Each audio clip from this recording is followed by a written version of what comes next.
Chapter 1. The Silent Tome. The Resurrection of a Prodigy. Fool! Both your grandfather's relics and your wife now belong to me, ha. Wang Xian was jolted awake by unfamiliar memories. Springing up from his bed, cold sweat glistening on his youthful, delicate face. He was once the son of the Demon Emperor, one of the 9 great rulers of the ancestral realm. By a twist of fate, he stumbled upon the supreme treasure, the Silent Tome, only to be besieged and ultimately slain by the 8 great emperors and countless powerful beings at the Abyss of Souls.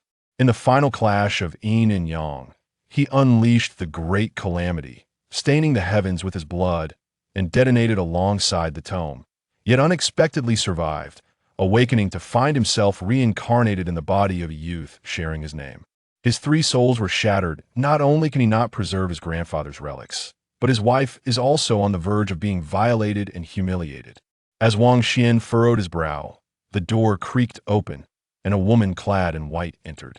She appeared to be around 18 or 19, with exquisitely arched brows and gentle, watery eyes that resembled a tranquil spring, captivating the heart. Her delicate nose and rosy lips framed a pure, beautiful face, and her slender figure exuded an undeniable grace, marking her as a woman of stunning beauty.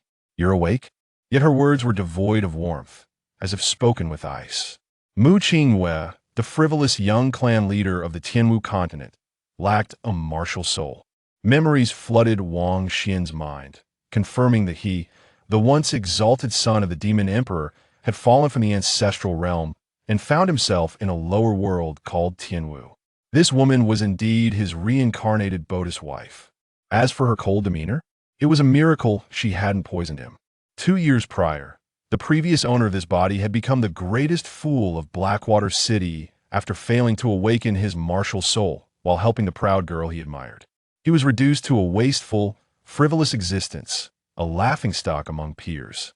In an effort to revive his grandson's spirits, the clan leader had arranged a marriage with this enchanting daughter of a humble family. Yet who could have imagined that after their marriage, the frivolous youth still pined for that so-called proud daughter of the heavens, while treating Mu Qingwei, of humble origins and no martial soul, with disdain, resorting to beatings and insults without a trace of compassion. "He'll go prepare some porridge for you." Throughout it all, Mu Qingwei never spared a glance at the boy, her pure face revealing signs of prolonged malnutrition. Half a year ago, after the old clan leader had been driven to death by his unfilial grandson, Wang Xian lost the privileges of the young clan leader, becoming a target for bullying, living a life worse than that of pigs and dogs. Had it not been for Mu Qingwei toiling day and night weaving in a market, he might have already starved to death. Is there truly such a fool in this world? To forsake a virtuous and stunning wife for the sake of a martial woman of the upper sect? Having reviewed the memories, even the reincarnated Wang Xian was astonished, secretly shocked.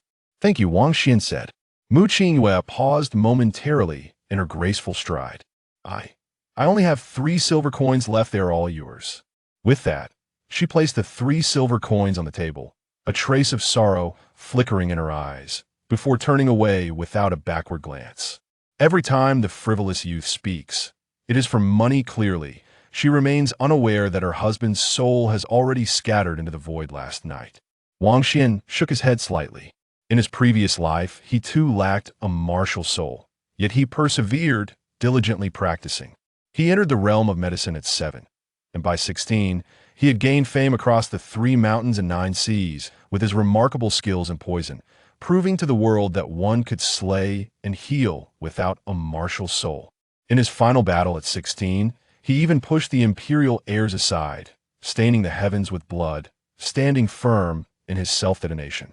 One day, I shall return to the ancestral realm.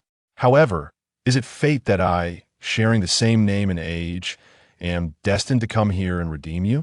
At the moment of death, the frivolous youth had experienced a moment of enlightenment, feeling deep guilt and concern for Mu Qingwei. "Very well, I shall take care of your wife on your behalf."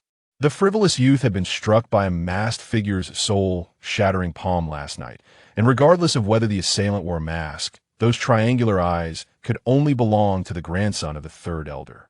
Currently, in the Wang family, the grand elder was too old to interfere in clan affairs, The second elder had fallen into madness from his cultivation, while the third elder's faction dominated the family. The third elder's grandson, Wang Ye, was hailed as a genius in Blackwater City, yet secretly practiced dark arts, using women as vessels. If Mu Qingwei were to fall into Wang Ya's hands, her fate would be nothing short of a living hell. Having been a demon in his past life, Wang Xian despised the oppression of men over women. What to do? He possessed myriad extraordinary skills and poisons, yet they would be of little use in this barren land. Wang Yu would surely eliminate him the moment he learned he had survived. Wait, something's amiss. As he pondered, Wang Xian's expression suddenly changed. How can I sense the vital energy? How could this be possible? To cultivate martial arts, one must first possess a martial soul. Without one, one cannot sense the vital energies of the heavens and earth, nor can one cultivate. In his past life, he relied on swallowing medicinal pills, primarily poisons, forcibly absorbing the vital energy within them, which left his body in a wretched state. Yet at this moment, he had not ingested any pills. How then could he sense the vital energy? Could it be? Wang Xian hurriedly turned his focus inward. To his astonishment, within his soul, stood an immensely grand stone scroll, reaching up to the heavens and plunging down into the soul's sea, emanating an aura that was vast, ancient, mysterious, and unfathomable. The silent tome? Wang Xian exclaimed in shock. Indeed, the stone scroll within his soul, was the silent tome he had found in the ancestral realm, which had previously been no larger than the palm of his hand, a lifeless object, utterly unremarkable. The silent tome has become my martial soul. Could my reincarnation be connected to this treasure? Wang Xian felt a surge of astonishment and joy. In the ancestral realm, there was a legend that the silent tome contained the secret to eternal life, and its wielder could embark on an invincible path to suppress the ages, which was precisely why countless powerful beings had pursued him relentlessly. So many emperors and ancient beings had fought for this item, yet it had fallen into the hands of a mere newcomer. Wonderful! I now possess a martial soul. Boom! As Wang Xian reveled in his newfound joy, the stone scroll gradually unfurled like the dawn of chaos, within its swirling unknown black and white energies, ultimately coalescing into black and white characters, forming a supreme technique, the great transformation of heaven. Profound, incomprehensible. Wang Xian was awestruck. In his previous life, he had encountered numerous martial techniques, yet none could compare to this great transformation of heaven. The tome's derivations cannot be ordinary. I must attempt to cultivate. A martial soul that spontaneously derived a technique is the most compatible with its wielder, also known as the soul technique of destiny. Wang Xian promptly sat cross-legged. As he embarked on his first cultivation, a sense of apprehension was inevitable. The foundational stages of martial arts, such as the soul condensation realm, mysterious origin realm, secret repository realm, and mountain sea realm, were further divided into 9 levels. Boom! A mysterious force, invisible to the people of Blackwater City, descended from the heavens, breaking through the clouds and pouring into the dilapidated room. Every pore on Wang Xian's body opened wide in response, each one akin to a famished infant, eagerly absorbing the mysterious energy within the room. This is the sensation of cultivation. Wang Xian was overwhelmed with excitement. Although he had been hailed as a prodigy in his previous life, he had never been able to cultivate, yet here he was, finally fulfilling his desire. And I've also gained a stunning wife for free. In his past life, he had encountered many beautiful women, including those resembling celestial maidens and extraordinary female warriors, but they were all drawn to the son of an emperor, not to him personally. How revolting! A woman who does not sincerely care for him, no matter how breathtakingly beautiful, he would not even spare a glance. However, shouldn't cultivation involve absorbing the vital energies of heaven and earth? What is this mysterious power? Wang Xian pondered, his youthful face filled with confusion. Boom! Wang Xian's martial path advanced smoothly, reaching the pinnacle of the 9th level of the soul condensation realm. The power of a martial artist is truly marvelous. Feeling the surging strength within him, Wang Xian was filled with exuberance. A wave of pain surged through him. At each great realm's perfection, a martial artist must stabilize their cultivation and refine their body. The longer the duration, the greater the potential and combat power in the future. Refining the body would be excruciating, and in his memories, the highest record in the Wang family was 9 breaths. 1 breath, 8 breaths, 13 breaths, 21 breaths. Wang Xian's expression grew solemn, fully immersed in the process of refining his body. Each moment of burning and freezing pain intensified, yet he bore it with remarkable fortitude. What do you intend to do? After an indeterminate time, a melodious female voice resonated from outside the room. Ah, miss you. The wasteful Wang Xian owes our gambling den 100,000 yuan stones as his wife. It is only right for you to repay your husband's debts. Chapter 2. A Forceful Rise. In the courtyard, Mu Qingyue, her face cold, stood at the entrance of the dilapidated room, confronting a wrinkled old woman. Li Pa, are you joking? How could Wang Xian owe such a vast sum? Do you have any proof? Of course I do. The old woman produced a promissory note. By now, the commotion had drawn many members of the Wang family to observe. Mu Qingyue glanced at the note, confirming it bore Wang Xian's own handwriting, and furrowed her brows, shaking her head slightly. You gambling den relies on the protection of the Wang family to establish yourselves in Blackwater City. Yet now you dare to lend money to this clan's young leader? Who gave you the audacity? Her words fell like pearls, clear and resonant despite being unable to cultivate and having fallen on hard times. She had been forced to marry the frivolous youth to save her family. Yet she was still a well-versed lady of humble origins, not easily intimidated. One mustn't speak so lightly. Even if the head of the Wang family owes a debt, it must be repaid. As Mu Qingyue finished speaking, a gentle sigh emanated from outside the courtyard. The family members hurriedly made way, revealing a young man clad in luxurious attire entering the courtyard. He appeared to be in his early 20s, with sharp, defined features, a tall and upright stature, and an air of aloofness, surrounded by several admirers, like stars orbiting the moon as he strode into the courtyard. The only flaw was his triangular eyes, which detracted from his overall appearance. Young Master Ye, you must take a stand for this old servant. Upon seeing the elegantly dressed youth, Li Pa immediately lamented, that couple owes our gambling house a significant sum and refuses to repay. Indeed, the young man in fine garments was none other than the prodigious Wang Ye of the Wang family. The debt incurred by Yuer shall be settled by me. You must not make things difficult for her. Wang Ye interjected, raising his hand to silence Li Pa, his gaze softening as it fell upon the solitary figure of Mu Qingyue standing at the entrance of the thatched cottage. Yes, yes, you ought to express your gratitude to young Master Ye without delay. To be acknowledged by him is a fortune you have earned over several lifetimes. Li Pa hastily nodded and bowed, casting furtive glances at Mu Qingyue. Alas, marrying a worthless man has squandered her potential. Who can argue with that? A girl of such virtue deserves a partner of exceptional talent.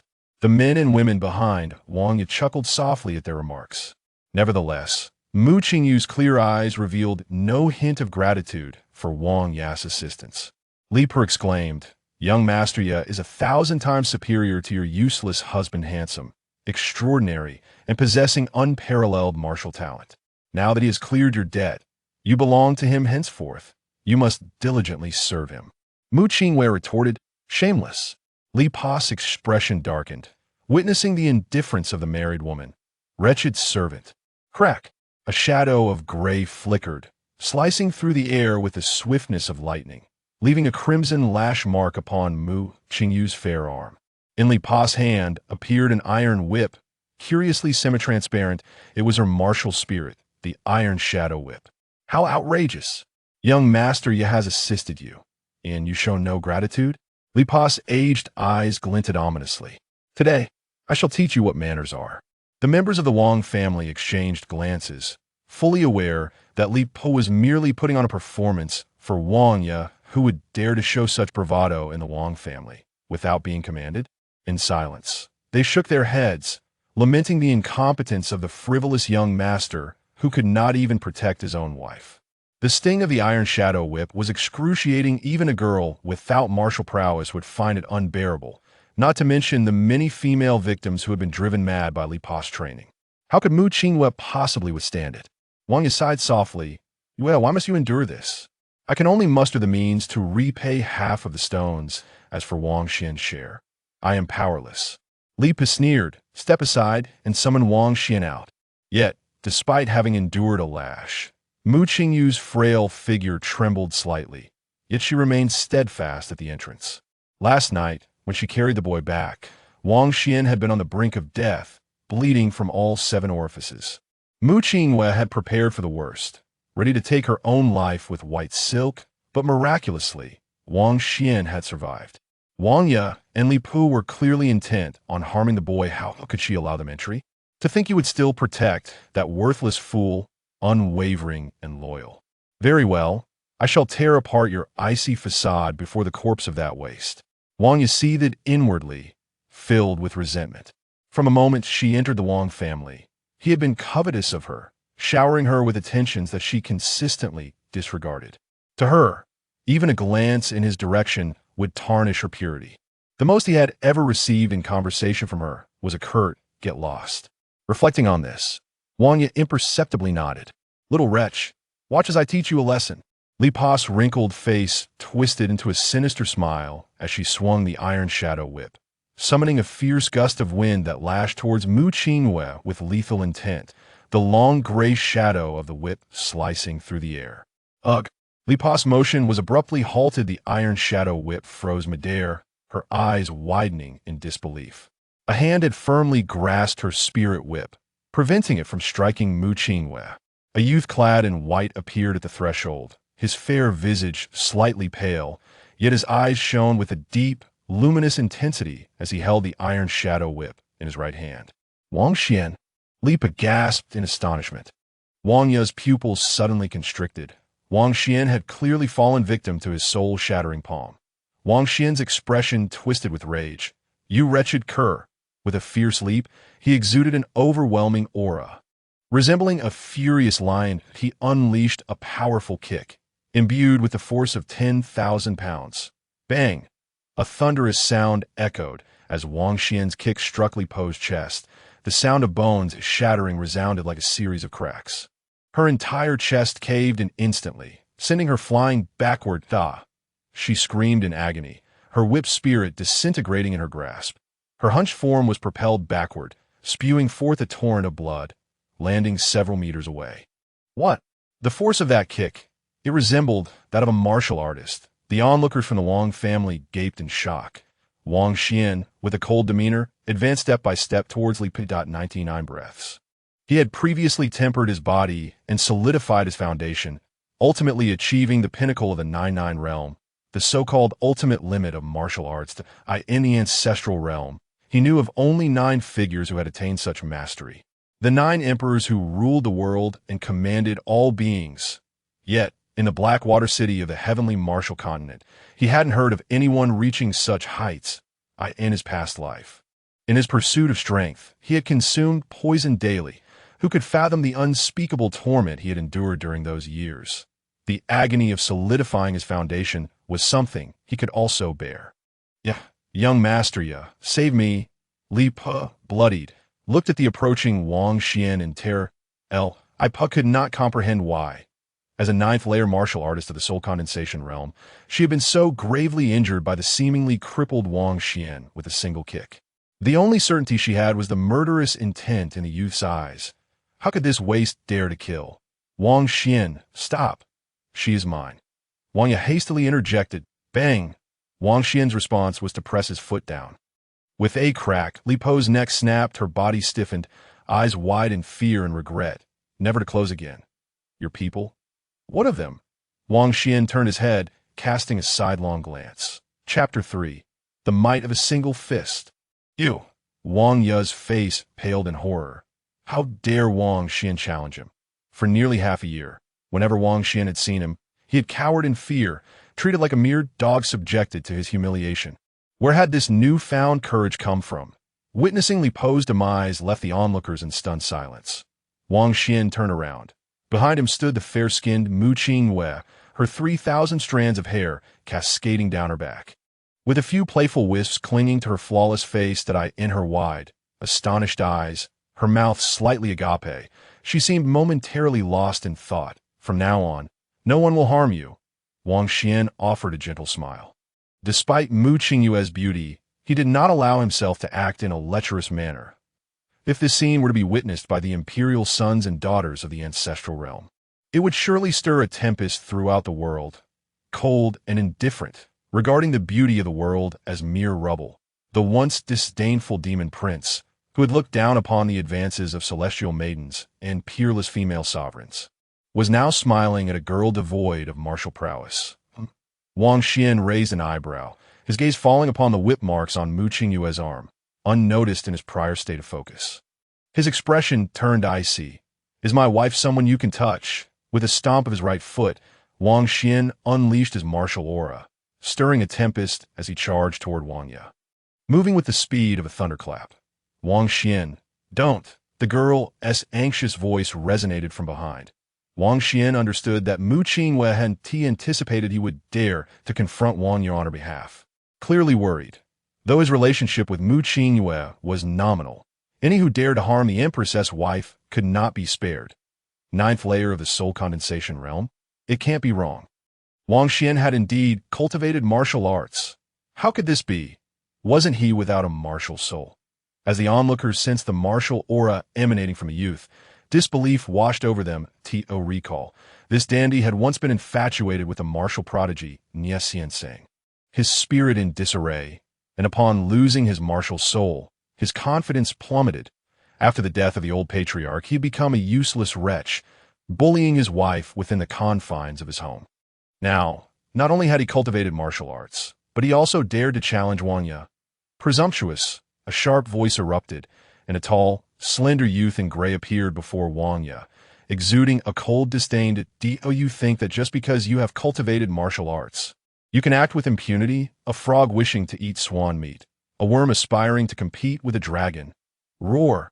The spirit of a blue wolf materialized behind the gray-clad youth, howling at the bright moon in the night sky. A third-grade human-level martial soul, Blue Ghost Wolf. Wang Lang's right hand swiftly morphed into a sharp wolf claw, slashing through the air, revealing the unmistakable aura of a first-layer Xianyuan realm warrior. Wang Lang was a disciple of the third elder's lineage, a sycophant to Wang Ye, and had not ceased to trouble Wang Xian in the past 6 months, even resorting to physical violence against him. Wang Lang was confident that this time would be no different. Wang Xian's gaze remained calm as he faced the massive beast claw descending upon him, responding with a simple, unremarkable punch. Regardless of martial souls, techniques, or skills, all had their ranks, from lowest to highest. Human, spirit, ghost, king, saint, and divine. With 9 grades in total, the mere human-grade beast martial soul could only partially beastify the body. He had seen countless spirit-grade beast martial souls before. Bang! Fist met claw with a dull thud. An intense shock wave radiated from the point of impact, shattering nearby tables and chairs, reducing leaves to dust. Wow. Wang Lang spewed blood, hurtling backward to crash against a large tree in the corner of the yard. Rebounding onto the ground. Silence. The courtyard fell into a hushed stillness, all present rendered speechless. Wang Xian merely swayed slightly before indifferently retracting his fist. Wang Xian had actually sent Wang Lang flying with a single strike. The crowd was utterly bewildered, the scene before them feeling unreal. How could this be? To overpower a martial artist of the 9th layer. Heavens! A single blow turned the tide against a beast martial soul user who had grown in strength. When had the young master become capable of martial arts? Not only had he reached the 9th layer, but his combat prowess was also terrifyingly formidable. Wang Xian paid no mind to the astonished murmurs around him, but instead strode toward Wang Lang. "Oh, you think I'm still the person I once was?" Wang Xian wore a harmless smile. Yet to Wang Lang, it sent chills down his spine. Is this what battles among warriors feel like? Truly exhilarating, to crush one's opponent directly, who would resort to underhanded schemes. "You don't come any closer." Wang Lang's beast claw reverted back to his hand, trembling violently, blood streaming from his fingers. "Young master. I was wrong. Please spare me." Wang Lang scrambled backward in terror, desperate not to follow in Li Po's footsteps.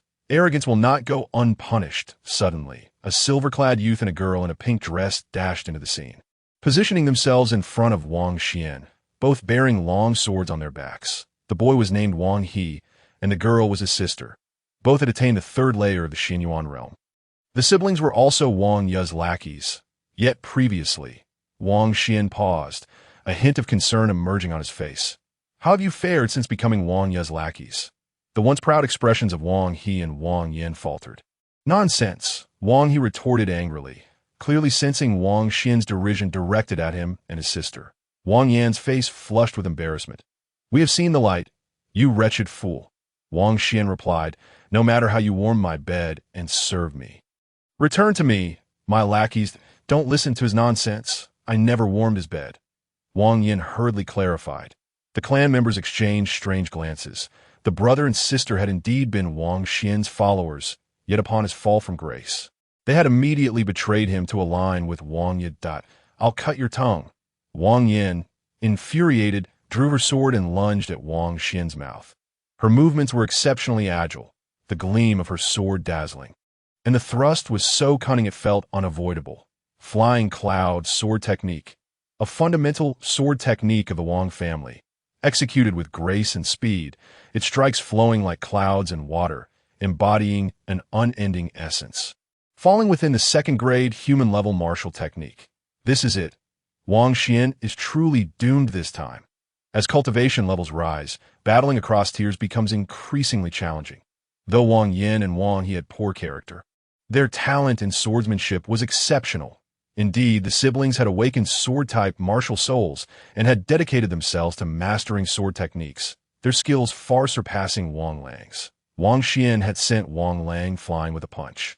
But I wager he won't withstand 5 strikes from Wang Yin's sword. 5 strikes? Ha! You flatter yourself. Wang Yin, clearly enraged, had pushed the Flying Cloud Sword technique to its limits. I wager 3 strikes. Fine, let's wager a piece of elemental stone from next month's allowance. Chapter 4. The Transcendent Technique. Devouring martial souls, you are the one who deserves a slap. Just as the crowd believed Wang Xian would falter, the youth's calm voice rang out. Whoosh! Wang Xian delivered a slap, its speed unhurried, seemingly a casual gesture. The Wang family youths were speechless. If he could land that slap, they would have no need to cultivate martial arts. Buzz! Yet, in the eyes of outsiders, the seemingly harmless slap transformed in that moment for Wang Yin. In a moment of stark clarity, Wang Yin was horrified to realize that the target of her strike was no longer the once impulsive scion of a dilapidated family, but rather a transcendent killing deity that had clawed its way up from a sea of corpses and blood. How could this be? An overwhelming terror enveloped her, drowning her senses. The seemingly serene youth before her transformed into a monstrous god of slaughter, his potent aura rendering her blood sluggish, her limbs stiff, and her swordplay faltering. With a resounding slap, Wang Yin was sent tumbling, her body flipping 2.5 times before crashing to the ground. Her face swelling and bloodied, the onlookers were left in stunned silence, petrified by the sight. Did he truly just strike Wang Yin? What a jest! Wang Yin was a cultivator at the 3rd level of the Xianyuan realm. How could she be felled by the young clan leader, who was at the 9th level of soul consolidation? It was perplexing. Surely he could not have bested her. Something must have gone awry. Wang Yin had mastered the Feiyun sword technique to perfection. So why had her movements faltered? Perhaps she had allowed her former master play. Are you suggesting that Wang Yin acted foolishly, intentionally allowing Wang Xian to slap her? After a brief silence, the Wang clan's youth began to voice their astonishment. Foolish, foolish, foolish. The repetition of these words echoed in Wang Yan's ears, and as she lay on the ground, she nearly spewed a mouthful of blood. Bang, bang, bang! Wang Xian unleashed a flurry of kicks upon Wang Yin. The demonic cultivators are more honorable than you lot. Wang Yin curled into a ball, cradling her head as she desperately tried to cushion the blows with her rear, the crushing humiliation prompting her to scream. Little brother, help me! In a moment of stupor, Wang had been puzzled as to why his sister still indulged the debauched Wang He, but suddenly came to his senses. Could it be that his sister allowed Wang Xian to strike her not out of a twisted sense of self-degradation? Wang He's expression darkened with rage. Wang Xian, You seek death. Wang Xian, having lost his standing, felt no need to hold back. With a swift motion, he drew his sword and lunged at Wang Xian with lethal precision. Taste my blade. Dragon shatters the clouds. Ah, the name of the technique was indeed impressive. Wang Xian chuckled. Shaking his head, a fierce killing intent began to radiate around him, enveloping a 1-meter radius. In an instant, Wang He, much like his sister, perceived the once placid Wang Xian morph into a terrifying demonic lord. A wave of existential dread crashing upon him, stifling his breath and halting his sword's momentum. Slap! Wang He, too, was struck down by Wang Xian's hand, his teeth scattered and his face swollen like a pig's head. The expressions of the Wang family members were utterly captivating. The entire family was in unison. Wang Xian stood over the two siblings, a serene smile gracing his lips. Compared to killing, breaking one's spirit is far more terrifying. In his past life, he had witnessed countless grand spectacles. Some martial artists could subdue weaker opponents with merely a thought, forcing them to kneel in submission. Power commands respect, as the son of the Demon Emperor in his previous life. He too had cultivated an air of authority.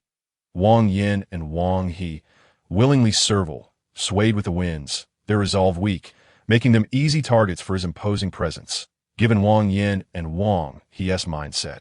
Their current cultivation level was attributed to their decent martial souls, but more significantly, to the resources Wang Xian had generously provided them in the past. He had once regarded them as his own siblings. Yet, betrayed at the moment he fell from grace, they turned against him. Wang Xian, do you truly intend to turn the tables? Suddenly, a deep voice resonated from the distant night sky. Following swiftly was a powerful martial aura that surged forward, arriving in an instant. Soon, the gathered crowd witnessed a figure soaring from outside the courtyard, covering 30 meters in a single stride, landing directly amidst them. Wang Xian furrowed his brow. The newcomer was an elder in gray robes. With long gray hair, deep-set eyes, and a tall, lanky frame, bearing a resemblance to Wang Yi, he was the third elder of the Wang family. It's over. It's over. They have actually summoned the third elder. Wang Xian was certain his fate was sealed. Brother, is that the only thing you can say? Listening to the murmurs of the crowd, Mu Qingyuan knitted her brows, a deep concern rising within her. Do you not value your lives as the family's youth turn against one another? As the third elder descended into the courtyard, his formidable martial aura radiated, commanding the attention of all present. Wang Xian is at fault first. He violated clan rules, having killed old Lady Li, and now seeks to kill me. Wang Lang hurriedly cried out. The third elder's expression darkened further as he turned to the youth in white, inwardly astonished that he had actually cultivated martial arts. Wang Yi's face broke into a smile as he pointed to the corpse of the old woman on the ground. Wang Xian has brazenly committed murder within the family. Devoid of humanity. Everyone here can testify. He deserves the death penalty. The third elder nodded slightly, his gaze sharpened as it bore into Wang Xian. Do you understand the gravity of your crimes? Even I cannot protect you. Wang Xian, protect me? Very well. The third elder chuckled, gesturing. Seize him and take him to the execution platform. With a clamor, a group of clan guards surged into the courtyard.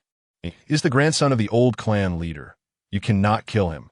Mu Qingyue quickly stepped in front of the youth. Capture his wife as well. After Wang Xian's execution, deal with her. The third elder's voice was cold. With his keen eyes, he discerned that this woman still possessed her purity, which would benefit his grandson.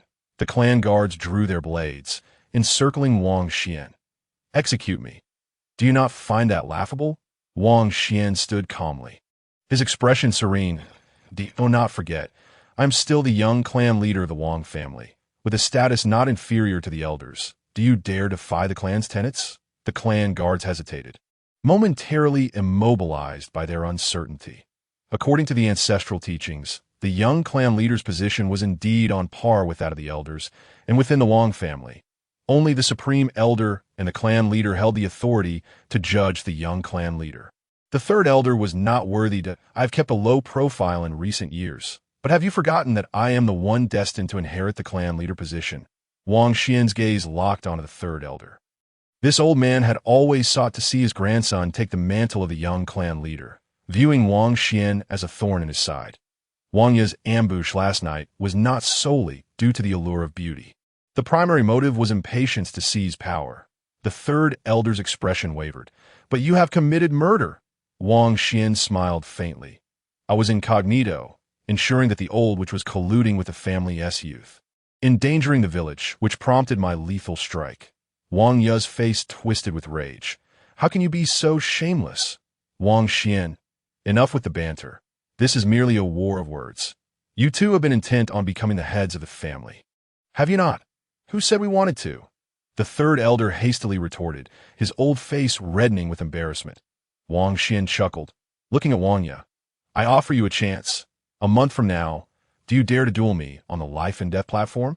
If you win, I will abdicate. He reveled in his vast knowledge, recalling a tale of the Ming Emperor, one of the 9 great emperors, who had employed a similar tactic of delay in his youth. Wang Ye inhaled sharply, fixing his gaze on the youth, his eyes flickering. You think you are worthy to compete with me? Dare not. Wang Xian maintained his composed demeanor. Huh. Wang Ye burst into laughter, deeming this the greatest joke he had ever heard. Very well. Very well. Gritting his teeth, Wang Ye nodded, his expression grim. Since you seek death, I shall grant it to you. However, 10 days is too long. Let us settle this in 10 days. Wang Xian's eyes glinted with coldness. Agreed. The courtyard erupted into chaos, the gathered crowd unable to comprehend a duel on the life and death platform. It had been decades since the family had witnessed such a spectacle. To ascend the life and death platform was to engage in a fight to the death. Could he truly be so emboldened as to challenge Wang Ye? The Earth Serpent. Wang Ye awakened the Earth Serpent martial soul. A profound earth-based martial art. Few had witnessed Wang Ye in action, and none knew the extent of his current strength. I believe young Master Wang Xian may not necessarily be defeated. Bah! Just a foolish, infatuated fool. 2 years of devotion yielded not even a word of thanks from her. Regardless, 10 days hence will surely be intriguing. Wang Ye sneered, casting one last glance at Wang Xian before departing with the third elder. The third elder transmitted a thought. Why accept the challenge? This is my best opportunity to become the young clan leader. There is no reason to refuse. Wang Ye's gaze was icy. The third elder's expression grew concerned. While ascending the life and death platform grants you the justification to eliminate that little beast. I sense he may be different. Do you doubt my confidence, grandfather? Wang Ye dismissed the concern, brimming with confidence in his martial prowess. Were it not for my current critical juncture in breaking through to the 9th level, I could crush him on the platform right now. What? You're about to advance to the 9th level of the Xian Yuan realm. The third elder was both surprised and delighted. Excellent. As expected of my grandson, Wang Ye, this advancement has been quite challenging, and I fear I will require substantial resources. Rest assured, I will mobilize the entire family to support you. In the courtyard, as the third elder departed, the remaining members of the Wang family gradually followed suit. Some shook their heads, while others held a glimmer of hope. Yet nearly all harbored doubts regarding Wang Xian's ability to triumph in the life and death battle set for 10 days hence. With his cultivation at the soul condensation realm, how could he possibly defeat Wang Ye? As the crowd dispersed, the courtyard returned to its former tranquility. Wang Xian exhaled a sigh of relief and turned to observe the whip marks on Mu Qingyue's fair, delicate arms. That must hurt. Hearing the young man's sincere concern, Mu Qingyue's bright eyes reflected a hint of confusion. Was it because he could now cultivate martial arts that his temperament had softened, allowing him to show concern for others? The food is in the pot, she replied softly, gracefully making her way out of the courtyard. She understood that Wang Ye was equally unremarkable, yet having trained for an extended period. Her husband's chances of victory appeared bleak, and Yu Qingyue chose not to elaborate, wishing not to dishearten the youth. Wang Xian was momentarily taken aback, bemused. Aside from her mention of food, she offered little else in conversation. What will you do now that it's dark? I'm heading to the fabric shop. Yu Qingyue's pale, lovely face bore a trace of fatigue. Wang Xian fell silent. The third elder dared not confront the clan's young patriarch openly, yet had covertly severed his means of sustenance. From now on, you needn't work. I'll find a way to cover your living expenses. Go rest in your room. You have a plan? Seeing the youth block her path, Mu Qingyue's sparkling eyes widened in surprise. Cough. Do you doubt my ability to earn money? Although I was once less than human, a mere beast, there's a saying about a wayward son returning to the fold. Wang Xian chuckled, and Yu Qingyue's exquisite face displayed a flicker of hesitation as she nodded slightly. All right, no more gambling that I won't do it again. Wang Xian paused, slightly taken aback that in the past, whenever Mu Qingyue lent money to a spendthrift, she would offer similar admonitions, which the spendthrift would also assure. Watching Mu Qingyue return to her quarters, the allure of her long, graceful legs and the gentle sway of her rounded figure was obscured by the wooden door. Coughed that a trace of blood escaped the corner of Wang Xian's mouth. He had only recently embarked on the martial path, and, having barely managed to exchange blows with Wang Lang at the Xianyuan realm, he had already sustained hidden injuries previously masked by sheer willpower. The soul condensation realm was merely the foundation, also known as the martial apprentice level. The notion of overcoming Wang Ye in 10 days was indeed a fool's dream. Wang Xian wiped away the blood point. 10 days was far too pressing.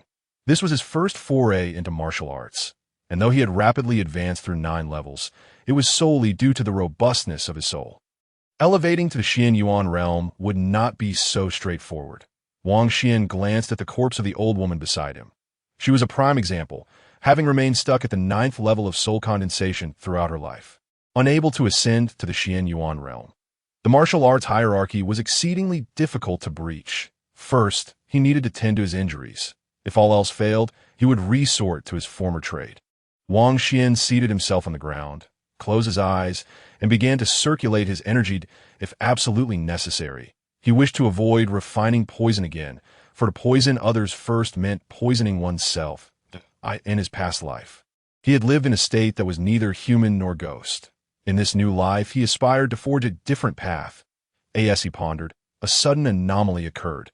An astonishing scene unfolded before him. Wang Xian was shocked to discover a swirling vortex, as dark as ink, materializing above his head. The slowly rotating vortex emitted an inexplicable energy, its center illuminated by an intensely deep black light. Shrouded in mystery and the unknown, suddenly, the corpse of the old woman erupted with waves of blood energy, elemental force, and life essence, even manifesting a gray whip-like martial spirit, all of which were slowly drawn into the black vortex by an unexplainable force. In an instant, Wang Xian's body jolted violently as an incomparably pure martial power surged into him, crashing against his dantian, causing his martial aura to swell astonishingly. Chapter 5. My grandson possesses the qualities of a true dragon. What is this? Even with Wang Xian's perspective, he was filled with astonishment. Unable to comprehend the phenomenon, he was actually devouring the entirety of old Li's life as cultivation and martial essence. This form of absorption was distinct from the bloodthirsty methods of demonic cultivators. Wang Xian was in shock. Was this the capability of the Nameless Tome? With the emergence of the devouring vortex, a profound understanding of the great transformation of heaven and earth technique awakened within him. To consume the heavens and devour the earth allowed for the absorption of myriad life forms essences. Upon reaching an exceedingly high level, one could even consume the very stars of the continent. And even the Tao of heaven itself. What kind of terrifying technique was this? Wang Xian found it inconceivable. Legend spoke of ancient times when the laws of heaven and earth were incomplete. Upon reaching a certain level of cultivation, beings would be marked by the Tao of heaven and mercilessly devoured. Some powerful individuals, fearing the Tao's gaze, suppressed their own cultivation. Yet now, his soul's true formula seemed to require the Tao as sustenance. No wonder the 8 emperors were driven mad.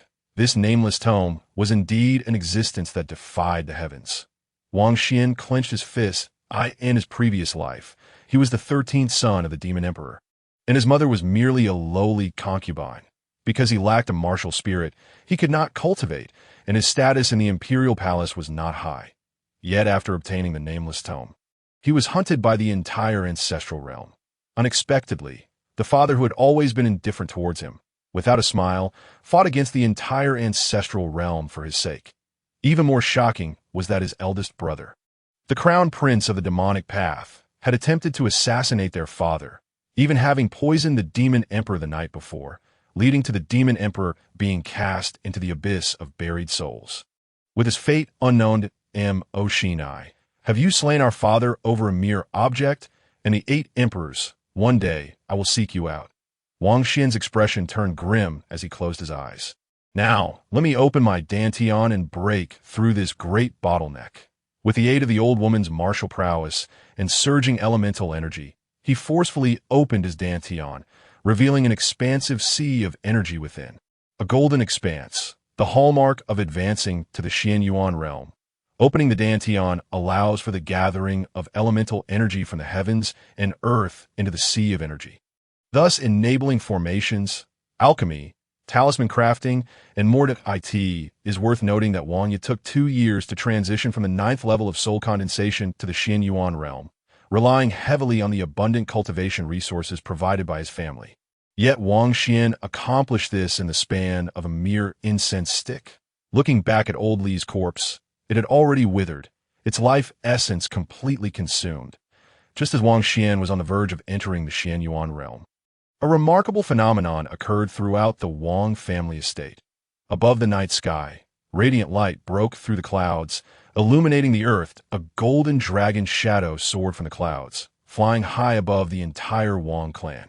Simultaneously, golden lotuses began to sprout throughout the clan grounds, accompanied by rhythmic drumbeats as 99 golden lotuses blossomed. Heavens, what is that? What has transpired in our family? The emergence of golden lotuses from the earth and the descent of the golden dragon signified an extraordinary celestial phenomenon. It heralded the birth of a prodigious talent. The Wang clan was witnessing a once-in-a-century genius arise. The Wang family was in an uproar. The Blackwater City was equally stirred, observing the astonishing transformation within the Wang family estate. Those with keen insight recognized the signs of a talented prodigy manifesting. The Wang family, covering 1,000 acres, was one of the 3 major martial families in Blackwater City, the other 2 being the Nye and Yi families. The head of the Nye family narrowed his eyes, exuding an air of danger. The head of the Yi family felt both envy and anger in the courtyard of the Wang family's 3rd elder. The members of the 3rd elder's lineage looked up at the celestial phenomenon in the night sky, filled with inexplicable excitement. The true dragon prodigy, it must undoubtedly be young Master Wang Ye. Indeed, the earthly underworld serpent martial spirit, a serpent evolving into a true dragon. Who would have thought my grandson would inadvertently trigger such a heavenly phenomenon while breaking through a martial bottleneck? Congratulations, 3rd elder. You have a remarkable grandson. Listening to the congratulations of his kin, the 3rd elder laughed heartily, his face aglow with joy. It was not until the 99 breaths had passed that the phenomenon finally dissipated. The 3rd elder, trembling with excitement, had no doubt that, aside from his grandson, no one else could evoke such a celestial spectacle, and why grandson possesses such talent. The position of young patriarch is rightfully his. The 3rd elder brimmed with confidence. Everyone in the courtyard nodded in agreement that it was time to address Wang Ye as the young patriarch. Indeed, the outcome of the life-and-death tournament in 10 days was no longer in question. How could Wang Xian, a mere waste, possibly defeat the young patriarch Wang Ye? The token left by his grandfather was more appropriately bestowed upon Wang Ye. The 3rd elder laughed heartily, recalling how 2 years ago, Nye Xiansang from the Nye family had entered the Yanyu sect with 33 lotuses. His grandson had 99. Joyous tidings must be shared. I shall inform the elder and the supreme elder. With that, the 3rd elder prepared to leave, but then paused, disdain flickering in his expression. Why should I go see them? It's time to clarify who truly holds the authority in the family. Summon them to come see me. They should hurry. In the small courtyard, Wang Xian rose, wiping the sweat from his brow like tea that moment. Within his dantian, the sea of energy had expanded to 10 zhong. After entering the Xianyuan realm, he had stabilized his cultivation over the course of 99 breaths. Unfortunately, the once dispirited Wang Xian had a severely lacking physique, only managing to open a 10 zhong sea of energy, which paled in comparison to those imperial heirs with their vast seas of energy stretching for miles. Wang Xian remained undeterred. He cast a glance toward Mu Qingyue's humble abode, gently caressing his deflated belly before producing a fire starter and tossing it onto the corpse. Like a desiccated body that had been left to the elements for decades, it ignited in a blaze, reduced to ashes within mere moments that it was time to devise a means of earning money. With a pensive expression, Wang Xian murmured to himself as he exited the courtyard. He had no inclination to rely on a woman for sustenance, despite Mu Qingyue being his senior at a pure and untainted body. He chuckled softly. Upon first glance, he discerned that Mu Qingyue possessed a unique constitution, which was why she had failed to awaken her martial soul. Fortunately, her distinct physique, coupled with her considerable willpower, had allowed her to endure 2 years of physical strain and relentless toil without succumbing. Driven by a promise made to the old master, Mu Qingyue continued to care for the wayward youth, appearing outwardly unscathed while her vitality was quietly draining away. If this persisted, it would not be long before Mu Qingyue would collapse. Her life extinguished, Wang Xian understood that, under normal circumstances, even a most skilled apothecary would find it impossible to remedy Mu Qingyue's plight, yet he possessed various medicinal methods capable of restoring her inner meridians.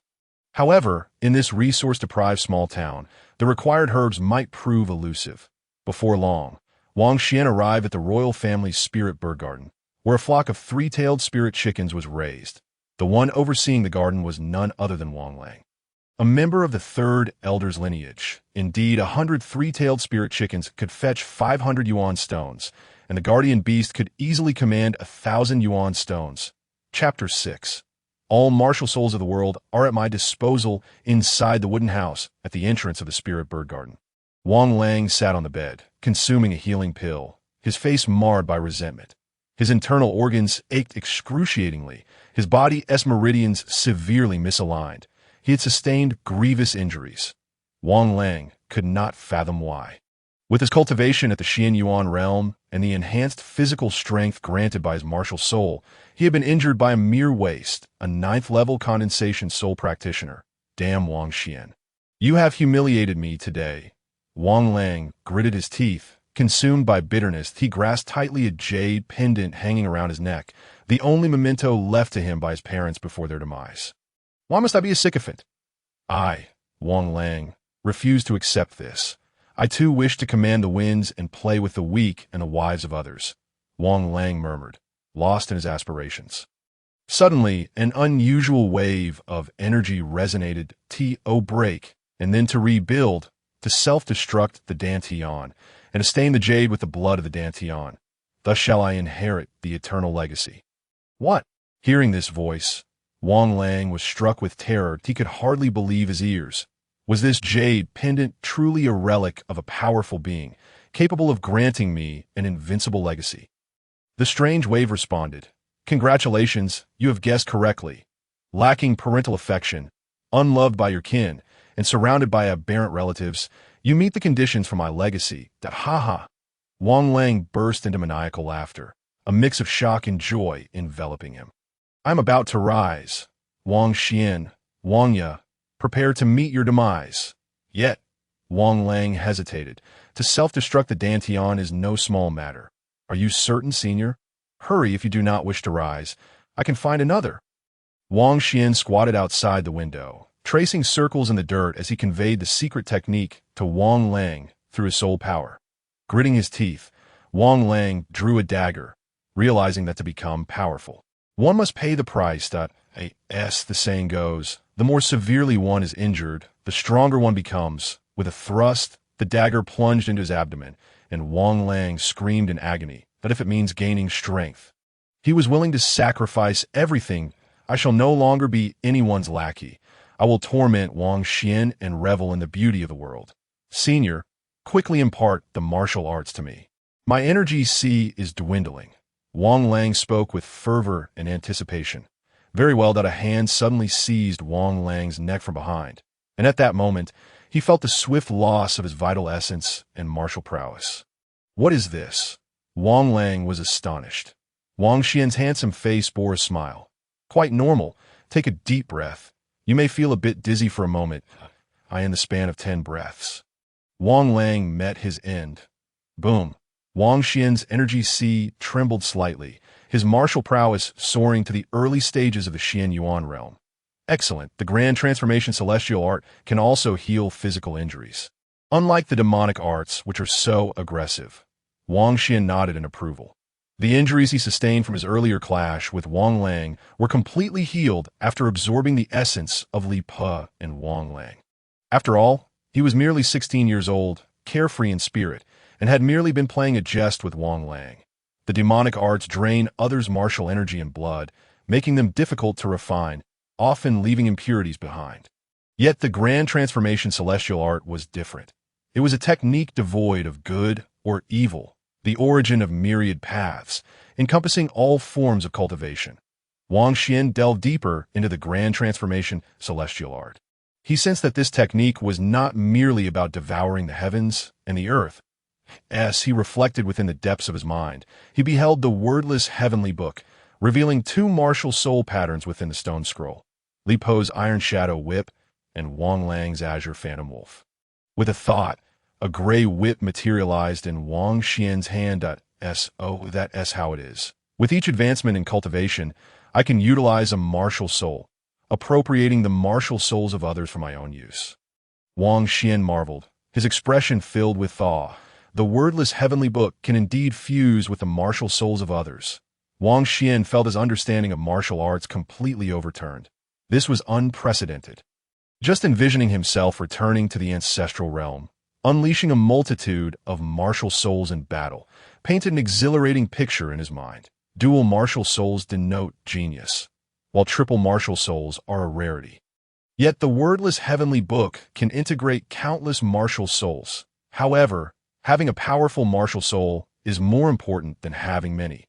For instance, the immortal dragon god martial soul of the Dragon Emperor and the great strength martial soul of the Panwu are unmatched by any number of lower-tier martial souls.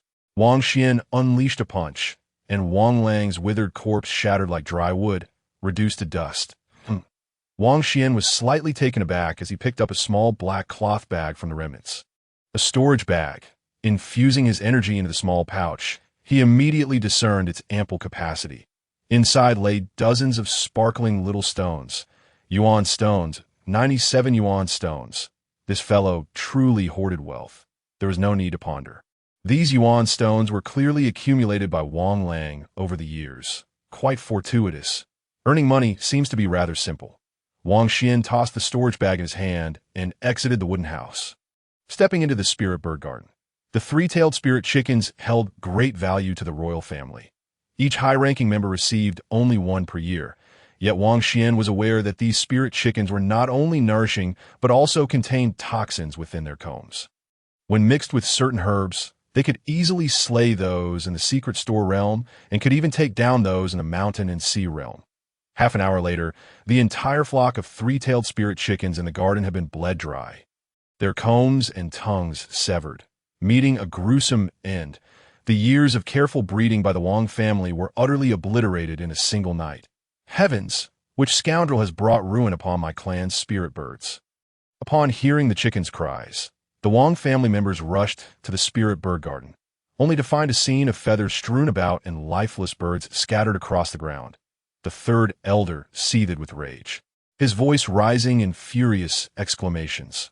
Meanwhile, a slender youthful figure sprinted along a path within the Wang family's territory. The chicken tongues will be used to make soup for Sister Qingwei, to nourish her health. Wang Xian smiled innocently, transitioning from a run to a leisurely walk. He harbored no further intentions of attacking the guardian beast. That creature was of the secret store realm, and there would be time to bleed it dry once his strength was sufficient. As he approached his own courtyard, Wang Xian was about to enter when he felt a subtle shift in the atmosphere. Turning his gaze toward a shadowy thicket nearby, he furrowed his brow slightly and stepped into the courtyard. Within the thicket, has this child discovered us? The elder with a head full of white hair wore a look of surprise, not expecting young Wang Xian to possess such keen perception. The supreme elder stroked his beard with a smile. Indeed, he truly can cultivate martial arts. It is quite remarkable. Previously, he had gone to... The elder pondered. The supreme elder shook his head. Who knows? However, with his martial arts, it is unlikely he can defeat Wang Ye. I never anticipated that Wang Ye, that wretch, would possess such exceptional talent, attracting the attention of the heavens and earth.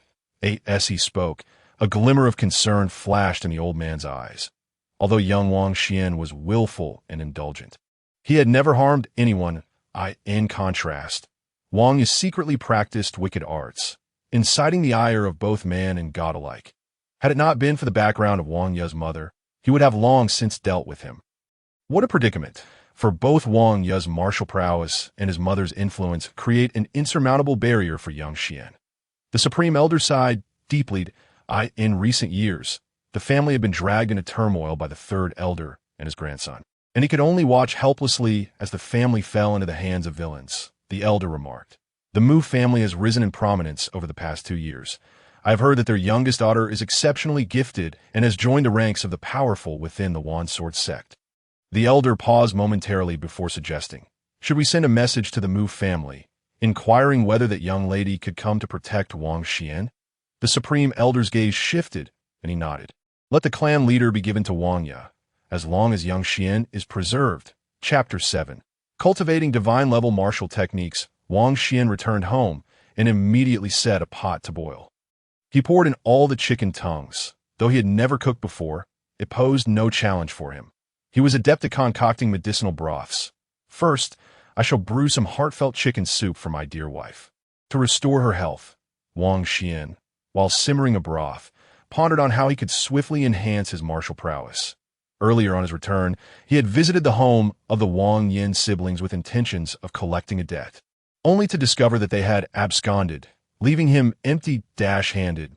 To elevate his combat strength in a short span, he was perplexed about the cultivation of martial techniques. The Wang family's martial skills were meticulously safeguarded within the martial arts pavilion, a place he would not dare approach, for the martial techniques regarded as treasures by the Wang clan were beneath his notice.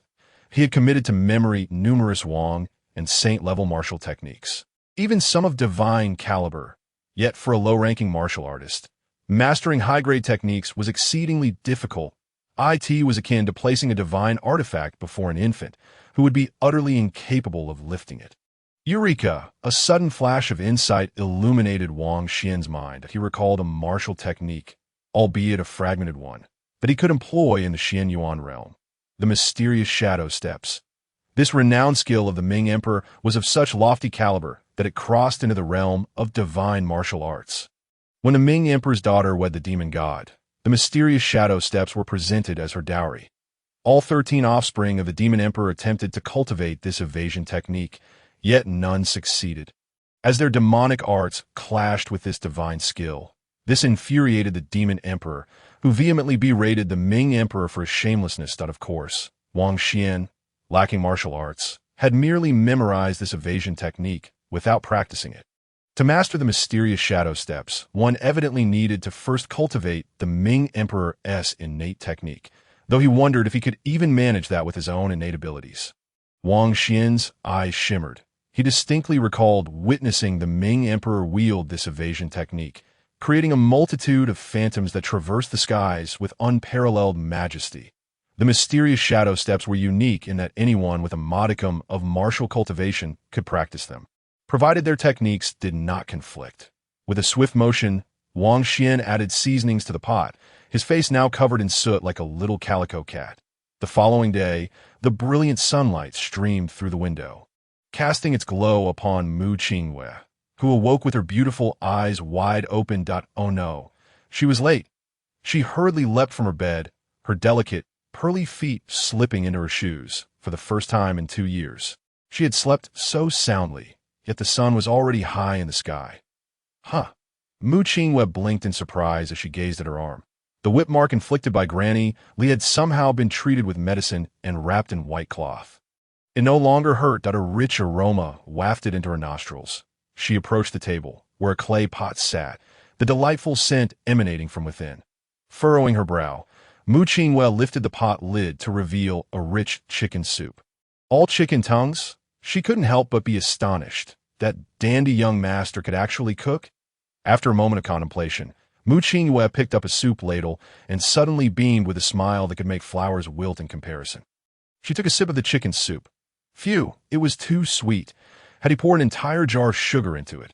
In the dense forest of the Wang family's rear mountain, Wang Xian stood in silence.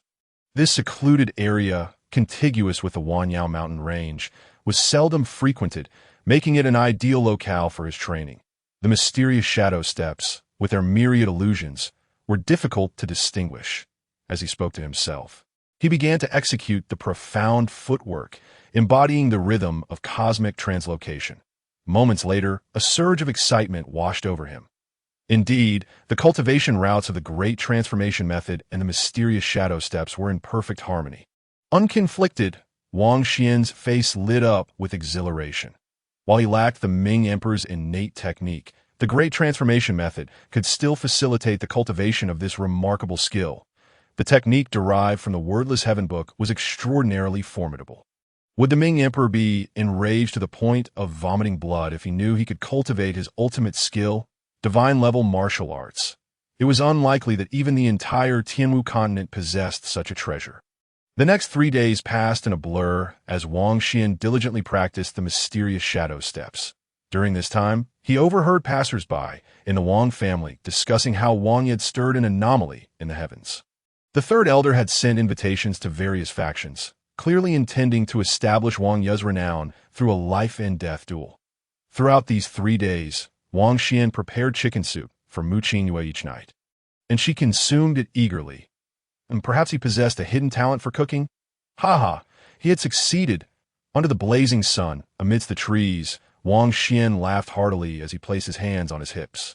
With a single step, he appeared instantly 10 feet away, yet his original form remained in place. A mere illusion. After a breath, that original silhouette dissipated. The mysterious shadow steps were akin to teleportation, capable of leaving behind an illusion. At the entry level, one could create a single illusion at a distance of 10 feet. However, if perfected, it would allow one to traverse the heavens in a single stride, as Wang Xian reveled in his success. A sudden gust of wind swept through the forest. He turned to see a ferocious beast charging towards him, pursued closely by a figure. The creature was a massive black rat, its glossy fur gleaming. With sharp teeth bared, radiating the aura of a second-tier beast, the hellish demon rat. "Quick, block that beast!" shouted a youth clad in Nye clan attire, pursuing the demon beast from 10 meters behind. The wind rushed towards Wang Xian as the beast barreled towards him, its gaping maw poised to devour him. Seeking death, were we? Wang Xian's gaze remained as tranquil as a still pond. With a swift motion of his arm, he struck forth, unleashing a thunderous impact that landed squarely on the rat's forehead. Thud! The demon rat collapsed, lifeless, blood flowing from its mouth and nose. Niefeng was momentarily stunned that a creature equivalent to a third-level Xian Yuan realm human had been slain by a single palm strike. Wang Xian! Niefeng exclaimed in shock, recognizing him as the so-called wasteful young master of the Wang family. His gaze shifted, spotting a dagger embedded in the rat's forehead. It turned out that when Wang Xian struck, he had concealed a dagger within his palm. Surprised, Niefeng's expression morphed into a cruel smile. "You've awakened your martial soul and can cultivate now?" Wang Xian pulled the dagger from the beast's head. "Are you listening to me?" As Wang Xian ignored him, Niefeng's eyes flashed with malice, dripping with disdain. "Humph! You foolish boy, my third sister is a paragon of heaven. How could she ever be yours to dream of?" Wang Xian remained unfazed. Had this been the former him, such words would have ignited a fierce rage, but the current Wang Xian faced the taunt with calm indifference that a paragon of heaven. The former Wang Xian had admired Nie Xiansheng, who, in the eyes of the residents of Heishui City, was indeed a martial prodigy with extraordinary talent, breathtaking beauty, and unparalleled aptitude.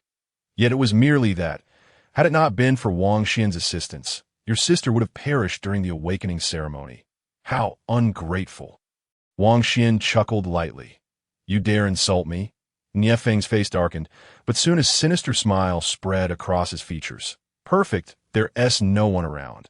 The 3 martial clans of Heishui City are in a constant state of balance, with disciples clashing and even facing death. Since you've begun to cultivate, you can no longer be allowed to live, lest you become a future threat. Today, I shall teach you what a true martial genius is."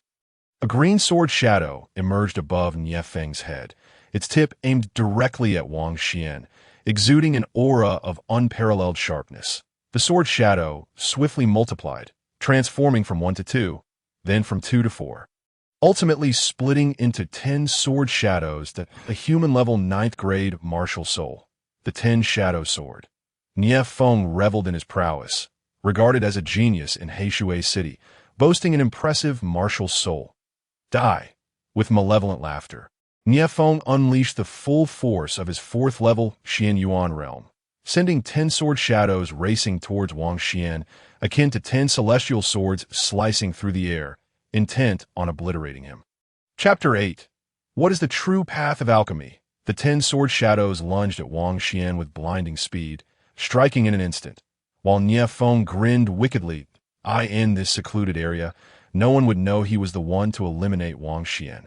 He cursed Wang Xian for being infatuated with his sister, believing them ill-suited, and for foolishly roaming about after merely obtaining a hint of martial skill. Yet, standing opposite him, Wang Xian remained utterly unfazed, calmly observing as the 10 sword shadows approached his body. Puffed. Nie Feng burst into laughter, can't even react. Truly a waste. What? But Nie Feng's amusement quickly turned to shock as he saw Wang Xian, seemingly struck down, transform into wisps of smoke that dissipated into the air. Slow did a voice emerge from a foot to Nie Feng's right. Then, to his astonishment, Wang Xian reappeared in another location, and in an instant, he manifested in multiple spots within the forest. It was a terrifying sight, as the movements of the young man clad in black were impossible to trace, and more figures of him emerged from the surrounding woods, at least 10 in total. 10 Wang Xians? Wang Xian misunderstood. I'm your little uncle. Nie Feng cried out in horror. Realizing something was amiss, he turned to flee but felt a sharp and deadly presence behind him. Shush! A dagger pierced through his neck, causing his expression to freeze in shock. I'm still your father. Wang Xian unsheathed the dagger he had procured from Wang Lang, disdain evident in his demeanor. His complexion had paled somewhat, given his current cultivation level. He could only perform the illusory shadow step a maximum of 10 times in one breath. You shall also become my martial nourishment. Wang Xian, a pitch-black vortex began to form within the dense forest, rapidly drawing forth Nie Feng's martial arts, martial soul, and the essence of life, all of which were quickly consumed by the swirling abyss. Boom! Once Nie Feng was reduced to a dried corpse, Wang Xian's energy reservoir trembled violently. He had reached the pinnacle of the 2nd level of the Xian Yuan realm. Feeling the surging power coursing through him, Wang Xian smiled faintly. Nie Feng was at the 4th level. After devouring him, I have only attained the complete 2nd level. This rate of advancement is indeed terrifying, distinct from the reckless aggression of the sinister forces, as it does not give rise to inner demons. Energized, he summoned forth a multitude of sword shadows from his brow, which swiftly shredded Nie Feng's lifeless form into fragments. 10 sword shadows darted through the forest, severing trees and stones in their wake. At last, I possess a martial soul that meets my expectations. Wang Xian nodded in satisfaction. Within the boundless tome of knowledge in his mind, the iron shadow whip gradually faded, replaced by the 10 Shadow Sword. The Xian Yuan realm could only retain 2 martial souls. Curious about his spoils, Wang Xian retrieved the storage pouch left behind by Nie Feng. Not bad. 500 yuan stones. This should suffice to purchase a set of medicine for her. In his previous life, born in the Demon Palace, only his mother had treated Wang Xian kindly. Now, having fallen into such circumstances, Mu Qingwei had allowed him to experience the warmth of home that I in the past. Wang Xian rarely carried yuan stones when going out. What was the need? They only took up space, and he could simply seize anything he desired. He believed in maintaining a low profile, especially in the face of his current lack of power. Inside the storage pouch, besides the yuan stones, there was a map. Is this a treasure map? How intriguing. Wang Xian chuckled as he tucked the storage pouch in his attire and made his way home. With the sun high in the sky, he imagined Mu Qingwei was preparing a meal, awaiting his return. Sure enough, as he approached his doorstep, the aroma of cooking wafted toward him. Upon entering the guest room, he heard the sounds of stir-frying from within. On the dining table lay a piece of animal skin parchment alongside a letter. Wang Xian opened the letter, revealing delicate and lively handwriting. Sister, I have been searching for a method to awaken my brother-in-law's martial soul, and I had some leads that I did not expect him to have begun cultivating martial arts. The Wang family has sent word, urging me to ensure his safety that I truly did not anticipate that Wang Xian would dare to challenge Wang Ye. He has only been practicing martial arts for a few days. Alas, he is far too unaware of the world's dangers. How can one casually step onto the life and death arena? Sister, please rest assured. I will be there on the day of the tournament.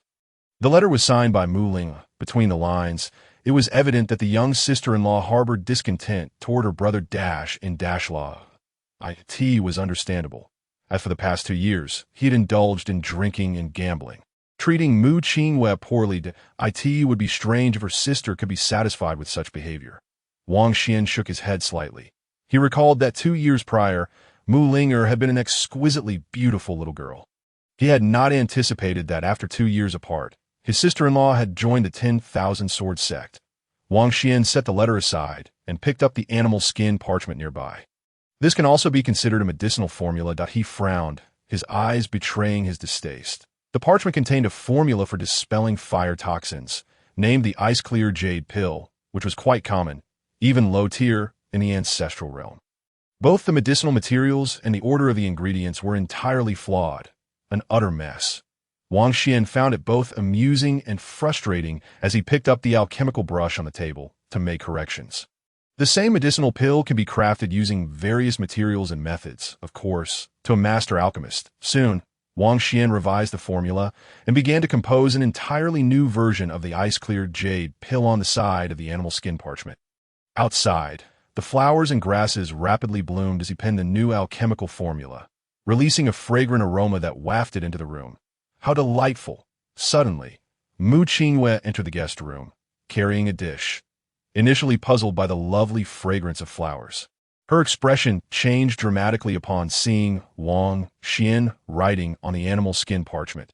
She hastily placed the dish on the table and snatched the parchment to see that the original formula had been entirely obliterated. Wang Xian, how could you do this? Her face turned pale, and her graceful figure swayed slightly. She had thought that Wang Xian had cultivated martial arts and experienced a transformation in mindset, leading him to improve. But who could have imagined that merely 3 days had passed, and the youth had made a grave mistake? Wang Xian, I noticed errors in the previous formula and made corrections. Corrections? Mu Qingyue's beautiful figure trembled in anger. You refuse to even read. How could you possibly understand alchemical principles, let alone create a formula? You little scoundrel! I will not spare you. Mu Qingyue suddenly brandished a broom. It was not that she did not trust Wang Xian. Rather, she understood her little husband too well. Listen to me. I truly revised the formula. As Mu Qingyue advanced, Wang Xian laughed and dodged her broom. When she kicked at him, he caught her shoe in mid-air. Mu Qingyue lost her balance and was about to fall, but just as her graceful form was about to hit the ground, a hand caught her back. Wang Xian steadied Mu Qingyue with one hand while holding her white cloth shoe in the other. His brow slightly furrowed, typically gentle and accommodating. Mu Qingyue was uncharacteristically flustered. There's something hidden within the formula. Wang Xian pondered as he helped her while also lifting her delicate foot, which felt smooth as jade. Crystal clear and perfectly rounded. Each toe resembled a pearl, and he carefully put her shoe back on. A hint of flustered embarrassment flickered in Mu Qingyue's eyes. Wang Xian, you should leave Blackwater City as soon as possible.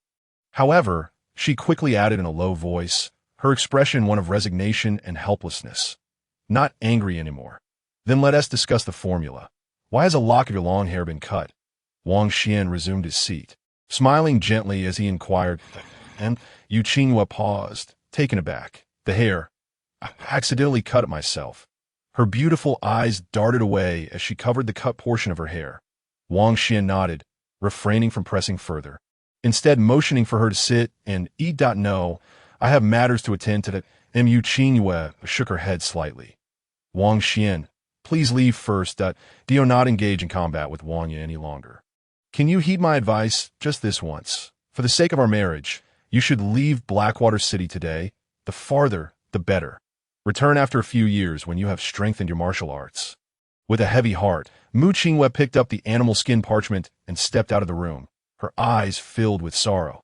Watching her graceful figure depart, Wang Xian's warm smile gradually faded, replaced by a chilling resolve. Whoever dared harm her must perish.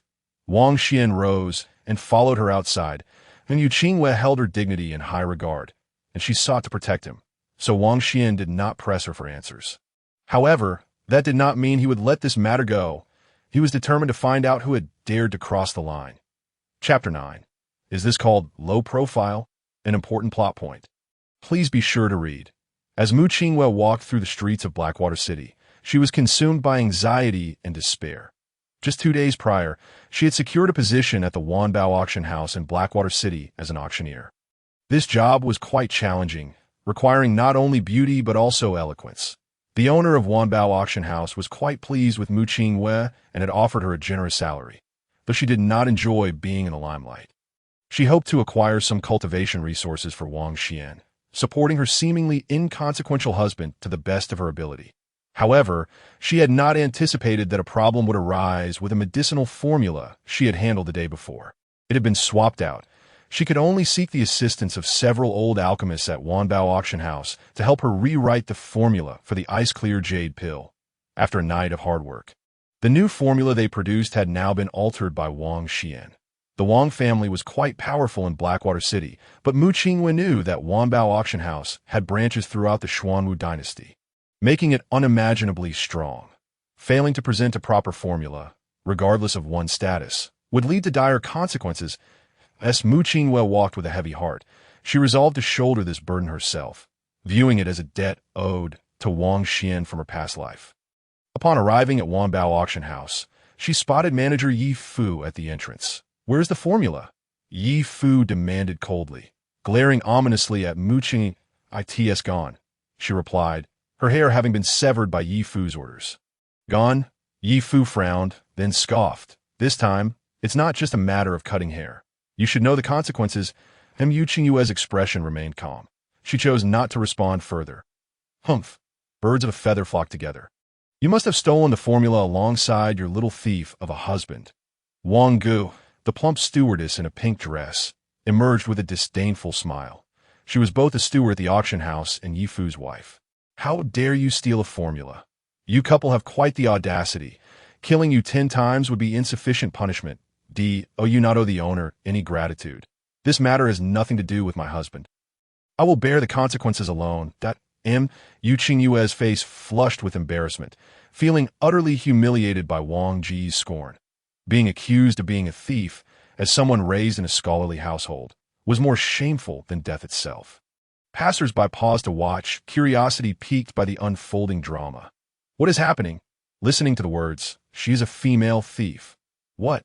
Such a beautiful woman is a thief? Humph, shameless purloiner. Bah, no matter how lovely her appearance. She is still filthy. Wretched woman, why don't you sell yourself? Everyone despises and loathes thieves. Bystanders pointed at Mu Qingwei, and the crowd grew denser, encircling her in layers. Various curses erupted, leaving Mu Qingwei at a loss for words. She understood that any explanation would be futile, and the pill formula had indeed encountered problems while in her possession. Clenching her delicate hand tightly, she repeatedly chanted in her heart, "I did not steal anything." Wang Gu sneered. "Did you hear that, little wretch? Chopping off your hands and feet and executing you would be too merciful." With a wave of his hand, he commanded, "Bring her to the brothel. Such a harlot is fit only for being a prostitute." "I curse your mother!" A figure dashed past, sending Wang Gu flying in the gust, his chest collapsing as he soared through the air. Wow. Wang Gu was sent crashing over 10 meters away, spewing blood. Gasping for breath, Wang Xian's face darkened as he retracted his foot. "You dare commit murder in front of the auction house?" The sudden turn of events shocked and enraged Yi Fu. Wang Xian's icy gaze swept over the crowd. "Those who insulted my wife, slap yourselves 100 times," the onlookers murmured. "Isn't that too tyrannical? We merely spoke a few words in jest, and you demand we strike ourselves. Who do you think you are?" Even the 3 clan leaders wouldn't act so domineeringly. Why Yi Fu's face twisted in rage. "Wang Xian, do not be arrogant. This is not the Wang family. Do you know what the Wanbao auction house represents? It's where dragons coil and tigers lie low. Especially for someone as insignificant as you. I understand.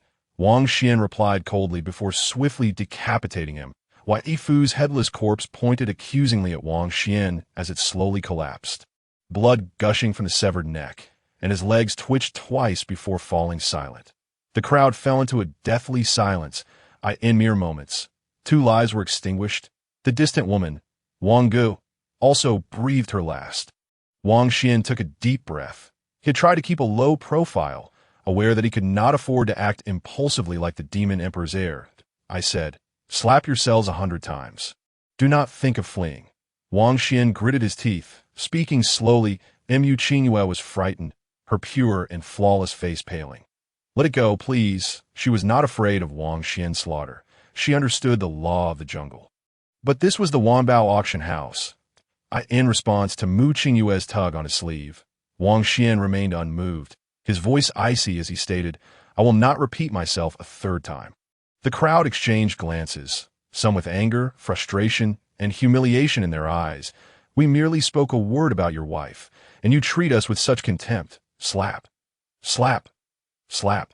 The sound of self-inflicted slaps rang out, and the onlookers began to strike their own faces. The scene became exceedingly lively, akin to the sound of firecrackers. My lord, shall we discuss matters inside the auction house?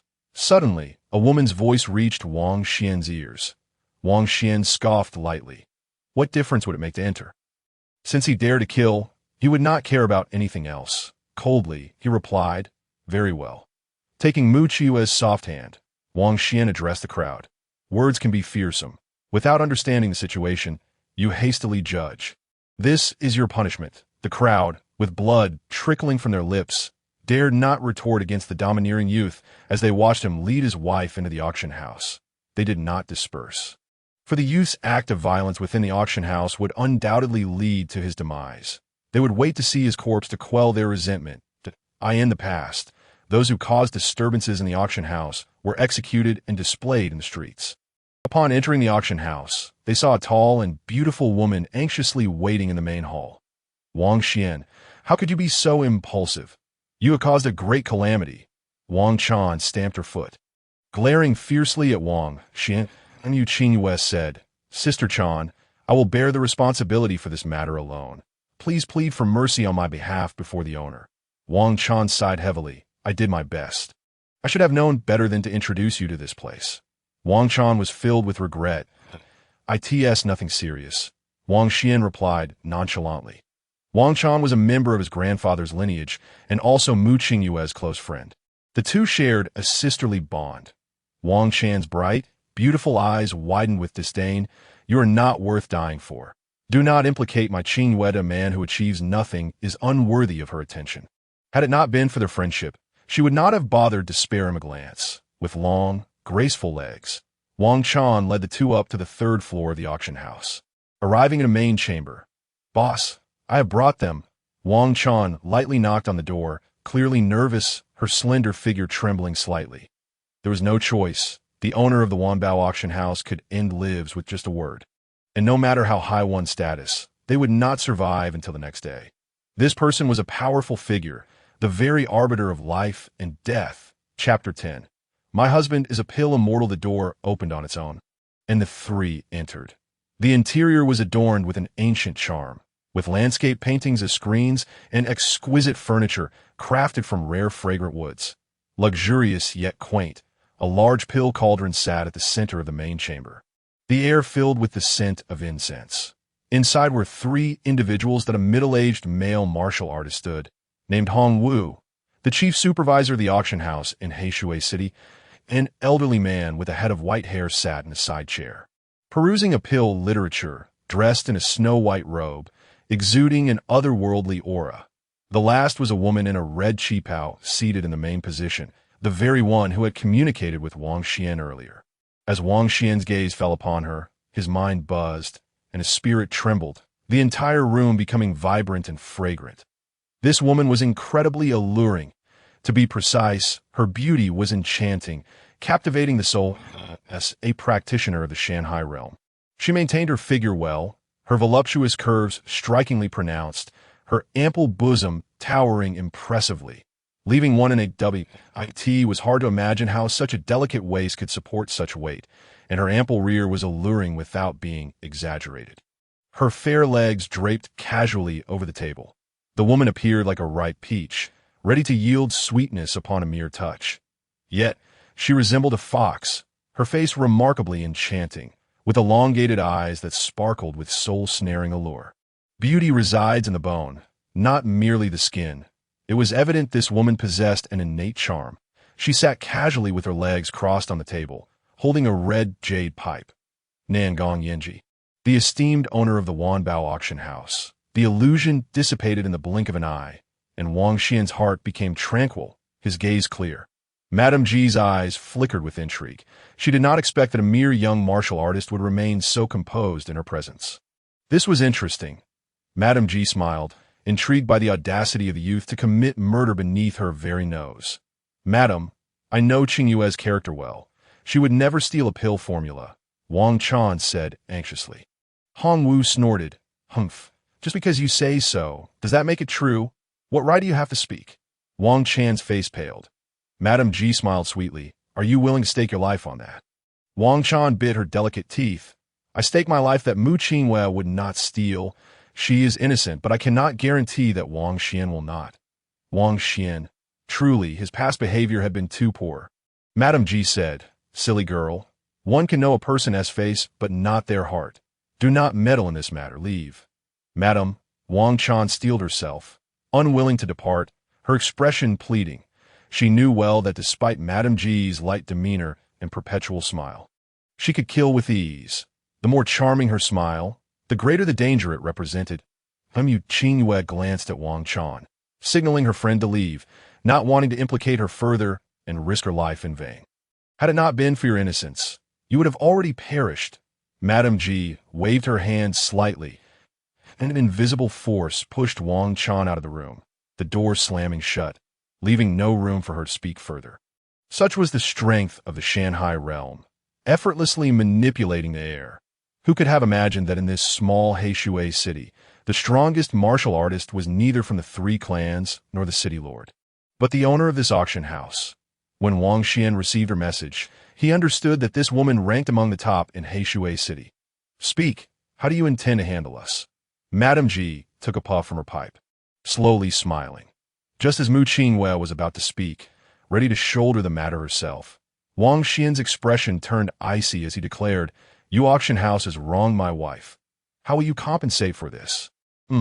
Madame Ji and Hong Wu were taken aback. Hong Wu's expression turned frigid. You dare to slander our auction house.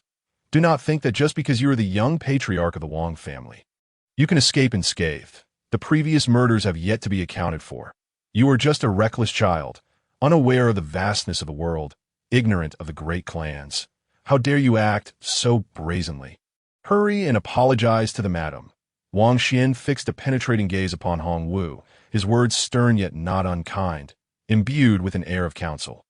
Hong Wu quietly shook his head, perceiving the young dandy as a mere frog at the bottom of a well, intent on recklessly endangering both himself and his wife.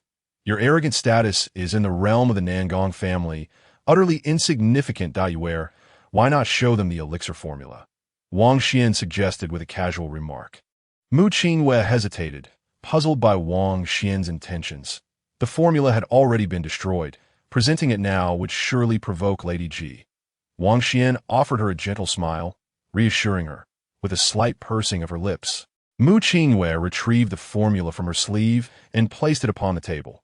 Lady Ji paid it no mind, not even casting a glance at the animal skin parchment, her smile growing increasingly alluring as she gazed directly into the youth's beautiful eyes, which were rife with danger. The boy, though somewhat surprising, did not exhibit the same insipid gaze that other men did upon encountering her. Instead, he maintained an admirable composure. However, to dare to act recklessly in the auction hall would certainly lead to his demise. Just as Lady Ji contemplated unleashing her wrath, an elderly man's soft exclamation broke the tension. Seated to the side, a white-robed elder, who had been engrossed in his tomes, suddenly inhaled deeply, his body jolting with surprise. He abruptly lifted his head, casting a suspicious glance at the animal skin parchment, inhaling again with fervor, before throwing aside his book and hastening to the table to grasp the elixir formula. This is. The elder's eyes brimmed with uncertainty as he held the parchment to his nose, inhaling with childlike wonder. Observing the ethereal elder behaving in such a manner, Mu Qingwei, initially intending to assert her sisterly identity, furrowed her brows in confusion. Lady Ji, silence. The white-robed elder barked sharply. Lady Ji's smile faltered, her lips twitching slightly. The elder, known as Dan Lao, was the chief alchemist of the Nangong family, revered by the Xuanwu dynasty as the alchemist madman. His solitary nature was well known. He dedicated his life to the art of alchemy, achieving remarkable prowess, yet proving difficult to engage with. The Nangong family had expended great resources to secure Dan Lao as their honorary alchemist, and she dared not offend him, striving instead to appease him. Realizing the elder had detected the aroma of the elixir, Wang Xian's voice rang out nonchalantly. Well, you possess a discerning eye, not merely myopic. With that, he took Mu Qingyue's hand and seated himself in a nearby chair, pouring 2 cups of tea, one for himself and the other for her, urging her to savor it with a smile. Mu Qingyue's face displayed a mixture of confusion and intrigue. She had intended to leverage her identity as Wang Xian's sister to protect him. Yet why did the elderly man react so peculiarly upon seeing the elixir formula? Lady Ji's eyes twitched as she observed the youth sitting without her permission, sipping tea. She refrained from expressing anger, fearing it might displease Dan Lao. Hong Wu, bewildered, inquired, "What significance does this elixir formula hold?" "It is merely a formula, is it not?" "Impossible! It cannot be," Dan Lao murmured, his eyes gleaming with fervor as he scrutinized the formula, gradually trembling with excitement. "The elixir's essence is divine, crafted by the hand of an alchemist sage." "Ha!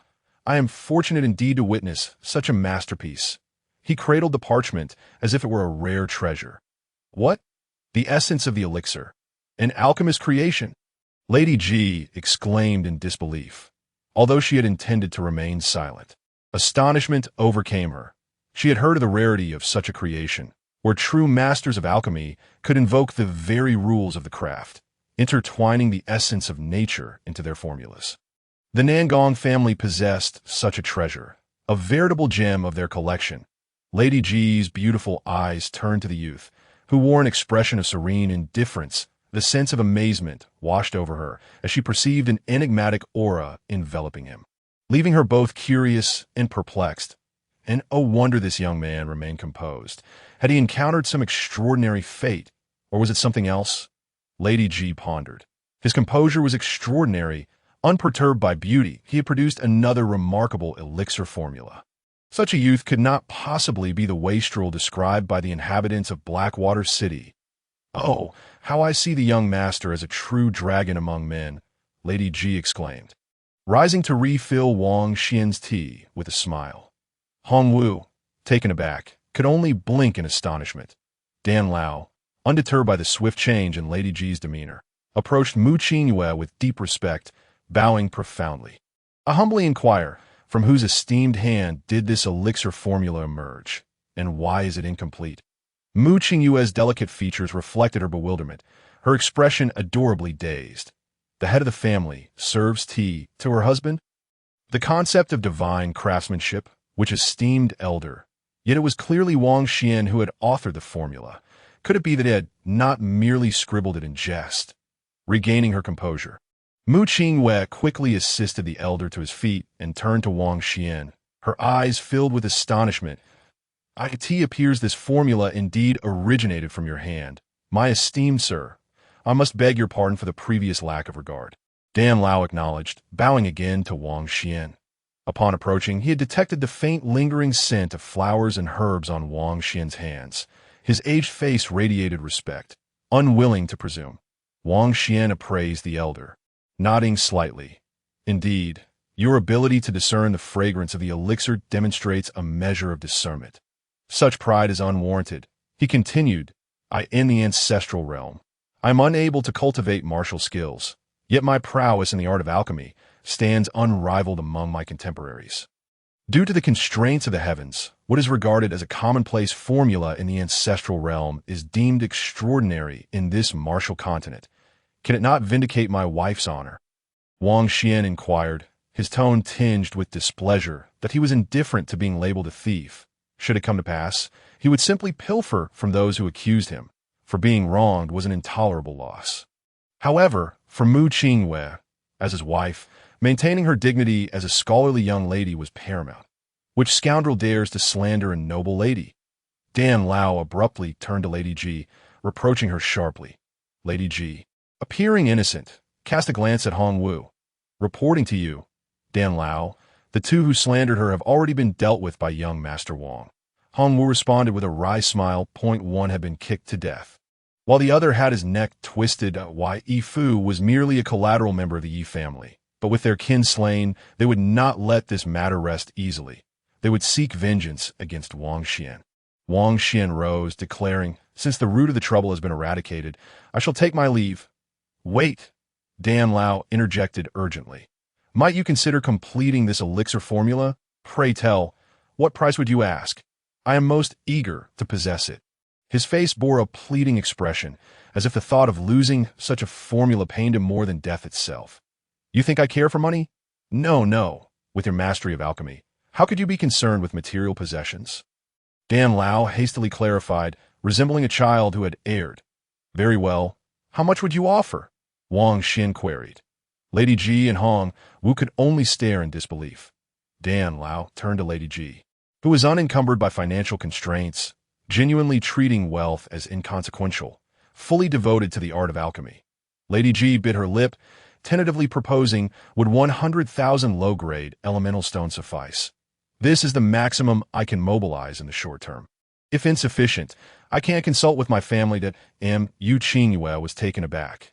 Listening to their conversation felt like a surreal dream. 100,000 elemental stones, even if they sold their entire family estate. It would not amount to such a sum. Yu Qingyue understood that the entirety of her family's assets would not reach this value. Yet Wang Xian had composed a formula worth millions in mere moments. Wang Xian, he stated coolly, returning to his seat and pulling the bewildered Mu Qingwei back down beside him.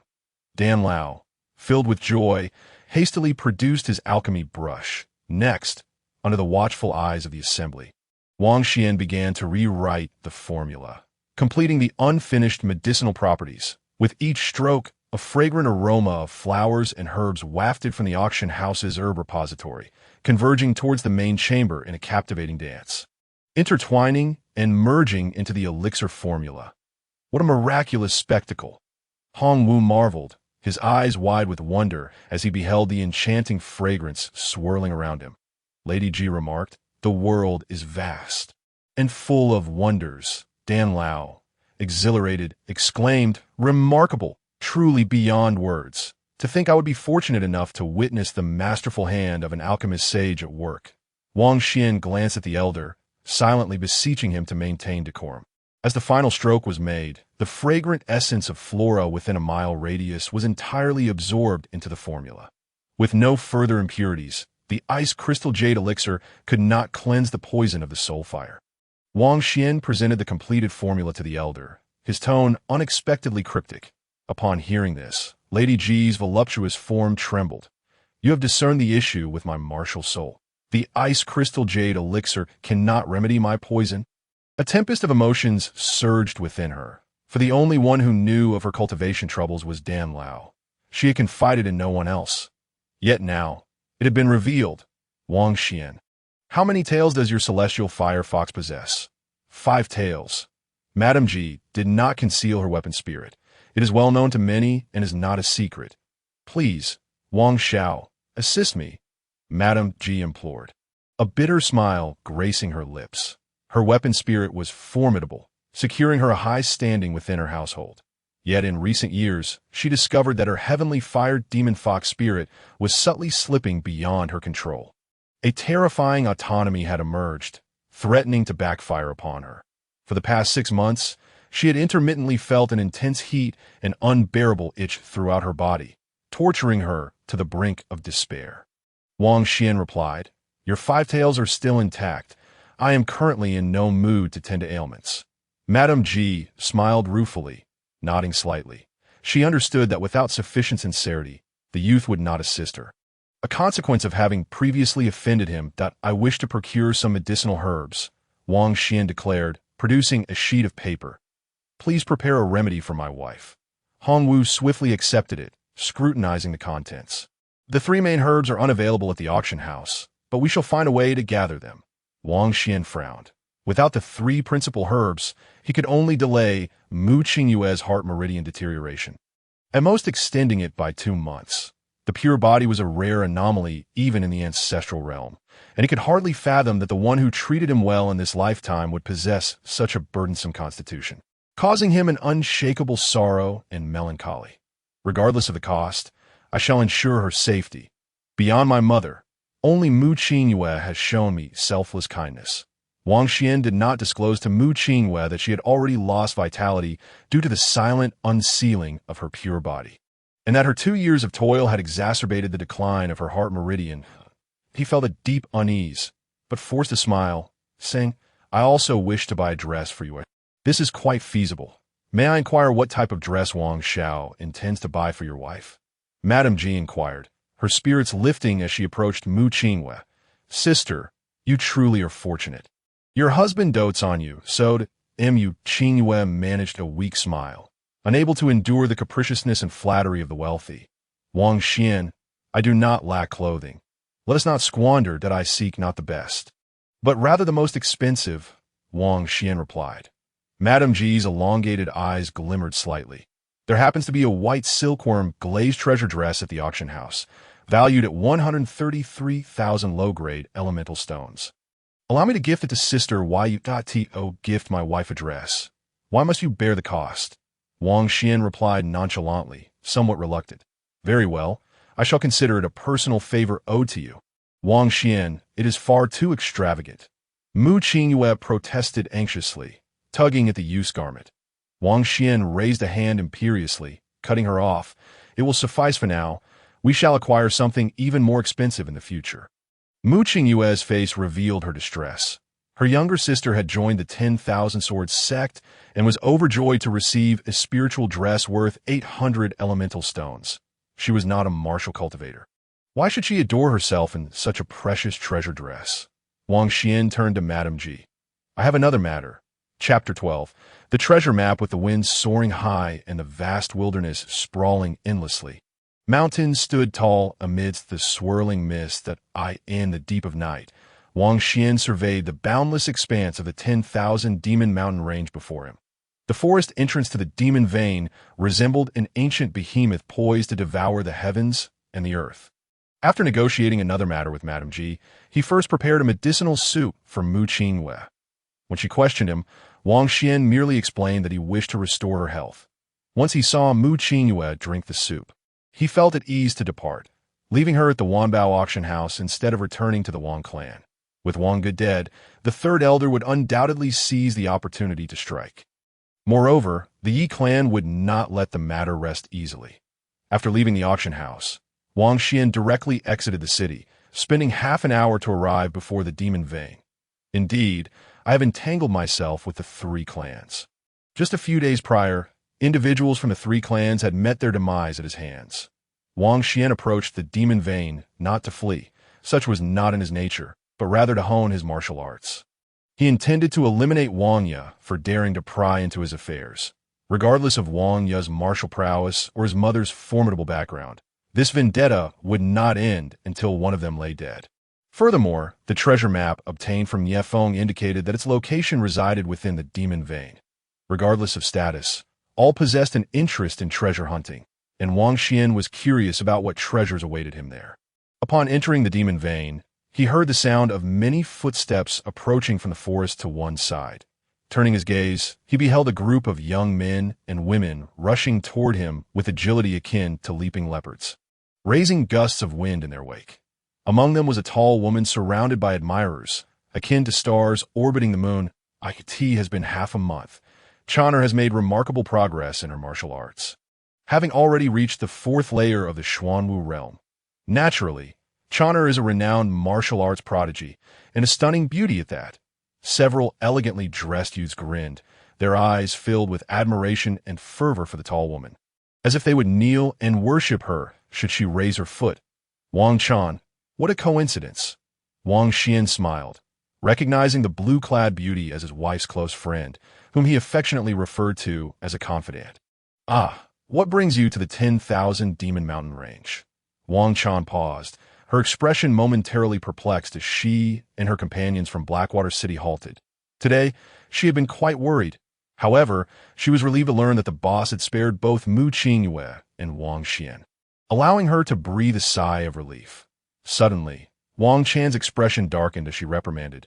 Wang Xian, it is fortunate that Madame Ji did not pursue you, but you should content yourself with living peacefully alongside Qin Wei and not run around recklessly. The 10,000 Demon Mountain Range is extremely perilous. My companions and I are martial heroes, yet we only dare to enter in a group, and here you are, wandering alone. Is that not courting death? You are utterly ignorant of the dangers. There are demon beasts comparable to the 5th or 6th layer of the Xian Yuan realm lurking just 50 miles from the outskirts. Word has it that he has begun his martial cultivation. And so what? To dare venture into the demon vein alone. If he dies, no one will even claim his corpse. The group of young men and women shook their heads in disbelief. Wang Chan's expression grew increasingly displeased. As Wang Xian was of her clan, their discussions made her feel embarrassed. Shall I break your legs and send you back to the clan, or will you return on your own? She had not intended to meddle in this useless youth's affairs. But seeing as he was the husband of her dear friend, she could not bear to watch him perish in the wilderness. Wang Chan, Wang Xian smiled gently and slowly replied, you ought to rinse your mouth. There are vegetable leaves stuck in your teeth. What? Wang Chan exclaimed in shock, hastily retrieving a small mirror from her sleeve to check. Having fallen for his trick, Wang Xian, you scoundrel, I shall ignore you. Wang Chan stomped her foot in indignation and hurried deeper into the demon vein. Chaner, wait for us, the group of young men and women called out, swiftly following her. After this brief interlude, Wang Xian continued along the route outlined in the treasure map. Observing as Wang Chan and her companions disappeared into the foliage, girls raised amidst flattery often became self-absorbed. However, Wang Chan's intentions were good. Given his current martial cultivation, he indeed faced considerable danger near the demon vein. Wang Xian proceeded cautiously and, after an hour, arrived at the base of a secluded cliff. There lay a concealed water pool that emanated a faint chill. Indeed, the treasure should be beneath this cold pool. Wang Xian mused, examining the treasure map, his gaze flickering with anticipation. Rather than immediately seeking the treasure, he retrieved a jade talisman from his storage pouch and crushed it. Then, Wang Xian sat cross-legged by the cold pool. Closing his eyes in meditation, as the moon shone bright and the stars were sparse, time passed without Wang Xian's awareness. Suddenly, a wave of heat surged from the distance, accompanied by the silhouette of a woman in a red dress. The rolling heat dissipated beside Wang Xian, revealing a stunning beauty clad in a flowing red qipao. Nangong Wanji, there danger within the cold pool. Wang Xian opened his eyes and stood. Nangong Yinji immediately released her soul power, probing into the depths of the cold pool. Moments later, she smiled alluringly, her fragrance wafting as she spoke. Wang Xiao, rest assured, there are no demon beasts within, only an empty cavern. Are you certain? You should accompany me into it. Wang Xian suggested, casting a glance at her. The last matter he had negotiated with Nangong Yinji involved her assisting him 3 times before he would treat her martial ailment. Nangong Yinji's brows furrowed slightly as she offered an awkward smile, saying, Wang Xiao, my weapon spirit is innately averse to water. Rest assured, if there is truly any danger, I will act immediately and ensure you remain unharmed. Very well. With a splash, Wang Xian leaped into the cold pool. He felt reassured in the presence of a powerful figure from the mountain and sea realm. With her soul power having scanned the area, there should be no issues. In truth, Wang Xian's soul power was not inferior to that of any mountain and sea realm expert. In his previous life, he had consumed countless heavenly and earthly treasures, endowing his soul with remarkable prowess. However, due to his current realm, he could not project his soul power too far. Better not to enter. Lest she covet the treasure, he thought with a smirk. Wang Xian swam towards the depths of the pool, his mind racing with thoughts. Although the likelihood of discovering treasure was slim, what if there truly was something? As he descended to the bottom of the 20-zhang deep pool, he noticed a cave on one side, and, with a gleam of determination in his eyes, he swam inside. The water was undeniably frigid. Even with his current cultivation level of Xian Yuan's second stage, he found it somewhat unbearable.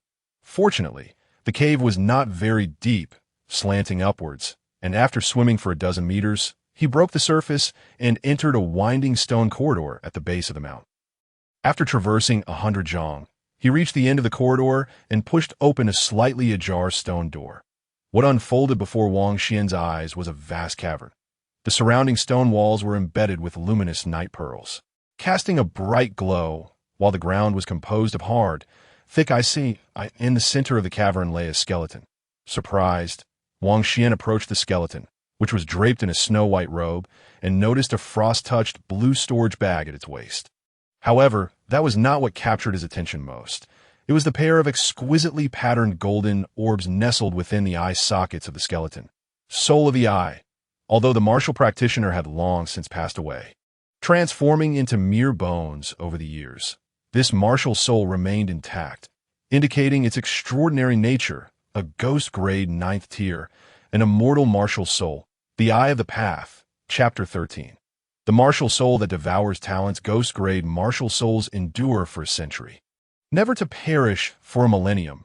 In his previous life, Wang Xian had always yearned for a martial soul. Thus, he had meticulously studied various martial soul tomes. He particularly hoped to awaken a rare type, such as the Eye of the Path. With countless martial souls existing, each possesses unique martial techniques. For instance, Nangong Yinji's five-tailed celestial fire fox is a top-tier spirit-level soul, while I have stumbled upon a rare ghost-grade martial soul. Wang Xian gazed at the golden-patterned Eye of the Path, marveling at its beauty and nobility. As long as a martial soul reaches the ghost grade, it will not vanish upon the death of its wielder. It remains for a century without decay and only dissipates after a millennium. This attests to the formidable power of ghost-grade martial souls. The skeleton had once been a true martial talent in the martial heaven continent. The reason he referred to it as a talent rather than a strong being was that there was no martial pressure emanating from the bones. True strong beings leave behind remnants of their might for a century after their demise. Indeed, while others might focus on the storage bag, my interest lies in the Eye of the Path, which I can devour. Without hesitation, Wang Xian prepared to activate the Grand Transformation Celestial Technique. For Wang Yuzmir, Earth-grade Earth Underworld Serpent Martial Soul was nothing but trash in comparison to the Eye of the Path. Suddenly, Wang Xian froze, his body paralyzed as a terrifying aura surged forth. The entire cavern shook violently, the icy ground reverberating with a deafening roar. This overwhelming might emanated from below, suffocating his breath and threatening to immobilize him. No wonder Nangong Yinji had failed to detect it. It was hidden beneath the ice. Wang Xian's expression turned grave. This was his first encounter since descending to the lower realm that filled him with such weighty apprehension. Even before the entity revealed itself, he sensed its extraordinary nature. Boom! The ice below shattered violently, revealing a massive beast head, as large as a wooden house, with 3 iron-like horns and eyes that glowed like crimson lanterns. Exuding a terrifying presence, the beast emerged. It brought forth a deluge of shattered ice, transforming the cavern into a scene resembling a rain of ice, accompanied by an indescribable beastly might. Wang Xian squinted his eyes.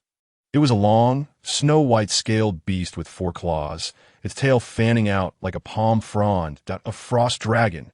With a thunderous roar, the frost dragon's voice alone could send a human martial practitioner into a panic, as it unleashed a colossal ice ball directed at Wang Xian. Boom! The ice ball, as large as a grinding stone, struck Wang Xian, shattering him instantly. Yet the frost dragon turned its gaze to the side, where the human youth had inexplicably appeared a zhang away, fleeing towards the cave's exit. Nangong Yinji, you have truly led me to my doom.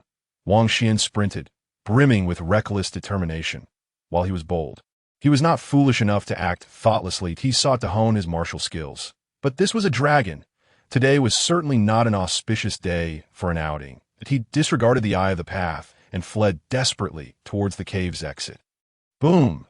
An ice ball hurtled towards him, but Wang Xian deftly employed the Shadow Mirage step to evade it, as the illusion he left behind was obliterated, just as he was about to escape to the cave's mouth. A sense of helplessness washed over his handsome face, and he suddenly twisted his body to the left. A massive ice ball grazed his clothing, crashing into the cave entrance and sealing it completely. As Wang Xian regained his footing, the enormous beast head lunged forward, swallowing him whole. Roar!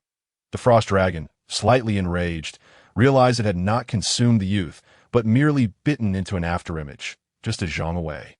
Wang Xian swiftly formed hand seals for his soul technique. His gaze icy and serious. 10 sword shadows sprang forth around him, slashing towards the frost dragon and unleashing a symphony of sharp whistling sounds.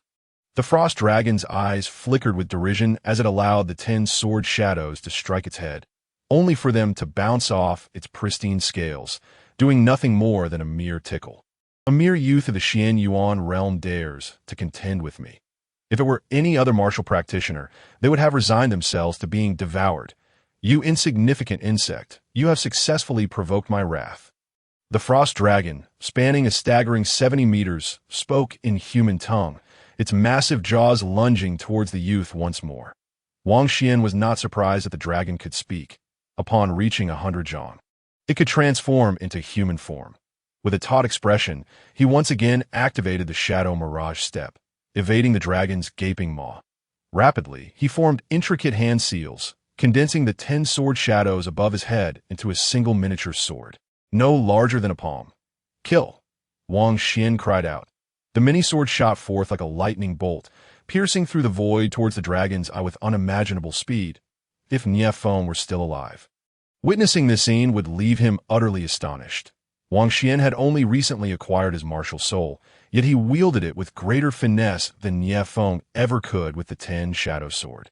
This technique of merging 10 swords into one, maximizing the potential of all soul swords, was something even Nie Feng could not achieve. You little brat, I adore devouring talented humans. The frost dragon roared with laughter, swatting the mini-sword aside with its claw and lunging towards Wang Xian. Wang Xian inhaled deeply, deftly sliding backward, maintaining his composure as he retrieved a powdery substance from his storage bag. This was the chicken comb toxin he had refined, prepared earlier that day while concocting medicine for Mu Qingwei. This was his last resort. If this frost dragon could not be poisoned, then Wang Xian would meet his end. Just as the situation reached a critical point, the ice ball at the cave's entrance erupted, unleashing a torrent of flames that surged into the cavern like a crimson tidal wave. You dare. Beast, do not harm young Master Wang. Nangon Yanji, engulfed in flames, stepped boldly into the cavern, her rear adorned with 5 fiery tails. However, she soon froze, her voluptuous figure trembling as she halted in her tracks. A Dragon King?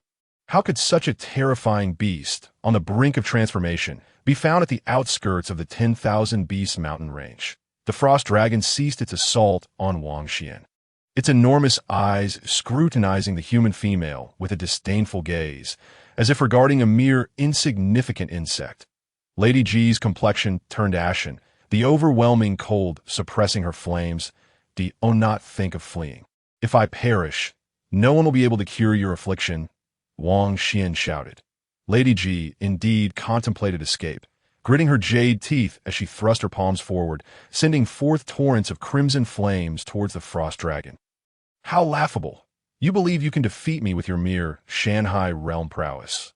The frost dragon opened its massive jaws, exhaling a blizzard that countered the raging flames. Do not listen to it. It is merely trying to intimidate you. It must have been driven to the outskirts due to losing a territorial dispute, Wang Xian urged, stepping forward and dashing to the side of the dragon. Scattering a bag of red powder upon its body. It must be injured. Otherwise, it would not be hiding beneath the ice. As he scattered the powder, he rolled aside to avoid the dragon's sweeping tail. Clever little brat, you've piqued my interest. My reward for you shall be to devour you. The frost dragon cackled in rage, not anticipating that its secrets would be uncovered by a mere boy. It unleashed a frigid breath to counter the flames, determined to recover from its injuries over the next decade before finally slaying the female practitioner and the youth in one swift motion. Wang Xian blinked in surprise. Foot? How absurd! The Frosty Frost Dragon's wrath surged. My name is Jiao. Intercourse. The Frosty Frost Dragon fell silent. Its beastly eyes darkened, clearly aware that the youth was attempting to distract its mind. Nangong Yinji's jade-like arms trembled violently, unable to approach the dragon while utilizing the triune glass flame technique. Its demonic power countered mine. I fear I cannot endure for long, as the words fell. A trickle of blood flowed from her mouth. Chapter 14. The Surge of Martial Arts. A frenzied ascendancy. Give me 10 breaths of time. Witnessing the blood trickling from Nangong Yinji's lips, Wang Xian rushed towards the skeletal remains with great haste. The massive fan-like tail of the dragon loomed overhead. It was ensnared by a fiery red giant foxtail. Nangong Yinji gritted her jade teeth as a fire-red fox, the size of a loft, manifested behind her, its fiery tails coiling around the Frosty Frost Dragon.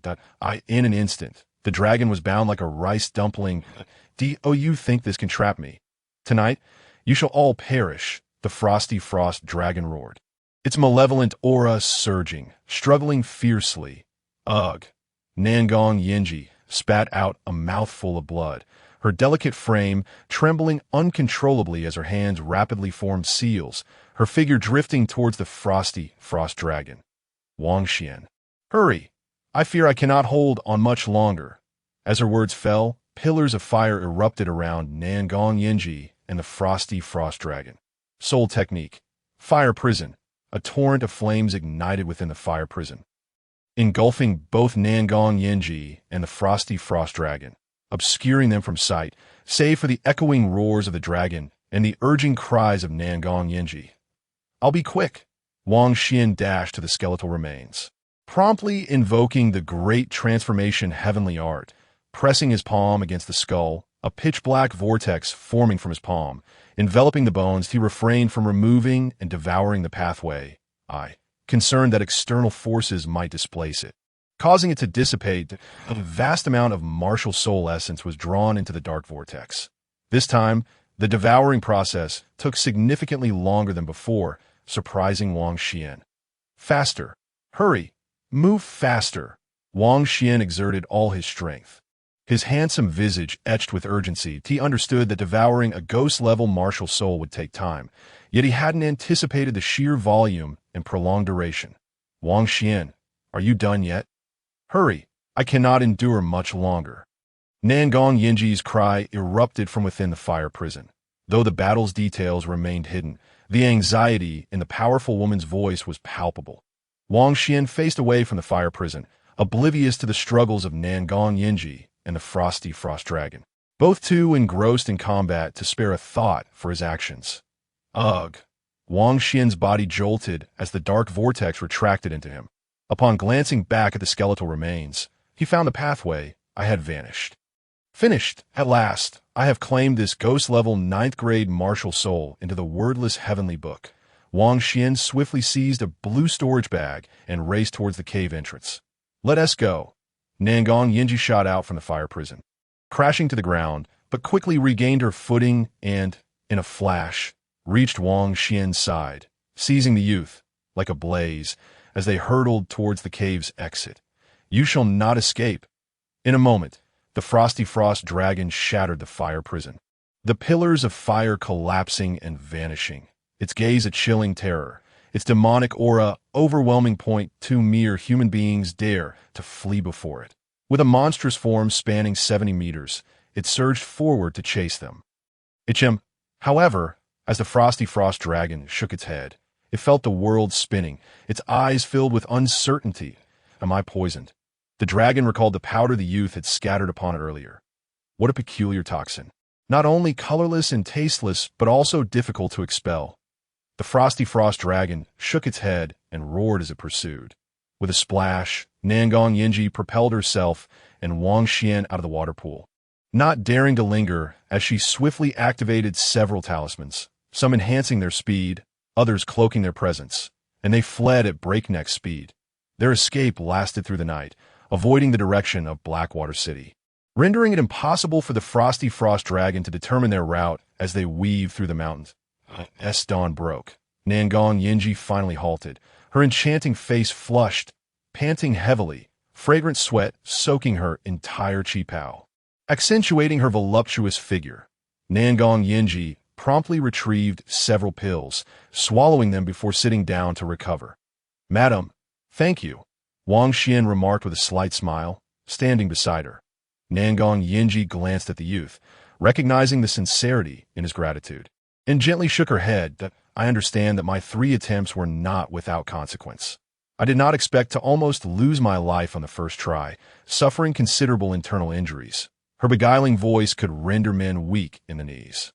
Wang Xian maintained a calm demeanor, surveying their surroundings. They were situated on the slope of a great mountain.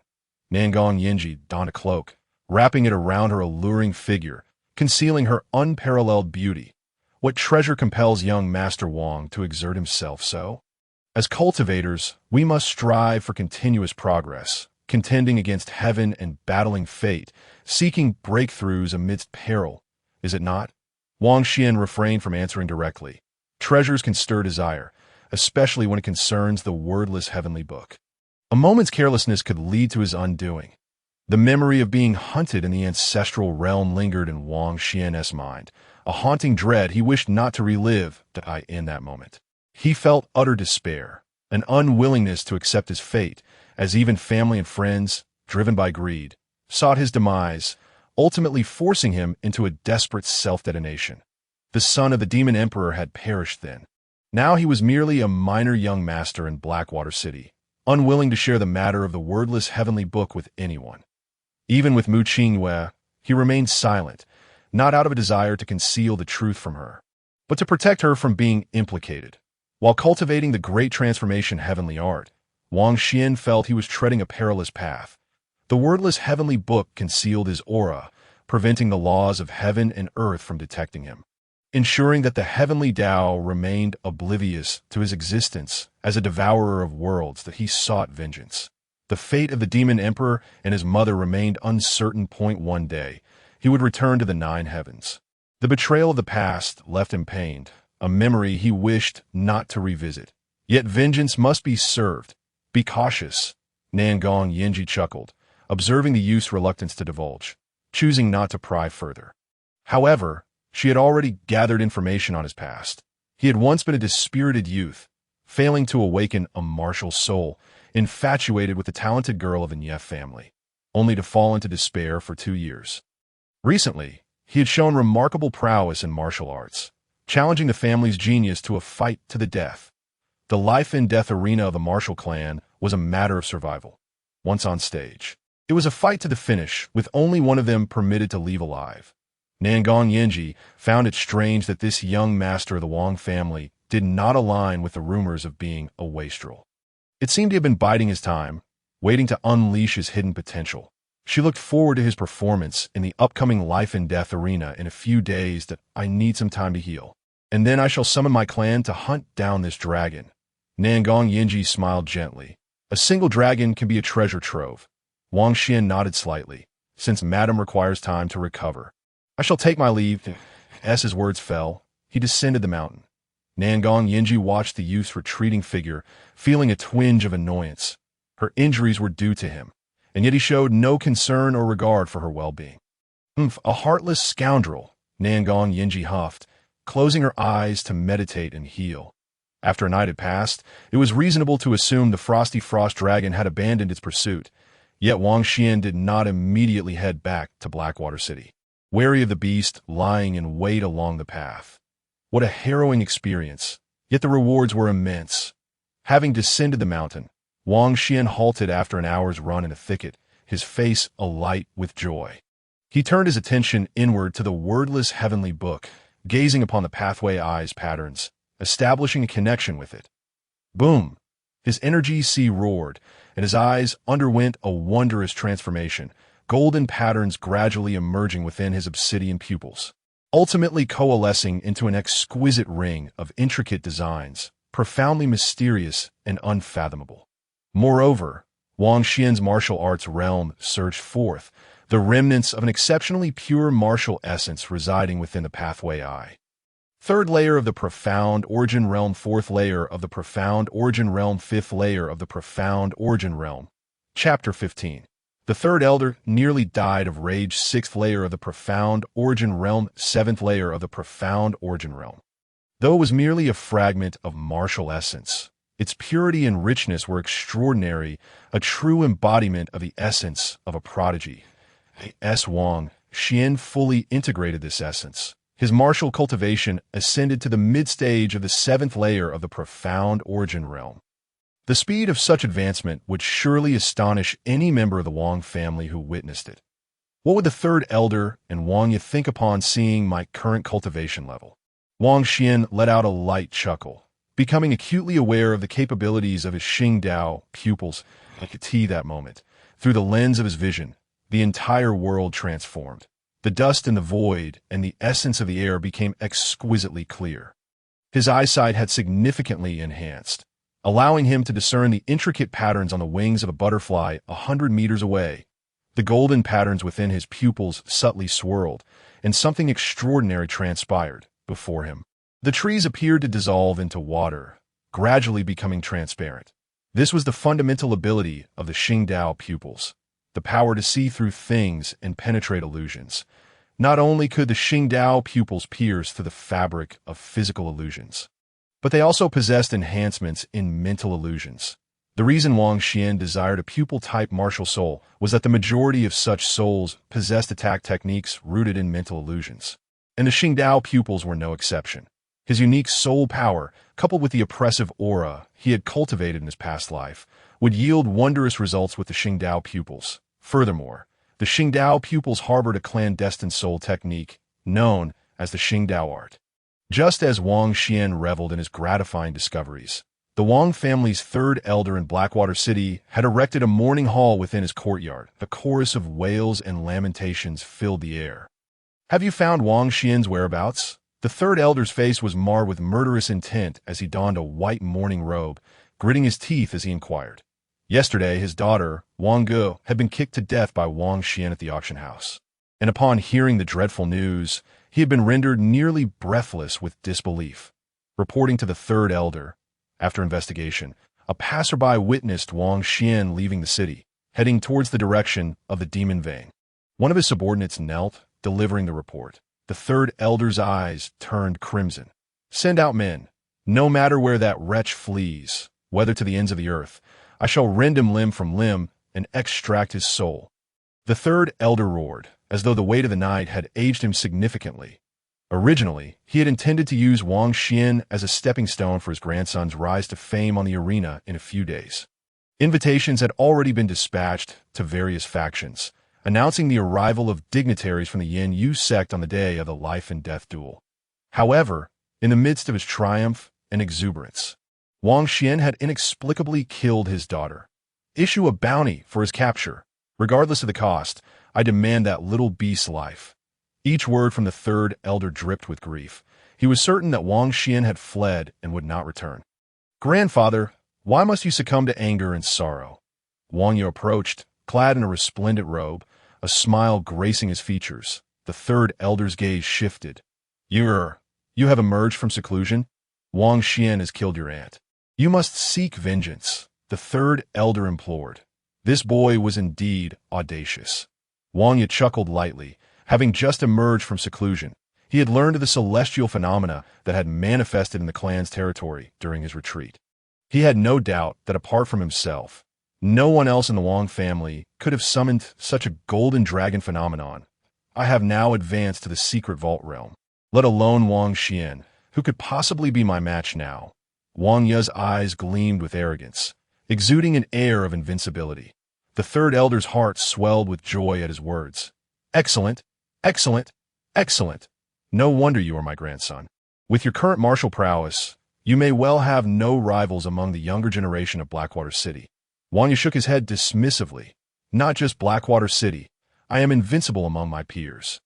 Indeed, after advancing to the secret vault realm, his combat strength had surged dramatically, leaving him with the sensation of being unmatched, as if the heavens themselves could not contain his brilliance. With an air of arrogance, He turned to leave.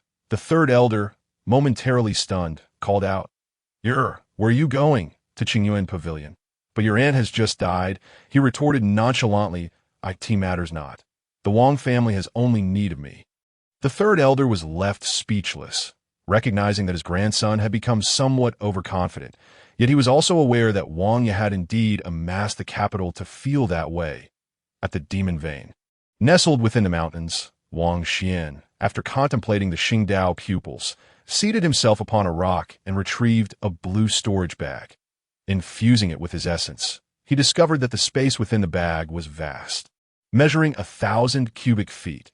Inside, a mountain of essence stones lay piled high, glittering and translucent, all of which were of mid-grade quality, roughly estimated to number around 30,000 pieces, with an exchange rate of 100 for each essence stone. Wang Xian pressed his lips together. Coupled with the essence stones obtained from the Wanbao auction house, his wealth had now surpassed 4 million lower-grade stones, marking a significant fortune. Additionally, 100,000 essence stones were stored within a VIP card, usable wherever Wanbao auction house had a presence. Within the storage bag, there were 3 more items. Among them was a long sword, the specific grade of which was not immediately discernible. Wang Xian was not particularly versed in the art of weapon forging, as no one could master all disciplines simultaneously. There was also a manual, the Great River Sword Technique, an 8th-grade spiritual swordsmanship skill. Wang Xian perused the manual, having long aspired to become a sword cultivator. He had previously studied many sword classics, such as the Celestial Emperor's Opening Heaven Sword, but their grades were far too high for him to practice at present. The Great River Sword Technique, however, contained elements of profound wisdom, perfectly suited to his current capabilities. After stowing the manual away, he turned his gaze to the last item in the storage bag. It was an exquisite wooden box. Its surface glistening with frost, a hint of intrigue crossed Wang Xian's face as he refrained from hastily opening it. What could it possibly be? The box seemed to emanate an aura of coldness even within the storage bag. His dark, gleaming pupils transformed once more into the Qingdao pupils, and he activated his penetrating vision. Gradually, the wooden box became transparent, revealing within it a palm-sized, blue ice crystal lotus. The 9 Nether Ice Calamity Lotus? Wang Xian exclaimed in astonishment. There could be no mistake. This lotus was a rare treasure long extinct in the ancestral realm. Think such a poisonous entity could still exist in the Tianwu continent. Wang Xian could not help but feel astonished. It was no wonder the frost serpent had chosen to conceal itself there, avoiding contact with the storage bag. Clearly, it feared the 9 Nether Ice Calamity Lotus. This poisonous entity had numerous remarkable uses, serving as a primary ingredient in various high-grade elixirs and possessing an extraordinarily frigid power. Should a living being inadvertently touch it, they would be instantaneously encased in ice. Although this item could not rival the efficacy of celestial elixirs, its toxicity was undeniably formidable. Its chilling and sinister nature, once unleashed, Wang Xian mused, deciding against recklessly handling the 9 Nether Ice Calamity Lotus, opting instead to leave it within the storage bag. This haul was truly remarkable. Though facing the frost serpent had been perilously life-threatening, a moment's carelessness could have led to a gruesome end. Yet, in the path of martial cultivation, danger often heralds great opportunity. The surrounding mountains echoed with the roars of demon beasts, yet Wang Xian chose not to return to Blackwater City. Instead, he resolved to remain at the Demon Vein, solidifying his rapidly ascending martial realm while simultaneously practicing the Great River Sword Technique. Time slipped away, and practice knew no age. 5 days later, at the periphery of the Demon Vein, beside a great river, sword light danced and shimmered, resonating like the flowing waters. Wang Xian silently devoted himself to mastering the sword art. The sword moved in harmony with his heart, his figure ethereal and graceful, exuding an indescribable elegance. The river beside him responded, splashing droplets into the air as Wang Xian collected his sword momentum and executed a strike. Splash! The river before him was cleaved by the might of his sword, creating a chasm nearly a meter deep and 10 meters long, before the waters swiftly returned to tranquility. Wang Xian nodded, a smile illuminating his face. Tomorrow, the 9th day of September, would undoubtedly mark the fateful day of the life-and-death duel with Wang Ya. Fool, your grandfather's relics and your wife belong to me. Ha ha. A sinister voice echoed in his mind, reminiscent of his awakening. It was time to settle the score. A glint of murderous intent flickered in Wang Xian's eyes. Suddenly, a voice filled with sorrow and rage echoed from afar. You beast shall not die a good death. Wang Xian turned his gaze towards the distant mountains, the voice striking a familiar chord within him. Who could it be? Chapter 16. Release that girl. On the outskirts of the Wanyao mountain range, near Blackwater City, a valley became the scene of a fierce battle. A group clad in Nye clan attire besieged a pair of young men and women in resplendent garments. Wang Chan was among those being attacked, her companions around her already battered and terrified, some lying lifeless in pools of blood. Why are those from Blackwater City trying to kill us? A young woman in a pink dress struggled to fend off the onslaught. How laughable! Blame only your weakness for encountering us in the demon vein. Nye Chun sneered, channeling his formidable power from the 8th level of Xian Yuan realm, striking forth with an undeniably overwhelming sword.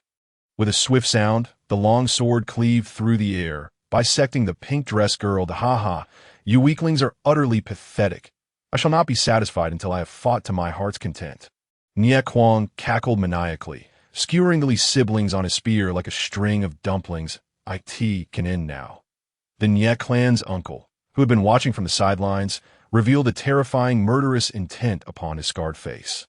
With that, a resonant hum emanated from his robe, and a swarm of insect-like creatures surged forth from his sleeves, enveloping the air as they lunged towards the young lords and ladies of Blackwater City.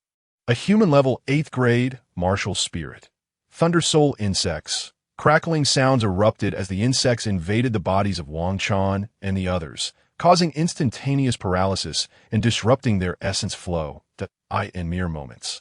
Several more lives were extinguished, leaving only Wang Chan and 3 young men in resplendent attire alive. Spare us. 3 young men clad in fine garments were so terrified that their faces turned ashen. They screamed in panic and fell to their knees.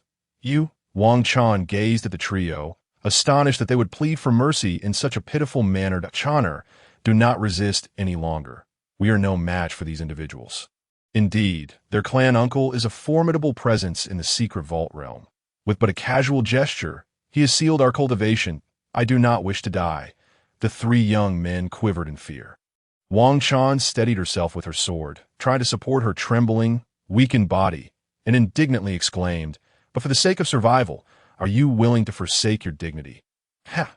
This little girl from the Wang family possesses quite a spirit. Nye Chan observed with a glint of amusement in his eyes.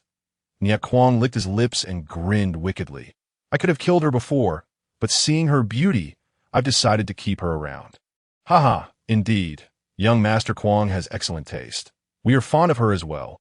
The Nye clan men guffawed, their gazes towards Wang Chan laden with a meaning understood only by men. A chill ran down Wang Chan's spine, and she instinctively stepped back, her long jade-like legs retreating 2 paces. Boring. Hurry up. Several Nye clan women wiped the blood from their swords and turned their backs, no longer interested. The Nye clan's uncle, Nye Wuda, maintained a detached expression, leaning on his cane, silent as ever. His purpose for coming to the Wanyao mountain range was to lead his juniors in search of Nye Feng, who had gone missing days prior while training in the mountains. What are you planning to do? Don't come any closer. Wang Chan felt an icy dread envelop her as she watched Nye Chun and Nye Kwang closing in on her with malicious grins. She attempted to swing her sword, but her efforts were feeble and lacking strength. The chaotic lightning energy within her rendered her unable to muster any fighting spirit. Hee, fair maiden, do not fear. We shall let you experience the most exquisite sensations this world has to offer. Nye Kwang reached out to touch Wang Chan's face, but she stumbled aside to avoid him. The women of the Wang clan shall become playthings for my clan, Nye Chun declared. Shameless. You disgrace the Blackwater City's 3 great martial clans.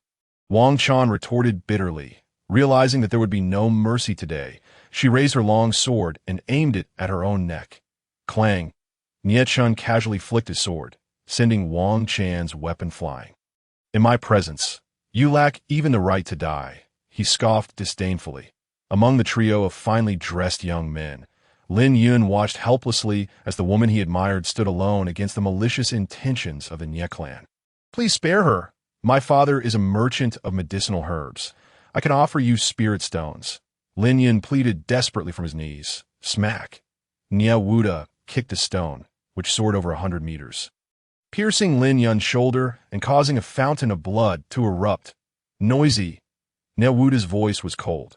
Lin Yun writhed in agony on the ground, while the other two young men bowed their heads lower, trembling in fear. Scram. Each of your families must apply 1,000 spirit stones to the Nie clan, or face the annihilation of your entire lineage. Nie Wuda dismissed them with contempt, uninterested in killing these spineless cowards. Lin Yun and the others scrambled to their feet, fleeing in terror, too frightened to utter a word, let alone plead for their goddess. Wang Chan felt desolate. Was this the so-called hero who would pluck the stars from the sky for her? Once, they had vowed to battle the world's enemies for her sake, to stand resolutely before any calamity, even if the demon god descended and the heavens collapsed. Wang Chan glared at the Nie clan members with hatred, slowly declaring, though I, Wang Chan, may not be a paragon of beauty, you shall not trample upon my dignity. All that I endure today shall be repaid to Nie Xiansang in the future. Wang Chan bit her tongue sharply. And in an instant, Nie Kuang appeared, grasping her chin. You dare curse my clan's supreme jewel. Once I tire of you, I shall cast you into the serpent's den. Tear.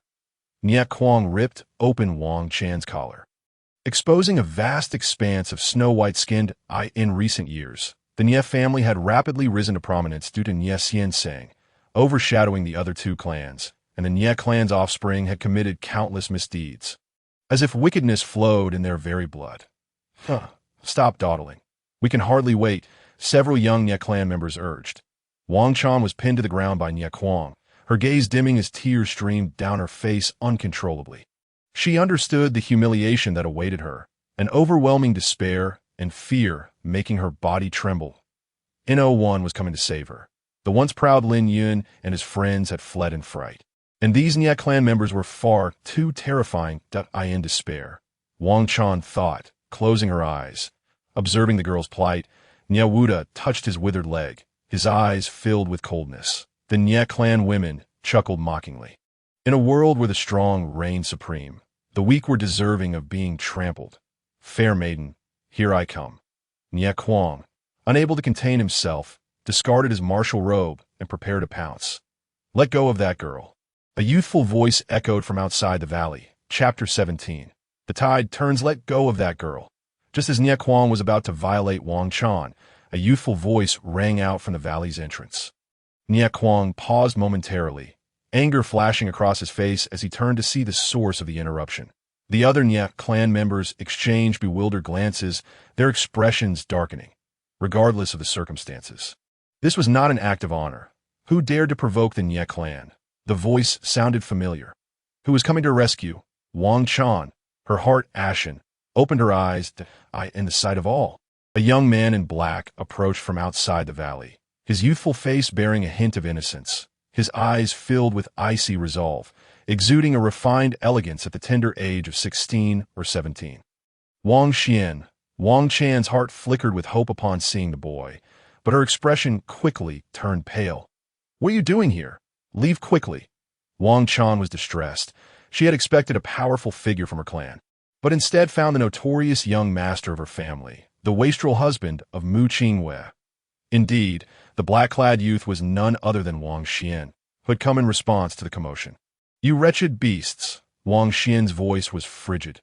Even though he was the son of the demon emperor in his previous life, feared by all and regarded as a cold-blooded monster, he had never contemplated committing such vile acts against women. It was unfathomable that these Nie clan members would perpetrate such disgusting deeds in broad daylight. It was beyond comprehension that they could be called human, akin to beasts unworthy of existence. Was female beauty truly so captivating? Wang Xian could not fathom it. Once, a queen who ruled over realms had crawled in his bed, only to be disdainfully kicked off. He was not one to meddle in others' affairs. The lives and deaths of others were of no concern to him. In the midst of normal conflict, even the most beautiful woman could perish before him without eliciting a response. Yet Wang Chan was a close friend of Mu Qingwei, and the transgressions of the Nie clan were intolerable to him. The Nie clan members exchanged glances, their expressions peculiar. While they might have considered Wang Ye and the others, this Wang Xian, oh, I wondered who it was. Turns out it is our little benefactor, one of them sneered. Tiskaviske, when our young lady awakened her martial soul and faced danger, it was thanks to your assistance, Wang Xian. Little fool, do you wish to play the hero again? If you want to save her, just kneel and crawl through my legs, Nie Kuang winked. Yes, if you wish to rescue her, crawl through our legs. The Nie clan members laughed mockingly, their eyes glinting with malicious intent as they assessed Wang Xian. Wang Chan shouted urgently, "Don't come any closer! They will kill you!" The boy's willingness to stand up sparked surprise and gratitude in Wang Chan, although she shared blood ties with Wang Xian. She had grown up outside the clan and had little contact with him. She only knew that he was a pampered young master, wasting his days away. Wang Chan had previously held a rather unfavorable impression of him. She believed he was unworthy of Mu Qingwei, viewing her friend's husband as a useless man. Lacking character, responsibility, and martial prowess, her friend had wasted herself on him. Ha! Wang Xian, do you wish to save her? Given your deep affection for our clan, asked Jewel, if you kneel and crawl through my legs now, I might consider sparing her. Nie Kuang taunted. Yes, if you wish to save her, then crawl through our legs. The Nie clan members urged, laughing heartily. Wang Xian calmly stepped into the valley, recalling only that he had once assisted a Nie clan maiden, though the details were hazy.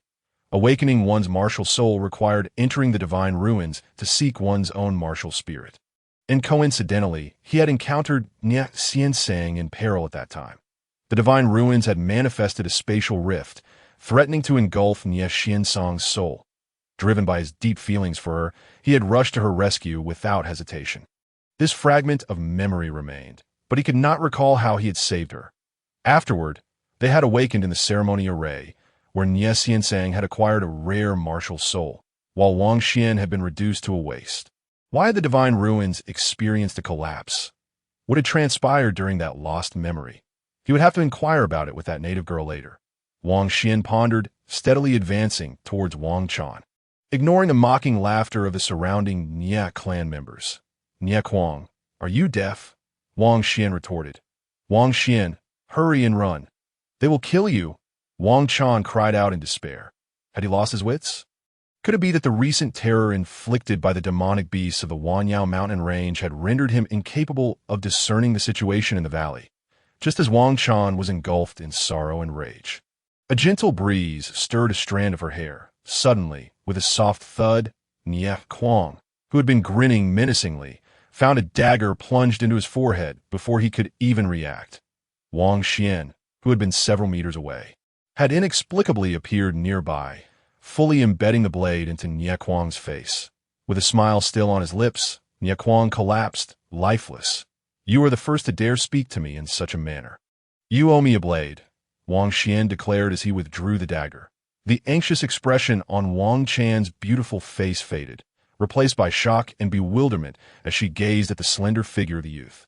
How could this be possible? Nie Kuang was a formidable opponent at the 7th level of the Xianyuan realm, and yet he had been killed in an instant. How had he accomplished such a feat? The transformation had been too swift for Wang Chan to comprehend. The incompetence and cowardice of Mu Qingwei's weak husband had resulted in the demise of a martial arts expert. Wang Chan's ruby lips formed an adorable A-shape. Was she dreaming, or was this a desperate illusion? Or had she simply been rendered senseless by fear? Yet how could such a fantasy conjure the image of Wang Xian, a youth she had often deemed a martial arts failure? Someone she had once wished to confront on behalf of Mu Qingwei. The atmosphere in the valley was thick with tension, a profound silence enveloping the scene. Nie Wuda, the elder of the Nie clan, narrowed his eyes. The other members of the Nie family revealed expressions of disbelief. They had failed to perceive the boy's movements. He had seemed to vanish and reappear before Nie Kuang, striking him down with lethal efficiency. So, the 7th level of the Xianyuan realm is not just for show. He has concealed his true power. Nie Wuda spoke coldly in that fleeting moment when the boy had wielded the dagger to slay Nie Kuang. He had sensed a fluctuation in the youth's aura, but alas, the boy had acted too swiftly for him to issue a warning. Days prior, he had received word that the young master of the Wang family had begun cultivating martial arts and was set to engage in a life-and-death duel with the genius Wang Ye of the Wang family. Yet at that time, the rumors suggested he was merely at the 9th level of the soul condensation realm. Clearly, this youth had been capable of martial cultivation all along, concealing his abilities, and overwhelming killing intent surged within Yewuda. A master at the 7th level of the Xian Yuan realm. His concealment runs deep. Upon hearing Yewuda's words, both the Nye family members and Wang Chan turned their astonished gazes towards the youth clad in black. "Ah, you dare to kill my brother. You shall pay for this." Regaining his composure, Nye Chen's eyes burned with fury as he shouted, channeling all his strength into a frenzied sword strike. Kanglin's sword technique. A multitude of sword shadows erupted from Nye Chen's blade, at least 30 in total, brimming with murderous intent, encircling Wang Xian in a deadly snare, intent on reducing him to a mere pulp. Chapter 18. I have a sword. As Nye Chen unleashed his sword technique upon Wang Xian, many from the Nye family were left in awe. Though Nye Chen was the younger brother of Nye Kuang, his cultivation surpassed that of his brother, having reached the 8th level of the Xian Yuan realm.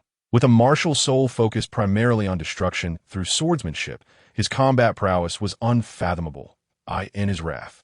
The Kanglin sword technique he executed was nothing short of exquisite, a dazzling display of true and false sword shadows that left the beholder spellbound. Nye Chen was undoubtedly a swordsmanship prodigy of the Nye clan, and countless adversaries had perished beneath his blade. This encounter would surely be no exception. Yet an anomaly emerged this time. With a soft ding, the tip of Nye Chen's sword poised to slice through Wang Xian's throat.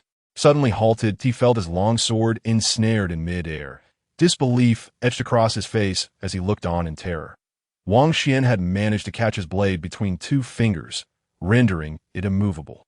Regardless of how hard Nye Chen exerted himself, the sword felt as solid as cast iron. "This is impossible," Nye Chen exclaimed, his eyes wide with shock. The Kanglin sword technique he had performed was the strongest sword art of his family. Honed to perfection, having claimed innumerable martial artists' lives. How could it be so easily countered?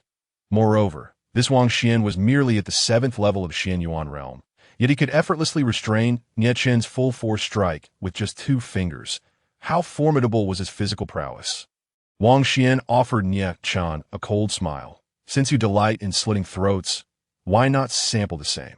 As he spoke, Nye Chen felt a violent tremor in his right hand.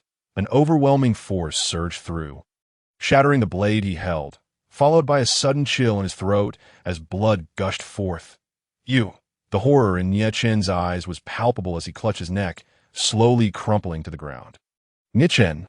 The members of the Nye clan were shaken to their core, a chorus of shock and rage erupting. The brothers had both fallen in unison. Wang Xian discarded the broken sword, his seemingly innocuous face murmuring, "One mustn't underestimate appearances." Had they not witnessed it firsthand, who would have imagined that such a handsome young man could take life without a flicker of hesitation in his eyes? "Why are you still here?" Wang Xian directed his gaze towards Wang Chan, who lay nearby, her thoughts momentarily clouded. Suddenly, he was struck by a wave of white, unable to comprehend why a woman's skin could be so radiant. It was undeniably captivating. Wang Xian turned away, slightly furrowing his brow, questioning why he had never felt this way before. The fleeting glimpse of her smooth, curvaceous form ignited an itch within him, causing his mouth to dry. "Oh no, could it be that I am ill? Just as my mother warned, women can bewitch the soul." The boy mused it was the first time he experienced such peculiar feelings, leaving him in a state of unease. "Let us leave together." Wang Chan, still recovering from her shock, quickly wrapped herself in her garments and rose. "None of you shall escape." Yewuda's eyes darkened as he waved his hand. "This boy possesses some skill. You must all attack together." "Understood." The enraged members of the Nye clan heeded the command, no longer hesitating as they unleashed their cultivation, charging towards the 2 to nearly 30 individuals, all at the 5th to 9th levels of the Xian Yuan realm. Surge forth that it was evident that the Nye clan had experienced rapid development over the past 2 years, their average cultivation far surpassing that of the Wang family. Faced with such odds, even those at the secret store realm would have to retreat. "You go on ahead. I shall hold them off." Wang Xian declared as a long sword materialized in his hand, the origin of which remained a mystery. No. If we are to die, let it be together. Wang Chan protested, unable to fathom why Wang Xian possessed such remarkable martial prowess. How could she abandon the youth who had risked everything to save her? Wang Xian pushed Wang Chan towards the valley's exit. Taking his stand against the advancing Nie clan members, I will not perish. Your presence will only hinder my fight. With a flick of his sword, the sound of rushing water resonated, and a multitude of sword shadows emerged behind him. The manifestation of his martial soul, the 10 Shadow Sword. Whoosh, whoosh, whoosh, the 10 Shadow Sword shot forth, mercilessly slaughtering a female cultivator from the Nie family, reducing her to mere fragments. Wang Chan, witnessing the unparalleled prowess of the youth as he dispatched a member of the Nie clan, felt a mix of awe and anxiety. She understood that her meager martial abilities would only serve to impede Wang Xian, and it was absurd to think she could stand up to him. You must survive, Wang Chan cried out, turning to flee into the distant woods, a single tear escaping from her eye. Finally, she was gone. Wang Xian thought to himself, women truly are peculiar creatures. At times they are amusing, yet other times a source of vexation. With Wang Chan's departure, he could fight with abandon, no longer concealing his myriad abilities, ready to send these vile beasts to their doom. As these thoughts coursed through his mind, Wang Xian found himself completely surrounded by the Nie clan members as a massive blade swung towards him, and he merely sidestepped, the long knife grazing past his nose. With a resounding whoosh, the sound of rushing water filled the air, and the glint of his sword dazzled the eyes as Wang Xian cleaved through the Nie clan man wielding the knife. Thud! The man's body was cleaved in twain. Great River Sword Technique. Wang Xian's left hand formed a sword gesture, and the 10 Shadow Sword hovering above him emanated the sound of flowing water, unleashing their power like an unstoppable tide. Thud! Thud! Thud! Thud! 10 sword shadows weaved through the ranks of the Nie clan, darting like fish, swift and deadly, piercing through the bodies of several Nie family members, leaving a fountain of blood in their wake. What manner of sword art is this? How can it be so exquisite? What is this sword soul, so akin to Nie Feng's 10 Shadow Sword? Be careful. Don't kill me. Thud! The members of the Nie clan were struck with terror, witnessing the swift demise of their kin at the hands of the 10 sword shadows. Their bodies growing cold. You vile, domineering beasts, whose every action is steeped in wickedness. I cannot rest until you are annihilated. Wang Xian executed the Great River Sword Technique, with 10 shimmering sword shadows darting gracefully around him. Standing with his hands clasped behind his back, resembling a legendary sword immortal. Alas, he was clad in black. Next time, he should don a white robe to enhance his celestial demeanor. You arrogant fool! Who are you to call yourself a sword immortal? Suddenly, a chilling female voice echoed from behind him 10 meters away, a strikingly beautiful woman from the Nie family. Her hands weaving intricate, soul-binding gestures, conjured an eerie black portal above her head. The portal expanded swiftly, adorned with 2 strings of bells, and as it opened, an uncanny force of attraction surged forth that in an instant, the 10 flying sword shadows trembled and were drawn back, vanishing into the obsidian portal. My martial soul is the 9th grade human-level soul sealing gate. Your martial soul is sealed, and you shall meet your end. The stunning Nie woman, with her frostbitten words, retracted her black portal martial soul back into her soul sea. Kill!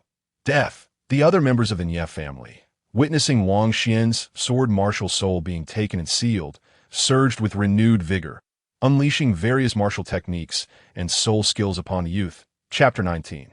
A taste of one's own medicine. Realizing his martial soul had been taken, Wang Xian stood frozen as arrows, spears, and swords blocked his every escape route. In that moment, confusion flickered across his face. Thud!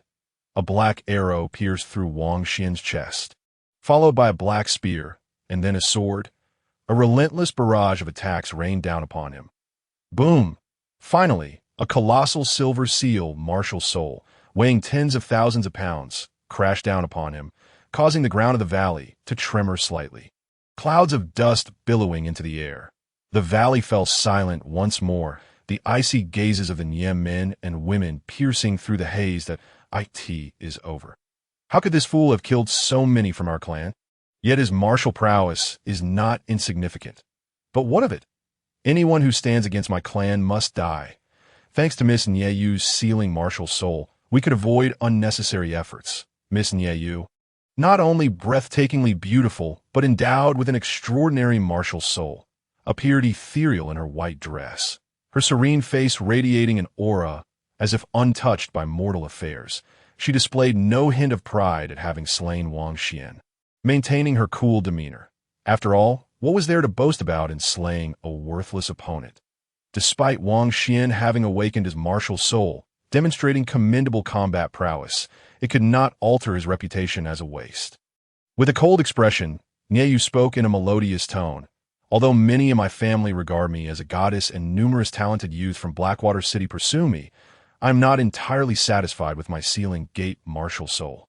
While her martial soul was indeed peculiar, capable of sealing others' martial souls, its cultivation assistance was limited, hindering her progression to the secret repository realm. Moreover, she could only seal one martial soul at a time, and could not seal the martial souls of warriors whose cultivation surpassed her by a significant margin. Strange, why haven't these 10 sword shadows dissipated? As Nyeyu pondered, a peculiar sensation prompted her to inspect her soul sea's sealing gate. Discovering that the 10 sword shadows floated quietly, showing no signs of vanishing. This was highly unusual. Typically, a martial artist's martial soul would dissipate upon death. Wait, where's Wang Xian's corpse? At that moment, as Nie Yun retracted his great seal martial soul, he was astonished to find no remnants of shattered flesh or blood in the pit, his eyes widening in disbelief. Nyeyu, be careful, several Nie youths shouted urgently. But it was too late. Just as Nyeyu was lost in thought, a sharp pain pierced her back, as if something had invaded her body, causing her insides to writhe in agony. Her beautiful eyes widened in shock as she looked down, seeing a glimmering sword tip protruding from her chest. Her exquisite face contorted in pain as she gasped, spewing crimson blood. Instantly, her porcelain-like complexion turned ghostly pale, her graceful form swaying slightly. Looking pitiful in the breeze behind her, the black-clad youth held sword, its chilling gleam piercing through her ethereal form, drops of blood cascading due yet, just as the young Nye clan members began to feel a sense of trepidation. A chilling and resonant voice echoed throughout the valley. Shaking its very core, a black insect darted through the void of the gorge. In the blink of an eye, it reached behind Wang Xian, offering him no opportunity to employ his shadow step. The shadowy insect surged into his body from his lower back. In an instant, accompanied by the crackling of electricity within, Wang Xian's body trembled, his muscles paralyzed, his vital energy disrupted, and he began to weaken. Chapter 20. The might of the path-seeking eye Uncle Da has made his move. Splendid. With Uncle Da's prowess at the hidden treasure realm, how could Wang Xian possibly contend? Witnessing Wang Xian succumbing to Nye Wuda's thunder bug martial spirit, the young Nye clan members were jolted into realization. Their clan uncle was also present. It is important to note that the hidden treasure realm and the profound origin realm are entirely different levels. The profound origin realm involves the development of Aki Si within the Dantian, while the hidden treasure realm entails unlocking one's intrinsic life treasures, profoundly enigmatic. Many individuals in Blackwater City possess the profound origin realm. Yet those at the hidden treasure level are exceedingly rare, not exceeding 30 in number. It is evident how arduous the advancement to hidden treasure is, a saying in the martial world states. Hidden treasure is the foundation of martial arts. Establishing a foundation is as difficult as ascending to the heavens. If you do not act now, when will you? Nye Wuda's fingers formed the soul formula, his voice icy. He had been observing Wang Xian's movements. Intrigued yet unable to decipher their mystery, the Nye young men, upon hearing his words, began to channel their respective martial arts, seizing the opportunity while Nye Wuda paralyzed Wang Xian to deliver a lethal blow. A thunder martial spirit, you say? Wang Xian felt the oncoming assault, the chaotic lightning within him hindering his martial arts from functioning normally. Should it have been any other practitioner of the profound origin realm facing such a predicament. Despair would have been inevitable. However, Wang Xian had witnessed numerous grand spectacles and instantly devised various countermeasures, opting for the most direct and brutal approach. Great transformation technique, devour for me. As he executed his innate skill, a dark vortex emerged within him, drawing in all the tumultuous lightning energy, which was swiftly refined, enhancing his cultivation slightly. What a remarkable technique the Great Transformation Technique is, although Wang Xian had just begun to practice its first level. Within the confines of this diminutive Blackwater city, he was undoubtedly an invincible presence. The martial arts practiced by the people of Blackwater City were utterly incomparable to the first level of the Great Transformation Technique. Wang Xian stepped forward, vanishing a distance away, using the shadow step to evade the attacks of the Nie youths. Nyawuda was momentarily taken aback. The Nie youths were once again astonished. The once invincible Thunder Bug martial spirit had faltered? Allow me to demonstrate my martial spirit technique. Wang Xian's eyes suddenly shone with golden brilliance, a formidable soul power radiating forth. Nyawuda's expression turned to one of shock. What grade of martial spirit is that? The soul power is utterly terrifying, so monstrous. This youth's swordplay and movement techniques were already unfathomably strong, inciting both envy and wariness in Nyawuda, which is why he had refrained from acting hastily. Not only was this youth a dual martial spirit wielder, but the grade of his ocular martial spirit was also beyond comprehension. How could a fool like him awaken such a potent martial spirit? Amid the astonishment of Nyawuda and the Nie youths, Wang Xian's combat prowess surged rapidly, reaching its zenith in an instant, and he swung his longsword, the path-seeking technique. He channeled all his combat strength into a single strike, unleashing an explosive force that multiplied his power several times over, akin to a punisher on the martial path. Whoosh! As Wang Xian struck with his sword, a vast river of sword light manifested behind him.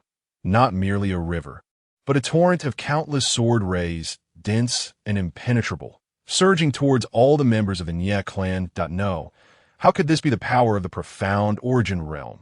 I do not wish to die. The river of sword light engulfed all the Nie members, and as it flashed past, the scene within the valley was revealed. Severed limbs, scattered flesh, and bone fragments littered the ground. Wang Xian's complexion paled. Such was the might of a 9th-grade, ghost-level martial spirit technique. Wang Xian suddenly knelt on one knee. Though this strike was formidable, it had also drained his vital energy, causing excruciating pain throughout his meridians. As if they might shatter, the trickle of blood flowed from the corner of his mouth. The battlefield was ever-changing. A moment's carelessness could lead to death. Given that the hidden treasure realm, Nie, clan uncle had entered the fray, Wang Xian would naturally not be careless and unleashed his strongest attack. However, amidst the carnage, all the members of the Qin clan had been slain by the sword light, and in the distance, Nyawuda remained alive. His body was riddled with sword wounds. Blood-poor Wang Xian was rendered speechless. Fortunately, he possessed the unparalleled and mightiest innate technique of the myriad worlds, which had forcibly consumed some essence of blood and vitality moments before, allowing him to regain a sliver of his combat power. Otherwise, he might have truly fallen victim to Nyawuda. And what then of the life-and-death duel with Wang Yuan the Moro? What if he failed to appear before Mu Qingwei? The several sword-type martial souls he had devoured had unexpectedly merged with the Ten Shadow Sword. Wang Xian was astonished. On the pages of the nameless heavenly book, the sword-type martial souls of several Nie clan members had indeed fused with Nie Feng's Ten Shadow Sword martial soul. Boom! The power of the Ten Shadow Sword surged forth, advancing to the first rank of the spirit level. This was possible too? Wang Xian was shaken. It was the first time he had witnessed a martial soul undergoing evolution, even as the son of the demon emperor in his past life. Such a phenomenon was utterly unprecedented. Truly, the vastness of the universe is filled with wonders. Although it was merely an elevation of one rank, this innate technique of his was exceedingly extraordinary and domineering. Was it not? Wang Xian inhaled sharply, pondering whether any martial soul of the same type could merge.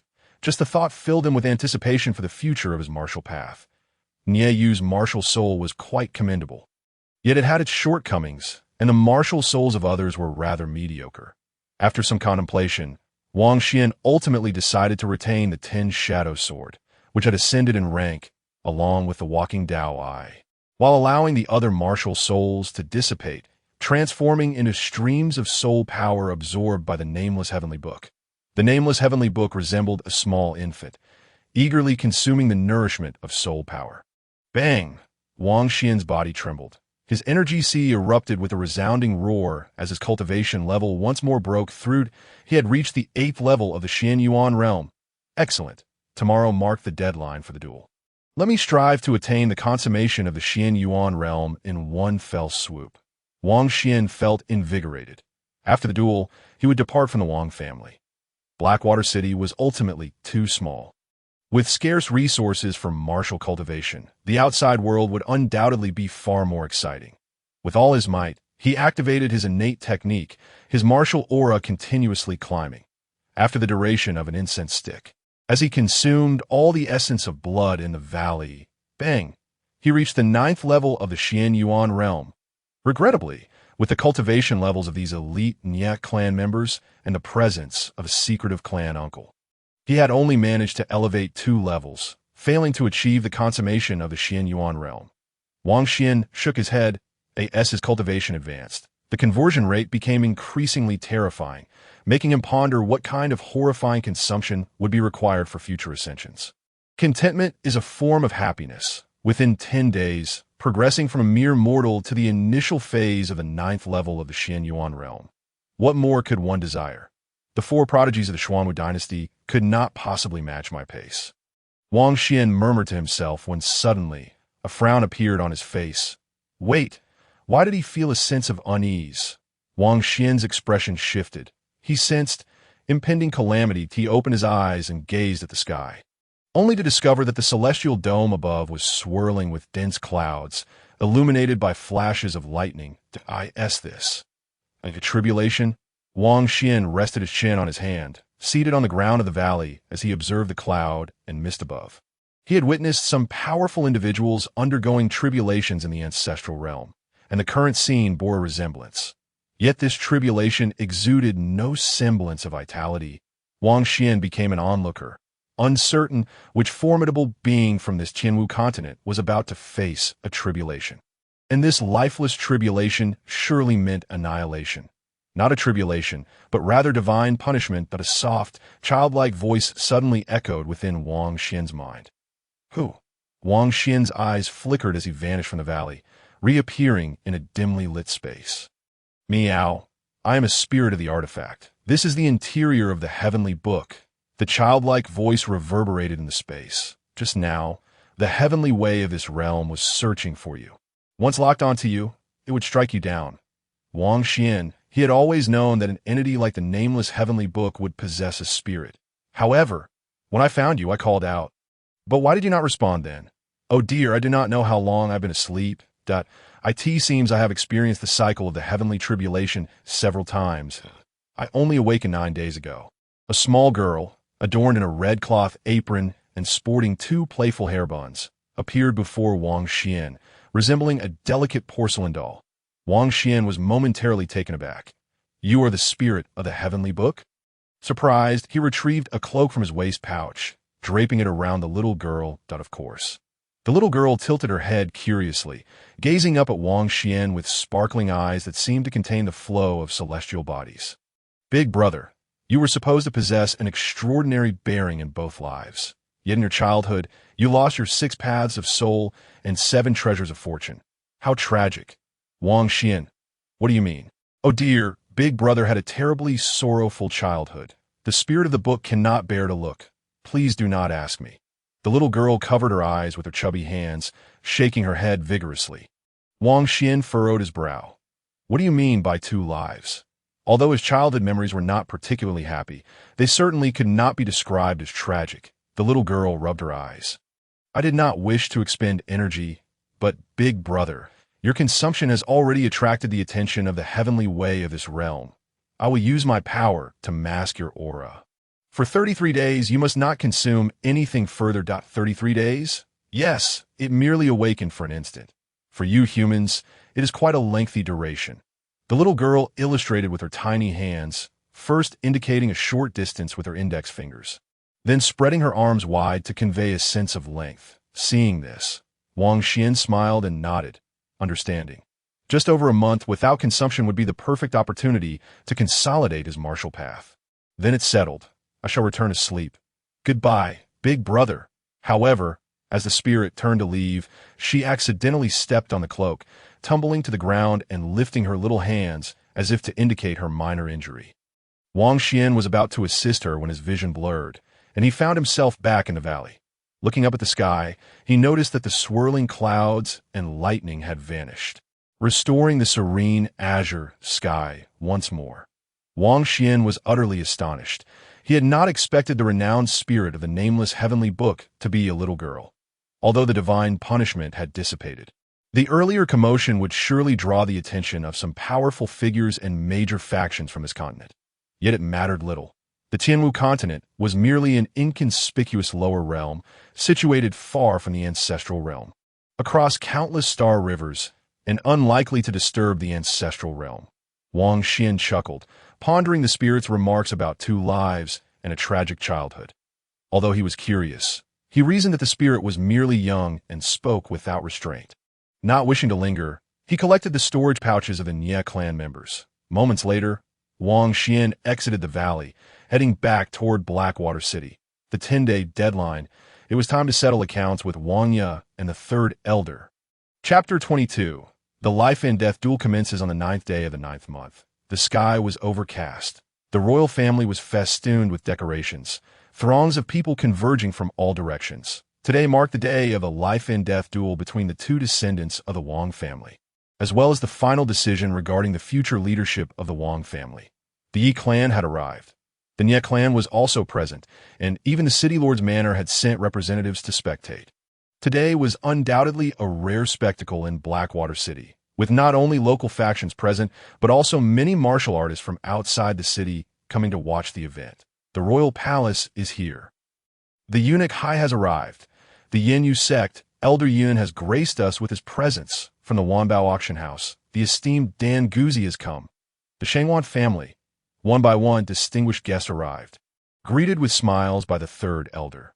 Some of these individuals were connected to Wang Ye's mother, such as the eunuch Hai, while others came to witness the battle of the prodigy, eager to ascertain the veracity of the Wang family's alleged miraculous phenomena. The towering duel platform and vast martial arena were filled to the brim with spectators that I hope this clan's life and death duel does not disappoint. Haha, just a small city-esque disciple sparring. How exciting could it be? Do not speak too confidently. I have heard that not long ago, a golden dragon phenomenon appeared in the Wang family. Humph, who can guarantee that it is truly a prodigy emerging?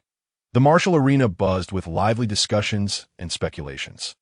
On the observation platform sat the esteemed elders of the Wang clan, the Grand Elder, and various powerful figures from different factions that I did not expect Elder Dan to attend. Elder Yun of the Yin Yu sect remarked with a smile. With nothing else to do, I thought I would join the festivities, Elder Dan replied. Stroking his white beard, he usually abstained from such competitions, but today was the duel of the young Master Wang Xian, and he naturally had to be present. I wonder how his martial prowess compares to his extraordinary alchemical skills. Eunuch Hai whispered to the Third Elder, the Empress is quite concerned about Yu's performance in this battle. She hopes he will not disappoint her. The Third Elder, full of vigor, responded, Yu will undoubtedly rise strongly. After the duel, he will be inducted into the Yin Yu sect as the young master of the Wang clan. The clan leader of the Yi family turned to his son, Yin, saying, Pay close attention to this duel. It may greatly benefit your martial path. Yes, father, Yi Yin replied. Why Yin nodded.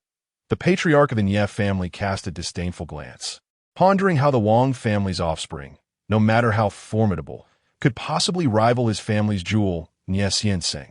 The elder of the Wang clan frowned. It seemed that the Wanjian sect had not sent anyone, perhaps looking down upon the Wang family members and unwilling to support Wang Xian. Within the martial arena, many talented individuals gathered, exchanging insights on martial arts as they awaited the commencement of the life and death competition. Numerous exquisite young ladies also convened in one area, their beauty striking and delightful to behold. Sisters Who do you think will triumph in this battle? I'm not certain, but I believe it will be Wang Ye. He is undoubtedly the strongest genius of a younger generation from Heishui City. Without a doubt, it must be the genius Wang Ye. This will be interesting. The talented ladies giggled, attracting the furtive glances of many young men. Yet the most captivating presence remained a figure clad in a white dress, tucked in a secluded corner of the arena. Her beauty was unparalleled, with an ethereal visage of utmost purity, her graceful, elongated figure adorned with flowing sleeves, and her long hair, cascading like a dark waterfall, a veritable celestial being gracing the mortal realm. Even in her secluded position, she garnered the attention of many youths who marveled at her otherworldly charm. Who is she to possess such breathtaking beauty? Alas, beauty is often accompanied by tragedy, as she was one of the four great beauties of Heishui City. In terms of appearance alone, none could rival her. However, she lacked a martial soul, rendering her incapable of martial cultivation.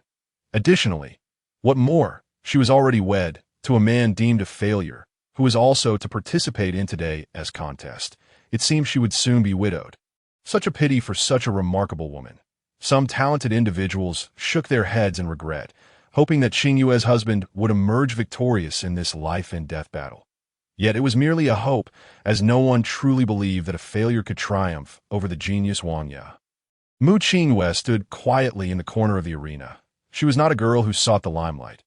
Why hasn't my sister arrived yet? Hasn't he returned either? Mu Qingyue remained still, eclipsing all others with her presence. She unconditionally chose to believe in her husband, confident that Wang Xian would prevail in this martial contest. Ever since Wang Xian began his martial cultivation, she noticed a change in him.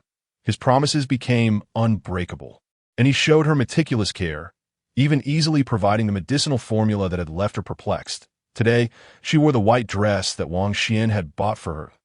If he were to perish on the battlefield, she would follow suit in despair. Marry a chicken, follow a chicken. Having wed Wang Xian, she would share his fate, be it life or death. Though it may seem antiquated, this was the essence of her character.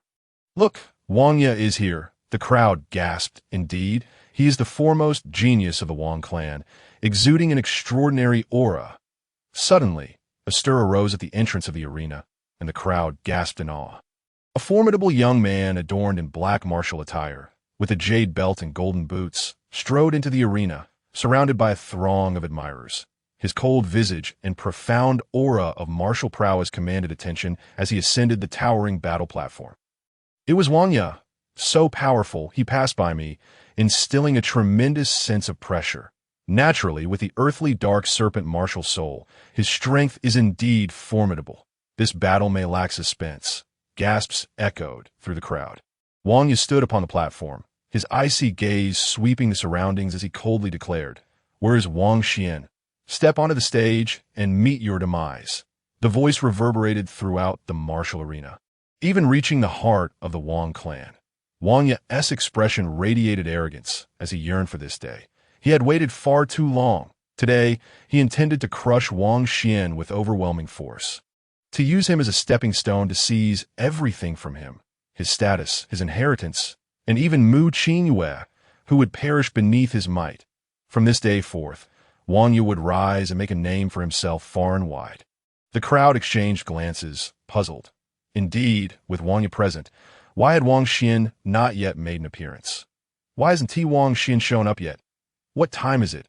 Could it be that he's afraid and unwilling to engage? Very likely. Everyone knows that fellow is quite useless. He must have fled. Ah, I had hoped for a thrilling spectacle. Amidst the crowd, Wang Chan's expression was complex. Perhaps he has perished in that valley. Wang Chan felt a pang of heartache. It was she who had dragged Wang Xian into this predicament. The third elder scoffed. He had dispatched individuals to hunt down Wang Xian, but had found no trace of the young man. He must be too afraid to face death. The third elder proclaimed loudly, "The time has come. Wang Xian dares not return to the clan to fight. Please, Elder Ta announce, do not rush. I have returned." Chapter 23, A Sword, an important chapter. Please read, "Do not rush. I have returned." That a youthful voice interrupted the third elder's words that a figure emerged at the entrance of the arena. He was in the prime of youth, with rosy lips. White teeth, deep, luminous eyes, and a strikingly handsome demeanor, clad in ethereal white garments. Who else could it be but Wang Xian? He truly dares to return to the clan to fight. Has he lost his mind? This Wang Xian, where did he find the audacity to challenge a long-renowned genius with the earthly dark serpent martial soul? However, he appeared dignified and poised, unlike the rumors that portrayed him as utterly lacking. His courage to return was commendable. The crowd erupted in astonishment as Wang Xian stepped forward, his expression serene. "It is time to settle this. Wang Ye, third elder, you covet my grandfather's legacy and wish to seize all I possess. Today, it will either be your demise or mine." Prior to this, Wang Xian had taken special care to groom himself and change his attire, which had caused a slight delay. Elder Dan stroked his beard and smiled. "Truly, you are a remarkable individual. Even in the face of such a grand spectacle, you remain as calm as still water." The elder of the Yanyu sect nodded slightly. During their visit, Xianzang had mentioned that if Wang Xian could triumph in the arena, he would be brought back to the sect as a disciple of her secret teachings. "Little one, your fate hinges upon this battle," the elder of the Yanyu sect murmured to himself with a smile. If Wang Xian were to perish, the opportunity to become a disciple of the secret teachings would be lost to him. The third elder gritted his teeth. "Wang Xian, you kill my daughter, and you dare to return?"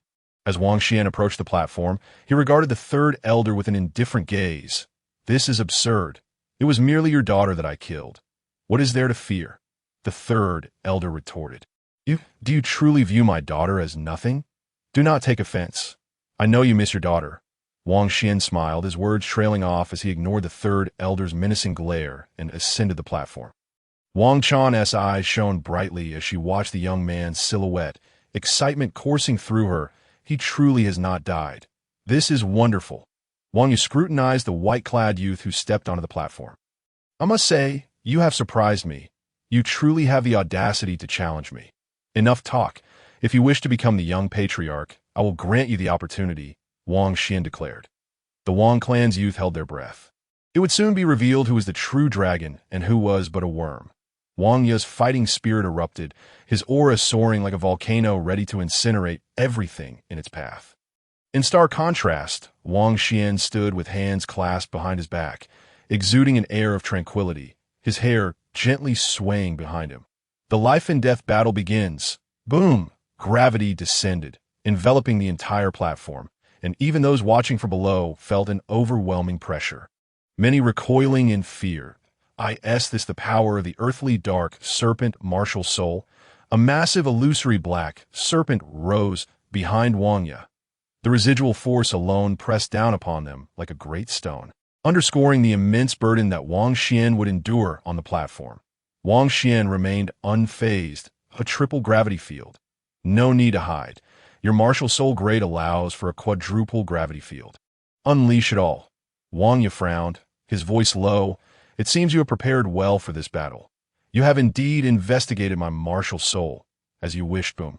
Wang Ye stepped forward, and the quadruple gravity manifested, a pale yellow light rising within the arena. Yet, Wang Xian did not even budge, facing it with composure.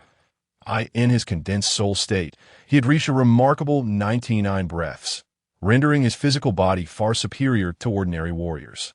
This pressure was insignificant in comparison. "Very well. You can withstand my gravity field, but that does not mean you can still fight normally." Wang Ye felt a slight weight in his heart, his expression turning to one of regret. "Though we are of the same clan, you are devoid of virtue and capability. Your actions disgrace our lineage, yet I can offer you a chance. Your life will be spared." Young Master Ye is magnanimous. Those aligned with the third elder immediately began to shout. "Wang Xian is unworthy of being the family's young patriarch. Do not pity him. Indeed, we seek a truly capable young patriarch. He would merely squander family resources. Deserving of his fate, he is unworthy to be a husband. The one who should unite with the family is young Master Wang Ye." The crowd of onlookers erupted into a cacophony of shouts, their voices rising in intensity like crashing waves, surging towards the arena. The elder of the Wang family exchanged a knowing glance with the grand elder, clearly indicating that this situation had been premeditated to bolster Wang Ye's momentum. using the external commotion to unsettle Wang Xian's psyche and restrain his combat prowess. The third elder let out a cold chuckle, feeling that the spectacle was somewhat exaggerated, yet he had invested considerable preparation for this battle. Yi Yin furrowed his brow, sensing that the circumstances did not bode well for Wang Xian. The head of the Yi family nodded in agreement. Indeed, in the arena, the external pressure can be formidable. I fear that Wang Xian's mental state may collapse. Despicable. Old Dan cursed, as he too feared that others would manipulate his mindset. The martial arena was filled with tens of thousands, and the collective jeers could only be imagined as a devastating blow to one's spirit.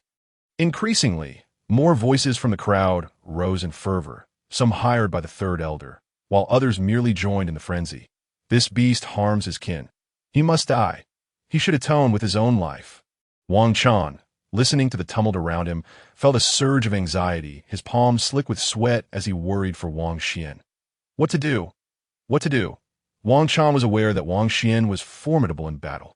Yet Wang Ye's capabilities were equally unfathomable, and the third elder's grandson was shamelessly leveraging the situation.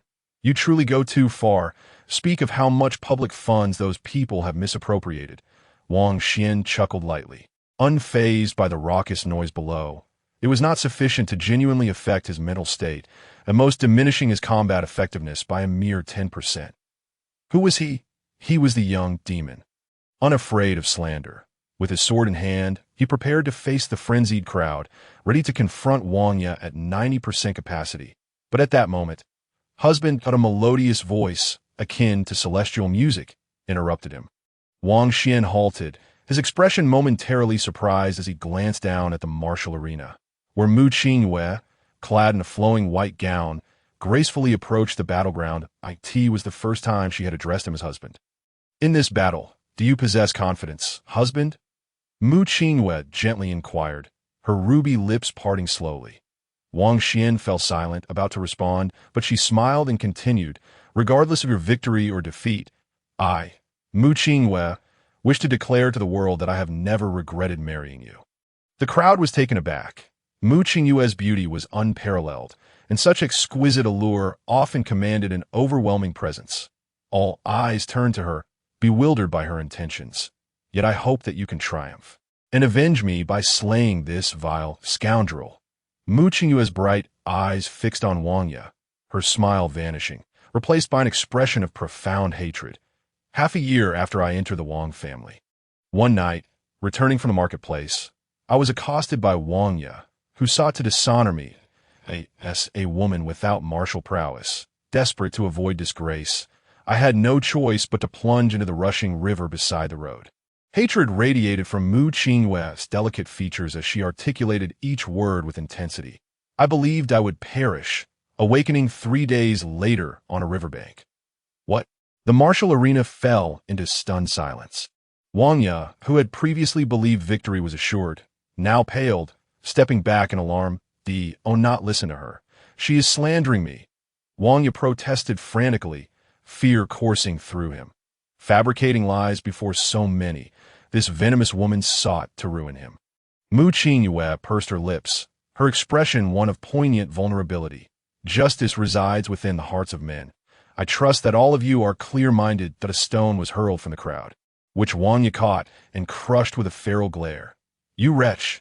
How can you call yourself a genius when you are less than a beast? A beauty like Qingyue would never lie. How can you bear to deceive even her? Kill him, Wang Xian, slay him and avenge your wife. Kill this scoundrel.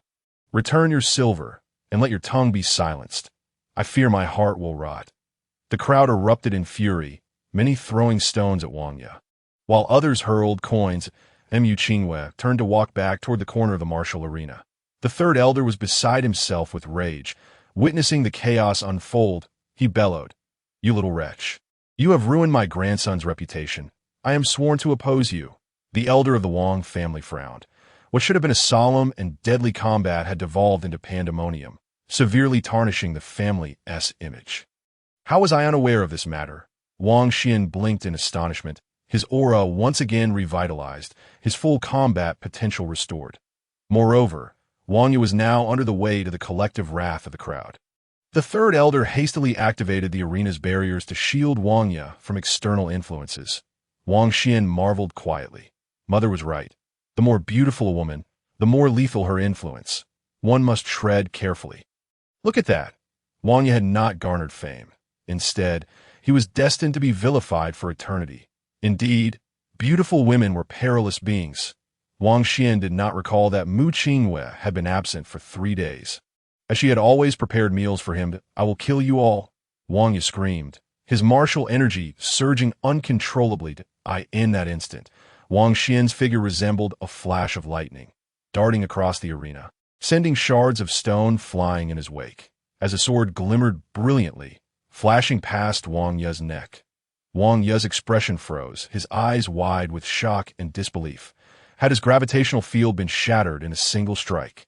His speed was astonishing, so swift that I could scarcely catch that sword. Chapter 24. The power of illusions. Wang Ye spoke slowly, a line of blood appearing on his neck. The arena fell into a profound silence. The cacophony of jeers and uproars abruptly ceased. Wang Xian stood beside Wang Ye, a drop of blood falling from the tip of his sword. Silence. The entire martial arena became so quiet that a pin drop could be heard.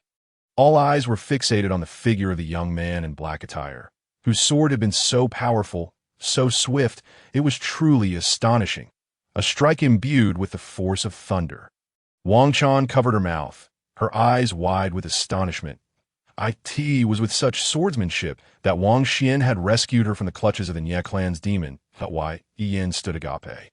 An overwhelming wave of shock surging within him, his mind replaying the remarkable grace of the boy's sword strike. All the talented individuals and beauties of Blackwater City were left dumbfounded. The disciples from outside the city, who had previously laughed off the duel, were now left in a state of shock. The spectators on the observation platform all rose to their feet in unison. Had the battle concluded with a single strike? The elders of the Wang family were wide-eyed with amazement, deeply taken aback by their junior's ability to vanquish Wang Ye. Gradually, smiles emerged on the faces of the two elders as they regarded the slender figure of the boy with expressions of pride. Initially, they had harbored concerns, fearing Wang Xian might perish in the arena. They had never anticipated that he would provide them with such a grand surprise, the elder of the Wang family remarked, based solely on that recent strike. Wang Xian is worthy of being the young patriarch, and perhaps even the future head of the family, the grand elder replied. Indeed, look at this. It appears Wang Xian has already reached the 9th level of the Yuan realm. This young lad has hidden his talents well. The elder of the Wang family chuckled. Indeed, very impressive. The third elder was aghast. How is this possible? Just 10 days ago, Wang Xian was merely at the 9th level of the Soul Formation realm. How could he have ascended an entire realm in such a short time? Could it be that he has been concealing his true strength all along? The heads of the Yi and Nye families wore grim expressions. This young patriarch of the Wang family had hidden his capabilities so deeply, having feigned being a wastrel, revealing the terrifying nature of his character. It seemed he would become a significant threat to both clans in the future. Haha, marvelous indeed. Old Dan stroked his beard, chuckling that at just 16 years of age, to reach the 9th level of the Yuan realm, to have slain Wang Ye with a single strike? The Wang family disciples who had previously looked down upon Wang Xian were now left utterly speechless, their mouths agape in disbelief. They had expected a fierce contest, or perhaps for Wang Ye to easily suppress Wang Xian, for Wang Ye was renowned as a genius, while Wang Xian was deemed a waste. It turned out that Mu Qingyue's husband was so formidable that a group of weavers, who had previously sympathized with Mu Qingyue, now found themselves intrigued, having thought her to be supporting a sluggard on the arena. Wang Xian maintained a calm demeanor. The Ten Shadow Sword, having merged with several sword-type martial souls and evolved to a spiritual level, had indeed significantly enhanced his swordsmanship aptitude in terms of comprehension of the sword path. Refining sword techniques and unleashing sword prowess, his abilities had undergone a remarkable transformation. Not only that, but the power of the Ten Shadow Sword's inherent martial soul technique had also intensified. However, Wang Xian turned his gaze to Wang Ye, who remained in shock, unable to accept the reality. He understood that Wang Ye had not been slain by his sword. Isn't this enough of a shock? Wang Xian questioned. Wang Yi jolted, a jade pendant at his waist glowing with a gray light that enveloped his entire form. Wang Xian's recent strike had merely grazed the skin of his neck, failing to penetrate flesh and blood. Wang Xian, you truly astonish me. Wang Yi snarled, his voice filled with rage and disbelief. But before he could finish, a flash of sword light struck once more. With a resounding bang, it was deflected by the gray light. What? Is that the Qilin Jade? Such shamelessness in a duel between two young disciples. One dares to employ the ancestral treasure of their clan. This is dreadful. The Qilin Jade is a relic left by the ancestors of the Wang family, possessing tremendous life-preserving powers. Especially when fully activated, it can withstand any attack within the realm of secret treasures. No wonder Wang Xian's previous strike failed to sever Wang Yi's head. It is truly despicable and profoundly unfair to Wang Xian. Wang Yi is now in an invincible position. Wang Xian is as good as dead. Dead for sure, big brother. You have come as well? Indeed. The crowd erupted in murmurs, shaking their heads incessantly. The outcome of this battle seems predetermined. Though Wang Xian possesses the 9th level of the Xian Yuan realm and wields formidable swordsmanship, he ultimately cannot penetrate the radiance of the Qilin Jade. How can he possibly triumph over Wang Yi? He will be struck down. The third elder bellowed. What are you waiting for? Quickly eliminate him. Where is the fairness in this? Warriors may utilize all advantages in battle. There is no shame in that. I am aware. No need for your instruction. Wang Yi retorted, fury consuming him as he formed a soul-sealing gesture, summoning a 10-meter-tall spectral serpent. Having been controlled since childhood, Wang Yi, is a genius who requires no guidance. He yearns for independence and freedom. Boom! The serpent lunged at Wang Xian, who nimbly leaped back to evade. The serpent's head crashing against the stone platform, shattering its surface. I shall not be defeated. Wang Xian, you cannot best me. Wang Yi commanded the serpent's phantom, relentlessly attacking Wang Xian with ferocity. Do you understand the agony I have endured to reach this level? The suffering I have borne, no one comprehends my plight. You will never grasp how much I have suffered. Therefore, I am invincible. Perish, Wang Xian. Wang Yi channeled his secret treasure powers, the spectral serpent rapidly enlarging to 20 meters. Its onslaught unceasing. The battlefield was a whirlwind of serpent and boy, their speed so swift that even the onlookers could scarcely comprehend. The younger generation gasped in awe. Is this the might of the secret treasure realm? It is truly terrifying, utterly insurmountable. Though Wang Xian faces certain defeat, he still exhibits honor, managing to retaliate against Wang Yi's assaults. Alas, his swordsmanship cannot breach the defenses of the Qilin Jade. The elder from the Yan Yu sect nodded slightly. Initially indifferent to the duel, yet recognizing that both Wang Yi and Wang Xian now qualify for admission into the sect, Yu Qingwei observed the unfolding events on the platform, her delicate brows furrowing. After evading another strike from the spectral serpent, Wang Xian landed at the edge of the platform, shaking his head with a cold smile. Your so-called suffering is merely the result of your pampering and arrogance.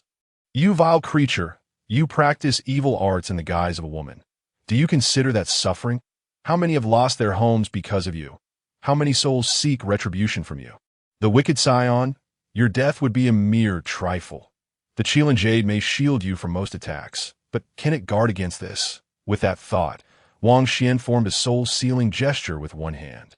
Though the Qilin Jade protects Wang Yi from external assaults, what if the attack originates from within?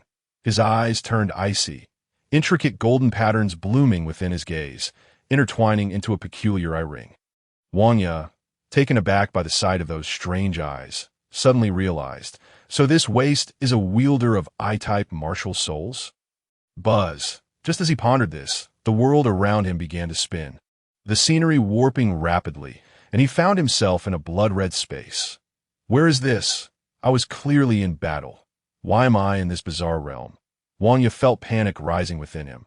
Looking down, he saw a tumultuous sea of blood, churning endlessly. With a crimson sky above, he was bound to an iron pillar.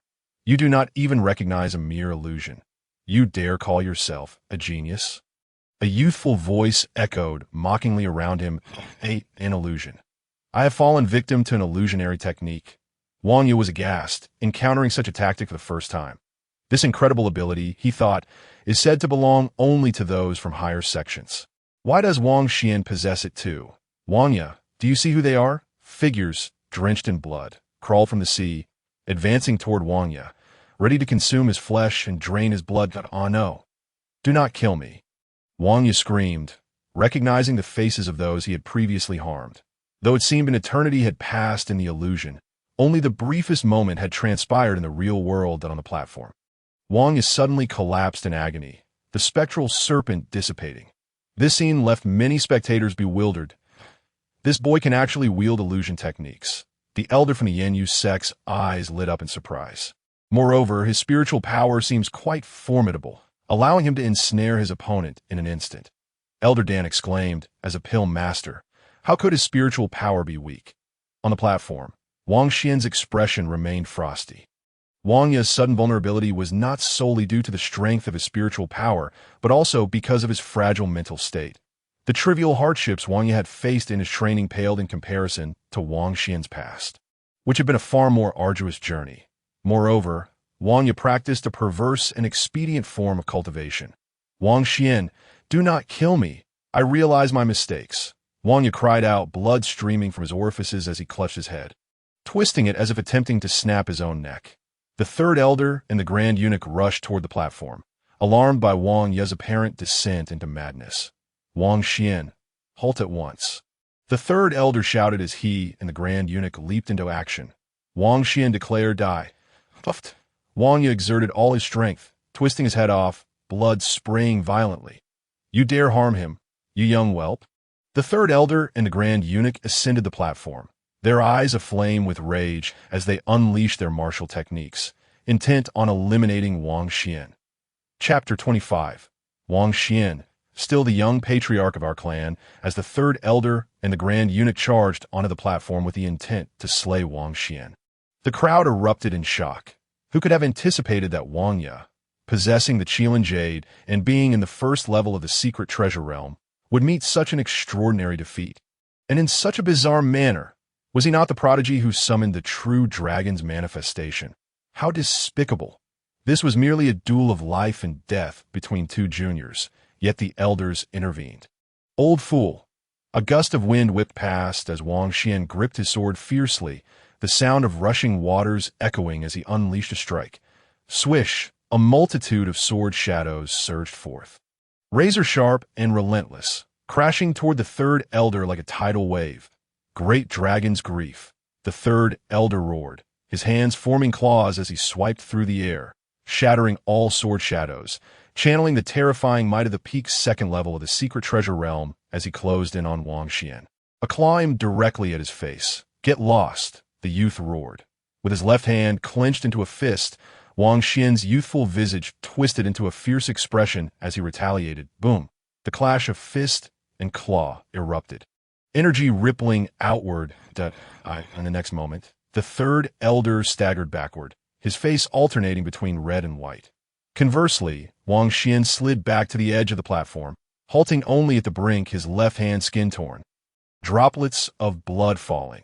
Did Wang Xian truly withstand a blow from the peak of the second level of the secret treasure realm purely with his physical strength? The elder from the Yanyu sect rose abruptly from his seat, his gaze fixated on the young man's figure. This boy's physique is nearly comparable to that of a monstrous beast, rivaling even the physical disciples of the sect. The Grand Eunuch was beside himself with rage, his shoulders gripped by two hands. It was the Wang family's Grand Elder and the Supreme Elder, each holding one of his shoulders, pinning him in place.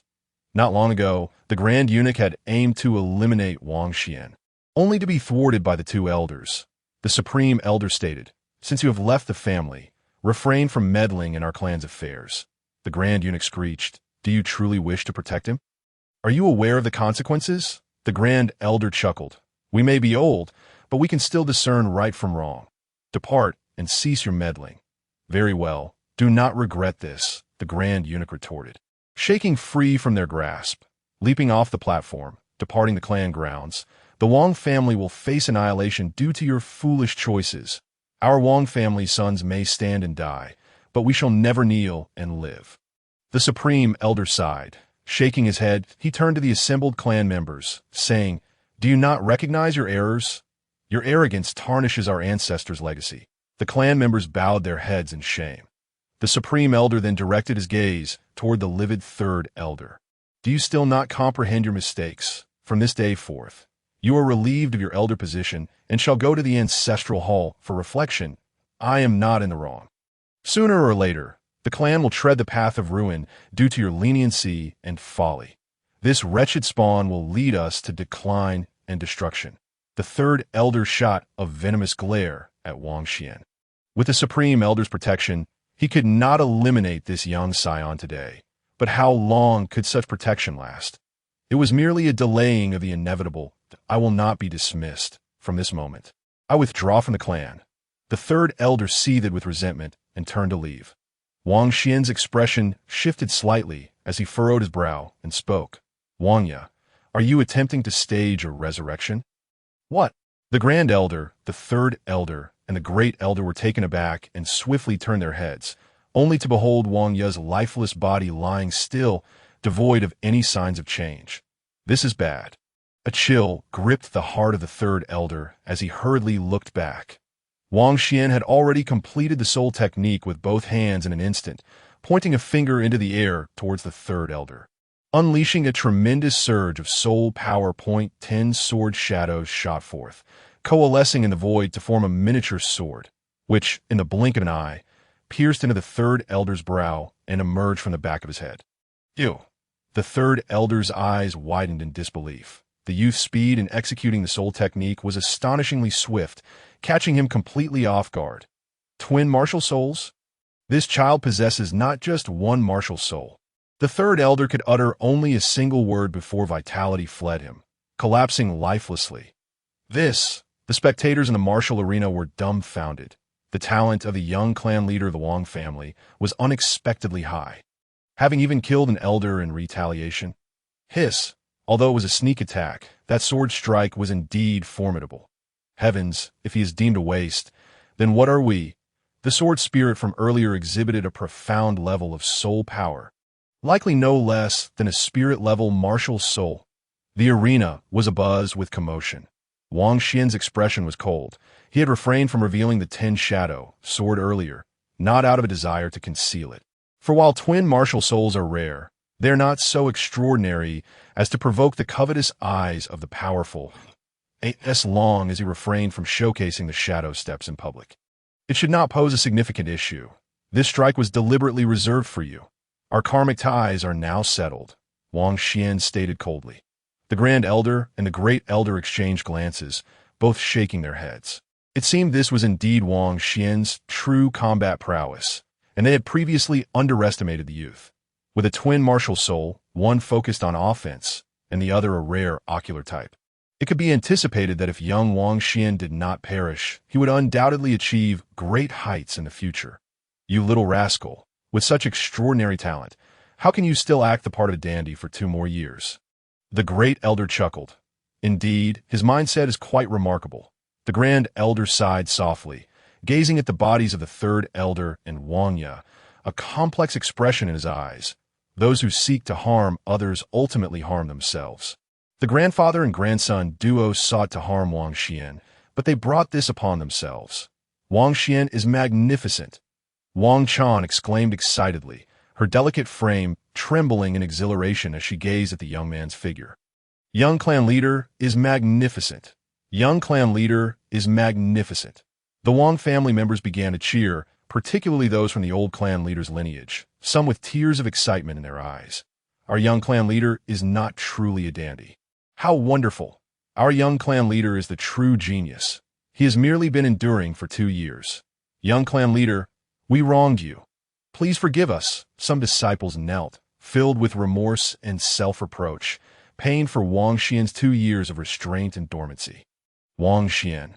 The leaders of the Yi and Nie families felt increasingly heavy-hearted. The terrifying patience and the talent of twin martial souls signified that if this child did not perish, he would inevitably become a great threat to both families. Mu Qingwei observed with a peculiar glint in her bright eyes. Was he truly hiding all this time? A battle of life and death thus concluded. The Grand Elder spoke loudly. I apologize for the matters of our family. Esteemed guests, please take your leave. Upon hearing the dismissal, the crowd began to disperse. Wang Xian, this is your grandfather's relic, returning it to its rightful owner. And here is the Qilin jade for you to keep as well. The Grand Elder removed the jade pendant from Wang Ye's waist and handed it, along with a token, to the young man. Wang Xian frowned, not immediately accepting. I intend to leave the family with my wife. What, you no longer wish to be the young clan leader? The Great Elder teased from the side, laughing. Do you not know that marrying someone like Mu Qingwei, who is exceedingly rare, cost the family a great deal? It was no easy feat to arrange a marriage for the young clan leader, the Grand Elder replied. Indeed, our family went to great lengths to arrange a marriage with Mu Qingwei, offending many individuals and factions. You must cherish her and cannot act as before, the Great Elder added. The family will not bind your steps. We understand that with your current talents, you must venture out of the family to hone your skills. This is also your only path forward. The connections behind Wang Ye are not simple. The two elders offered Wang Xian no opportunity for retort, exchanging words back and forth. Perhaps the individuals behind Wang Ye would harm the family. But we believe that as long as you live and grow stronger outside, the family will witness a resurgence of the glory of our ancestors. The Grand Elder sighed softly, patting Wang Xian's shoulder. In recent generations, the family has been declining, one generation worse than the last. He had thought the Wang clan would continue to wither until it completely faded away, but today he saw a glimmer of hope. The weight of the family's resurgence now rests upon the slender shoulders of young Wang Xian. Regardless of whether the youth acknowledges it, he carries the bloodline of the Wang family very well. Wang Xian nodded.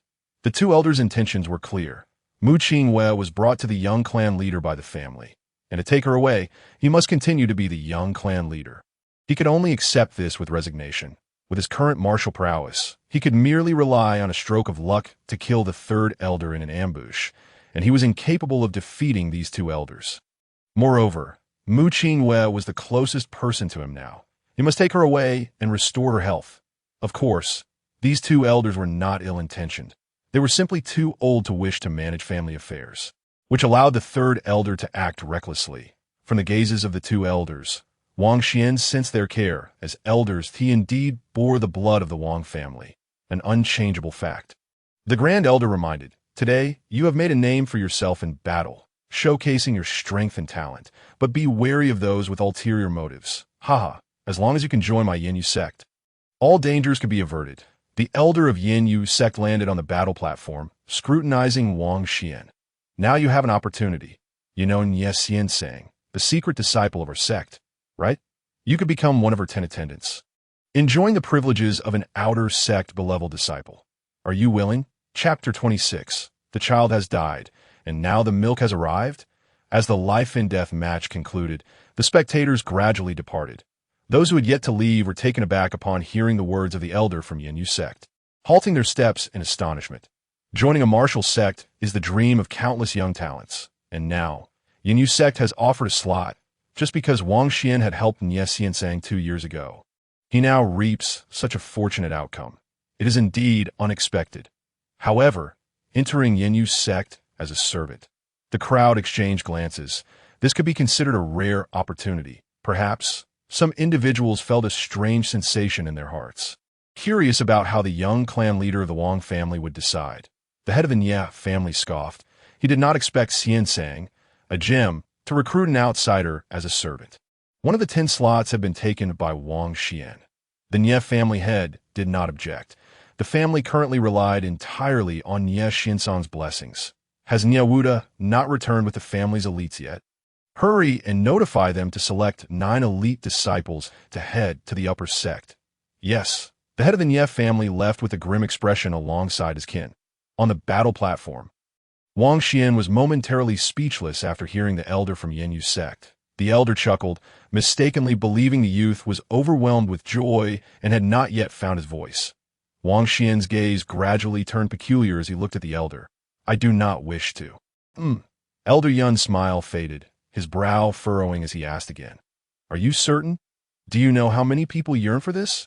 The Wang family disciples exchanged glances, astonished that the young clan leader would reject the offer. Who does not know that the young clan leader has been infatuated with Nie Xiansang for the past 2 years? The Grand Elder and the Great Elder exchanged secretly pleased glances. How could the young clan leader of the Wang family become someone else's servant? That would bring eternal shame to the Wang family. Just as previously stated, Wang family men would rather die standing than live kneeling. The Grand Elder murmured to himself. To publicly invite the young clan leader of the Wang family to become a servant, Nie Xiansang is truly no ordinary woman. The Great Elder sighed discreetly. That girl from the Nie family is indeed a rare prodigy. Not only possessing terrifying talent, but also inscrutable schemes, she may become a significant hurdle in young Xian's martial journey. The Grand Elder smiled on the surface. Please do not take offense. Elder Yun, he is still a child, lacking understanding. Elder Yun flicked his sleeve and descended from the battle platform with a cold expression. If he lacks understanding, then you should teach him more. But his opportunity is now lost. Do not regret it later. Rejecting such an opportunity, is Wang Xian truly turning his martial aspirations into mush? Wang Xian replied. When I have the time, I will visit her.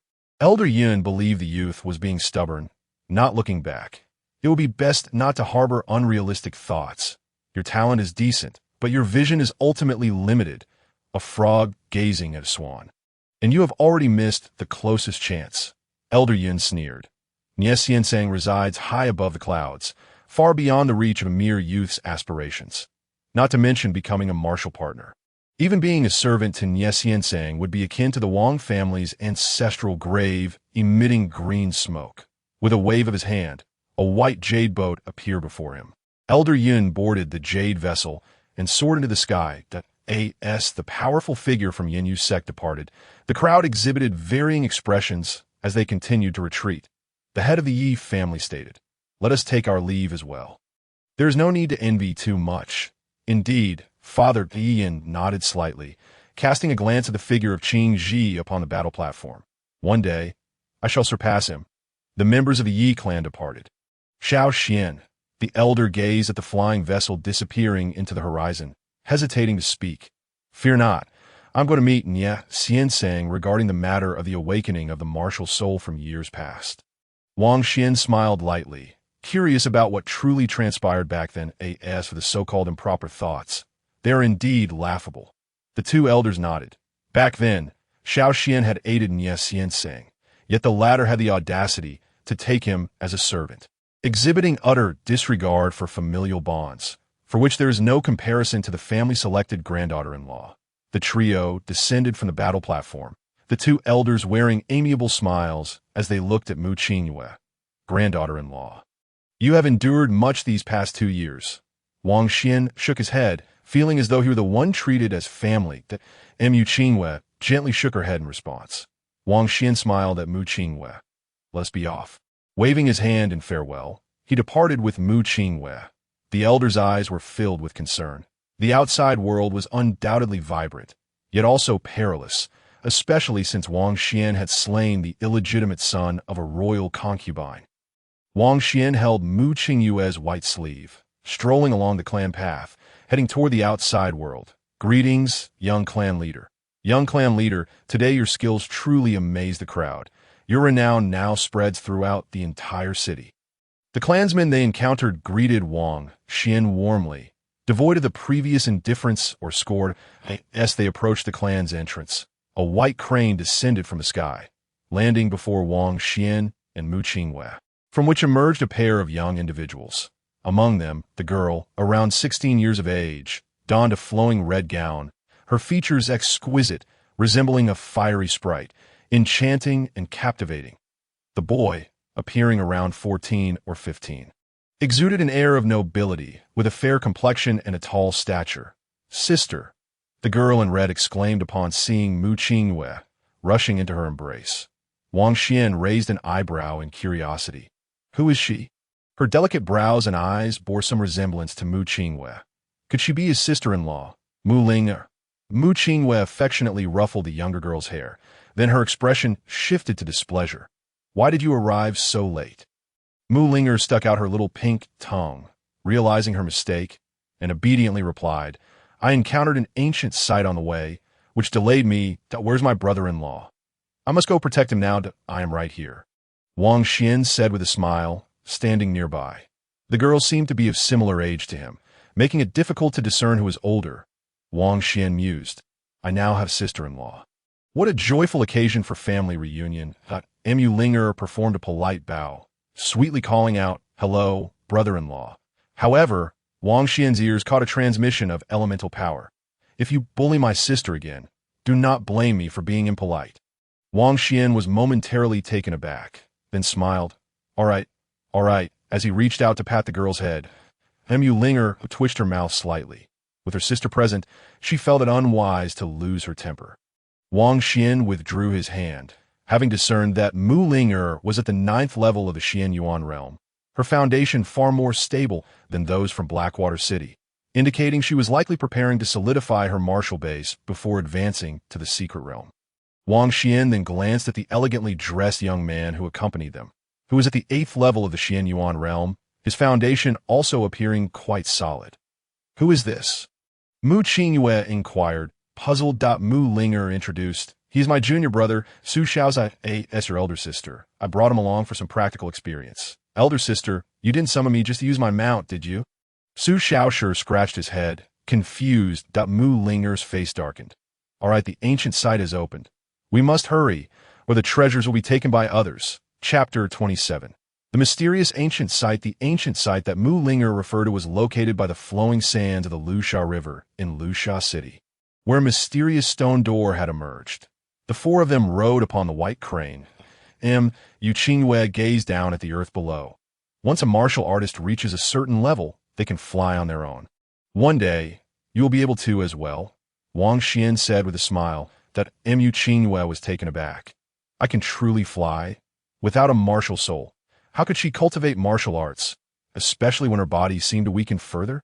She smiled gently, understanding Wang Xian was merely comforting her. She did not disclose her abnormalities. Although Wang Xian had prepared nourishing soups and medicines for her, she felt increasingly frail. Perhaps her time was indeed limited. You are destined for more than just flying. Wang Xian looked ahead, smiling. He would not allow his loved ones to perish. He would also awaken Mu Qingyue's pure body. Once this constitution was activated, it would far surpass Mu Linger's 9-aperture spirit body, and with his guidance, Mu Qingyue's martial path would undoubtedly be boundless. Indeed, he had touched Mu Linger's head to gauge her constitution, and she was not of the 7-aperture spirit body, but rather the 9-aperture. Those from the lower realms ultimately lacked vision. It must be said that both his wife and sister-in-law were embodiments of the world's essence. Mu Linger pouted and smiled. Little brat, you have great faith in my sister. With my talents, my sister's constitution will surely be extraordinary. Once we return to the sect, I will have the sect assess. Yu Qingyue chided. You are being rude. You've spoiled her, Mu Linger retorted. Isn't my brother-in-law's martial path considered juvenile in the eyes of the sect's disciples? Su Shidi, do you agree? Oh, Su Xiaoshu, seated at the front, fiddling with the white crane's neck feathers, replied absent-mindedly, Elder sister, the wind is strong. You should sit down to avoid being blown off. Wang Xian's gaze shifted. Although this Su Xiaoshu came from a prominent family, he did not exhibit the arrogance typical of noble youths, instead appearing to be a martial arts enthusiast, feeling quite vexed at being designated as a driver by Mu Linger. Previously, Mu Linger had elaborated on Su Xiaoshu's background, indicating that the Su family was a martial arts clan in the Xuanwu Kingdom. Wang Xian fell silent, preparing to enter a sect for training himself. The Xuanwu Kingdom had 4 sects: Yinyu Sect, Wanjin Sect, Yinfeng Valley, and Jingguang Temple. The Yinyu Sect focused on dual cultivation, which he found unappealing, and he would not consider it. The Jingguang Temple, being Buddhist, was also out of the question. The remaining Wanjin Sect specialized in swordsmanship, while Yinfeng Valley represented a more unorthodox path. Both seemed to align with his interests. The 4 of them chatted merrily as they flew on the white crane for half a day, reaching Lusha City, which lay 4,600 miles from Blackwater City. This ancient city was far more venerable than Blackwater City, and the local attire exhibited a distinct exotic flair, far more revealing than that of the denizens of Blackwater City. Many men were bare-chested, adorned with copper rings, while the women's garments were quite sheer. with skirts often exceedingly short, exposing their midriffs and long legs. How shameless! Mu Ling'er blushed upon seeing some women whose skirts barely covered their rears. She glanced at Su Xiaoshi and Wang Xian, only to find both youths gazing straight ahead, seemingly unaffected, their eyes remaining clear. How strange. Isn't he a dandy? Mu Ling'er pondered. Soon, the white crane flew over the city, reaching its western side, where a grand river flowed like a ribbon through the heavens. By the riverbank stood a large gray-white stone door, radiating brilliant light. Wang Xian's gaze was fixed upon it. The door was rotating, occasionally opening and closing, and in front of it stood numerous figures. Judging by their aura, some were quite formidable, evidently already at the mountain and sea realm. Mu Qingyue expressed her concern. Little sister, are you certain your martial prowess can hold its own among those individuals? Mu Ling'er replied with a smile. Sister, do not worry. Remember, we are disciples of the Wanjian sect. The white crane landed on a flat area, and Su Xiaoshi stowed the spirit beast into his beast-controlling pouch. The onlookers merely cast a glance at the arriving quartet, showing little interest. Mu Ling'er, who had been quite excited earlier, now quieted down, her small face reflecting a hint of anxiety. Upon approaching, she realized some individuals were genuinely powerful. Wang Xian assessed the stone door, noting that often the more peculiar the entrance of an ancient site, the more extraordinary its interior. This rotating stone door was indeed peculiar. He had read numerous texts about various ancient sites, but had yet to enter one himself. Feeling a sense of anticipation, no amount of reading could compare to personal exploration at that moment. An elderly man in white robes stood aloof in the distance, no one daring to approach. With Wang Xian's current cultivation, he could not discern the elder's level, but it was evident that he had surpassed the mountain and sea realm. Wang Xian then glanced at a bare-chested youth upon a rock, who was at the 9th level of the secret realm. What caught Wang Xian's attention was the youth's remarkable physique, brimming with vitality, clearly a body cultivator. There was also a cart, within which lay an unknown occupant. So many strong individuals. When we enter the ancient site, stay close to me, Mu Ling'er whispered. Wang Xian chuckled. Sister-in-law, you seem rather apprehensive. Who says I'm nervous? Mu Ling'er pouted, puffing out her chest. Wang Xian shook his head, even if she tried to feign composure. It was evident there was no room for pretense. Just then, the rotating stone door aligned perfectly for opening, revealing a blinding white light, accompanied by a surge of spatial transmission power. The ancient site has opened once more.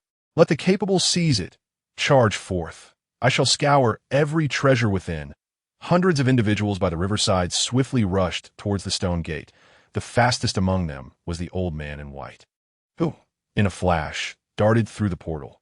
Wang Xian seized the hand of Mu Qingyue, and together with Mu Ling'er and Su Xiaoshi, they mingled with the crowd to enter the stone gate.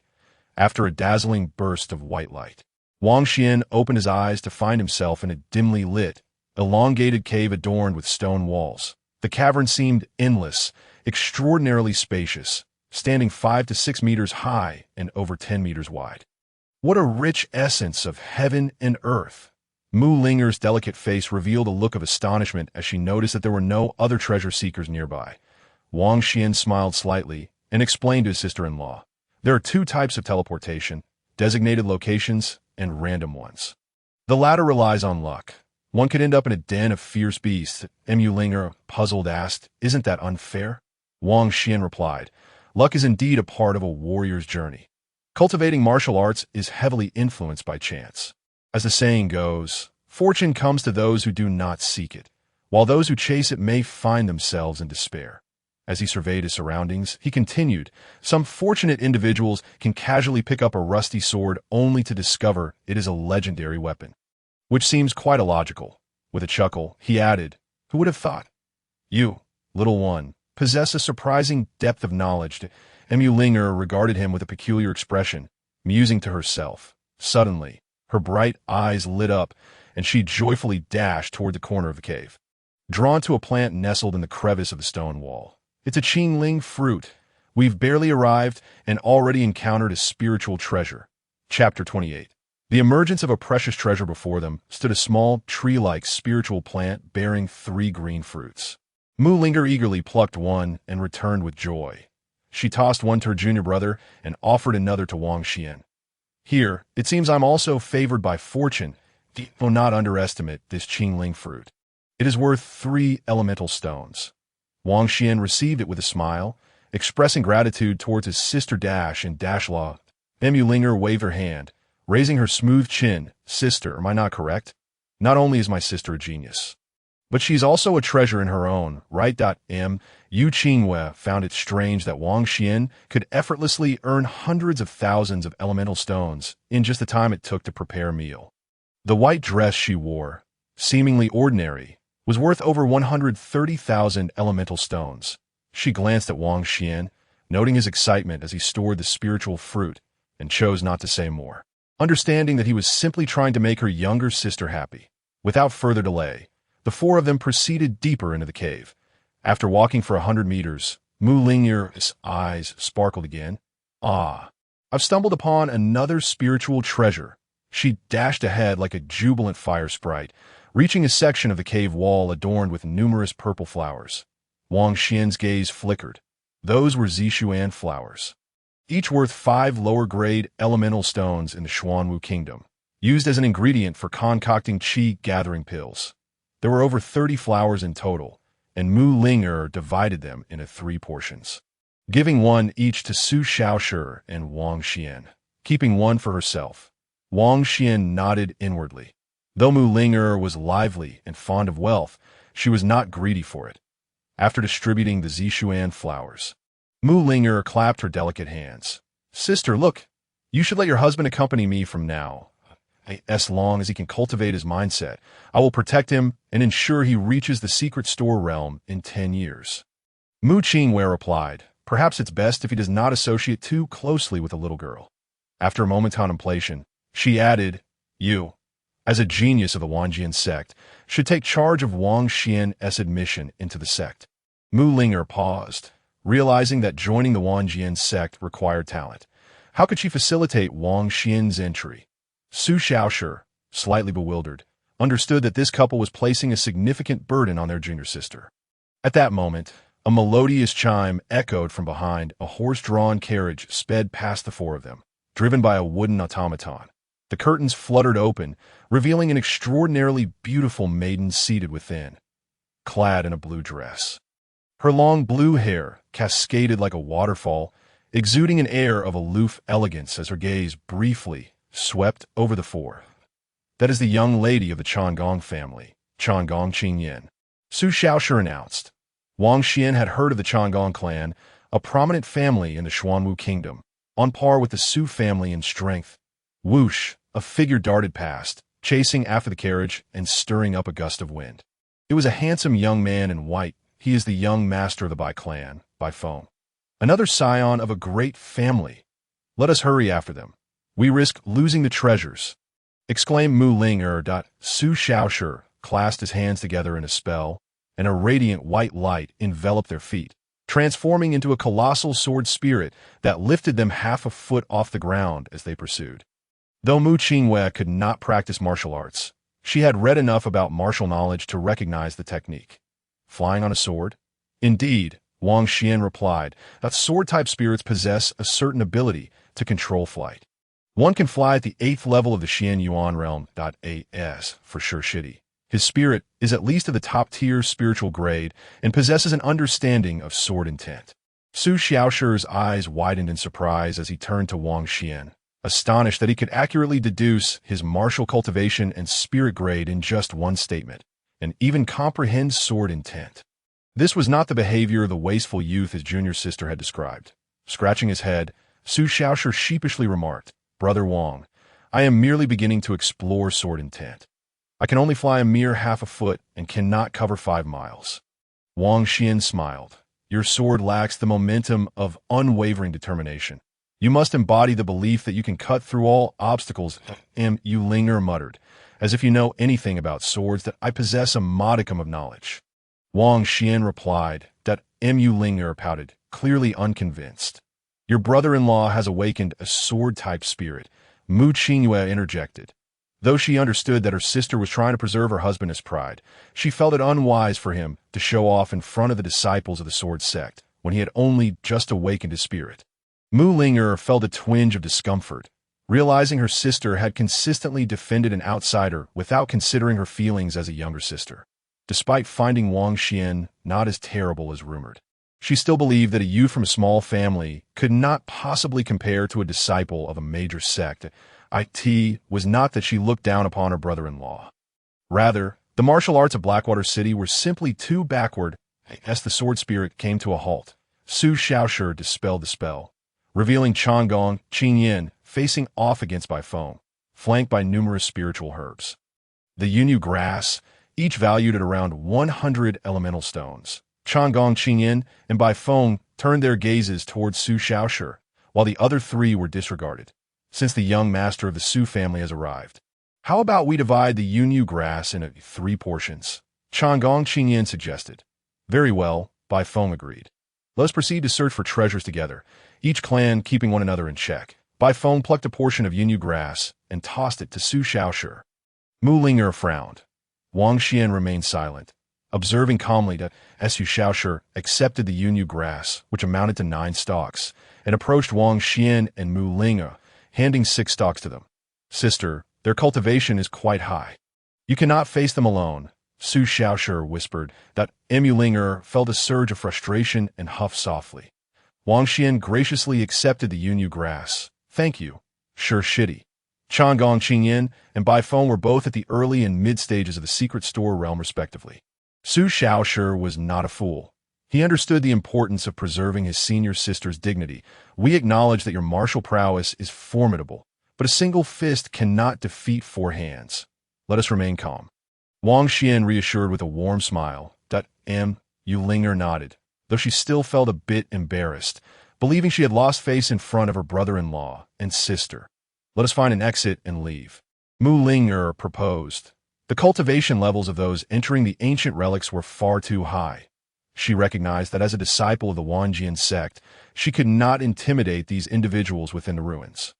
If they were to encounter a significant treasure, there was a real risk of being killed to silence them, which could also endanger her sister and brother-in-law. Junior brother, since those two have shown you and your family respect, you may search for treasures with them. We shall take our leave, Mu Ling'er suggested. Wang Xian watched the retreating figures of Changong Qingyan and Bai Feng, smiling gently. There is no rush to leave. Treasures belong to those with the capability to seize them, Mu Ling'er retorted. I cannot say it outright, but the 3 of us here would merely be offering our heads. 2 martial novices and 1 who cannot even practice martial arts. Do you genuinely believe your little sister is invincible? Just as Mu Ling'er felt awkward and was at a loss for words, regretting her earlier bravado, a tremendous rumble erupted from the front of the cave. Accompanied by a blinding green light that surged forth in waves, an overwhelming force that a significant treasure is emerging. Chapter 29. Brother-in-law knows martial arts. Sister-in-law cannot endure. What kind of monumental treasure could produce such a spectacle? Mu Ling'er and Su Xiaoshi were taken aback, their expressions reflecting sheer astonishment as they felt the overwhelming energy. Mu Ling'er's mouth fell agape, while Su Xiaoshi stood dumbfounded. Wang Xian's eyes shimmered with golden patterns, and with the inside of his Dao eye, he gazed towards the source of the green light. In his view, at the end of the cave stood a grand hall, within which bloomed a massive green lotus. The radiance emanating from it was indeed the spiritual glow of the lotus. Even if it had not existed for 10,000 years, it was undoubtedly a 1,000-year-old green lotus, a true precious treasure. Wang Xuanwei's expression shifted slightly. What truly captured his attention was an object floating in midair within the grand hall, emanating a faint golden glow.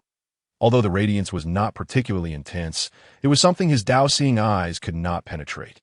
What could possibly reside within that golden aura that even his ghost-level 9th rank Dao-seeing eyes struggled to discern? A treasure has emerged. Let us proceed. Wang Xian concealed his Dao-seeing eyes and resolved to advance toward the grand hall ahead. Mu Ling'er hastily grasped his arm. No, you cannot go. Such a significant treasure's emergence could lead to your annihilation. Wang Xian replied, Who could possibly erase me? If I do not go, that treasure will surely fall into the hands of those two individuals. Mu Ling'er tightened her grip, pulling him forward. It's Chang Gong Qingyan and Bai Feng. Those two are exceptionally skilled in martial arts and could easily eliminate you. That is of no concern. Who in the entire Xuanwu realm does not know that I am Ling'er's brother-in-law? Wang Xian responded nonchalantly. Seeing the boy's brazen demeanor, Mu Ling'er internally lamented, wishing she had acted sooner.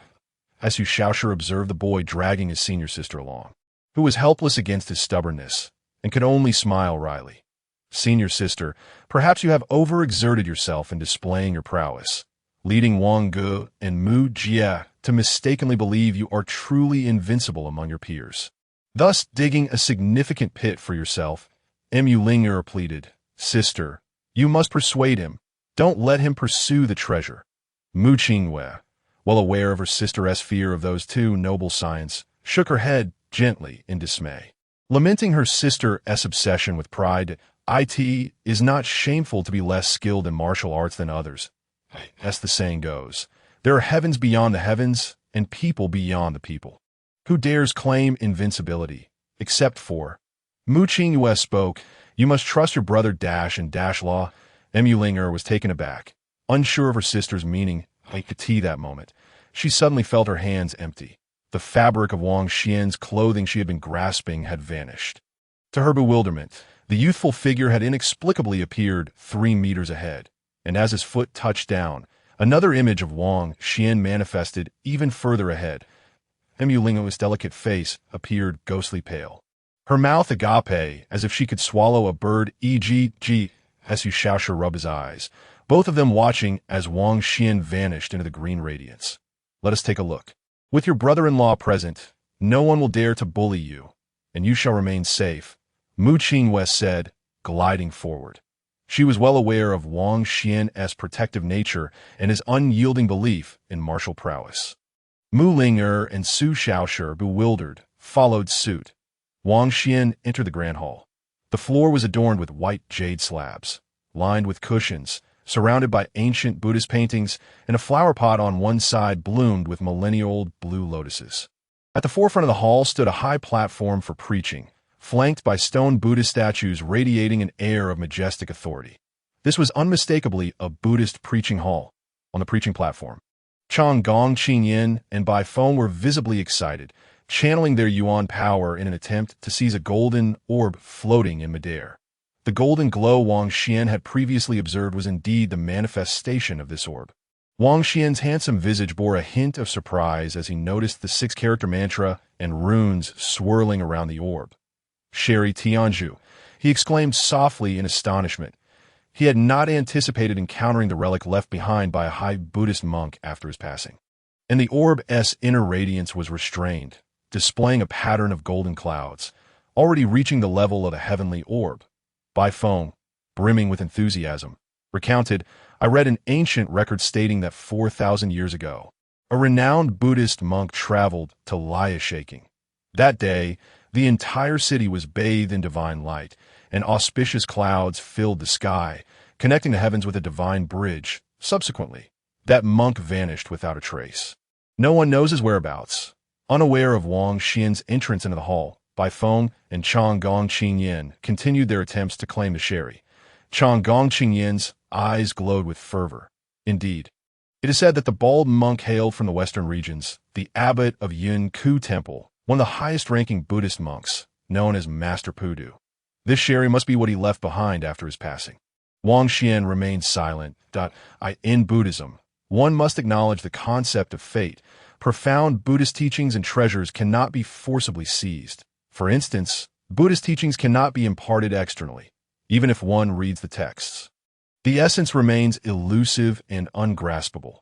The two were attempting to forcibly claim the sherry, which was altogether impossible. Wang Xian stepped forward. Bai Feng's gaze turned icy. Without looking back, he coldly declared, This hall is not for you to enter. I give you 3 breaths to disappear. A smile crept onto Wang Xian's face. Sir, you are being rather domineering. This Buddhist hall does not belong to your family. Such a Buddhist treasure is not solely yours. Why should I leave?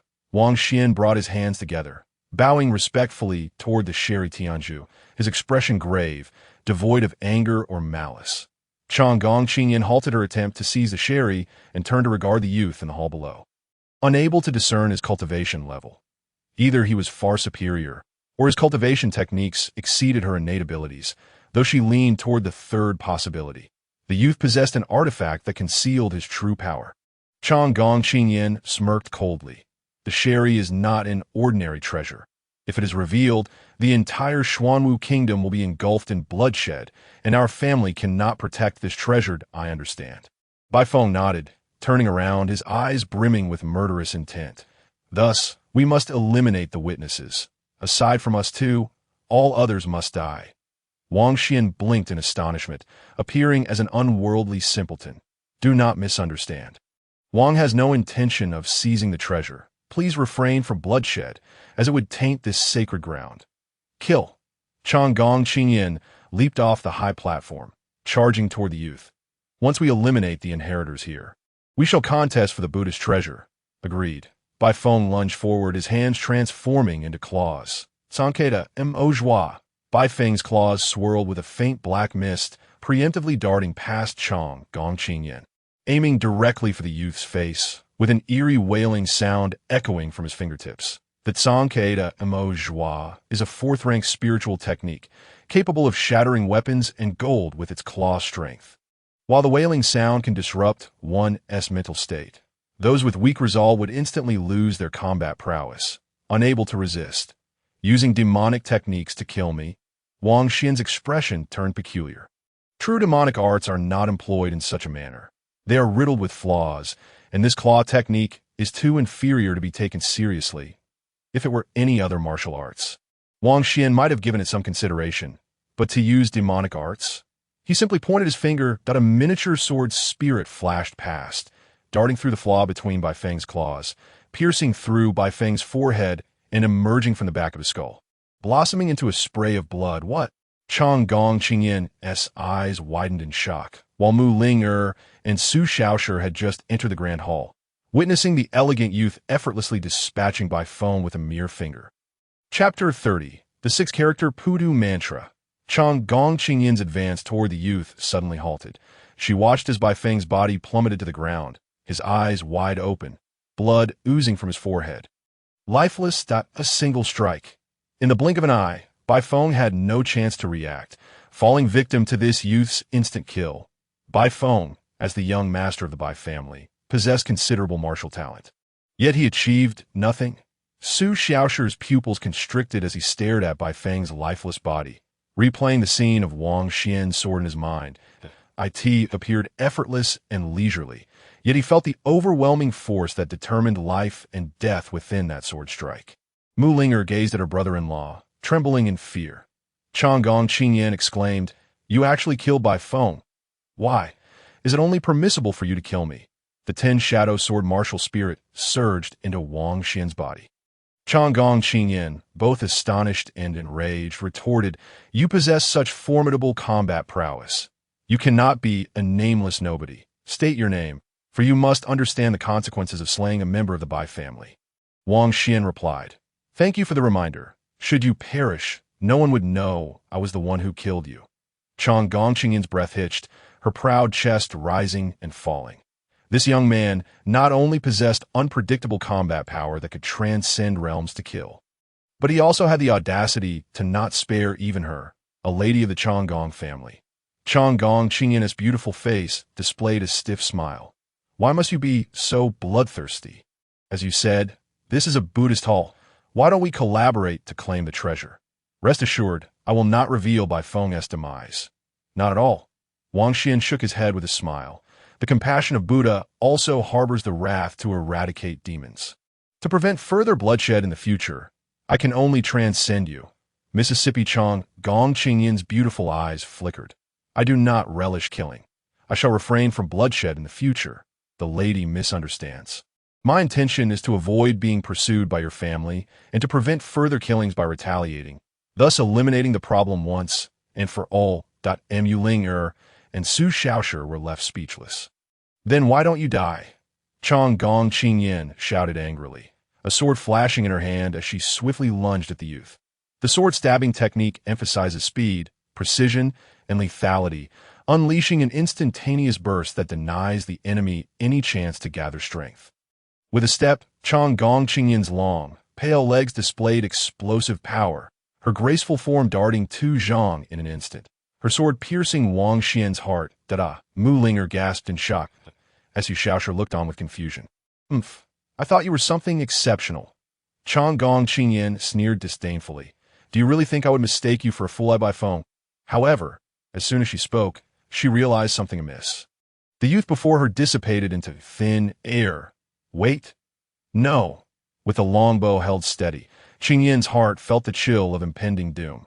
Just as she contemplated turning to strike, a hand seized her delicate neck. As white as jade, and with a chilling crack, her life was extinguished in an instant. A beauty forever lost. Wang Xian relinquished the lifeless form of Qingyin, her body now limp and powerless. The art of the Tao, when mastered to its fullest extent, could yield a fourfold increase in combat prowess. He had just experimented with this technique, yet had only managed to augment his strength by twofold, without any backlash.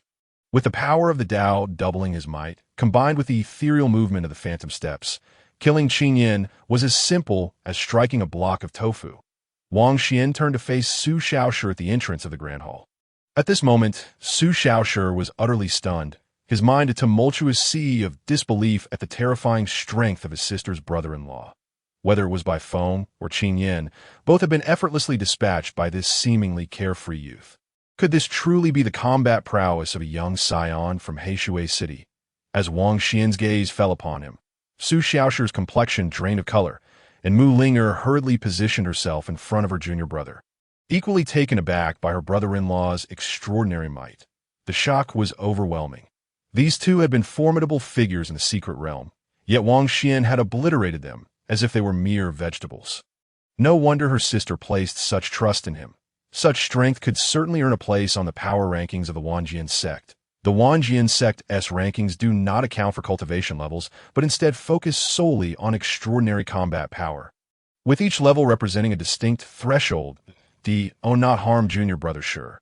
He will not betray us, Mu Linger said anxiously. When did I ever say I would kill him? Wang Xian rolled his eyes. Amused, for he was no madman bent on slaughter. You worry too much, little sister. Wang Xian understands that if Shi were to perish, it would be difficult for you to explain upon your return to the sect. Mu Qingwei remarked. The three exchanged glances, an unspoken understanding passing between them. Mu Qingwei chuckled softly. I was merely jesting to lighten the mood. Wang Xian is not one to indiscriminately take lives. Yet your words clearly serve as a reminder. Wang Xian thought, feeling somewhat exasperated at being perceived as a killer in Mu Qingwei's eyes. I swear by my heart of martial arts and the essence of the sword's way, I shall never speak of today's events. Xu Shaoshi suddenly raised his hand and swore a solemn oath. Wang Xian nodded slightly. Come here and contemplate this scripture. Let us see who is destined to receive this relic of the Buddha. Curiosity gnawed at him.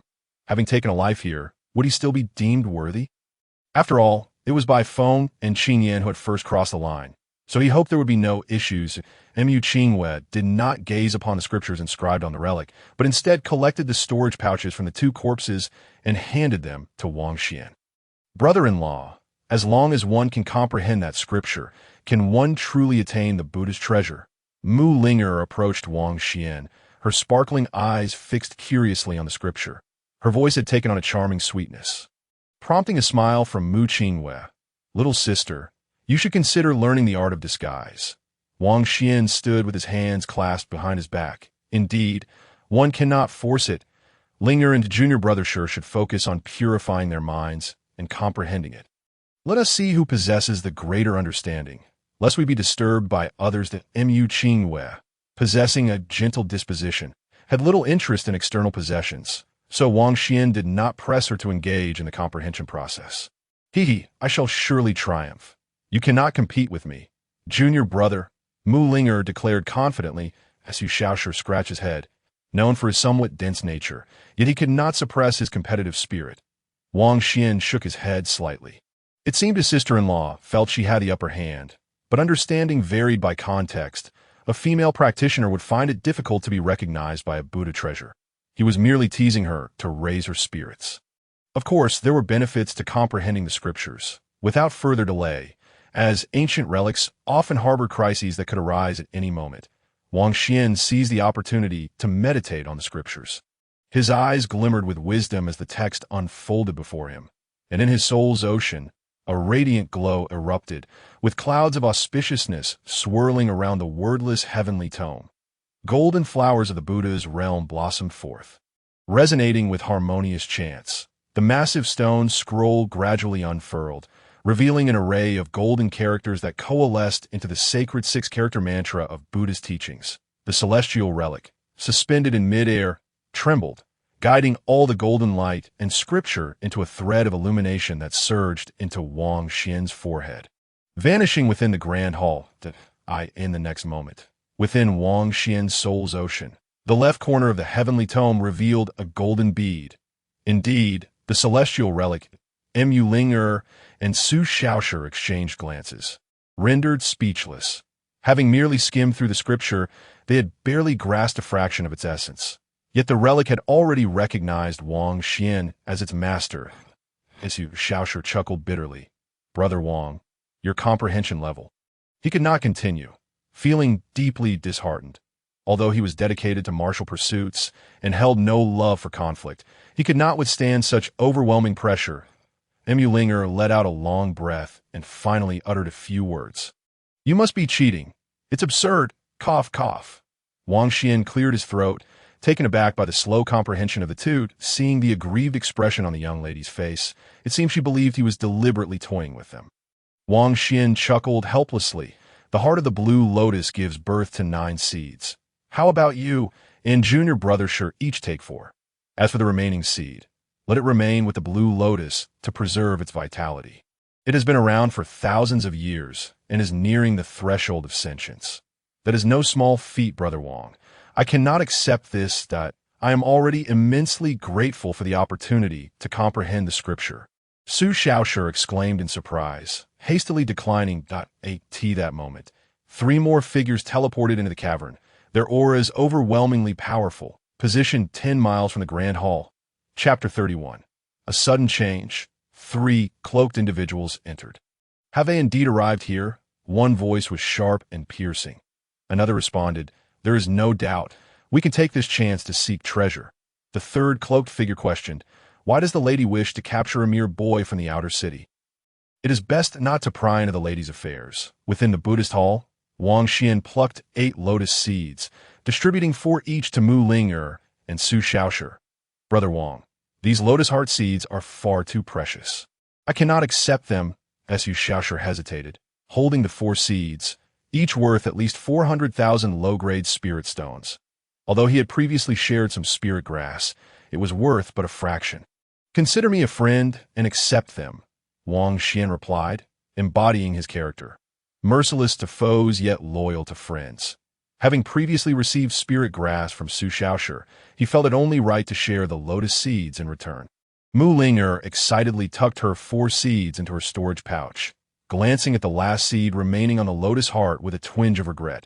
You truly are generous to forego 100,000 spirit stones. Brother-in-law, everyone has gained. Let us depart. Wang Xian smiled. A passage lay to one side of the Grand Hall. Wang Xian nodded respectfully to the Buddha statues and took his leave. The passage led into a vast, dimly lit cavern with no apparent end. After walking for merely a mile, I found spirit grass again. I'm truly fortunate, Mu Ling exclaimed joyfully. This time, there were over a dozen soul-calming grasses, each valued at 5 spirit stones, yielding 3 portions. A contemplative expression crossed Wang Xian's refined features. This ancient site must have been newly opened, hence the abundance of spiritual treasures. Yet, was this mere cave and Buddhist hall all there was? There were no array formations, restrictions, or fierce beasts present. Something felt amiss. Perhaps this ancient site was stratified, and they were merely in the safer outer layer. Wang Xian pondered, if his guess was correct, what might the true interior of the ancient site hold? Of course, he had no desire to venture inside. Even if it were a land of fortune, A single array could obliterate him given his current cultivation level, let alone the dangers that might lurk within. Having obtained a celestial level relic was already a significant gain. He longed to exit without greed. The relic possessed boundless utility, impervious to malevolence, purifying the mind and spirit, not to mention the celestial lotus relic. Such treasures were rare even in the ancestral realm. Within the radiant grand hall, the three cloaked figures entered, surveying the Buddhist arrangements before their gazes fell upon the two corpses on the ground. These young ones bore the garb of a prominent clan. The Longbow and the Bai families. Tiske, one strike was all it took, quite intriguing. Elder Hai, listening to their conversation, wore a grim expression, his gaze fixated on the male corpse's brow. There can be no mistake. It must be that wretched child. His father's brow bore a similar wound. Strangely, this blue lotus was clearly worth its weight in gold. Why had only 8 seeds been taken without the entire treasure being claimed? What does it matter? I will take the seeds. You can have the heart of the lotus. Are the lotus petals acceptable?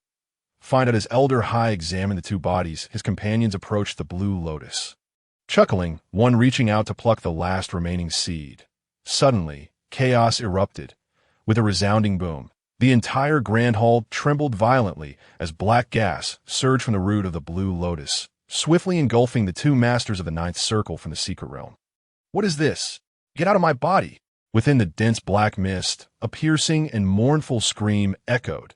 Grandmaster Hai was taken aback, utterly bewildered, yet as he observed the ever-increasing volume of the ominous fog threatening to collapse the entire hall, a surge of fear and anger coursed through him. Hastily, he fled toward the side passage. Damn Wang Xian, such a cunning little fox at such a young age. Just wait until I tear you to shreds and extract your soul. Grandmaster Hai cried out in terror as he dashed into the corridor, mistakenly believing that Qing Lian was a deadly trap set by Wang Xian. Achoo! Wang Xian rubbed his nose, wondering who was cursing him behind his back. He was unaware that someone had plucked the last lotus seed, nor did he comprehend the dreadful consequences that would ensue from that act. The 4 individuals traversing the cave were momentarily stunned as the ground beneath them began to tremble violently. Stones falling from above. Could it be collapsing? Mu Ling'er's delicate face turned ashen. Hurry, Wang Xian urged. Brother Wang, use my flying sword. Su Shaoshi quickly summoned his soul technique, the 4-meter-long sword spirit lifting them as it soared forward through the cave. Wang Xian unleashed 10 shadow swords, shattering the falling rocks that threatened to crush them. Then Mu Ling'er tightened her grip on Mu Qingwei, terrified that her sister might fall. The young girl's face paled. The rhythm of their impending burial felt all too real, and despair seeped in her heart.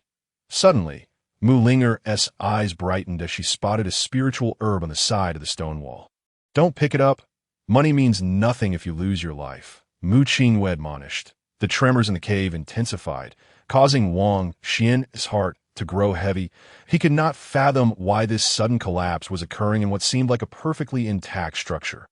Alas, I still cannot fly with my sword, Wang Xian lamented, realizing that Su Shaoshi's single-handed flight with all 3 of them would ultimately slow their escape. Mu Qingwei shared the same sentiment. Her hands clenched tightly within her sleeves, her expression serene but devoid of emotion. Her bright eyes, reminiscent of the moon, observed Su Shaoshi's sword maneuvering to evade the falling debris, while Wang Xian continuously slashed at the massive rocks. She sighed internally, wishing she could also cultivate martial arts. Look, an exit! Su Shaoshi exclaimed joyfully. The 4 of them brightened at the sight, bursting forth from the cave into a vast grassland beneath a cerulean sky.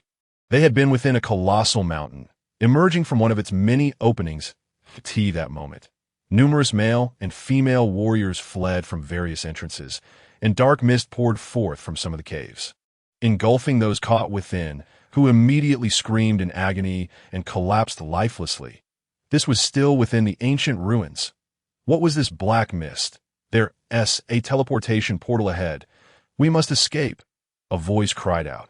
Damn it, someone must have triggered a restriction. This is not a blessed relic, but rather a place of great peril. Terrified shouts and curses erupted as all the warriors fled towards the expansive grassland.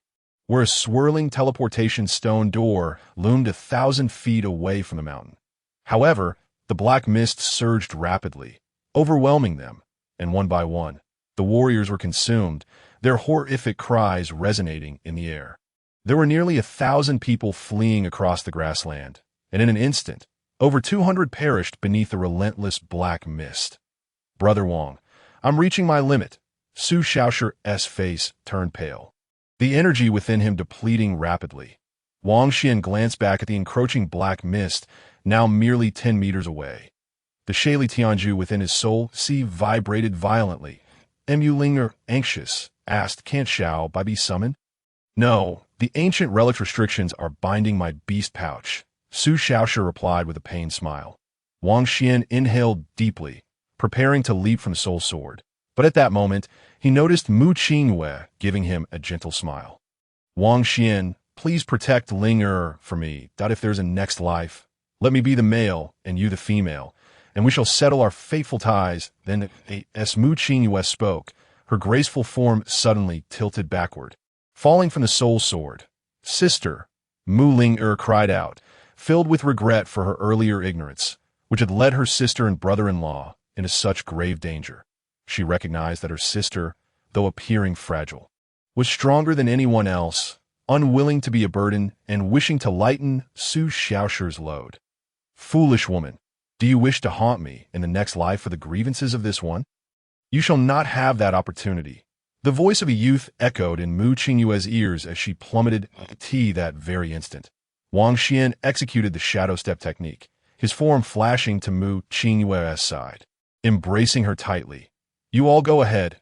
Wait for me at the Wanjian sect." With a surge of strength, Wang Xian propelled her lithe body forward into Mu Ling's arms. In that fleeting moment, the surging black mist engulfed Wang Xian. "No!" Mu Qingyue screamed, attempting to leap after him, but Mu Linger held her tightly. Su Shaoshu gritted his teeth, urging his sword technique with a sorrowful expression, saying, "We cannot allow Brother Wang to sacrifice himself in vain. It is all my fault. I caused my brother-in-law's demise." Mu Linger wept, overwhelmed with guilt. Wang Xian was truly exceptional, yet her reckless desire for adventure in this perilous ancient ruin had led to his downfall. Mu Qingyue's complexion suddenly turned sickly pale as she coughed up blood, shaking her head. "No, he will not die. If he said he would wait for us at the Wanjian sect, he will surely do so." Witnessing her sister's unwavering determination, Mu Linger wept even harder, realizing that those of the mountain and sea realms feared the black mist and fled in desperation. How could Wang Xian possibly survive? Mu Linger clutched her sister tightly, offering comfort. "Yes, we will return to the sect and wait for him. Sister, please don't be too upset." Chapter 32. The Malevolent Spirits of the Abyss Within the Swirling Black Mist. Wang Xian felt his body weaken, nearly collapsing. What on earth was this malevolent fog, capable of repelling the essence of heaven and earth? He seemed to recall having heard of it before. Yes, he found himself enveloped in a black mist. Fear gripped him till he realized that within this ominous shroud, his energy was being sealed, and with each tendril of black mist that infiltrated his body, his own essence began to dissipate. And oh wonder those ensnared by the black mist found it nearly impossible to escape. At that moment, Wang Xian shared the same plight, unable to summon his martial prowess, let alone break free from the suffocating darkness. But a sense of helplessness washed over him as he vaguely saw the Soul Sword carrying the three others soaring into the teleportation stone door, providing him with a flicker of solace. "Little book, can you hear me? Can I use the devouring technique of the great transformation heavenly art within this ancient relic?" Little Book was the name Wang Xian had given to the spirit of the wordless heavenly book, and he believed that with the great transformation heavenly art's extraordinary devouring ability, it should be able to consume and refine the black mist. Oh dear, that is the malevolent spirit energy of the abyss. Clearly, this ancient relic is connected to the abyss through fissures, making it impossible to use the devouring technique. A childlike voice resonated within Wang Xian's mind. The abyss? Wang Xian's expression shifted as memories flooded back. Some realms in the lower worlds had weak barriers, leading to fissures that connected to perilous dead realms. The abyss was one such dead realm, teeming with countless malevolent spirits, born from the souls of humans or other beings that had perished and fallen into the abyss. The abyss also adhered to the laws of the heavenly path. Hence the great transformation heavenly art would be detected if employed. But shall I simply await my demise? Wang Xian pondered, realizing that due to the Shaili Tianzhu in his soul sea, the black mist could not penetrate there for the time being, as the malevolent spirit energy and the Shaili Tianzhu were inherently incompatible. However, as time passed, his physical body would gradually succumb to the corruption of the malevolent spirit energy. I could draw my brother into the heavenly book, but he cannot remain there for long and could easily be detected by the abyss's rules upon exit. Why not attempt the new Buddhist technique I have learned? After hearing Little Book's words, Wang Xian nodded thoughtfully, recalling the 6-character True Word Sutra. There was no harm in trying. Wang Xian promptly settled into a meditative position, his gaze shifting as he noticed shadows of black mist surrounding him, with pairs of crimson, sinister eyes gazing his way. These are the malevolent spirits of the abyss. Wang Xian's scalp tingled. Should these spirits consume his soul, there would be no hope for reincarnation. I have yet to avenge my kin in the ancestral realm. These lifeless beings hold no fear for me. Regardless, I shall remain indifferent to life and death and practice the Buddhist technique. Wang Xian closed his eyes, disregarding the encroaching spirits around him. Oh, Amma and I, Padme Hum. Chanting the 6-character mantra, he formed hand seals, and a golden radiance enveloped him, with circles of Buddhist scriptures swirling around him, forming a protective barrier. The malevolent spirit energy within him quickly dissolved like snow under the warm sun. Had anyone been present, they would have easily mistaken Wang Xian for a disciple of the Buddhist order, given his shaved head. Boom! The black mist in his vicinity was entirely repelled by the golden Buddhist light radiating from him. For a time, Wang Xian shone like a small golden sun, though he could not determine how long it had been until he emerged from his meditation. 9th level of the Xian Yuan realm achieved. Wang Xian opened his eyes in astonishment, realizing that his cultivation had ascended to the pinnacle of the Xian Yuan realm. Little book, how much time has passed? He inquired. It seems like 3 days have gone by. Brother, I'm so tired. Let me sleep a bit longer, came the response. The little book yawned and spoke. Wang Xian chuckled. This little creature had indeed taken a nap, demonstrating a remarkable propensity for sleep that it was only natural to consider its longevity, which surpassed even the heavens themselves, allowing it to live a carefree existence. However, he was taken aback to realize that 3 days had passed in what felt like the blink of an eye. Was it possible that he was suited for the path of Buddhism, having entered a state of self-forgetfulness for these 3 days? Wang Xian shook his head. His nature was one of freedom and ease, ill-suited for the life of a monk. His gaze wandered around, still shrouded in dark energy, yet the apparitions of those malevolent spirits had vanished, likely deterred by his Buddhist powers. If his conjecture was correct, that master who had once visited the city of sand had aimed to seal the rift in this realm with his own essence. Wang Xian formed a broad outline of understanding. The relic he had acquired, the sacred pearl, belonged to a master named Pudu. This master must have discovered the anomalies of this place long ago, and for the sake of all beings, constructed this ancient site, dedicating his life to guarding it with his profound Buddhist teachings, preventing the vile energies from the underworld from infiltrating the Tianwu continent. The Grand Hall served as a place of teachings, filled with numerous meditation cushions. Perhaps there were disciples of Master Pudu in the Xuanwu Kingdom, but he dismissed the thought. Bathed in a radiant Buddhist light, Wang Xian strode through the swirling dark energies towards the teleportation stone door. He had reached the pinnacle of the 9th level of the Xian Yuan realm. A cause for celebration, he sought a safe haven to consolidate his foundation and refine his body, stepping through the rotating stone door. After a brief moment of spatial transmission, he felt a gentle illumination before opening his eyes to find himself in a mountainous region. Towering trees surrounded him, and the air was rich with the essence of the earth. Flowers bloomed abundantly, and ahead loomed a waterfall cascading like a silver galaxy, a true paradise. Yet, something felt amiss. Despite the absence of dark energy, the Xuanwu Kingdom did not possess such dense spiritual essence. He was still within the ancient site. Wang Xian dispelled the protective Buddhist light. The rotating stone door facilitated random teleportation. Some individuals might find themselves expelled to the outside world, while others, like him, were likely sent deeper into the ancient site. Suddenly, a tremendous wave of elemental energy surged from the distant sky, accompanied by a deafening roar. How formidable! Wang Xian quickly gathered his energy to withstand the oncoming shockwave. His curiosity piqued as he activated his soul technique, the vision of the path. Through his enhanced sight, he discerned numerous malevolent spirits besieging a powerful human figure in the sky. This figure was enveloped in a radiant white light, standing firm and dispatching multiple spirits with each strike, exhibiting overwhelming might. This individual was undoubtedly a formidable presence, at least at the True Law realm, a peak expert in the Xuanwu Kingdom. Who could it be to venture into the depths of the ancient site? Just then, the human champion, with a slender finger outstretched, summoned a white phoenix spirit that soared forth, unleashing waves of white flames that incinerated many of the malevolent spirits, turning them to black mist. Chapter 33. A goddess falls from the sky. However, those black mists swiftly reformed, returning to their original malevolent forms. One particularly sinister spirit, an old man with dual horns, cackled, "Useless, despite your formidable cultivation and martial prowess. You are of no threat to us, that we fear only the pure Yang force and Buddhist power." Another horned brute chimed in, "Your martial skills cannot kill us. Surrender quickly." The other spirits joined in with their eerie laughter. The voice of the radiant human champion resonated.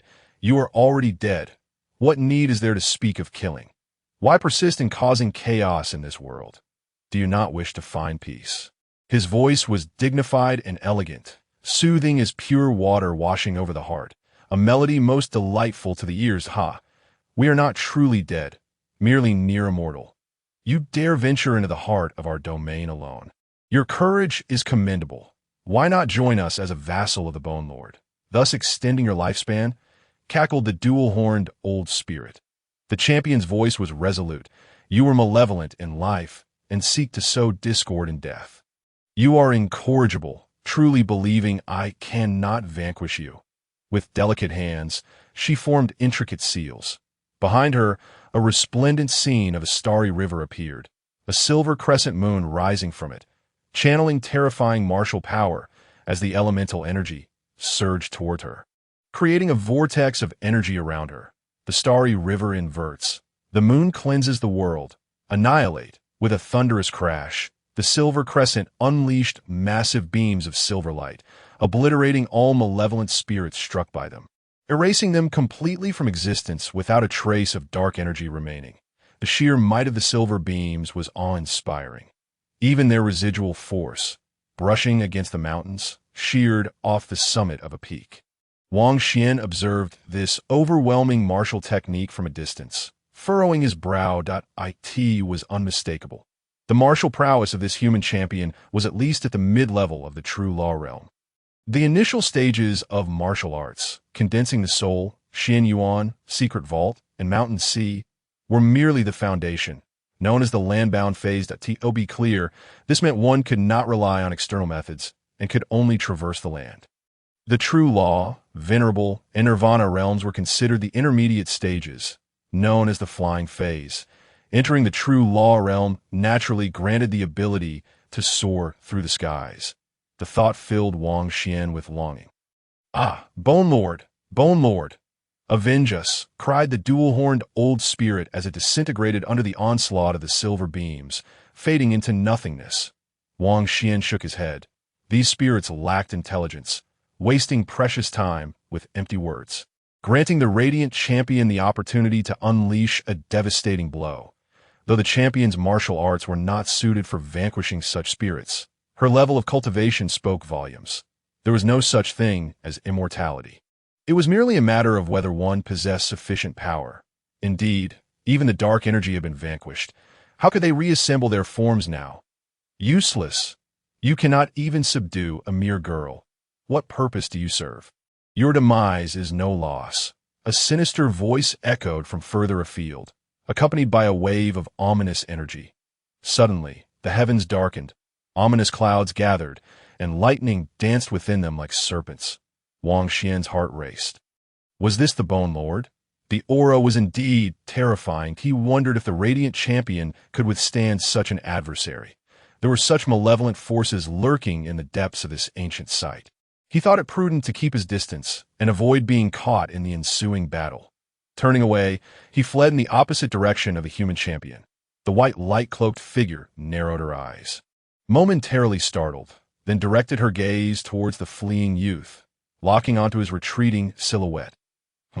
Just a martial artist at the Xianyuan realm, she murmured, somewhat surprised. How curious that one of such cultivation would be teleported to the depths of the dangerous domain. The champion, momentarily glancing at Wang Xian, quickly refocused her attention on the ominous clouds above. Gradually, the clouds churned, taking on the shape of a skull. Are you the Bone Lord? I offer you a chance. Surrender the Xian-Yin immortal herb and seal yourself. Or face death, she declared, her words both graceful and authoritative. Ka, you little girl, fear not the wind lest you trip over your own tongue. If that bald monk Pudu were here, I might regard him with some caution. Today, I shall grant you a great fortune. Brace yourself.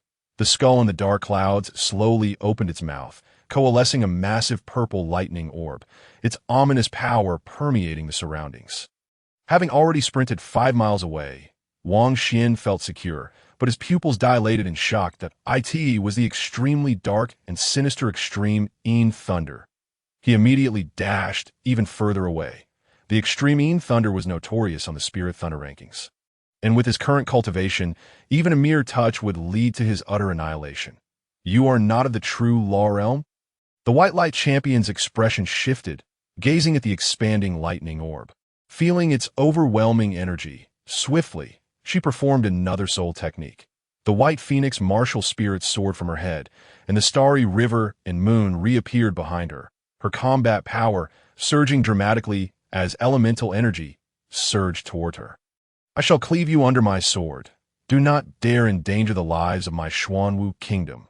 With a surge of energy, the sword aura pierced the heavens, and the encompassing white light receded, revealing an unparalleled woman of grace, her flowing white gown and flawless visage exuding an air of authority, wielding an ancient sword.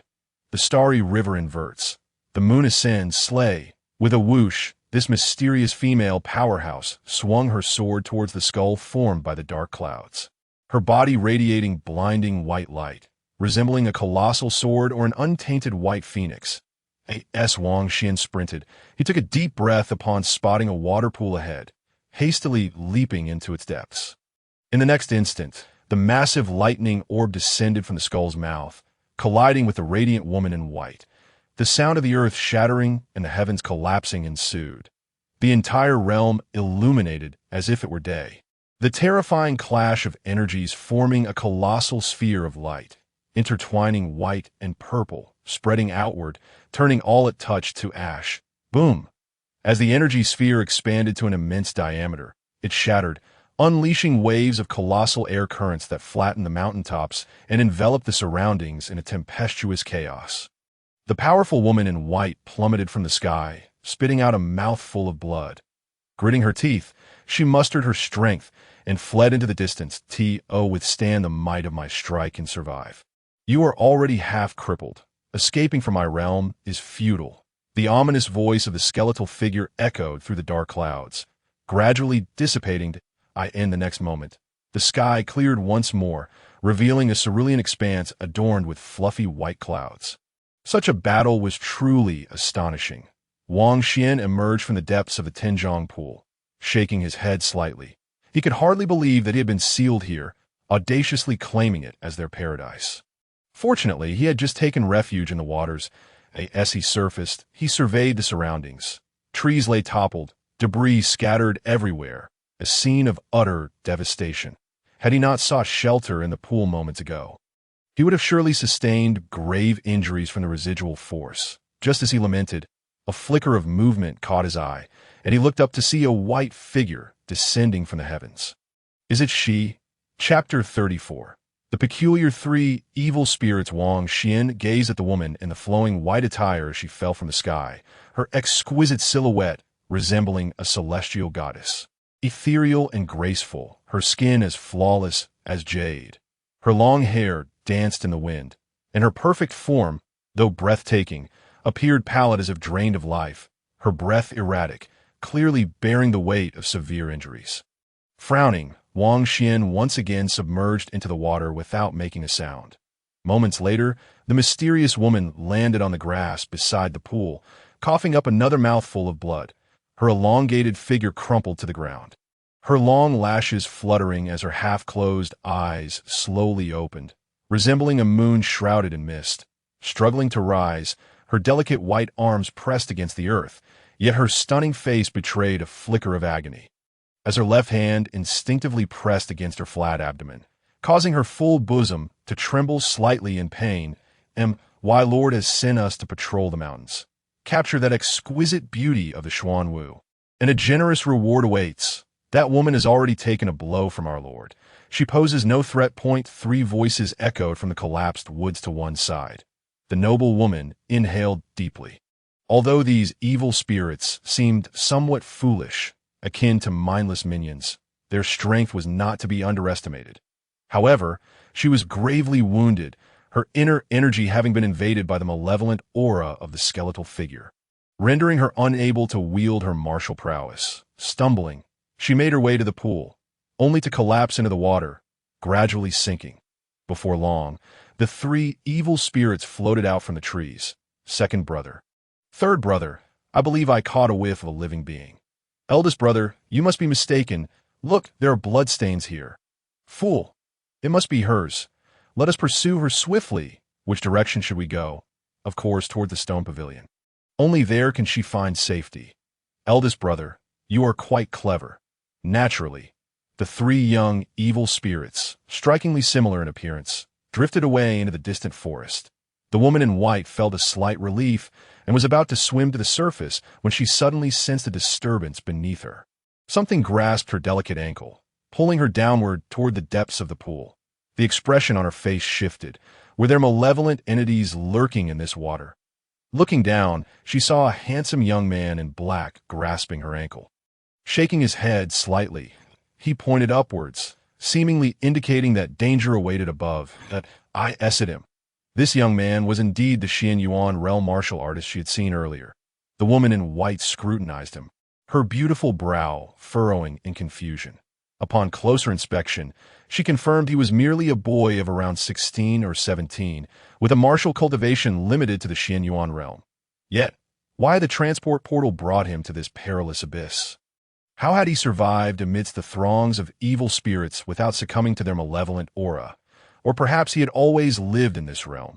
That was implausible. His age was too tender, and the transport stone gate had only manifested in Liashazen for the first time in millennia, with no one having entered prior. Wang Xian pulled the woman down to the bottom of the pool, brushing her skirt aside, and gazed upward. Moments later, the three drifting evil spirits returned, encircling the pool and peering into the water. Second brother, third brother, those living beings think we are fools, but we are sharper than any. Eldest brother, why hasn't Shi emerged? Have we miscalculated? Let us wait a moment longer. Our Lord is immensely powerful, and that woman can no longer wield her martial arts. She cannot hold her breath for long. Indeed, she will drown, but why don't we dive in? Fool, the bottom of the pool exudes a repulsive aura. What if there is danger? The three evil spirits hovered above the water surface, the bottom of the pool. The unparalleled beauty and the boy exchanged glances. Wang Xian pondered for a moment before closing his eyes. These three evil spirits were merely lackeys, not even reaching the Xian Yuan realm, while they might pose a challenge to others. He possessed the 6-character Universal Compassion Mantra, which should make their defeat quite manageable. The 6-character Universal Compassion Mantra was an exalted Buddhist doctrine capable of purifying malevolence, shielding the body with Buddhist light, and delivering all beings. However, do not be misled into thinking this doctrine is solely effective against evil entities. It also enhances one's cultivation and combat prowess, complemented by a set of 6-character mudras, known as the Immovable Wisdom King Seal. Seizing the moment, he resolved to practice the Immovable Wisdom King Seal. Wang Xian was reluctant to engage in combat with the three evil spirit brothers above the pool, as doing so would easily alert the skeletal figure. This was why he had pulled the woman beneath the surface, preventing her from surfacing. If the skeletal evil spirit were to sense her, it would undoubtedly discover his hidden presence as well. Wang Xian formed the Buddhist mudra, sitting cross-legged at the bottom of the pool, his body emanating a faint golden glow as the six-character mantra circulated around him. Although, given his current cultivation level, even with the immovable Wisdom King seal, he would still be easily defeated by the skeletal evil spirit. It would provide him with some measure of self-preservation against other malevolent beings. Is this a Buddhist technique? The woman in white observed the boy in meditation before her, his refined features revealing an unexpected solemnity. The boy's form gradually manifested a golden lotus beneath him, a sight indicative of an exceptionally high Buddhist practice, a practitioner of Buddhism at such a young age. What a pity, he was like a jade tree, standing tall, vibrant with life. The woman in white gazed at the boy, a slight smile gracing her lips. His handsome visage and youthful vigor were at odds with his commitment to the Buddhist path, a disservice to his parents and ancestors. Previously, when the boy had brushed against her ankle, she had felt a spark of anger. However, that sentiment faded as she realized he had only wished to shield her from the evil spirits, even at the cost of touching her skin. Why should she hold on to such trivial grievances?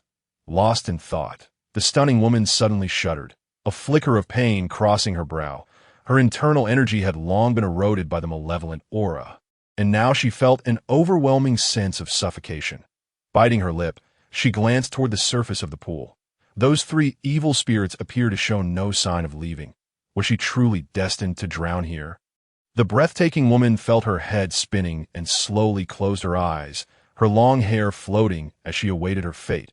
Accepting death, she refused to become a pawn of the skeletal figure, unwilling to let evil spirits wreak havoc upon the world. Wang Xian opened his eyes, contemplating.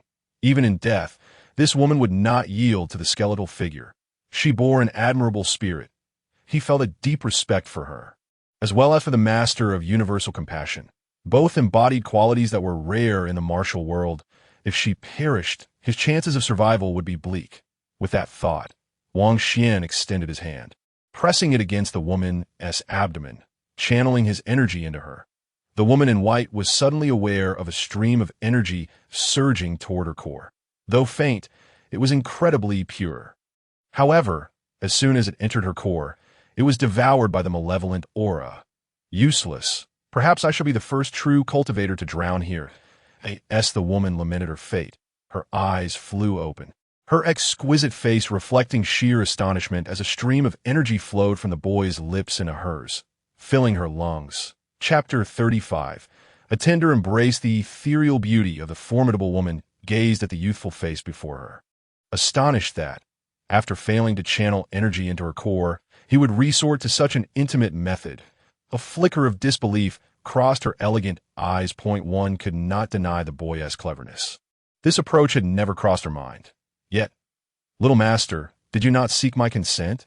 The woman in white's enchanting eyes momentarily lost focus, astonished as she beheld the strikingly handsome face of the boy so close to her. Though she was a formidable martial artist, she had never encountered such a situation before. Her first experience of intimate contact was with a mere boy. The woman in the white dress, a formidable figure, comprehended that her adversary acted out of a desire to save her. However, having commenced her martial training at the tender age of 5, by the time she reached 10, she had already outshone her peers in the realm of Xuanwu. At 25, she ascended to become the foremost female cultivator in the Xuanwu kingdom, attracting the admiration of many powerful figures along her journey. As her martial prowess flourished, she emanated an aura of dominance that instilled fear and reverence among the populace. Yet, she had never taken a partner on her path, dedicating herself solely to the pursuit of the secrets of immortality. The exhaustion enveloping the woman in white was palpable as she sensed her entire energy reservoir succumbing to a chilling stillness. The strike from a bone sovereign had been truly terrifying, almost annihilating her very essence. Wang Xian, his gaze shifting, conveyed a wave of energy. There is no need for gratitude. Presently, 3 malevolent spirits lurk above the pool. They must not be disturbed. Should the woman succumb to her fading vitality, her agonized struggles would inevitably rouse the 3 vile entities. Nevertheless, This female powerhouse possessed a magnanimous heart and a profound love for the beings of Xuanwu, willing to sacrifice her life rather than become a pawn of the Bone Sovereign, thereby endangering others. Wang Xian's eyes remained cold and resolute. He could only seal her lips with his own to transfer his vital energy, preventing any leakage that might awaken the malevolent spirits. With a clear mind, he gently drew forth the energy within him, allowing it to flow into her mouth through the rhythm of his breath, gradually nourishing her internal organs. "What are you dawdling for? Quickly harness my energy to heal yourself," he urged.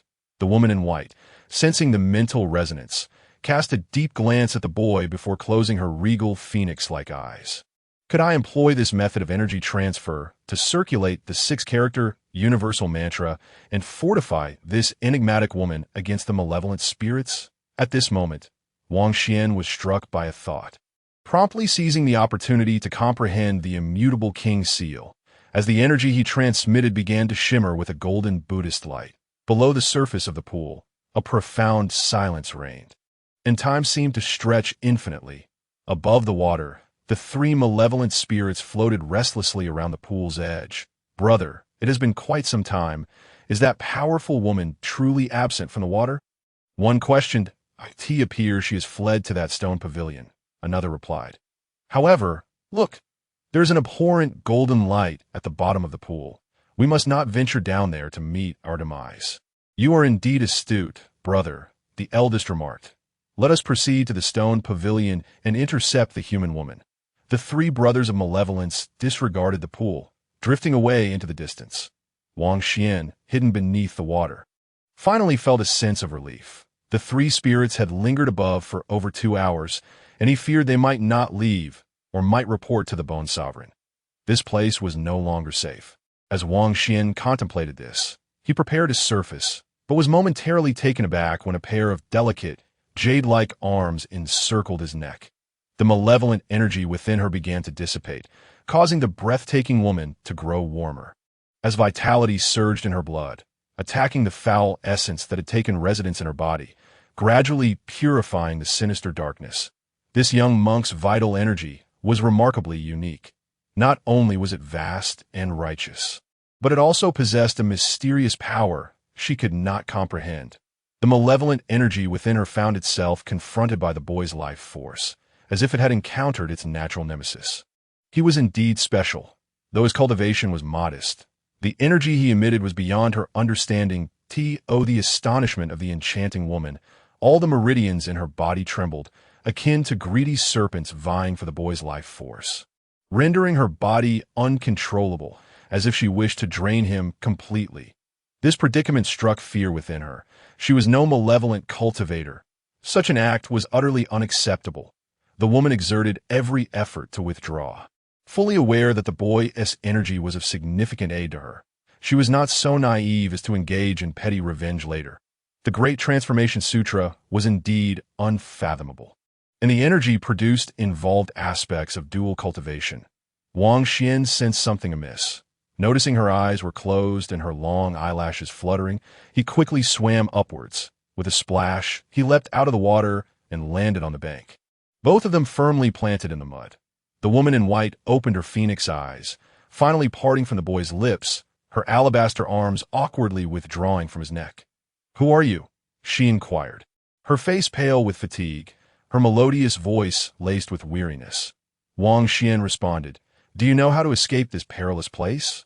As he spoke, he noticed the woman, whom he had just released, was losing her strength and began to lean back. Wang Xian shook his head, supporting her once more. Their garments were soaked through, her hand resting on his waist, the fabric of her white gown clinging to her, revealing her exquisite figure and the warmth of her slender waist. Wang Xian's heart stirred, and he bit his tongue. What was happening to him? This was the second time he felt a rush of blood to his head. Was he becoming a lecher? He silently alarmed himself. The allure of women would only hinder his cultivation.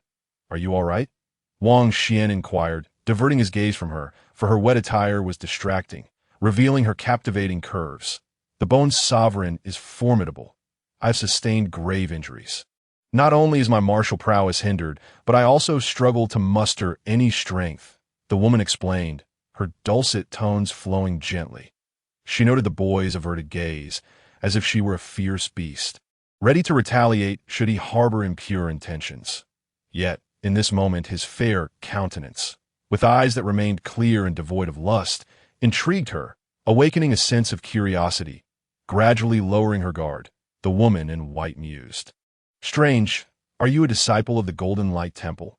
Why do you have hair?" She had mistaken him for a monk. Wang Xian, with a gentle smile, replied, "Is one necessarily a monk to practice Buddhism?" What was the stone pavilion the three malevolent spirits spoke of? It became apparent that he was not a disciple of the Buddhist path. The woman in white was momentarily taken aback. Her fair and beautiful face betrayed a hint of an imperceptible blush. "I have been there. The stone pavilion is shrouded in a certain power that can repel malevolent spirits." She took a deep breath, forcing herself to forget all that transpired at the bottom of the pool. Internally, she lamented her own foolishness in willingly absorbing energy from a junior, that we must reach the stone pavilion before nightfall. For as the sun sets, the aura of malevolence will pervade this entire realm, and at that time, the true form of the Bone Sovereign will be able to emerge from its seal. Her expression grew serious. Should the Bone Sovereign's true form emerge at night? Even at her peak, she could be obliterated with a mere gesture. The two powerful figures who had entered alongside her had perished at night while seeking treasure from the stone pavilion. Devoured by the Bone Sovereign's true form, Wang Xian gazed toward the setting sun. "I see. Then please guide me," with one hand supporting her waist and the other lifting her legs. The woman in white was momentarily stunned, feeling the warmth of her skin against his arm. She pointed toward the direction of the sunset. However, three malevolent spirits blocked the path to the stone pavilion.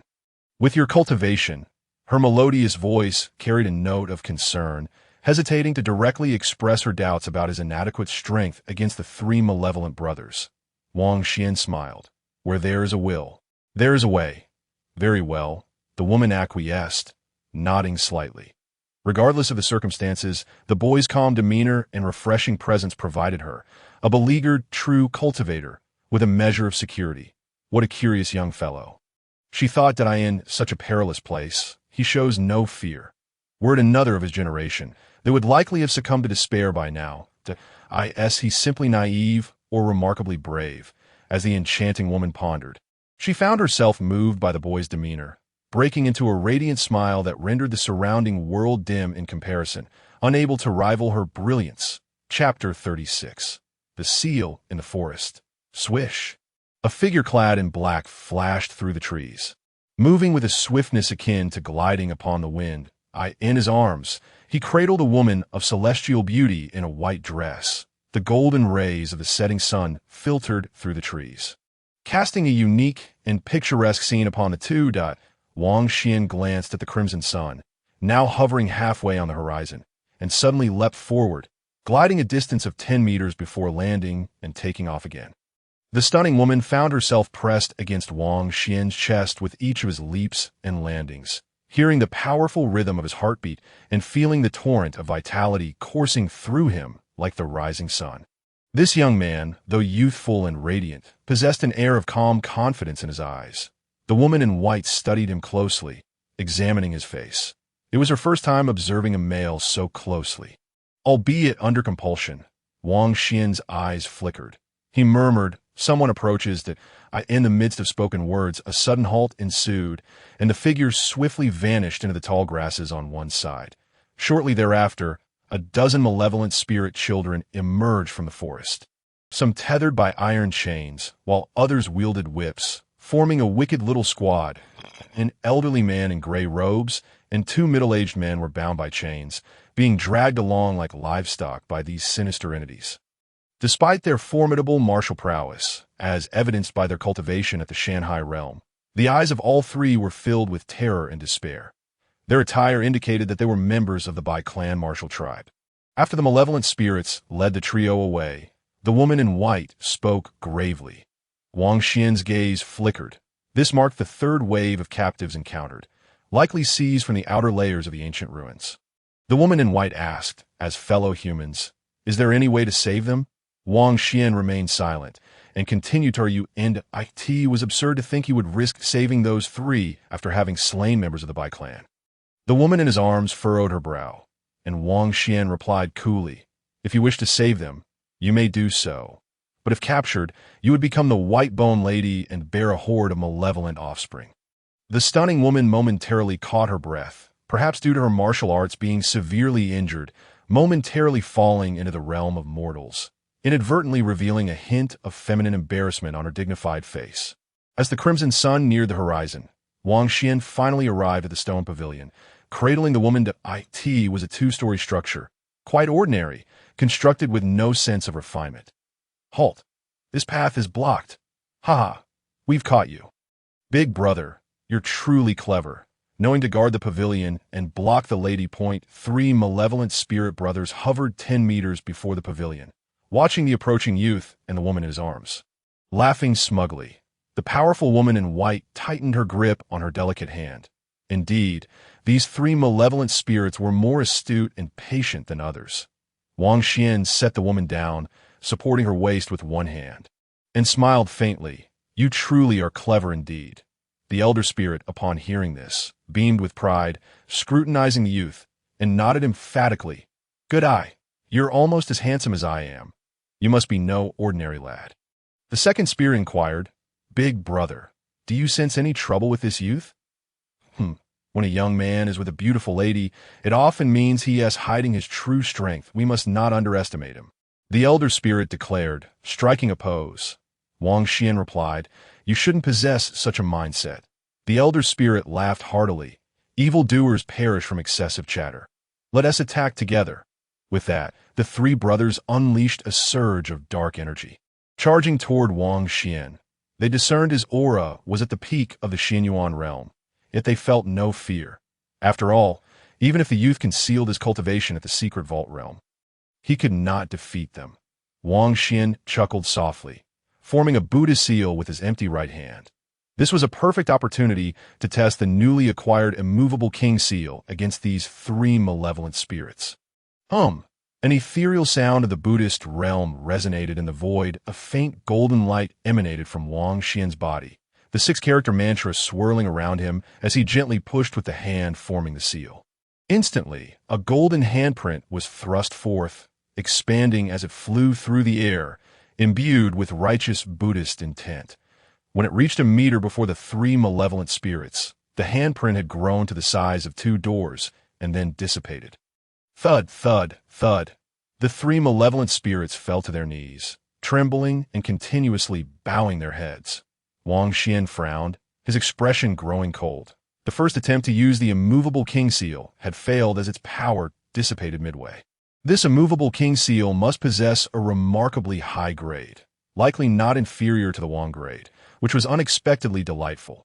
Wang Xian mused that the level of martial arts required for Wang grade techniques was typically exceedingly high.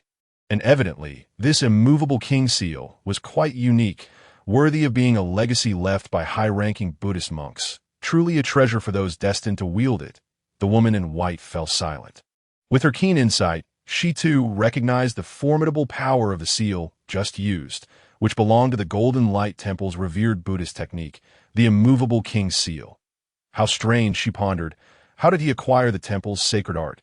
Yet she remained puzzled as to why the youth did not annihilate the three malevolent spirits. It was said that only the old abbot of the Golden Light Temple could master the immovable king seal, and had only learned the first 2 seals. For the temple possessed only 2 seals of this technique. However, the youth had not utilized either of those, indicating he had an extraordinary fortune. "Great master, spare us. We 3 have never harmed anyone. We are good malevolent spirits." The 3 brothers desperately bowed and pleaded for mercy, their forms trembling as they feared they might dissipate under the pressure, their released malevolent aura retreating entirely within them. "Big brother, I'm scared. He must be a reincarnated high monk from the Buddhist realm. His techniques are terrifying that we do not wish to be redeemed." The 3 brothers clung to each other, weeping and wailing, though no tears fell. Wang Xian and the woman in white exchanged a glance, both rendered speechless. In this vast world, there was no shortage of oddities. These 3 were indeed peculiar. The woman in white sighed softly. With such low intelligence, she felt a sense of shame. Wang Xian chuckled and waved his hand. You three shall remain around the pavilion, not to depart or sendward. Otherwise, you should be redeemed. Yes, yes, yes. The three brothers hurriedly rose, floating away to clear the path. Wang Xian lifted the woman once more and approached the pavilion, while behind them, the heavens had darkened, and an overwhelming wave of dark energy surged forth. With a creak, Wang Xian pushed open the door of the stone pavilion, revealing Chapter 37. A familiar figure before him lay the exceedingly simple interior of the pavilion. Although it appeared to be 2 stories from the outside, inside there was but one level, furnished with a table, 4 chairs, a stone bed, and a wall-mounted painting, an arrangement so starkly minimal that it was devoid of any sign of power or grandeur. Convinced there was no danger, Wang Xian carried the woman inside, laying her gently upon the stone bed, before securing the door tightly. Do you have any spare clothing? The woman in white inquired, her garments completely soaked through. Clinging uncomfortably to her form, I am currently unable to employ martial arts and cannot access my storage ring, she explained softly. Though the youth was still young, the notion of a lone man and woman seeking refuge in this pavilion felt somewhat peculiar. The woman in white had not anticipated that, given her cultivation and status, she would one day seek assistance from a young martial artist. Wang Xian nodded slightly. High-grade storage items had stronger defenses, but accessing them would be more challenging. He retrieved a black martial robe from his storage pouch and tossed it to the woman. Struggling to catch the long robe, she glanced at the youth, who turned his back to her. The powerful woman fell silent. It was now dark, and the malevolent aura was about to envelop the area, leaving her with no choice but to prevent the youth from leaving the pavilion. Wang Xian, too, averted his gaze. Although the woman was the most beautiful he had encountered since arriving in this realm, even in the ancestral realm, her elegance was rare. It wasn't that Mu Qingyue lacked beauty, but their styles differed. Mu Qingyue retained a hint of innocence, while this woman exuded a regal grace, her demeanor cultivated from a long-standing position of power, undoubtedly intoxicating to man. Brother, why do you always consider yourself as having fallen to the lower realm? The voice of the little book spirit echoed in his mind. Wang Xian's expression shifted slightly. What do you mean? Could it be that I cannot be the one whose 3 souls have returned, having once lost a fragment of my soul, resulting in a flawed temperament that led to arrogance and debauchery, or perhaps I have regained memories from a past life? The little book spirit seemed to address Wang Xian while also speaking to herself. Wang Xian was astonished. This was the second time the little book spirit had broached this topic, the first being in the Demon Vein Valley. Could it be that the once debauched scion of Heishui City was indeed me? Wang Xian pondered in curiosity. Mu Qingyue had cared for that despicable scoundrel for 2 years. Truly, it was himself, albeit with an incomplete soul, resulting in a 2-year folly. The artifact spirit of the wordless heavenly book would not mention such matters without purpose. Regrettably, the little spirit fell silent once more, providing no definitive answer. Just then, a rustling sound came from the bed behind him, indicating that the extraordinarily graceful woman was changing her clothes, whatever the case. Overthinking would bear no fruit. Outside the window, dark energy surged but did not enter the pavilion. An invisible force kept it at bay. Wang Xian gazed out at the world beyond, faintly perceiving numerous sinister eyes glowing in the darkness. Cold and eerie, fixed upon the direction of the pavilion, that he promptly closed the window. Boom, boom. The earth trembled, as if an immensely tall giant were passing beside the pavilion, each step causing the ground to quake. Even within the pavilion, Wang Xian felt an overwhelming sense of pressure. I have finished changing, came the melodious voice of the woman behind him. Wang Xian turned to look and beheld the woman clad in his martial robe, seated upon the bed, the hem revealing a small section of her exquisite white calf, her translucent jade-like feet, and 10 rounded toes resembling lustrous white pearls, utterly enchanting and adorable. The voluminous black robe could hardly conceal her exquisite and graceful curves, bestowing upon her an aura of extraordinary beauty. Under the gaze of the young man, the woman's pale, delicate face slightly bowed, her heart laden with apprehension. No matter the circumstances, he was not truly a disciple of the Buddhist path.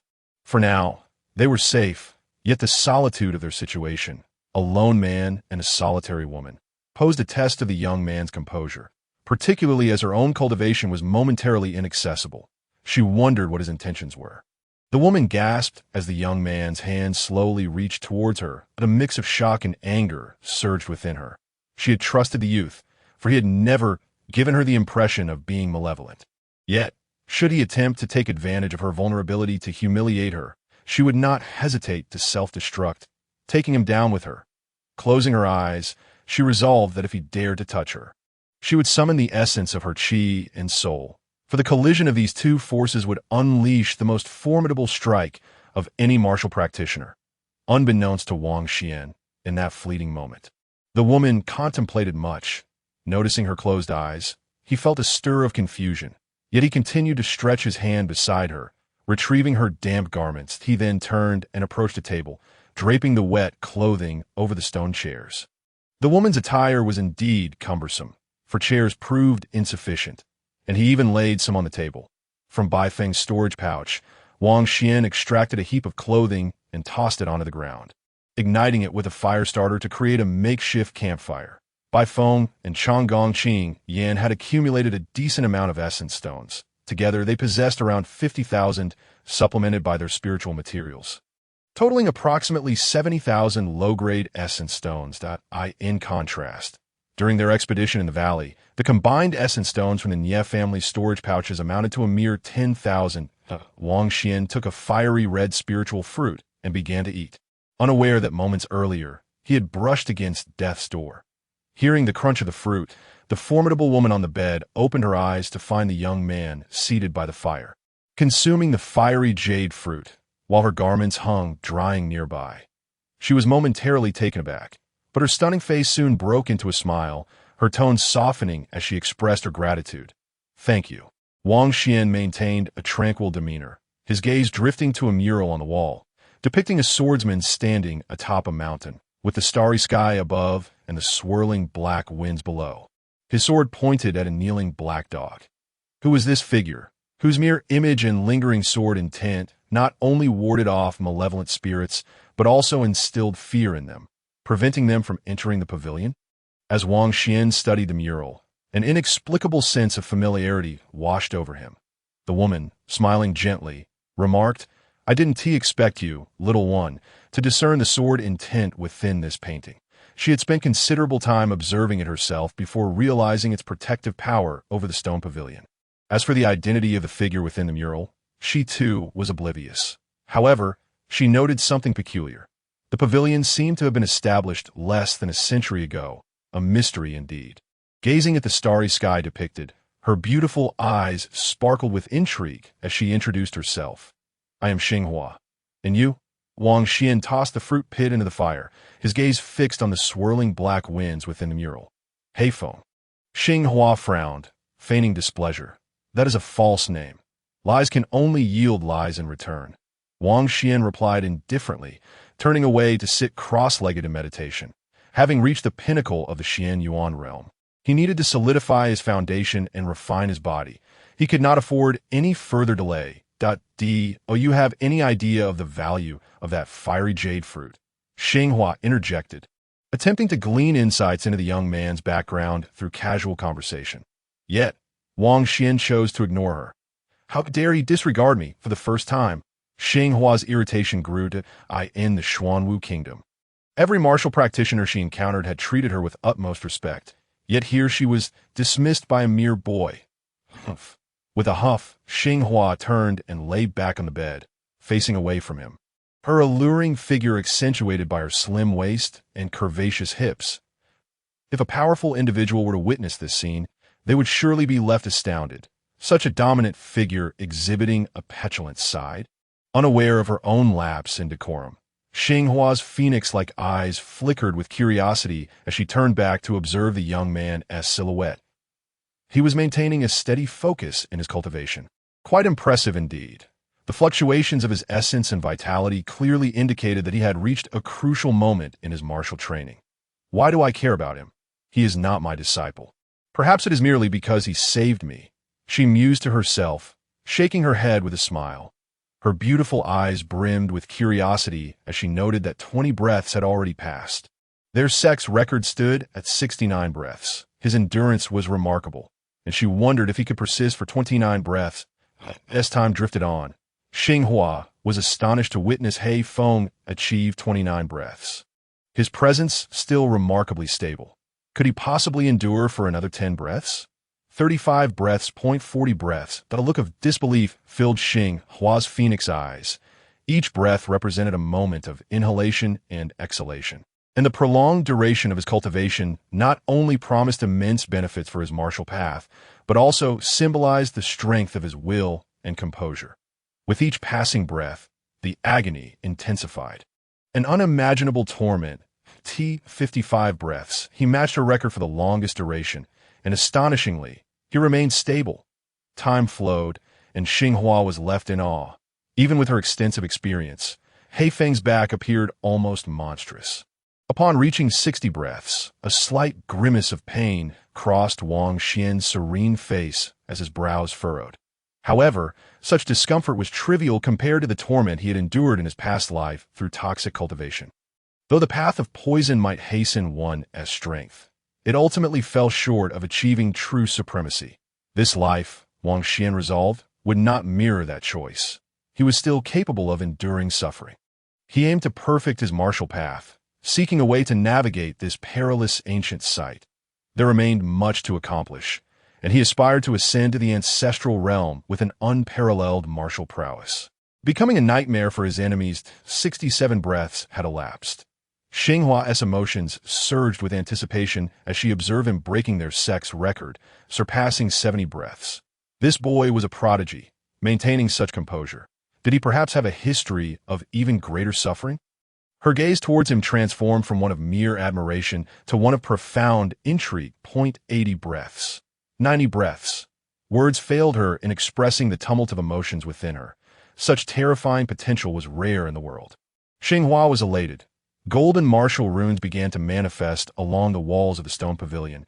Ethereal shadows of divine beings danced upon the ceiling, and golden lotuses bloomed upon the ground, encircling Wang Xian in a radiant halo of light. 99 golden rings whirled before vanishing into his body, soon followed by even larger golden rings that filled the entire pavilion with extraordinary phenomena. It turned out that during his soul condensation realm, he had already achieved the state of 99 returning to 1. Xinghua, witnessing the emergence of new golden rings, realized she too had reached 99. Time and again, she was taken aback. Never had she anticipated encountering such an extraordinary individual. Xinghua mused softly, her heart racing with excitement as she conceived a method to aid her in regaining her martial strength. If she could leverage He Feng's dual 99, returning to 1 martial foundation to overwhelm other practitioners of the same realm, and subsequently practice her sex secret techniques, she would undoubtedly restore her peak martial prowess. Yet considering the stringent requirements for practicing those secret techniques, she shook her head inwardly, thinking, let me observe for now. I have never practiced that technique before, and there may be changes. Ideally, I could recover my martial strength independently. Xinghua held strong reservations about that secret technique and found it challenging to articulate her thoughts to the young M.A.S. She grappled with her complex emotions and indecision. All phenomena in the room suddenly dissipated. The 99 golden rings merging into Wang Xian's body. Once again, he had achieved 99, returning to 1. That a smile crept onto his lips as he turned inward to examine his body. His qi had expanded 9-fold, its barriers as solid as gold, while his flesh had undergone another baptism, his bones gleaming like jade, and his organs adorned with golden martial runes. He had undergone a profound transformation, clenching his fists. An inexhaustible surge of power coursed through him.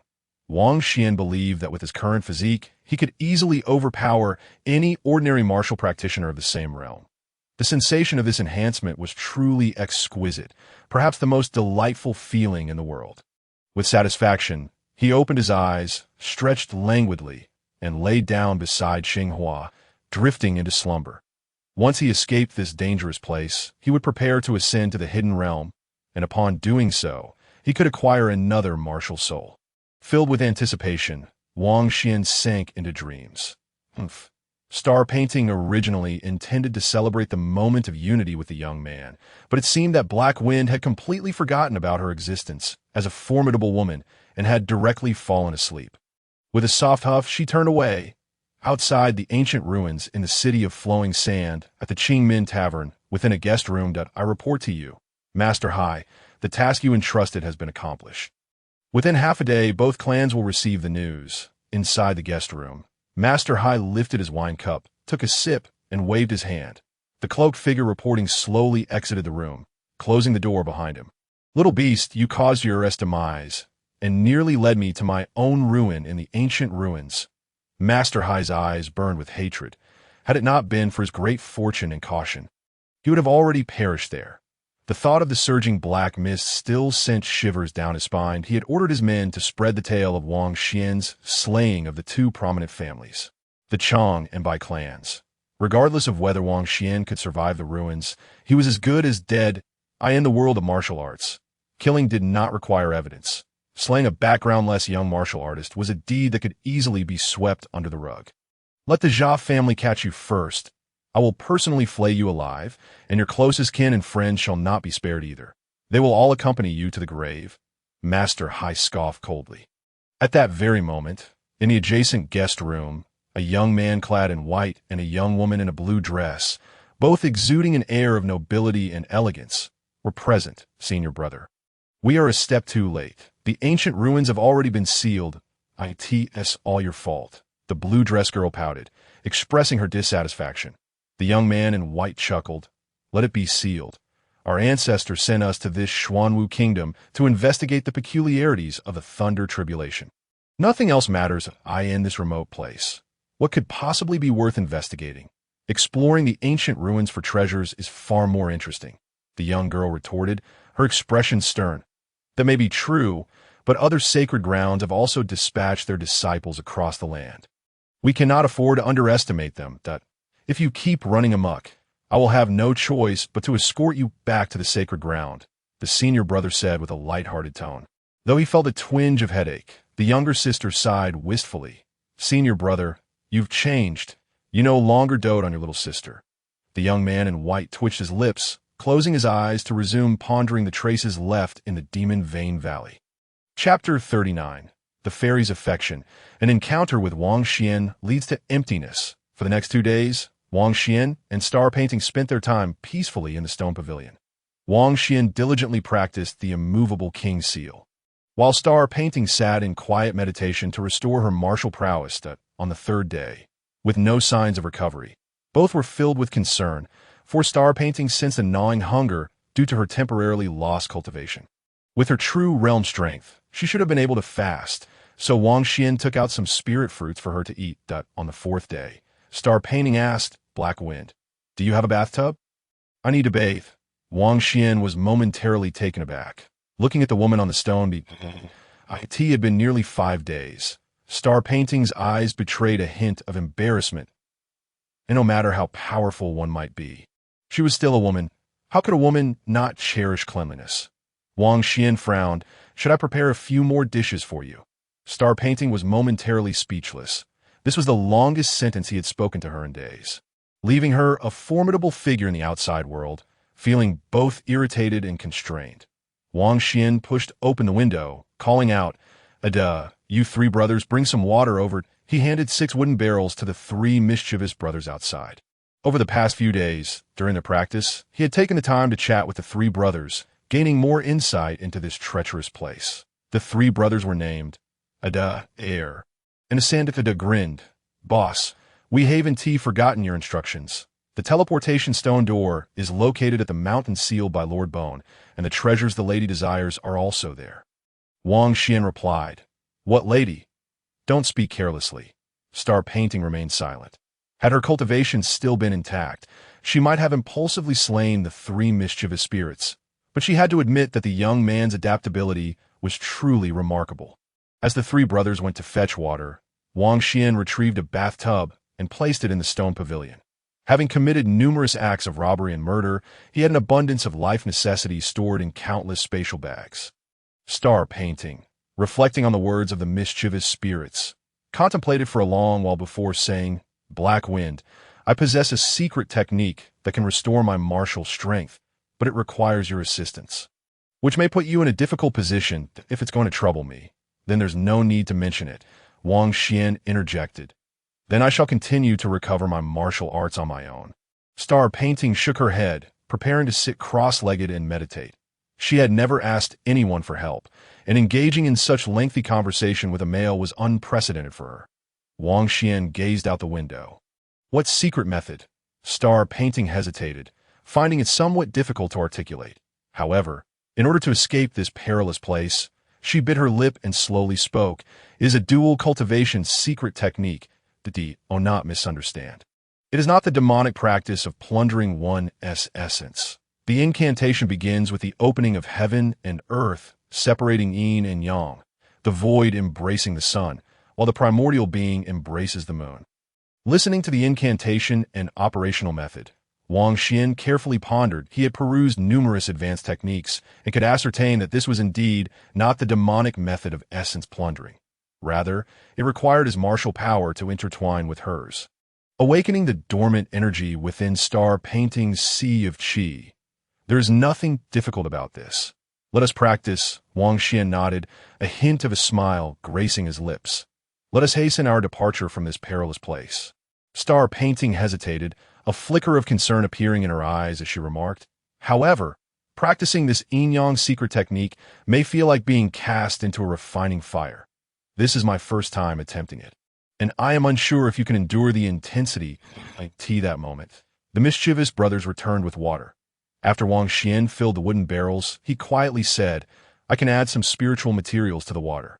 Perhaps it will help mitigate the refining fire." Star Painting nodded slightly. Practicing in the water seemed like a good idea. Wang Xian promptly retrieved a variety of spiritual herbs and fruits from the spatial bags, crushing them all and extracting their essence using his elemental power. Star Painting's beautiful eyes sparkled. "Your technique for extracting the essence of herbs is quite proficient, that I did not expect you to have knowledge of pharmacology. Surpassing some alchemists I know." She smiled and shook her head, finding the young man in black full of surprises. Soon, the clear water was transformed into a multicolored medicinal bath. The two exchanged glances before donning their clothes and stepping into the medicinal liquid. Fortunately, the wooden tub was spacious enough. Even with two more individuals, it would still be ample, and the medicinal bath only submerged them to their chests. Focus your mind. Although this method is righteous, it tests one's mental state.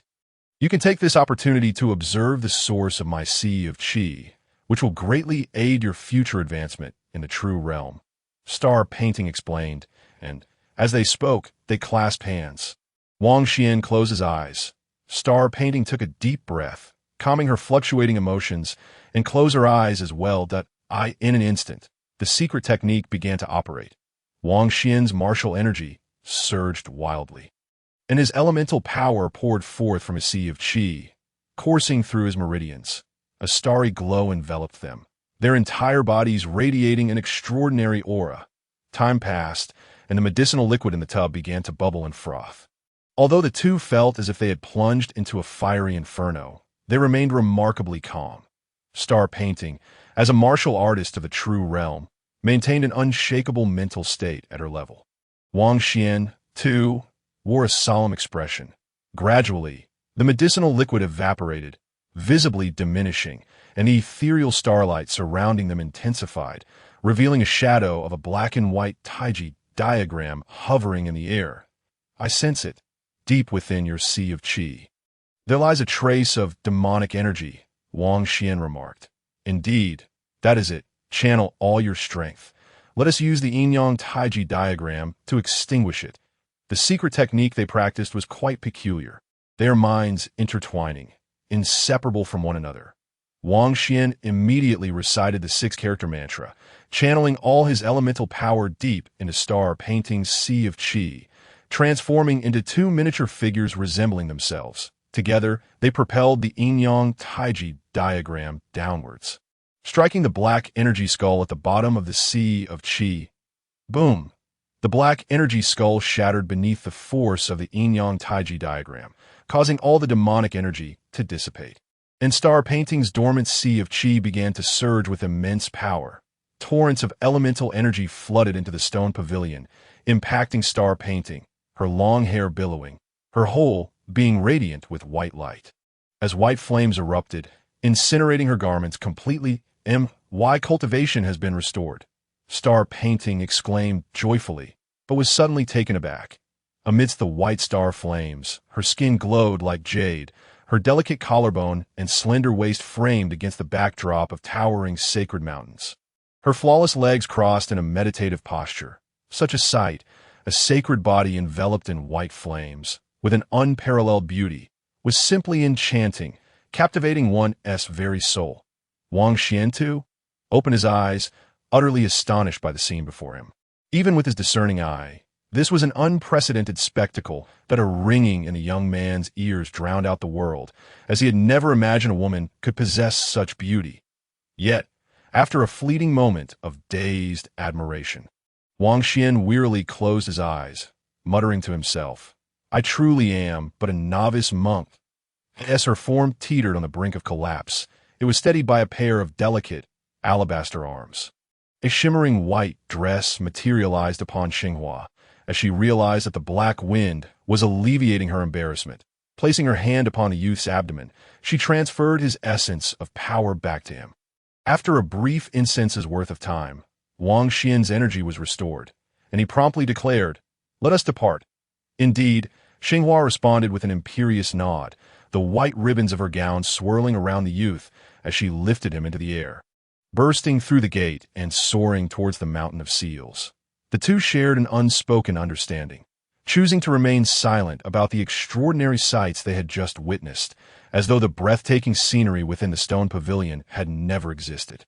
Xinghua sighed inwardly, wishing not to disrupt the youth's martial cultivation, and spoke, "I am wholly devoted to the path of martial arts.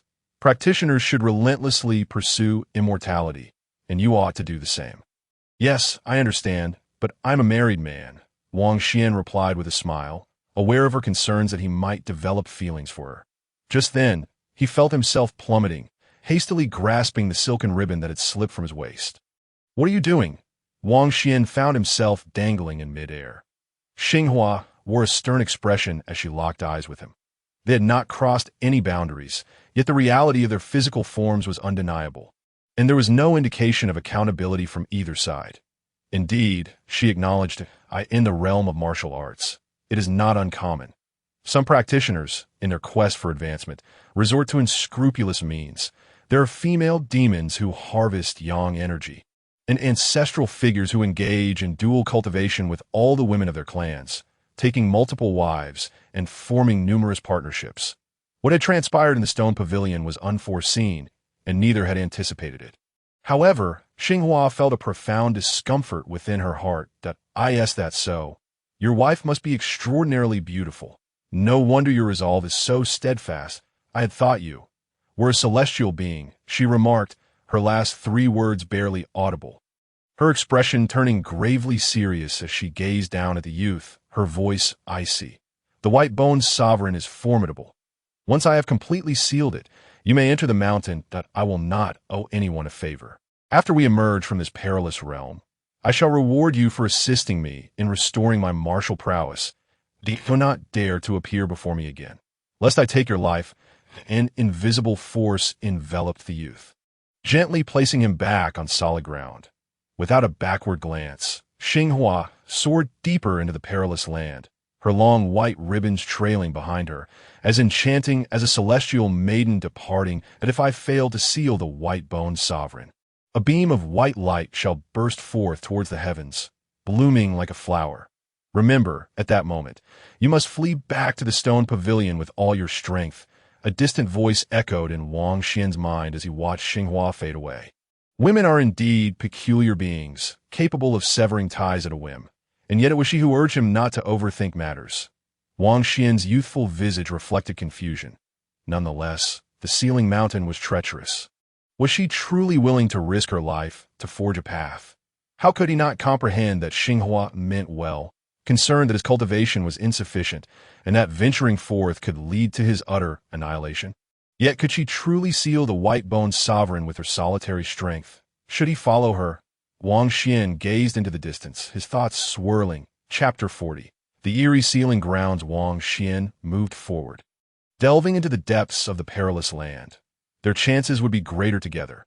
Although his martial prowess was humble and far inferior to Xinghua's, there were aspects where she lacked expertise. The scene within the white flames lingered in his mind. Wang Xian navigated through the forest, taking a deep breath, his gaze resolute. He had perused countless texts, primarily on martial arts and alchemy, and possessed a remarkable memory. However, matters of romance remained a complete enigma to him. He had never encountered Yin Ruyu in his readings. In his past life, tormented by poison, he had little inclination toward romantic affairs. After a brief incense's time, Wang Xian halted, emerging from the dense thicket. He beheld an immense mountain before him. No, it was not a true mountain. Instead, it was a colossal mound of bones, an unfathomable accumulation of skeletal remains, human and beast alike, countless and chilling. This was a mountain of bones. Wang Xian stepped upon the remains, ascending towards the peak of the bone mountain, where he discerned a white bone cave. A golden Buddhist light enveloped him as he exercised caution, silently reciting the 6-character mantra for protection. His gaze sweeping over the ground littered with bones. Some human remains exuded a faint aura of power, indicating that they had been formidable warriors in life. He even spotted the skeletal remains of a dragon. But alas, devoid of any dragon essence, it held no value. Why had there been no sign of her for so long? Wang Xian activated his shadow phantom step, moving soundlessly to the entrance of the bone cave. Standing before the massive opening, he peered inside, where a thin mist obscured his vision. Even with the insight of his Taoist gaze, he could only see a distance of 3 zhang. Wang Xian's golden soul rings twirled. This mist was ominous. With a clenched fist, he stepped into the cave, and the protective golden light surrounding him flickered dangerously, akin to a candle poised to extinguish. Yet, in the next moment, an unusual stir arose within his soul sea. The heavenly pearl beneath the unmarked celestial tome seemed to sense something, vibrating gently and releasing a torrent of Buddhist light, his entire being radiated with renewed golden brilliance, forming a tangible golden egg shape. With scripture flowing continuously across its surface, the sound of Dharma resonating in his ears, the white mist that pressed upon Wang Xian began to retreat as if it possessed consciousness. Indeed, it was a treasure of the Buddhist sect. Master Pudu's teachings were profound in their intricacy. Wang Xian did not pause. After traversing 100 zhang within the cave, he finally beheld the scene before him. It was exceedingly bizarre. Before him stood several humans and even some beasts, all of whom were at least of the sea and mountain realm, coexisting peacefully without conflict. Both martial practitioners and beasts appeared entranced, slowly moving forward through the white mist. Neither the humans nor the beasts paid any heed to Wang Xian's arrival, remaining oblivious to his presence. Where was Xinghua? Wang Xian passed by one human martial practitioner after another, observing them. Some bore expressions of greed, while others revealed fear or despair. There she was. His Taoist gaze shifted, and Wang Xian spotted, 3 zhang deep within the cave, a pool of water emanating a faint white mist. In front of the pool stood a woman in white, her silhouette ethereal, her long, straight black hair cascading down her back like a waterfall, her graceful form exuding elegance. Her translucent feet were unmistakable. It could only be Xinghua. I could see that moment. Xinghua stood before the pool, the water within shimmering faintly, obscuring its depths. Her jade-like hands were clenched tightly, her brows furrowed, and her beautiful eyes brimmed with resistance. "Enter, and you shall gain eternal life," an ethereal voice echoed within Xinghua's mind, causing her white-clad figure to tremble, her spirit in turmoil. "You possess beauty that captivates the world. Preserve it eternally by stepping into the pool of immortality," the voice coaxed, weaving into her consciousness. Xinghua gritted her teeth, fully aware of the dire consequences of entering the water, yet she found herself losing control over her body. Her straight right leg slowly lifted and descended, poised to step into the ominous waters. Suddenly, beside Xinghua, a silver-cloud wolf king dashed forth, leaping into the pool, swiftly transforming into bones and sinking beneath the surface. This was the fate that awaited those who fell into the waters. Xinghua sighed inwardly, realizing she had underestimated the white-boned sovereign, whose strength was beyond mortal comprehension. I lack even the ability to emit spiritual light. She lamented, filled with immense dissatisfaction. She was not one to make promises lightly. Having declared her intent, she felt compelled to follow through. Yet this time, she found herself powerless. Not approach. Enter, and your unparalleled martial prowess and unmatched grace shall be eternal. The voice urged as Xinghua's foot hesitantly lifted, her heart extinguished as she closed her eyes. Alas, had she failed? What was the purpose of her life, if not to achieve anything of significance? Her proud talent and self-assured martial cultivation felt utterly inconsequential in such a place of despair. Was this the life she had envisioned for herself? Meaningless, spent mostly in arduous training, devoid of any brilliance. As she contemplated these thoughts, her delicate, fair foot began to descend towards the pool, her heart filled with reluctance. Coldness, helplessness, and a yearning for liberation. That moment, a hand reached out, grasping her pale, slender wrist and pulling her back. "What troubles you, so that you would seek to end your life?" a gentle voice inquired. Soothing as a spring breeze, dispelling the pervasive chill that a golden aura enveloped her. Shielding her from the eerie mist, Xinghua's delicate form quivered as the enchanting voice in her mind dissipated, and her body returned to normal.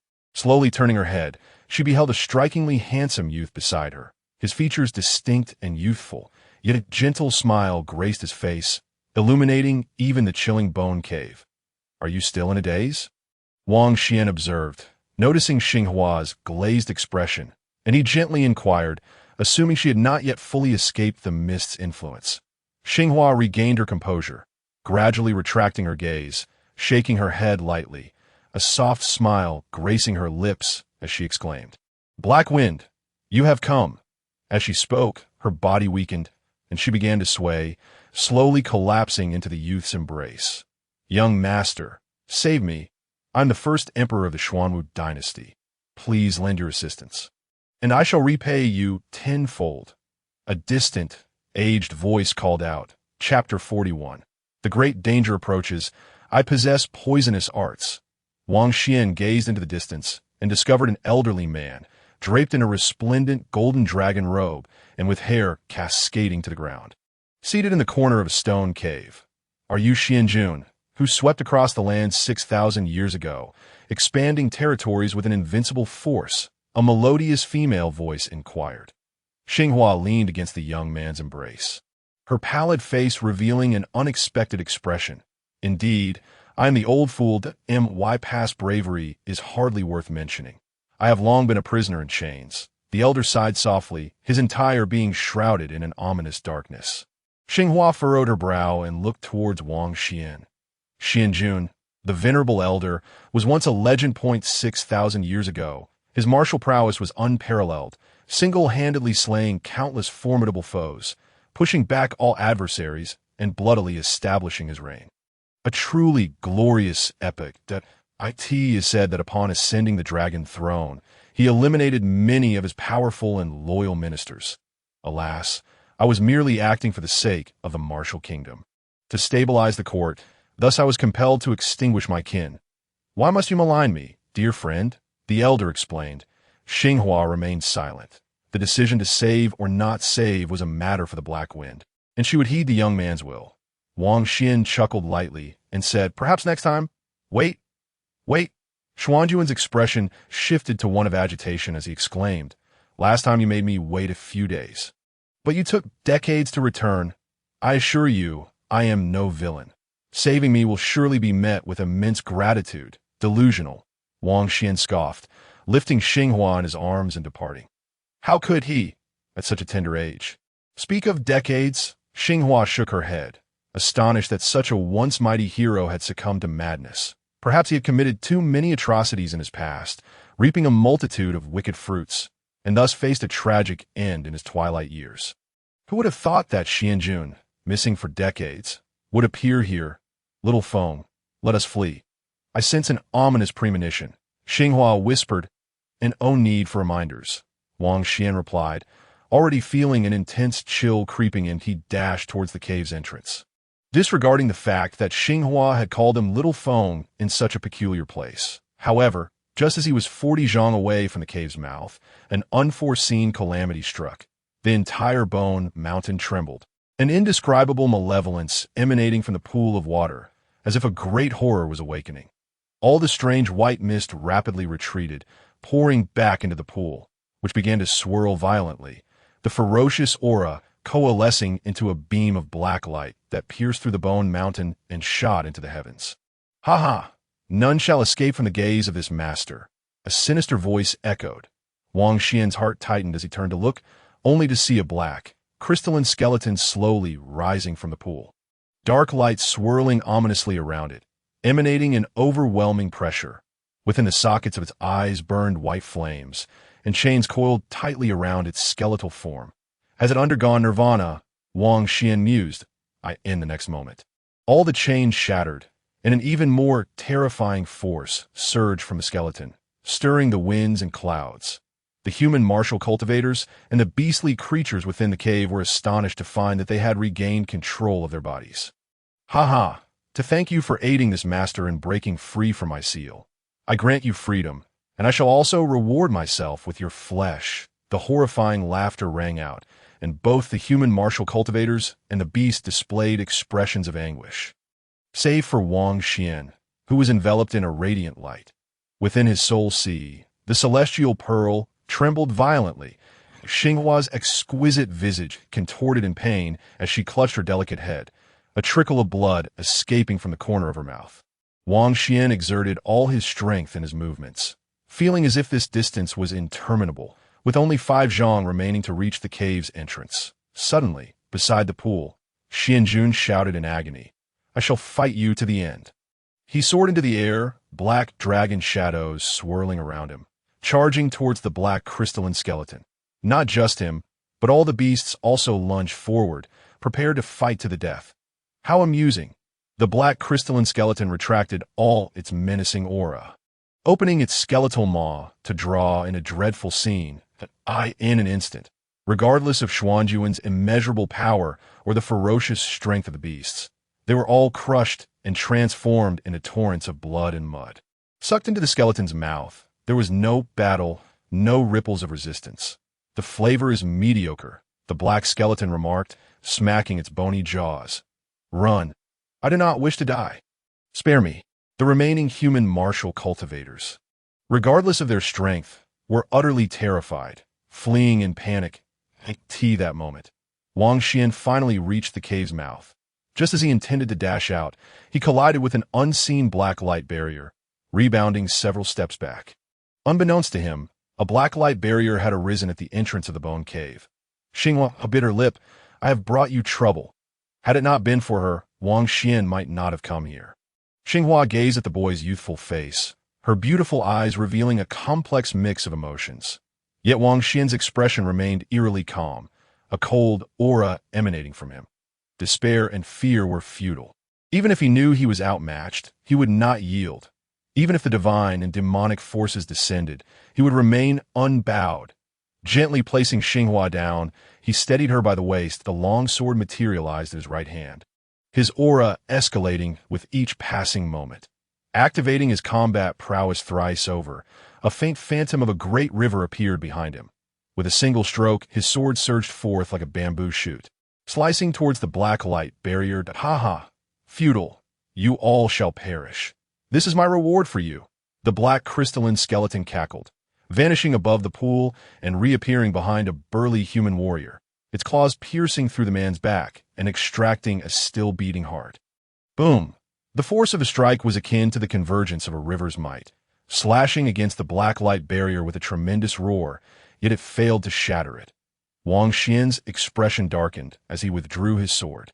The black light barrier merely rippled slightly before returning to normal. "That I can still exert some martial power. Let me see if I can breach this barrier," Xinghua offered. Wang Xian shook his head slightly. "It is futile. This restriction is intertwined with its dark arts. That it is merely toying with us. No matter how powerful the assault, it will always fall just short of breaking through, unless one's cultivation surpasses it." Wang Xian's heart sank as he contemplated a strategy, his hand reaching towards his storage pouch. He glanced back to see everyone fleeing for their lives, while the skeletal elder moved with terrifying speed, appearing behind each martial cultivator, cackling maniacally as he extracted their hearts. Indeed, it was mocking them. It could have easily drained the life force from all with a mere word, yet it granted them a sliver of hope for escape. However, it offered no true chance of fleeing. The cave's entrance was sealed, and ultimately, all would perish like ants beneath its whims. Witnessing this scene, Xinghua clenched her delicate hands, determined to make one final stand. She could sacrifice herself, but she would do her utmost to protect the BOYS. She prepared to channel her essence and soul. The young man's voice rang out, "Stand behind me." Wang Xian's demeanor turned resolute. Realizing that he had no choice but to gamble everything, utilizing that which had remained in his storage pouch all along, he formed seals with his hands before him, his complexion swiftly paling, his hair lifting as he gazed at the skeletal elder with eyes brimming with murderous intent. With my current martial prowess, there is no hope. I can only rely on it, that a beautifully crafted. Small wooden box appeared before Wang Xian, his hands weaving intricate seals as a terrifying chill emanated from within the box, an extreme cold creeping outward toward the white bone cave. Life and death. The 9 nether ice calamity lotus unseal. The young man's voice echoed, in Xinghua's gaze. Wang Xian's hair gradually transformed to an icy blue, mysterious fluctuations enveloping him. What is this? Xinghua's eyes widened, momentarily halting her preparations for self-detonation. The floating wooden box cracked open, releasing a dazzling blue light that shot forth, freezing the elemental energies of the bone cave, solidifying the dust, as if everything it touched could be encased in ice. Advancing towards the black crystalline skeleton. Are you using yourself as a vessel for poison? The ultimate cold of the 9 nether frost toxin? The black crystalline skeleton, which was hunting the humans, felt its eye sockets flicker with wicked flames as white fire ignited upon its bones. Chapter 42. Has the malevolent entity gone mad? At the moment the black crystalline skeleton ignited in white flames, deep blue frost spread across its frame, encasing it in ice, while the fleeing martial cultivators were also completely frozen. In the next instant, the entire bone cave was filled with fine shards of ice. The martial cultivators transformed into ice sculptures, and the skeletal elder found himself similarly encased, the cave now unbearably frigid. Only Wang Xian and Xinghua remained unfrozen. Before Wang Xian, the floating wooden box shattered, revealing a wondrous, self-rotating deep blue ice lotus, palm-sized in stature. Xinghua, standing behind the boy, stared in astonishment. What is this? With a snap, the deep blue ice lotus shattered, unleashing beams of icy brilliance that flowed into Wang Xian's body through his 7 orifices. His eyes transformed into a deep blue hue, streaks of blood emerging from his orifices. But those blood droplets swiftly crystallized into ice. This was the peculiar poisonous ice lotus he had acquired in the frost dragon's lair. The 9 nether ice calamity lotus was the epitome of cold and darkness, historically originating from the realm of the underworld. After obtaining this toxic lotus from the frost dragon, he had refrained from using it, as it possessed the power to freeze living beings. Both flesh and soul trembled in the grip of frost, as if destined for eternal entombment. This was Wang Xian's 2nd time solidifying his realm to the ultimate state. Otherwise, he would have been unable to withstand the backlash from his heavenly ice lotus. His expression bore a sense of helplessness. He found himself resorting to poison once more, yet without it, there would be no hope for escape. Crack! The dark barrier at the cave's entrance began to crack and shatter. It was not yet defeated. Xinghua furrowed her brow. Wang Xian spoke in a low voice. It is gathering strength, attempting to break free from its icy confinement, that we must leave at once. Such a peculiar venomous strike could not achieve any remarkable feat. Could ice truly vanquish such a formidable foe? Indeed, its cultivation level was evident, and the fleeting moment of being frozen was merely a jest at the expense of others, a sign of its profound underestimation.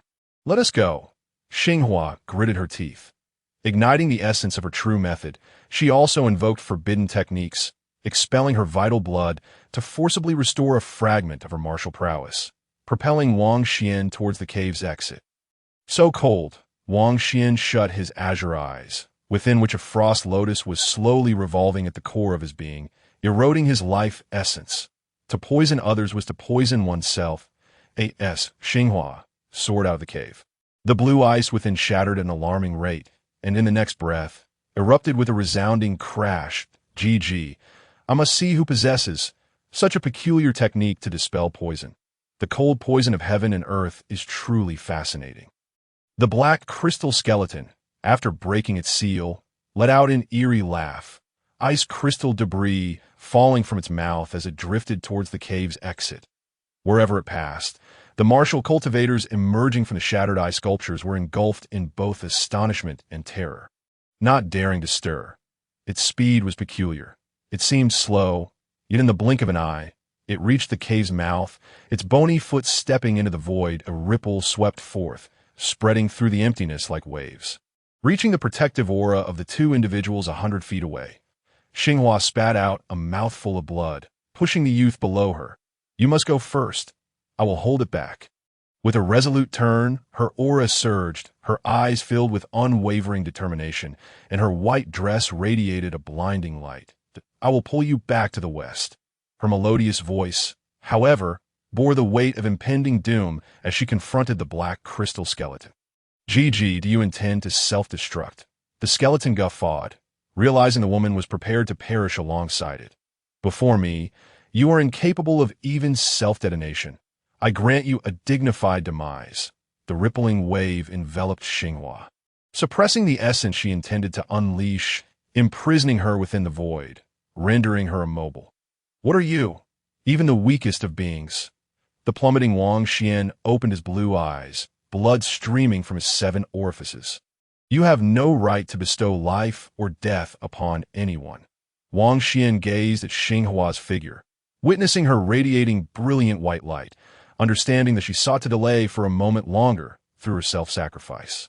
Futile, with my blood, I shall feed the myriad poisons, using my life as bait. Across the heavens, a faint chant began to rise, a prolonged poison incantation. The frost lotus within Wang Xian fully unfurled, his entire being levitating in the void. Beams of ice-blue light erupting from his chest. His vitality was continuously siphoned away, streams of blood merging with the ice-blue light, swiftly coalescing in the void into a blood-blue ice sword. The black crystal skeleton's eyes flared with malevolence as it suddenly raised its bony hand to shield its brow. In an instant, the blood-blue ice sword silently appeared before it, its tip piercing through its bony hand. The entire hand rapidly froze, fracturing GG to make me take your strike seriously, though it is an external force. You die with pride.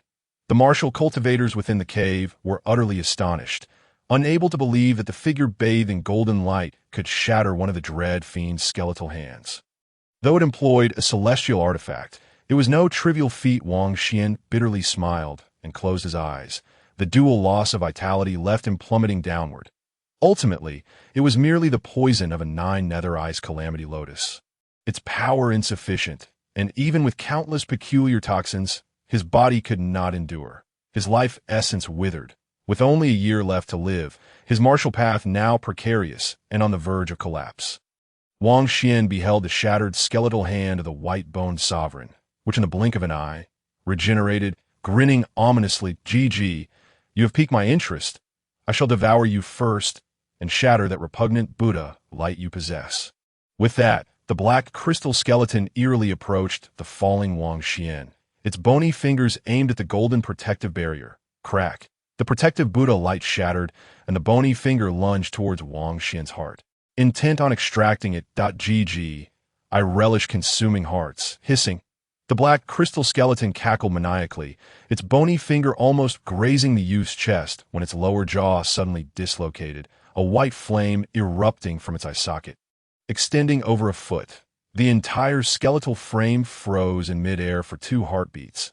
Then abruptly, the white flame retracted into the eye socket, emitting a shrill, incomprehensible scream.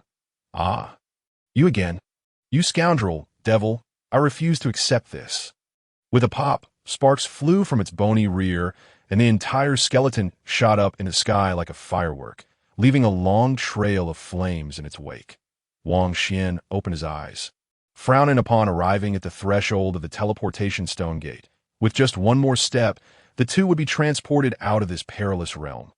Xinghua smiled, revealing a vibrant seven-colored spirit mushroom nestled in her delicate palm.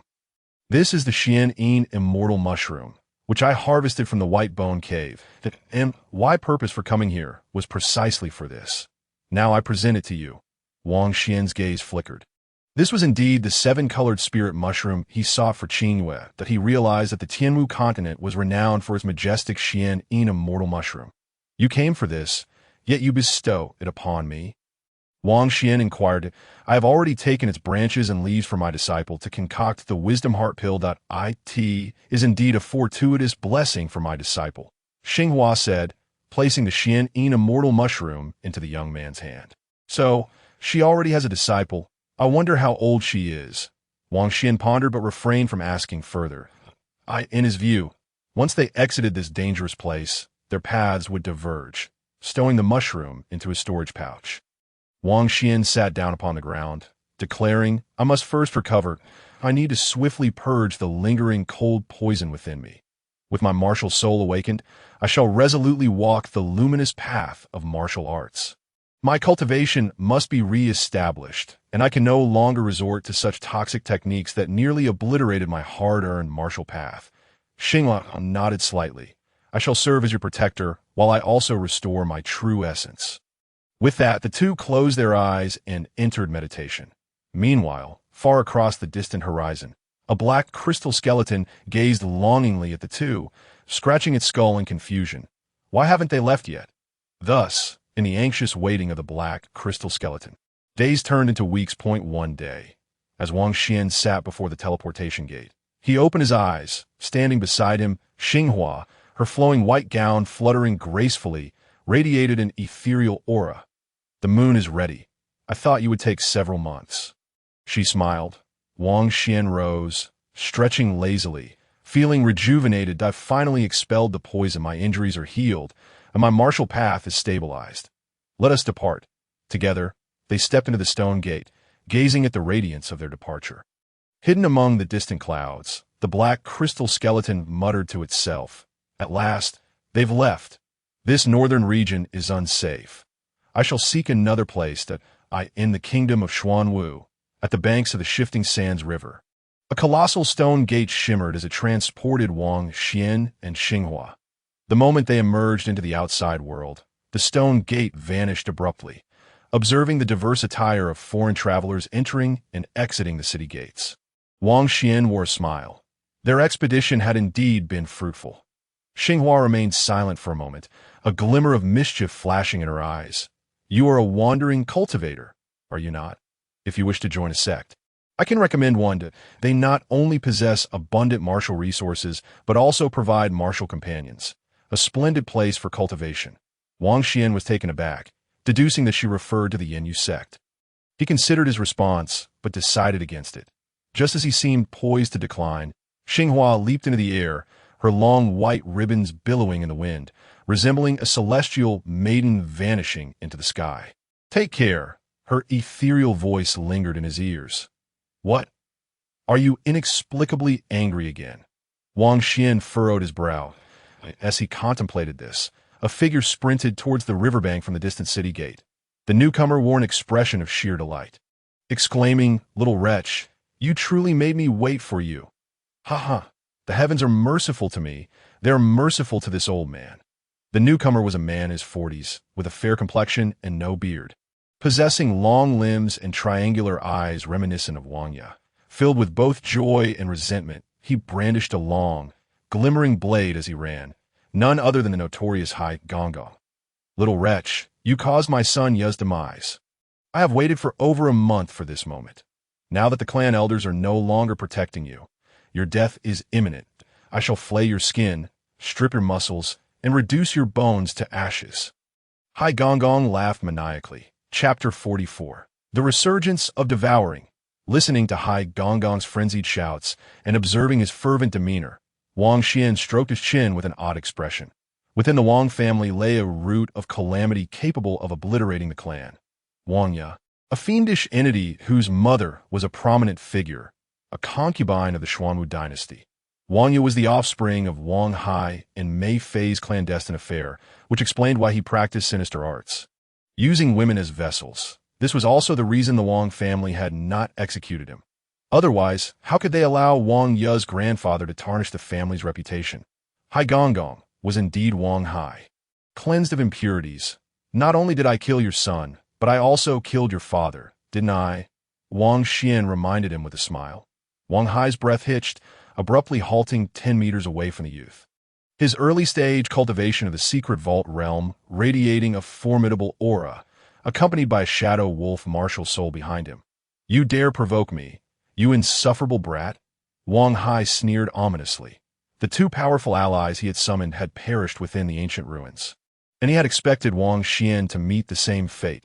Yet, fate had smiled upon him, as he waited at the ruins' exit day after day, and finally, his patience bore fruit. The heavens are merciful to me. He cackled. Previously, he had been startled by the sight of a woman in white soaring into the sky. However, upon reflection, he reasoned that such a powerful woman would not associate with a mere youth. It was merely a coincidence that they had teleported together. How ironic. I was planning to leave in a couple of days, yet here you are still within my grasp. Wang Hai's murderous intent surged. The demise of his two formidable allies in the ruins mattered little. With his secret vault realm power, he could easily deal with a mere Xian Yuan realm cultivator. The heavens may not be merciful to you. Wang Xian chuckled lightly. Remaining unperturbed, he regarded Wang Hai's head, who, sensing an overwhelming danger, instinctively looked up, only to witness a flurry of sword shadows descending upon him from above. Martial soul, 10 shadow swords. And no, Wang Hai's eyes widened in horror as he screamed. In an instant, a barrage of sword shadows pierced through Wang Hai's body, swiftly returning to Wang Xian, merging into the youth's brow. Thud. Wang Hai collapsed, drenched in blood, devoid of life, following in the footsteps of his son and father. Typically, cultivators of similar tiers could unleash only a single strike. However, my martial foundation is substantially more robust, allowing me to unleash 3 strikes, Wang Xian mused, smiling as he exhaled softly. This battle of martial prowess was exhilarating and liberating, unlike resorting to poisons that would ultimately lead to one's demise in a grotesque manner. Approaching Wang Hai's lifeless body, he remarked, "You still wish to flay my skin and strip my muscles? I shall find a secluded place to devour your martial essence." The vast expanse of the Xuanwu region, where prodigies abound, is it not quite natural? I have heard that the 4 sects are about to open their gates to recruit disciples widely. I feel as though I have seen him somewhere before. The city gate. A group of martial practitioners quietly converses while observing the approaching young man in white robes. Wang Xian pays them no heed, intending to enter the city, yet his brow furrows slightly. Among the crowd at the gate, a youth clad in a white martial robe hastens toward him, head bowed. "Brother Wang, don't enter the city. Come with me swiftly." Wang Xian is taken aback. This white-robed youth is none other than his sister-in-law Mu Lingeris Jr. "Brother Wang, we must leave quickly," Su Shaoshi urges softly, making his way toward the forest to the left of the city gate. Wang Xian, deep in thought, follows him, pondering why Su Shaoshi would be waiting specifically for him at the gate. As they enter the forest, Su Shaoshi glances back to ensure no one is following, wiping the cold sweat from his brow. "Brother Wang, you're alive. This is truly wonderful," Su Shaoshi exclaims, his face alight with excitement as he looks at Wang Xian. Wang Xian nods with a smile. "Indeed. How did you come to be here?" Su Shaoshi, hearing this, lets out a soft sigh and explains, "Brother Wang, you've been placed on the assassination list by the Listening Rain Tower. Many assassins are now seeking your life." "What?" Wang Xian's brow furrows. He has heard of the Listening Rain Tower, a rather mysterious assassin organization within the Xuanwu Kingdom. Once one is marked for a bounty, relentless assassination attempts ensue. "Brother Wang, the bounty on your head comes from the Chonggong and the Bai clan. I swear I did not divulge anything that occurred in the main hall. Please believe me," Su Shaoshi implores earnestly. Wang Xian trusts Su Shaoshi, yet he wonders who could have leaked this information. He touches the storage bag containing the corpses that it must have been Wang Hai who tracked me and discovered the bodies of the two clan's disciples. Wang Xian deduces, seeing that Wang Xian believes him. Su Shaoshi breathes a sigh of relief. He holds great respect for Wang Xian. This esteemed brother-in-law not only excels in martial arts among his peers, but also possesses a character he deeply admires. He does not wish for misunderstandings to turn them into enemies. That I never expected that information could leak from such a secluded place as the ancient ruins, Su Shaoshi remarks with a bitter smile. So, you have been waiting for me here, Wang Xian states, as Su Shaoshi could scarcely imagine the perilous nature of the inner layers of the ruins. However, this junior brother Su is indeed aptly named. Had I perished within the inner layers, he would have been left waiting indefinitely.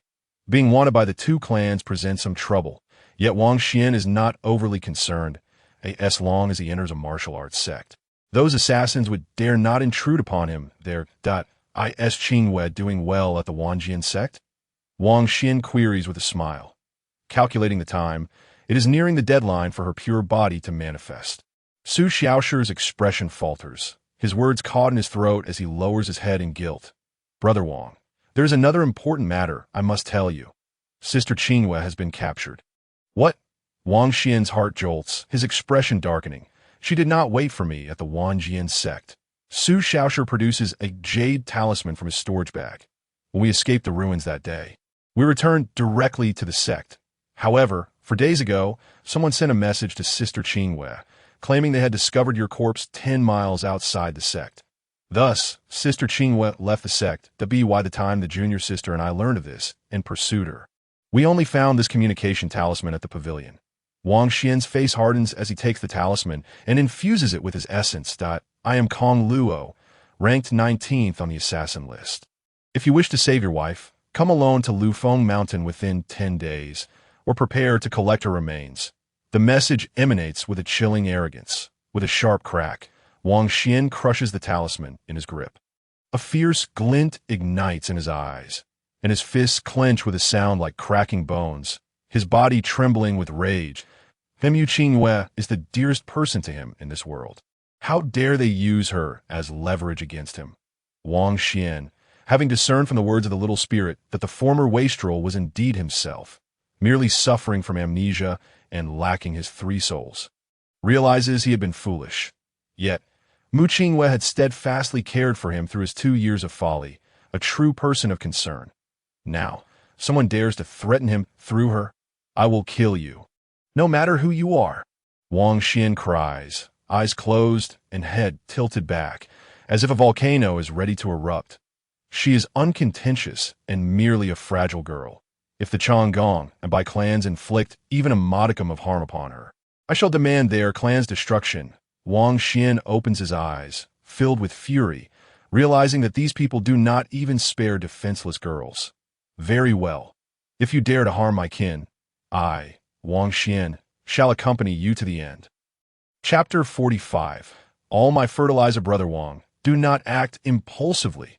The assassins ranked in the top 30 of the Listening Rain Tower each possess unique martial arts. I have investigated Kong Luo. He likely possesses only the 2nd or 3rd layer of secret concealment realm, yet he has managed to secure the 19th rank on the assassin list, which speaks volumes of his martial prowess. Moreover, his martial soul is shrouded in mystery. No one knows what it is, but it is rumored that his martial soul can overpower any practitioner of equal cultivation. He is an invincible presence among peers. Furthermore, it is said he has repeatedly slain opponents with several layers of higher cultivation, even escaping from a Mountain Sea realm pursuer. Su Shaoshi, witnessing the aura of murderous intent emanating from Wang Xian, is taken aback and hastily advises against recklessness, that he had never anticipated that the seemingly gentle and refined Wang Xian would possess such a fierce side. Moreover, Lufeng Mountain is a den of bandits. It is certainly fraught with deadly traps, laying in wait for you to fall into their snare. Su Shaoshi warns, eager to prevent Wang Xian from walking into a death trap. Junior brother Su, knowing it is a certain death, should I not go? Wang Xian retorts, as Su Shaoshi is momentarily bewildered, failing to grasp his meaning. Wang Xian gazes at him. Everyone fears death. Yet as a man, if one does not dare to rescue his wife, what is the purpose of cultivating martial arts? But there is no but. She has endured hardships for over 2 years after our marriage, silently caring for me through my lowest moments. Without Qing Wei, I might have starved to death during these 2 years.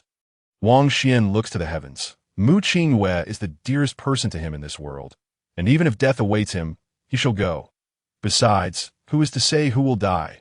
Wang Xian inquires. Qing Wei was abducted from just outside your sect. Did the Wanjian sect not intervene? Su Xiaoshi's expression grows complex. After arriving at the sect, Sister Mu was discovered to possess a rare physique. She should have been a martial genius. Yet the sect's elders claimed she had failed to awaken her physique and that her lifespan was nearly exhausted. Thus they did not accept her as a disciple. Because Sister Mu is not a disciple of the Wanjian sect, the sect has remained indifferent to this matter. Our master has been traveling abroad and cannot be contacted. The junior sister S pleas to the elders were met with refusal, and ultimately, she was imprisoned by the punitive elder on the cliff of reflection. Wang Xian lets out a cold laugh. I see now. The Wanjian sect is merely unwilling to offend the 2 clans over a woman deemed worthless, even though the 2 clans are insignificant before the Wanjian sect. Su Xiaoshi's expression turns bitter. There are disciples from the 2 clans within the sect, and each year, those clans contribute substantial resources to the sect. Brother Wang, please wait a moment. I will ask my father to intercede. And our Su clan will mediate the grievances between you and the Bai clan and the Changong. Junior brother Su, your good intentions are appreciated. Wang Xian replies, It seems Su Xiaoshi has already made such a request. The Su clan would not intervene. You need not concern yourself any further. I will rescue Qing Wei and will not let those 2 clans go unpunished. Wang Xian turns to leave as Su Xiaoshi opens his mouth, gritting his teeth, releasing the white crane from his beast-controlling pouch, and swiftly returns to his family. As Wang Xian walks through the forest, he retrieves a communication talisman and presses it to his forehead. Moments later, a voice emanates from the talisman. Young Master Wang, this is Hong Wu. May I inquire what matters you have? Hong Wu is the chief overseer of the Wanbao auction house in Heishui City. He was present during Wang Xian's previous visit to the auction house. Why is it you and not Nangong Yanji? How are the spiritual materials prepared? Wang Xian asks. The boss is in seclusion. As for the spiritual materials you mentioned, we are still missing one, the 7-colored spirit mushroom, which is exceedingly rare that we have sent people to other martial nations. That will not be necessary. I already possess the 7-colored spirit mushroom. It is merely a different name. The 7-colored spirit mushroom in the Tianwu continent is known as the Xian-Yin Immortal Mushroom, and thus it cannot be found. Wang Xian lets out a sigh of relief. With all the spiritual materials gathered, he can refine the 7 Xian Pure Pill for Qing Wei, completely awakening her pure body, restoring her vitality, and enabling her to cultivate. Finally, there is good news. Wang Xian smiles gently. The Wanjian sect looks down upon Mu Qing Wei, deeming her worthless. He shall show them whether the pure body truly lacks value. After arranging for the delivery of the spiritual materials and conveying a few additional instructions, Wang Xian puts away the talisman and discards Wang Hai's corpse. You wretched scoundrel, it all begins with you. He channels his life force, a dark vortex manifests within the dense forest, consuming all of Wang. It matters not. For more fertilizer shall soon be at hand. Wang Xian's gaze was chillingly cold. Once, the heavenly path regarded all living beings as mere fertilizer, and he too had treated them as such, including the heavenly path itself. He had already deemed those who sought to harm him and Mu Qing Wei as essential fodder. With a single punch, he reduced Wang Hai's corpse to dust. Yet, from the depths of the forest, a fiery red figure approached swiftly, exuding an unmistakable aura of a high-ranking Mountain Sea realm expert. Haha, my daughter is in closed-door cultivation. This time, I shall take action on her behalf, the fiery figure proclaimed. As he drew near, the flames around him subsided, revealing a diminutive old man with red hair, bright eyes, and a lewd grin. Here, this is all the spiritual materials you requested. They are all contained within. The old man tossed Wang Xian a storage bag, folding his arms as he scrutinized the youth. Let it be clear, if the 2 clans possess a Mountain Sea realm expert, I can hold one of them off for you. That is our agreement. Do you not expect me to truly risk my life, old man that I am? Nan Gongyin chuckled, revealing his yellowed teeth. Wang Xian accepted the storage bag, understanding that the Nangong family was reluctant to incur enmity with the two clans on his account. It seemed they regarded him as too young. Even if his alchemical skills were commendable, they were not remarkable enough to warrant a significant investment in him. Understood? Wang Xian replied with a faint smile. Since you speak of practicality, it shall be easier to negotiate in the future. You still owe me 2 favors. Let us settle them today, and I require you to assist me with one more task. Wang Xian paused slightly, retrieving an item from his sleeve. As long as you deliver this, it counts as 1 favor. Do not think of keeping it. I have already refined it with my blood and claimed it as mine. Nan Gongyin's neck suddenly stretched, his eyes widening in astonishment. Goodness, how did you come by this? Chapter 46. Wang Xian's overwhelming dominance night fell over the eerie Lufeng Mountain, where the Black Mang's stronghold lay shrouded in darkness. Lightning flashed from the heavens, and the thunderous roars echoed through the night sky as the raindrops caused the branches in the forest to crackle. On this stormy night, a figure clad in black robes traversed the woods, stepping upon the fallen leaves soaked in rain, producing a hissing sound. From a distance, the figure gazed upon the stronghold atop the mountain, his striking black eyes glinting with an intricate golden ring, rendering him enigmatic. This individual was Wang Xian, having arrived after a half-day of preparation. In the martial world, where the strong reign supreme, one should never expect assistance from others. Without profit, the Wanjian sect would not waste effort in eliminating bandits. Despite its reputation as a prestigious sect, the Nangong family would not act on behalf of a mere youth alchemist either. This rainy night was indeed suitable for slaughter. The icy rainwater trickled down Wang Xian's face, seeping into his collar, soaking his black robe, and heightening his clarity of mind as he muttered to himself. He had chosen to sever ties with the Wanjian sect. Nangongyin had closed himself off from him, and the Nangong family would henceforth remain estranged. Anyone who dares to harm a Yuerer shall meet their demise. The massacre commenced as Wang Xian ascended the mountain. Lufeng Mountain, situated on the periphery of the Wanyao mountain range, was easily defendable yet challenging to assault. The Xuanwu dynasty would not eliminate bandits, and the Black Mang stronghold lay in a lawless zone. On this mountain, notorious bandit cultivators thrived. Soon, Wang Xian emerged from the forest and reached the mountain summit, where he beheld the stronghold before him. Who goes there? Halt! State your name. 2 bandit cultivators spotted the black-robed figure approaching through the storm and immediately inquired. However, the figure continued to advance without responding, causing the 2 bandits to exchange wary glances. One of them was about to signal for help when, before their eyes, the black-robed figure suddenly vanished. The 2 bandits were momentarily stunned, believing they were imagining things. Yet, at that instant, the black-robed figure reappeared before the bandit who had intended to signal, as if he had teleported. What kind of movement technique is this? The 2 bandits were taken aback, and the black-robed figure slowly raised his head, revealing a youthful and handsome face, his eyes adorned with exquisite soul rings. Wang Xian, had a seemingly harmless smile, graced his lips. With a swift motion, the bandit who had intended to signal felt a searing pain in his chest as a hand plunged into his body. Seizing his heart, the bandit screamed in terror, realizing that his life force was inexplicably draining away into the hand grasping his heart, his entire essence of the Xian Yuan realm being siphoned away as if it were mere sustenance. Not good. We are under attack. The other bandit, also at the 2nd level of the Xian Yuan realm, panicked and hastily drew his blade, unleashing a full-force strike toward the black-robed youth. Disbelief etched across his face. Zhao San has turned into a mere husk. What sort of martial arts technique is this? Is this youth a key figure in the stronghold? The fat bandit's mind raced with questions as he felt a hand clasp around his throat, snapping his neck with ease. That a mere 2nd level of the Xian Yuan realm was no more than an ant to Wang Xian. With a violent shake of his right hand, he shattered the lifeless form, while a dark vortex appeared in his left palm, rapidly absorbing the entirety of the fat bandit's martial essence, refining it into a part of his own power. With Wang Xian's current mastery at the peak of the Xian Yuan realm, Devouring two second-level bandits took but a fleeting moment.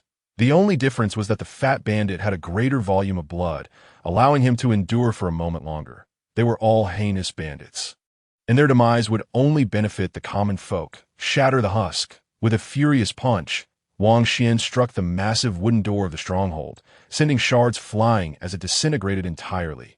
Kong Luo. I have arrived.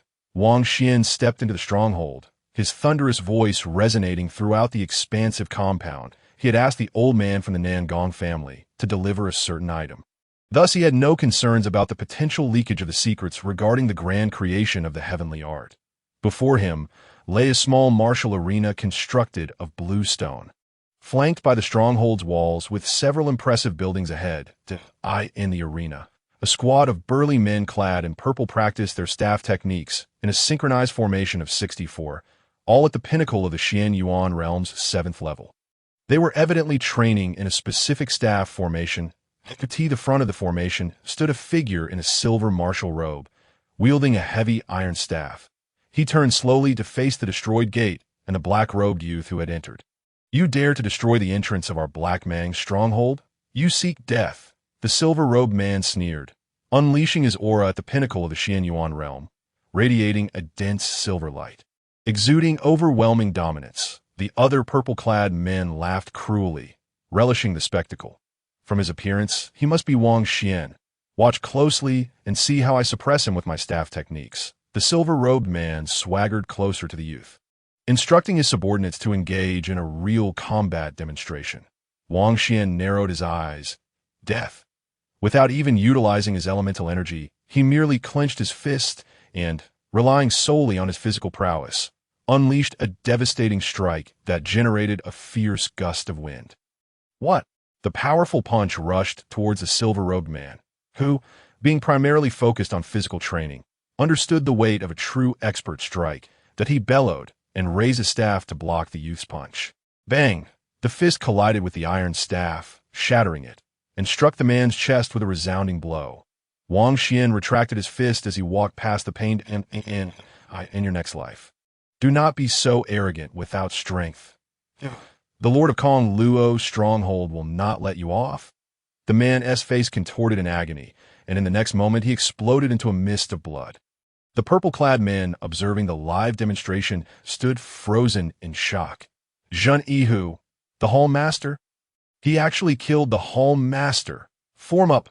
This youth must not be underestimated. The Hall Master was once renowned in Jiangbei, unmatched in physical combat, yet he was obliterated in a single punch. The purple-clad men swiftly repositioned themselves, forming a staff formation, while from within the stronghold's buildings, bandits poured out in droves, an overwhelming number. How dare a mere speck of dust challenge the brilliance of the sun and moon? Die, Wang Xian pointed. The 10 shadow sword martial soul emerged from above his head, transforming into sharp, cold sword shadows that sliced through the staff formation, leaving a trail of bloodied corpses in their wake. My heavens, is this a god of slaughter? Is he truly at the Xian Yuan realm? No. In the span of 3 breaths, all 64 purple-clad bandit cultivators lay slain, their severed limbs scattered across the ground. You even dare to call this a formation? Wang Xian scoffed, declaring that the sword path was indeed the supreme method of slaughter.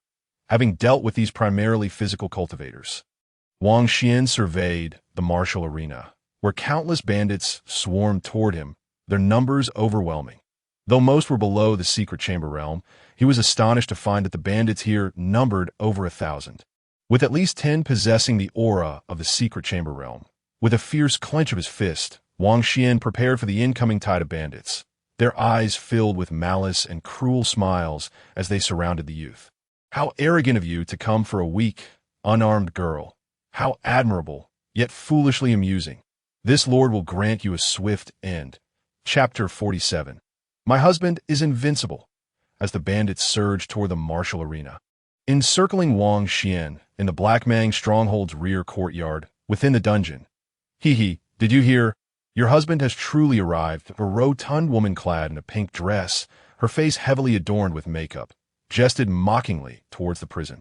There, upon the grass mat inside, sat a graceful figure in a flowing blue gown, a vision of youthful beauty at the tender age of 18, her slender form radiating elegance, still refusing to eat. Perhaps that Wang Xian truly can rescue you. The woman chuckled, covering her mouth with her hand, a gesture that might have appeared charming in another woman-esque guise, but in her case was decidedly unseemly. Little wretch, are you even listening to me?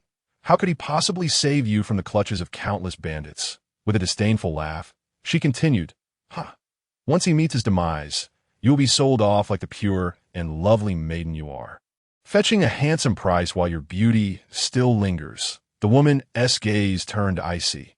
Such a rare gem, devoid of martial prowess, would still attract the fervent bids of many martial masters in the dimly lit prison. The graceful figure slowly raised her delicate head, her eyes filled with compassion as they met the woman's gaze. He will slay every last one of you here. You still have time to escape. Or pray that death is not too painful. Mu Qinghue spoke, her pale and exquisite face breaking into a gentle smile, for Wang Xian had not perished in that perilous place. He had once again fulfilled his promise. Since his awakening 2 months prior, he had never spoken a word in vain, just as he had been 4 years ago, that boy in white amidst the mountains, offering her an unparalleled sense of security. That day, when she had encountered a black wolf while gathering flowers, the boy had appeared just in time, standing valiantly before her and battling the beast. Mu Qinghue could never forget the image of that boy. Though younger than herself, he had exuded an air of grace and reliability. It was precisely for this reason that, when her family sought a union among the great clans, she had resolutely refused to marry anyone but the young man from the Wang family. How laughable it was to trust him so blindly. With 1,000 martial cultivators, a mere spit could drown him. The woman in pink curled her lips in derision. Mu Qinhue's expression remained serene. Yet her heart was anything but calm. Wang Xian, do not take any more risks for me. Flee at once, she silently prayed.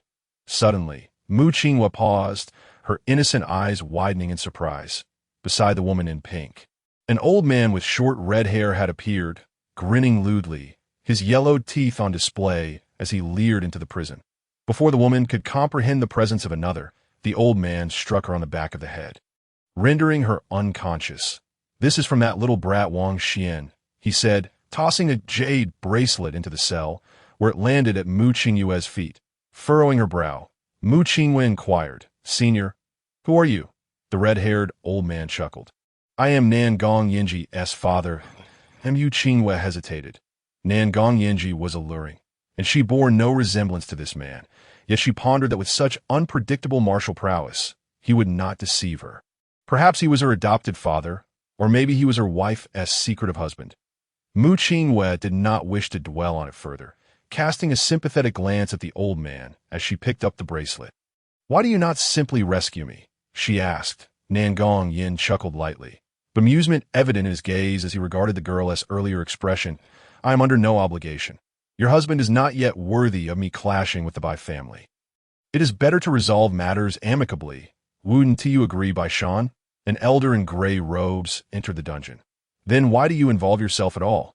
The gray-robed elder inquired, his expression calm. He was the 5th elder of the Bai family, overseeing the incident of the outstanding disciple, Bai Feng's demise. My daughter has a contract with that lad. Thus I must invite you for a drink. Nangong Yin replied, in any case, with his cultivation level, he cannot survive leaving the bandit stronghold. He will be wiped out by Kong Luo. Nangong Yin spread his hands. The gray-robed elder snorted. Mockingly, your Nangong family certainly has a knack for trading in everything. Let us go. This time, you've profited again. Old Mt's words, a glint of pride flickered in Nangong Yin's eyes. The 2 old men promptly exited the dungeon, releasing a white crane as they made their way towards the nearest city tavern. Within the martial arena, Wang Xian observed intently, his perceptive gaze taking in the sight of the 2 old men laughing together before they departed on the white crane. Old fool, don't regret this later, he murmured, retracting his gaze to see that the entire arena had been thoroughly encircled, 3 layers inside and 3 layers outside, with approximately 700 in the soul condensation realm and fewer than 300 in the profound origin realm. All 9 hidden masters beneath the 3rd level, Before him, the bandits had left a clear path, and a young man adorned with a silver mask strode forth with an air of pride. While the bandits on either side bowed their heads until he passed, daring only then to look up. Wang Xian stroked his chin, smiling as he asked, "Kong Luo?" Quite the grand entrance. The silver-masked youth crossed his arms. Standing before the bandits, as he surveyed Wang Xian's martial spirit with eyes that conveyed disdain. "Any final words?" he inquired. "Just 4 words," Wang Xian replied, for in his eyes, this young man was already a corpse. Drawing forth his long sword, Wang Xian noted the arrogance of the young genius. Through his perceptive gaze, he discerned the features hidden behind the mask. The youth appeared to be around 24 or 25. With fair skin and an expression that screamed, "I am a genius. Others are but waste." Wang Xian's eyes narrowed dangerously. "Dare to touch my reverse scale, and you shall know the consequences." The silver-masked youth raised an eyebrow. "More arrogant than I expected. Ignorant fool. Arrogance requires backing, and you, a mere profound origin realm trash, are unworthy of my attention." "Little sure," he commanded. "Yes," replied a middle-aged bandit in his 50s, who bowed his head and stepped forward, his aura steadily rising until it reached the mid-stage of the hidden treasure 2nd level.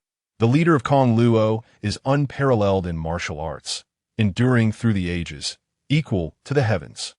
As the 4th leader, I shall slay this child." The surrounding bandits raised their arms in fervent cheers. Wang Xian could only roll his eyes. "Remember, little one, the one who seeks to kill you is Shi Li." As the 4th leader of the Black Mang stronghold spoke, a black war spear manifested beside him, which he grasped firmly. "For a sea spear," he shouted. With that, Shi Li unleashed his hidden treasure, 2nd level cultivation, executing his martial spirit technique with a single thrust. Instantly, a multitude of spear shadows erupted, aiming to pierce Wang Xian with relentless ferocity, saturating the air with their overwhelming presence until Wang Xian was completely obscured from view. "Foolish youth, the gap in realms is insurmountable. Killing you is as easy as slaying a chicken. Martial spirits come in myriad forms and ranks, and their corresponding techniques vary in strength." Shi Li had only trained his own martial spirit technique. However, as Shi Li smirked, a brilliant sword light burst forth, tearing through the dense barrage of spear shadows, the dazzling blade radiating a force that obliterated all in its path. Chapter 48. Unleashing full power, the bandits gazed in stunned silence at the severed heads and corpses strewn about, as if caught in a waking dream. With a single strike, the formidable and battle-hardened 4th leader was instantly decimated, unable to react in the slightest. That sword strike was powerful, incredibly swift. The bandits collectively inhaled sharply. The recent blow had transpired so quickly that they could scarcely comprehend it, as if a river had swept away the 4th leader. How could a hidden treasure 2nd level cultivator be slain by a single sword strike from the profound origin realm? Kong Luo frowned, realizing that Wang Xian's swordsmanship was formidable, yet it had not fully revealed its potential. "Everyone, attack together and eliminate him." Kong Luo commanded a SA killer. "It is vital to understand the full extent of one's target's martial abilities." "Die! Mountain Splitting Blade, King's Spear." The bandits surged forth like ravenous wolves, launching their various old techniques and martial arts attacks. With a single stroke, Wang Xian summoned forth a vision of a grand river behind him. An uncountable number of sword rays surging forth from the river, slicing through all in their path. 9th form of the River Sword technique. Luo River Sword Rain. Puffed, puffed, puffed, puffed. One by one, the bandits fell victim to the relentless barrage of sword rays. Blood blossoming as they collapsed in their charge, sword cultivators, among the myriad paths, are undeniably ranked among the deadliest. A powerful swordsman can strike down the very stars with a single blow in an instant. As Wang Xian unleashed the River Sword technique in a sweeping assault, the martial arena was littered with bandits, severed limbs, and rivers of blood. 500 bandits lay slain. Wang Xian's expression remained cold. This strike was a wide-range attack, powerful yet primarily claiming the lives of those in the soul condensation realm, with only a handful from the profound origin realm and none from the hidden treasure realm. It is only natural for a spirit-level 8th grade sword technique to wield such might. If a true master were to execute it, they could slay an entire clan with a single strike. First, Let us clear out the small fry. Wang Xian chuckled softly, sheathing his sword. The remaining 200 or so soul condensation realm bandits stood frozen in fear. Fortunately, they had been slow to charge and had thus avoided the range of the sword rays. He is merely in the profound origin realm. With limited energy, he cannot possibly unleash a second strike of that magnitude. Indeed, even a hidden treasure third-level cultivator would find their energy insufficient to execute such a strike again. Charge! Seize his sword technique, cried several hidden treasure realm bandits, greed glinting in their eyes as they surged forward. You covet my sword technique? Wang Xian sheathed his sword into the storage bag. The recent downpour of sword energy from the Luo River had merely drained nearly half of his vital force. A blaze erupted as a peak-level bandit of the secret store realm manifested before him, flames raging from both hands, coalescing into a fireball the size of a wash basin that I am known as the Flame Demon. The martial arts of the fire element are the strongest in the world. The burly man, enveloped in crimson light, cackled savagely as he hurled the fireball toward Wang Xian. Wang Xian's black hair fluttered lightly as he regarded the approaching inferno with a hint of a chilling smile at the corner of his lips. You are courting death. His right fist clenched fiercely, and a surge of blood vitality coursed within him.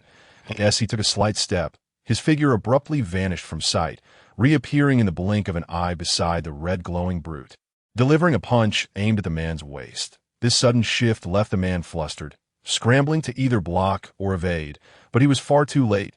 Bang! The tremendous force of the punch shattered flesh, bones and hair, obliterating the man into a mist of blood that wafted through the void. What power is behind this punch? Kong Luo furrowed his brow. Bang! Bang! Bang! With each step Wang Xian took, he materialized beside another bandit, unleashing his overwhelming physical prowess to obliterate them one by one. The entire martial arena was drenched in a rain of blood. Kong Luo, the master of the Void Realm, possessed unparalleled talents and extraordinary skills that overshadowed all others. The bandits around him shouted in exaggerated praise, eager to curry favor. Indeed, they were genuinely astonished by Kong Luo's martial prowess, which was undeniably despair-inducing, befitting a figure ranked 19th on the assassination list. Listening to the flattery surrounding him, Kong Luo wore an expression of immense pride, his eyes glinting with avarice as he strode toward Wang Xian. Upon closer inspection, one could discern the silver mask concealing his face, within which lay eyes that harbored a silver halo surrounding his pitch-black pupils. Indeed, Kong Luo was also a wielder of soul eye, and his eye soul was of remarkably high caliber. Reaching the 7th tier of the spirit level, Wang Xian's delicate features hardened. You have finally decided to make your move. Their gazes locked, colliding in the void like sparks igniting in the air. In the next moment, Wang Xian clenched his fist, blood coursing through his veins, energy surging violently as he launched a punch. Kong Luo, with a look of disdain, raised his hand dismissively. Futile. Your martial strength is but a trifle. How could a mere insect contend with a celestial dragon? Their fists collided with tremendous force, a gust of wind swirling around them, sending a shockwave that scattered debris across the ground, startling the surrounding bandits into retreat. Wang Xian's form was propelled backward, a trickle of blood escaping the corner of his mouth, his right fist marred by ruptured skin. In stark contrast, Kong Luo merely swayed slightly, inhaling deeply, his expression one of contempt. Aside from that agility, your martial arts have been comprehensively suppressed by me. Everything you can do, I can do better and with greater depth. How can you possibly triumph over me? Wang Xian spat out the blood on his hand. Your empty words are unmatched in their absurdity. Kong Luo's physical form was exceptionally robust.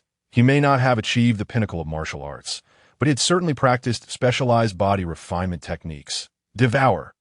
Above the lifeless body of Li Ba, an anomaly emerged, manifesting a pitch-black vortex approximately a meter in diameter. A flame sword soul emerged from Li Ba's brow, swallowed and refined by the dark whirlpool. Within Wang Xian's mind, the unwritten book of heaven transformed once more. Its rank elevated, igniting with crimson flames. With a flourish, Wang Xian raised both hands, summoning a flaming long sword soul, radiating a formidable aura of soul power. unmistakably the newly evolved Ten Shadow Sword Soul. Now reaching the 5th tier of the spirit level. What kind of method is this, able to extract Li Ba's soul? Kong Luo's eyes widened in disbelief. At that moment, he saw a long flame dragon shadow unleashed by the youth before him, charging toward him with ferocity. What was happening? This was Li Ba's ultimate move, but no, it might surpass Li Ba's sword technique. Kong Luo thought, a slight gravity appearing on his face as he hastily executed his martial skill. Launching a punch.100 training meteor fist, his silver-hued fist crashed down upon the approaching flame dragon, sending flames cascading as the dragon shattered, while Kong Luo's form was forced to retreat several steps. Good, good, he gasped heavily, blood streaming from his right hand. Yet his face radiated ecstasy as he laughed boisterously. It cannot be. This child has actually seized Li Ba's martial technique. You have truly given me a magnificent surprise. Wang Xian furrowed his brows at his words, gazing into the void, where the falling raindrops around him halted midair. The hunting game had concluded, and this unparalleled genius would demonstrate what true invincibility among his peers truly meant. Kong Luo laughed heartily, inhaling deeply before advancing toward the youth, his eyes swirling with silver soul rings, emanating an enigmatic aura. What is this? Wang Xian perceived that the space surrounding him had become extraordinarily viscous, as though he had plunged into a mire of ancient proportions. Attempting to wield his sword, his movements were excruciatingly slow, as if time had been stretched tenfold. Realizing something, Wang Xian promptly activated his Eye of the Path, his combat strength surging to nearly 4 times its original capacity. Yet he still could not escape the suffocating sensation surrounding him, the not struggle. Beneath my soul technique, even a mere Xian Yuan realm cultivator like you, let alone a secret vault realm practitioner, will find themselves ensnared within this space. Kong Luo proclaimed with arrogance. His soul technique was Ten Zhang space. Indeed, his eye soul possessed the power of spatial laws. Otherwise, he would not have reached the spirit level. With this singular spatial law, he had become a spatial cultivator. In a world where countless soul types exist, spatial ones reign supreme. Who could rival that? I shall sever your limbs, then slowly interrogate you about the secrets of that agility and your ability to seize others' martial techniques. You shall become a stepping stone on my martial path. Consider yourself fortunate. Kong Luo sneered coldly, his eyes soul lacking in other abilities. Yet in the realm of speed in martial cultivation, it could not even compare to a 3rd-tier human level. It was solely through this Ten Zhang space technique that he had achieved invincibility among his peers. Through this old technique, he had engaged in relentless slaughter, seizing various resources, thus attaining his current martial accomplishments. Chapter 50. Spatial soul martial combat is ever-changing and unpredictable. Prior to his arrival, Wang Xian had entertained various notions regarding Kong Luo's soul. Yet he had never anticipated that it would be of the spatial variety. The marvel of a spatial soul is unparalleled.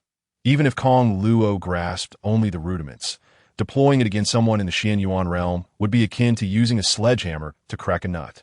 No wonder Kong Luo exuded such arrogance. He indeed possessed the capital to be proud. Spatial soul wielders are rare, enigmatic, and alluring.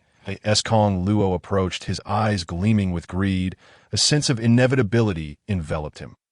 Suddenly, a massive black vortex materialized in the center of the arena, spinning violently, as the corpses littering the ground erupted with a torrent of essence, energy, and vitality, coalescing into streams of blood flowing into the dark vortex.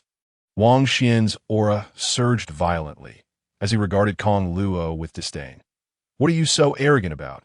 In truth, I have been waiting for your trump card to assist me in stepping into the secret vault path. Boom, boom. The vast source of martial power surged forth from all the fallen bandits, their martial energies converging upon Wang Xian. He had refrained from using Devour until now, intending to consolidate all his strength for a decisive breakthrough. The nearly 1,000 bandits, despite their weak martial abilities, amassed an impressive source of power when combined. He is actually siphoning others' martial arts? Kong Luo's steps faltered instinctively as he gasped. The martial arts cultivated over a lifetime were being wrested from him by this Wang Xian. Crack, crack. The sound of shattering mirrors echoed around them. The Tianzhong space began to destabilize as Wang Xian's martial force threatened to breach its confines. This is bad. This child's martial prowess is too monstrous. If he truly advances to the secret vault realm, my minuscule spatial martial arts will surely be unable to contain him. Kong Luo hurriedly retreated, unleashing his full combat power with a punch. Spirit level 4-tier martial technique. 100 training meteor fist. Boom! A gray shield rose, absorbing the impact of Kong Luo's punch, which rebounded him back 6 or 7 steps. A jade pendant floated from Wang Xian's collar. The treasured heirloom of the Wang family, the Qilin Jade. Wang Xian cast a scornful glance at Kong Luo, then closed his eyes, focusing intently on breaking through his bottleneck. He was gambling. There are numerous methods for martial cultivators to breach bottlenecks. The least desirable being to consume medicinal pills, as Wang Yi had done to ascend to the secret vault realm. He would not choose that path. Other avenues include comprehension, serendipity, life and death battles, or a profound psychological blow. As for betrayal from loved ones, Wang Xian did not need to ponder. He simply had no opportunity for Mu Qingwei to betray him. It would be more likely for the heavens to collapse than for him to betray himself. Thus, he could not use psychological trauma to his advantage. Instead, he opted for the most perilous method, a life and death battle, where success meant survival, but failure would result in annihilation. The path of martial arts is inherently fraught with danger. Wang Xian adjusted his mindset. I must return to the ancestral realm for vengeance. I must seek retribution against that immortal fiend. I have ties to those who care for me, such as Mu Qingwei and Su Shaoshi. I cannot simply fall here. Boomed in an instant. Wang Xian's mindset solidified, and he poured all his energy into a formidable surge of martial prowess. Though it may sound lengthy, it transpired in the blink of an eye. Perceiving the shift in the youth's aura, Kong Luo's expression shifted dramatically, and he bellowed in a frenzied rage. What are you all doing? Hurry, strike him together. Kong Luo unleashed his entire combat power, frantically assaulting the protective barrier of the jade pendant. Do not kill him. Leave him maimed. His martial opportunities are all mine. They're all mine. The bandits wore somber expressions. They were instructed to attack, yet forbidden to kill him. All the bandits unleashed their martial energies, various martial techniques and soul techniques converging upon the youth, targeting his dantian. Boom! Boom! Boom! All attacks struck the Qilin Jade's protective barrier, causing an explosion of light as the shield and jade shattered, engulfing Wang Xian in a radiant blaze. However, in the next instant, a terrifying wave of energy surged forth from within the brilliance, accompanied by an icy voice that echoed like a whisper from the abyss. From this moment forth, Wang has stepped into the secret vault. You all should contemplate how you wish to die. Not a graceful figure emerged step by step from the brilliance, hair flowing, features refined, and eyes deep and profound. The Tianzhong space around him lay shattered as he fled in terror into the distance. A killer. Upon failing a mission, the instinct to escape is ingrained in his very profession.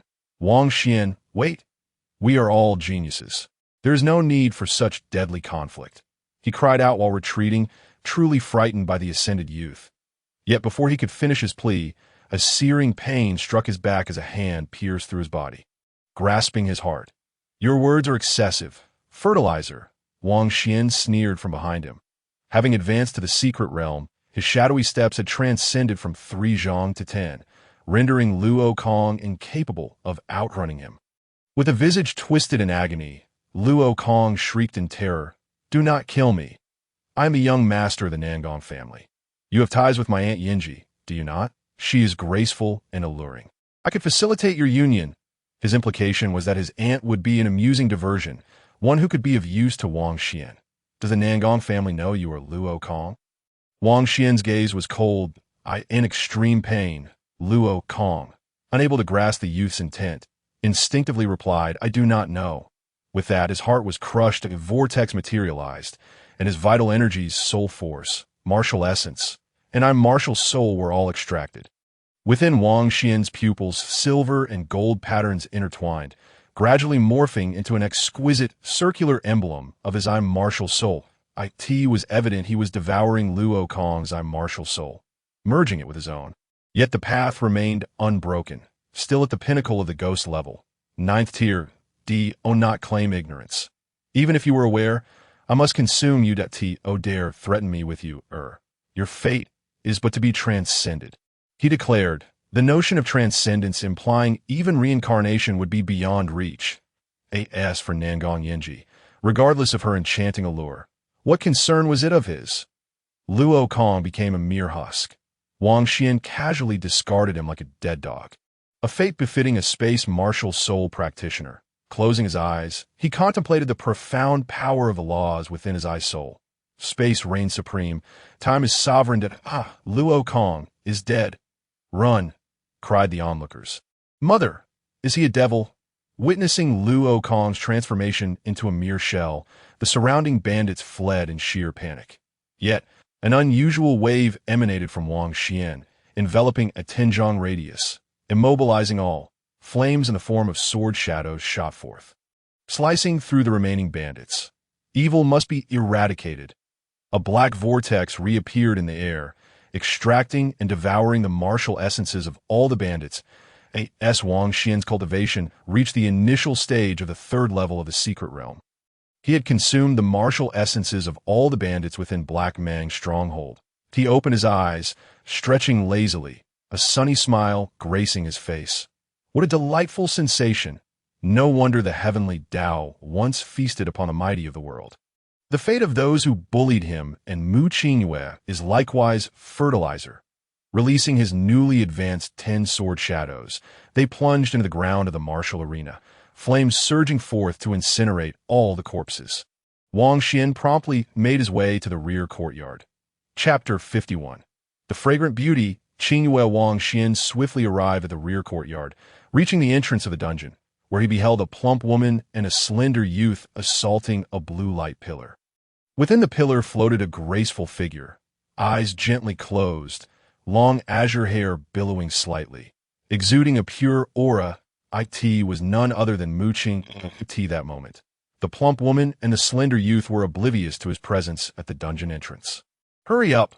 Once the battle in the front courtyard concludes, it will be too late for me, the slender youth exclaimed, his eyes ablaze as he struck the light pillar with fervor. The plump woman, in a pink dress, also wielded her blade against the pillar, chuckling, Look at you, so eager, but this defense is truly uncanny. When did she acquire such a life-saving artifact? The slender youth, a bandit, showed no concern for the ongoing battle outside. I, after all, am known as the jade-faced young master, having stolen countless fragrances. It is my first encounter with such a stunning beauty. I must make her experience my prowess in seduction. The plump woman pouted. You men, having what is readily available, are drawn to those with thorns instead. What a pity! I had hoped to sell her for a handsome price. The slender youth shuddered at her words, nearly retching, wishing to slay her for her unseemly remarks. Just then, a glint of cold light flashed across their necks, their heads slowly falling as their bodies crumpled to the ground. Lecherous men and wanton women.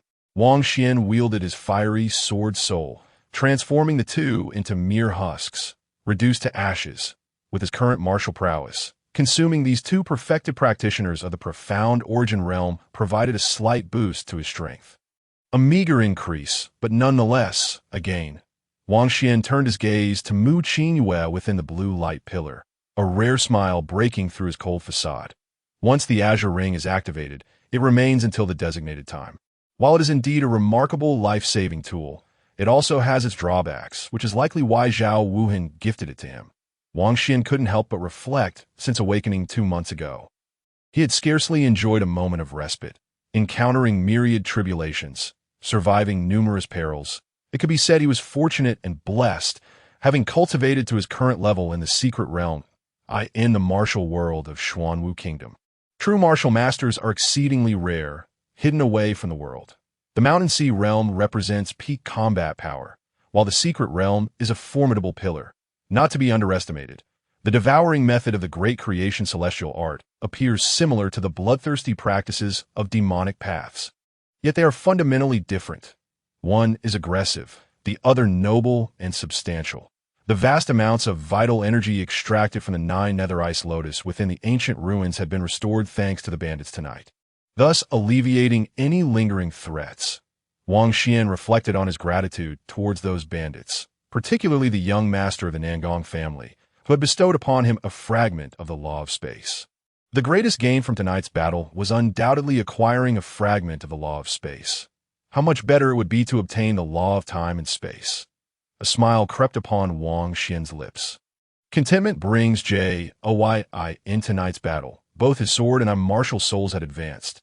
Moreover, upon ascending the secret realm, he could also acquire a new form of martial power. However, Wang Xian discovered a problem. Little book, why do the martial souls I devoured tonight not manifest in the heavenly book stone roll? Wang Xian's consciousness turned towards the immense stone roll within his soul sea. Inside, only the 10 flame shadow swords and the Pathai martial souls burned brightly. Yet, what are the numerous martial souls he had consumed tonight? Brother, ever since the sword martial soul began to merge, the wordless heavenly book has undergone changes that I forgot to mention it to you. Came a tender voice. Wang Xian raised an eyebrow. What changes? Brother, the heavenly book also requires nurturing. The sword and martial souls reside within the heavenly book, considered as offspring martial souls. Wang Xian pondered.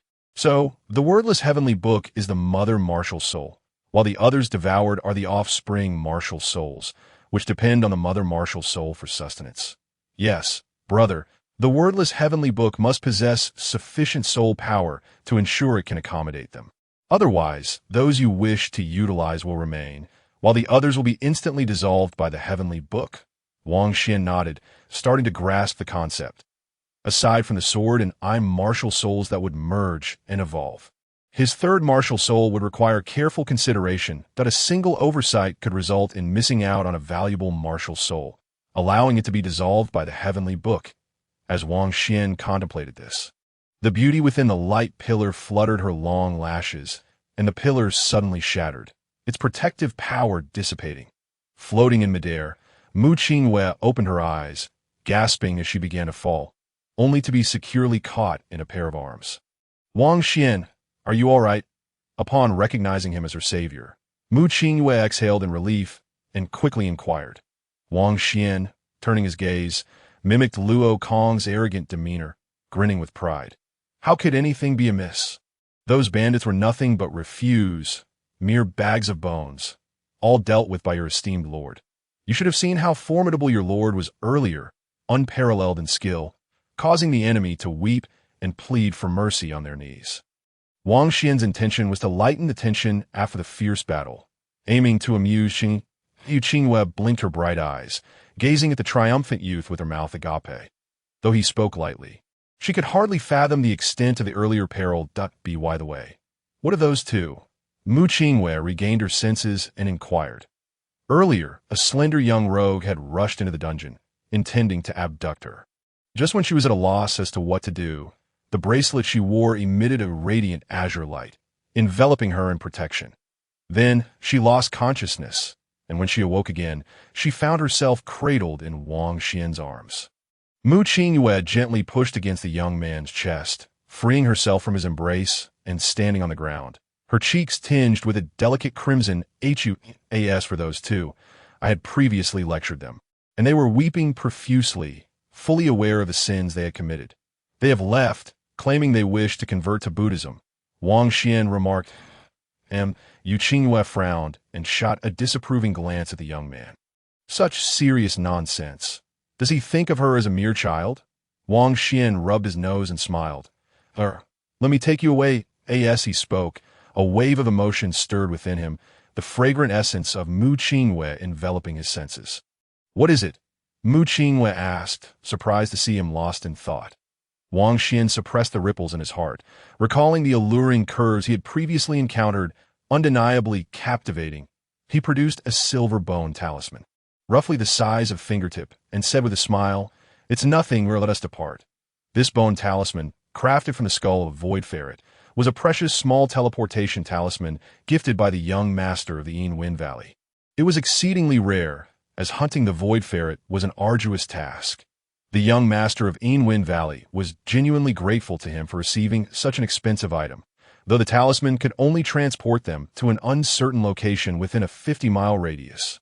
Wang Xian took Mu Qingyue's delicate hand, and as the silver light emanated from the talisman, the two of them vanished from the dungeon in an instant. Chapter 52. The Four Great Prodigies. The talisman could be used 7 times. After Wang Xian utilized it once, they found themselves at the base of a precipice, with the distant sounds of beast roars echoing through the surrounding forest. Wang Xian sensed the vitality of the surroundings and concluded they had arrived within the Beast Mountain range. The full moon hung high in the sky, and the stars twinkled brilliantly.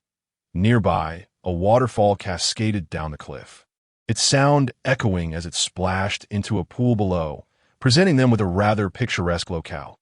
Noticing a strange noise, Wang Xian turned to the famished Mu Qingwei, who was so hungry her stomach growled, and said, "I will go hunt some game."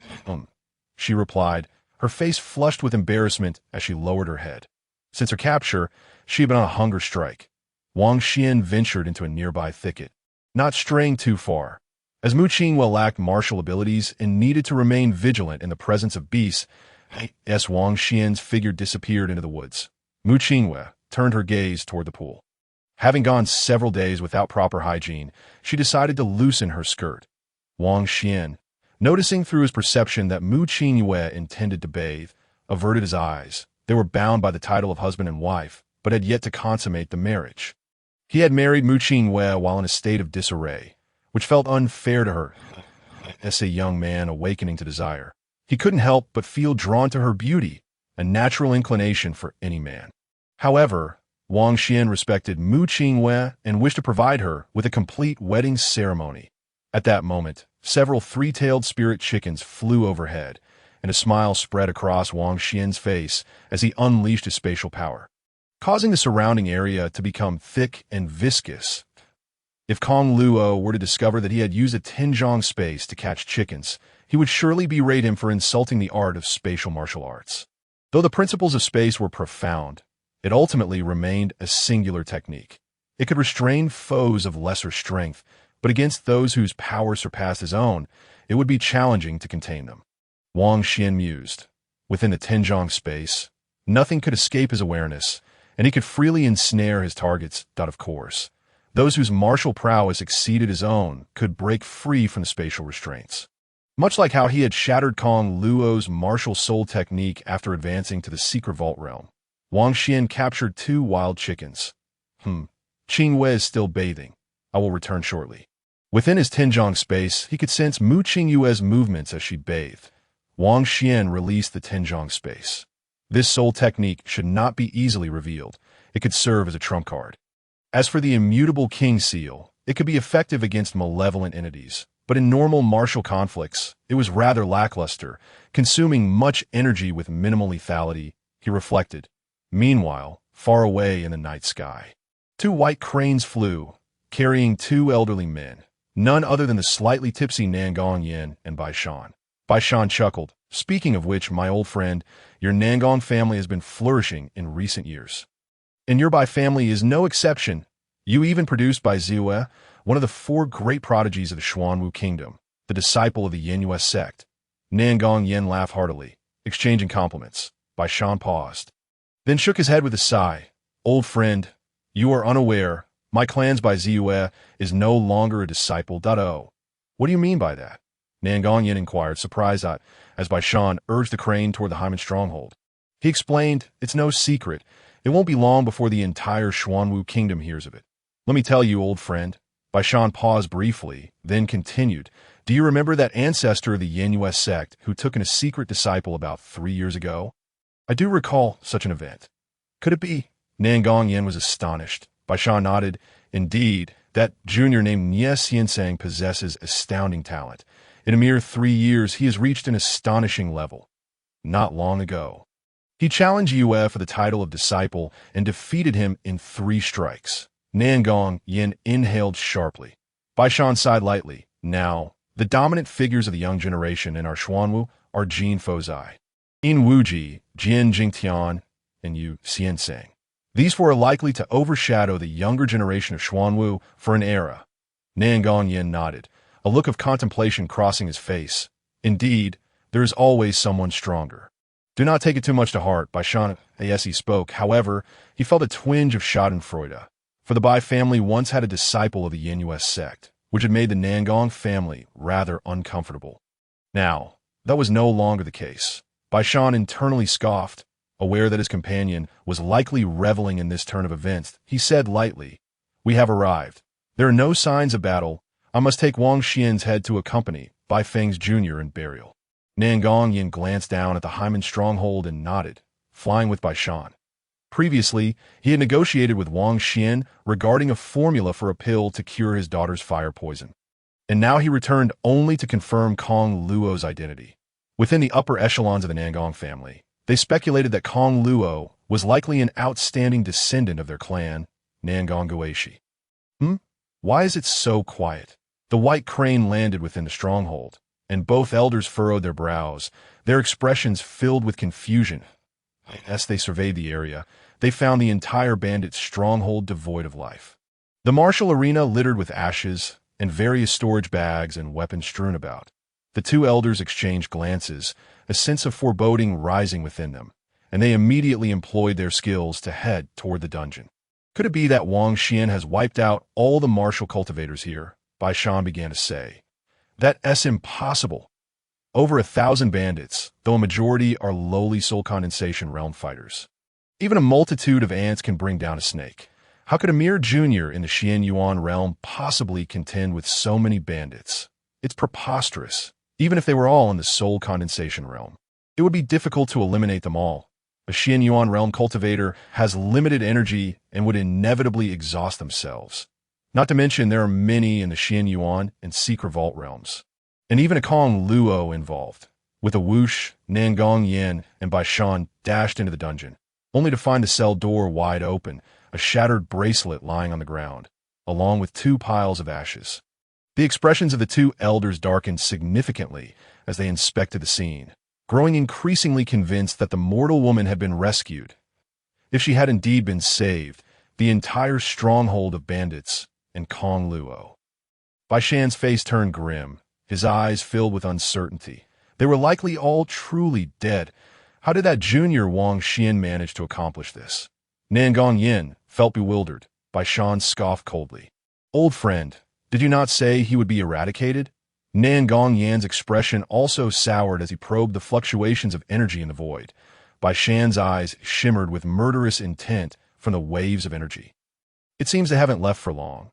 I must pursue them, so I shall take my leave. Chapter 53, Awakening the Celestial Body for My Wife. Beside the pool, a fire crackled, roasting 2 wild chickens, their juices dripping and releasing a tantalizing aroma. Wang Xian tended to the chickens, the flames casting a warm glow upon his handsome face. He was mindful that the 2 elders might return to the bandit stronghold at any moment, which was why he had not collected any of the bandit storage bags and had prioritized leaving with Mu Qing. An amount of martial resources was worth risking his life. Having successfully rescued Mu Qingyue was already a significant achievement. Using the small teleportation talisman and traveling 50 miles, it would be impossible for anyone to trace their scent or track their movements. There were simply no clues to follow. It should be ready. Wang Xian said gently, offering a roasted chicken to Mu Qingyue, who sat beside the fire. She appeared like a fresh lotus emerging from the water, her long hair adorned with droplets, her skin as fair as snow, embodying purity and grace. With her legs slightly bent, her delicate feet peeking from beneath her skirt, she was utterly charming. Mu Qingyue accepted the chicken, lowering her head to eat silently, exuding elegance and beauty. Why aren't you eating? In a fleeting moment, Mu Qingyue turned her head to inquire. A soft glimmer flickered in Wang Xian's eyes. She was a feast for the eyes. Upon hearing this, Mu Qingyue's graceful neck flushed with a hint of shyness. You are being quite the tease. You shouldn't have gone there. I have but a short time left to live, and it is not worth the risk. And Mu Qingyue gazed into the flickering flames of the bonfire, her bright eyes reflecting a deep sorrow. Wang Xian shook his head, solemnly stating, even if my lifespan is reduced to mere moments, I must save my wife. Moreover, Mu Qingyue interrupted the young man's words, whispering, alas, fate has dealt us a cruel hand. We are destined to be apart. Besides, you do not yet comprehend the matters of love. In your subconscious, You see me merely as a family member, as an elder sister. Wang Xian's gaze flickered slightly, and Mu Qinghua looked at the youth, her scholarly smile warm. After I depart from this world, seek your true love. The path of martial arts is long. Find a companion of equal talent, but never the likes of Nia Xianseng. Wang Xian took a deep breath. Seeing Mu Qinghua's preparations for her final affairs left him feeling both amused and exasperated. Who says he will die? You can slowly teach me about the matters of love. Wang Xian fell silent, his right hand gently brushing against Mu Qinghua's delicate foot. We are speaking of serious matters, she chided. Indeed, look at this. Not only must we cure your affliction, but I must also awaken your pure body and unlock your celestial potential. Wang Xian opened a jade box, revealing a colorful pill that radiated a soft, ethereal glow. It was the 7 Xian pure pill he had concocted before venturing to the bandit stronghold. What is this? Mu Qinghua inquired, her brow furrowing in confusion as the young man continued to caress her foot. Wang Xian chuckled lightly. Your husband may not yet be the strongest in martial arts, but in the realm of alchemy, he utterly surpasses the entire Xuanwu clan. Their limited vision is inconsequential. Hurry and take it. Mu Qinghua was taken aback. Xiao Xian, are you saying this pill can awaken my constitution and even reverse my lifespan? Wang Xian nodded, placing the pill into Mu Qinghua's small mouth. Instantly, the pill dissolved, its medicinal properties flowing into her body like a torrent of immense energy, surging through her, impacting her very soul. And Mu Qinghua slowly closed her eyes, her body enveloped in shimmering chains of light, binding her limbs and core, ultimately converging at her brow, locking her soul sea. With a flick of his hand, Wang Xian summoned a plethora of elemental stones around Mu Qinghua, arranging them into 7 formations, reminiscent of the 7 stars returning to origin. Each mound contained 100,000 elemental stones, their energies flowing toward Mu Qinghua, merging within her. The pure body, renowned as a celestial physique, ranked 19th among the world's constitutions. And the energy required to awaken it was substantial. Wang Xian observed quietly. The 7 Xian pure pill would also benefit him, extending his lifespan by 20 years, though he had never contemplated it. Soon, Mu Qinghua had absorbed 70,000 elemental stones, prompting Wang Xian to release another 70,000, continuing this cycle until, after 5 iterations, Mu Qinghua's absorption ceased. Fortunately, having anticipated this outcome, Wang Xian had exchanged 100,000 elemental stones with Nangong Yan beforehand, or else he would not have had enough 350,000 elemental stones. Not even a secret realm cultivator, let alone a mountain sea realm expert, could muster such an amount. At the tea present, Wang Xian's storage bag held fewer than 70,000 elemental stones. Suddenly, with a resounding bang, the crystalline chains binding Mu Qinghua shattered, transforming into strands of light that entered her brow. A beautiful, pure white celestial lotus mark appeared on her smooth forehead, radiant and exquisite. It is done. Wang Xian nodded with a smile. Mu Qinghua's pure body had been awakened, enabling her to cultivate martial arts, and her potential would be astonishing, temporarily surpassing his own. He was on a path of gradual growth, while Mu Qinghua's pure body would allow her to reach an extraordinary level of talent almost immediately. Xiao Xian. Mu Qinghua opened her eyes and suddenly leaped into the young man's embrace. Tears cascading down her cheeks. She felt the transformation within herself. Her body felt lighter, devoid of the previous emptiness, and with each breath, she could sense the world's elemental energy flowing into her, a stark contrast to the previous isolation and numbness. All of this was bestowed upon her by the wondrous young man before her, just as he had saved her once before, granting her a new lease on life. Observing Mu Qinghua's tears, Wang Xian understood the ridicule and suffering she had endured over the years due to her inability to cultivate that in the martial world. Strength is revered. The weak are devoured, with no distinction between genders. How about that? Your lord is formidable, isn't he? Let me tell you, little one, your lord is invincible. Wang Xian wiped away the tears from Mu Qinghua's beautiful face, attempting to cheer her up upon hearing this. Mu Qinghua let out a soft chuckle and nodded. Yes, my Wang Xian is the finest of men. The two exchanged smiles, their gazes locking for a moment, creating an oddly charged atmosphere. Wang Xian gazed at Mu Qingyue's pure visage, feeling the softness of her figure in his arms, while she shyly lowered her head. Beneath the moonlight, beside the waterfall, they remained in this gaze, until at last, a hand found its way to the alluring curve of Mu Qingyue's back.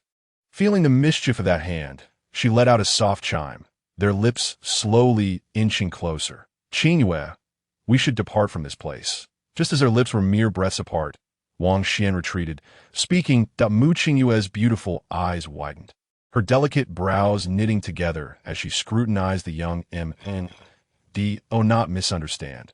The awakening just now was quite significant, and with your constitution activated, some powerful individuals could sense it from miles away. Wang Xian hurriedly clarified. Mu Qingyue fixed her gaze on him, her tone icy. Let them sense it. If worst comes to worst, I can join their sect. With that, Mu Qingyue paused, unsure if it was due to her awakened constitution that she felt somewhat assertive and aloof. Wang Xian understood that this was natural. As time passed, the celestial body would grow increasingly isolated, making it seem unattainable to mere mortals. Qingyue, before reaching the Mountain Sea realm, it is best to refrain from. Wang Xian hesitated. It is advisable not to engage in intimate relations, unless one is part of the lecherous path of harmony, and I do not wish to impose upon you in such a manner. Mu Qingyue comprehended Wang Xian's intentions. She had previously been reluctant to refuse him, knowing the importance of preserving her essence for cultivation. She bit her lip, slightly nodding, her gaze questioning. Then why is your hand still behind me? Wang Xian realized his oversight and withdrew his hand from her alluring form, producing a small teleportation talisman. Let us go. Mu Qingyue felt a warmth in her heart. Such matters were ultimately more enticing to boys, especially as he was in the prime of his youth. Xiao Xian, where are we headed? I plan to go to Yinfeng Valley to cultivate. However, you may not be suited for that sect. Yes, they spoke. They vanished before the waterfall in a silvery glow. Chapter 54. Panlong City. In the following 2 days, strange rumors spread throughout the region surrounding Laishaza City. It was concerning the miraculous event of the Haimeo stronghold in Lufeng Mountain, which had supposedly become empty overnight. Some claimed that a certain young hero had single-handedly slain all the bandits within, while others speculated that a powerful clan or sect had orchestrated the destruction. And there were whispers of infighting among the bandits, leading to their demise. Numerous tales circulated, and many ventured to the Haimeo stronghold to confirm the absence of bandits, excitement palpable in the air. The Haimeo stronghold had long plagued the people of Laishaza City, and now it had finally met its end. Some martial clans dispatched individuals to investigate, and upon witnessing the signs of battle within the stronghold, they deduced that one person had fought against many bandits. Marveling at the fierce confrontation and curious about the identity of that individual, the 4 major sects and several prominent clans were also paying attention. Fully aware that the one responsible was named Wang Xian, an unremarkable youth from a minor clan in the cave of the Yenyue sect, a voice rang out with a tone of indifference. His martial progress is swift. Do you know where he's gone? Outside the cave, the servants of the Nie family knelt on one knee, Nie Kuang clasping his fists, reporting to the Daozi. The specifics are unknown. After that battle, all the bandits were incinerated, and Wang Xian's whereabouts vanished. We do not know if he is still alive. Upon hearing this, the Nie family's servants awaited further instructions with utmost respect. After a moment, a voice from within the cave replied, Do not concern yourselves with this matter. We are in need of a new attendant. Summon one from our clan. Understood. Nie Kuang and the servants of the Nie family promptly took their leave. Nangong clan, the head of the Nangong clan, looked troubled as he gazed at the white-haired elder. Elder Dan, are you truly leaving our clan? I am but a useless old man nearing the end of my days. I can no longer assist you in the realm of alchemy. Dan Guzi scoffed coldly. The head of the Nangong clan opened his mouth, giving a heavy sigh. I understand that Elder Dan is displeased about that matter. Humph, your Nangong clan will come to regret this. The white-haired elder interrupted the head of the Nangong clan with a taunt before departing. The head of the Nangong clan hastily tried to dissuade him. Perhaps that Wang Xian has already perished. Why mourn for a dead? Elder of the Nangong clan, my departure is precisely due to my dissatisfaction with the ruthlessness of your family, Wan Jian sect. On the thoughtful cliff, a youth clad in a green robe entered a cave, carrying a lunchbox. Senior sister, you have not eaten for several days. I, Xiaoshi, have brought your favorite Four Delights meatballs. Su Xiaoshi spoke as he opened the lunchbox, revealing an array of dishes alongside a small jug of liquor that a girl in a red dress sat cross-legged on the stone platform, facing the cliff. Unresponsive. Junior sister, perhaps they are not dead, Su Xiaoshi suddenly remarked. What?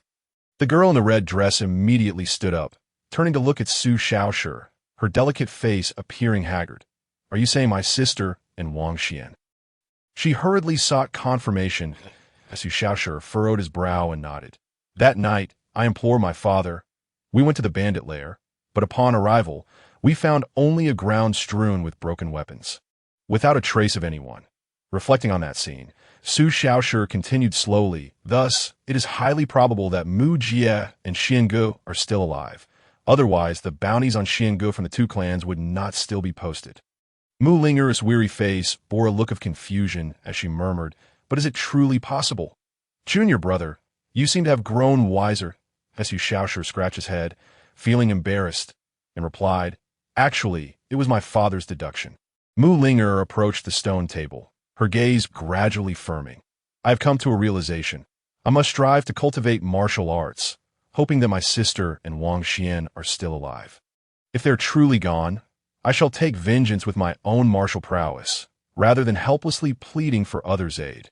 Su Xiaoshi nodded in agreement, solemnly stating, with your talent, junior sister, you are destined to achieve your wishes.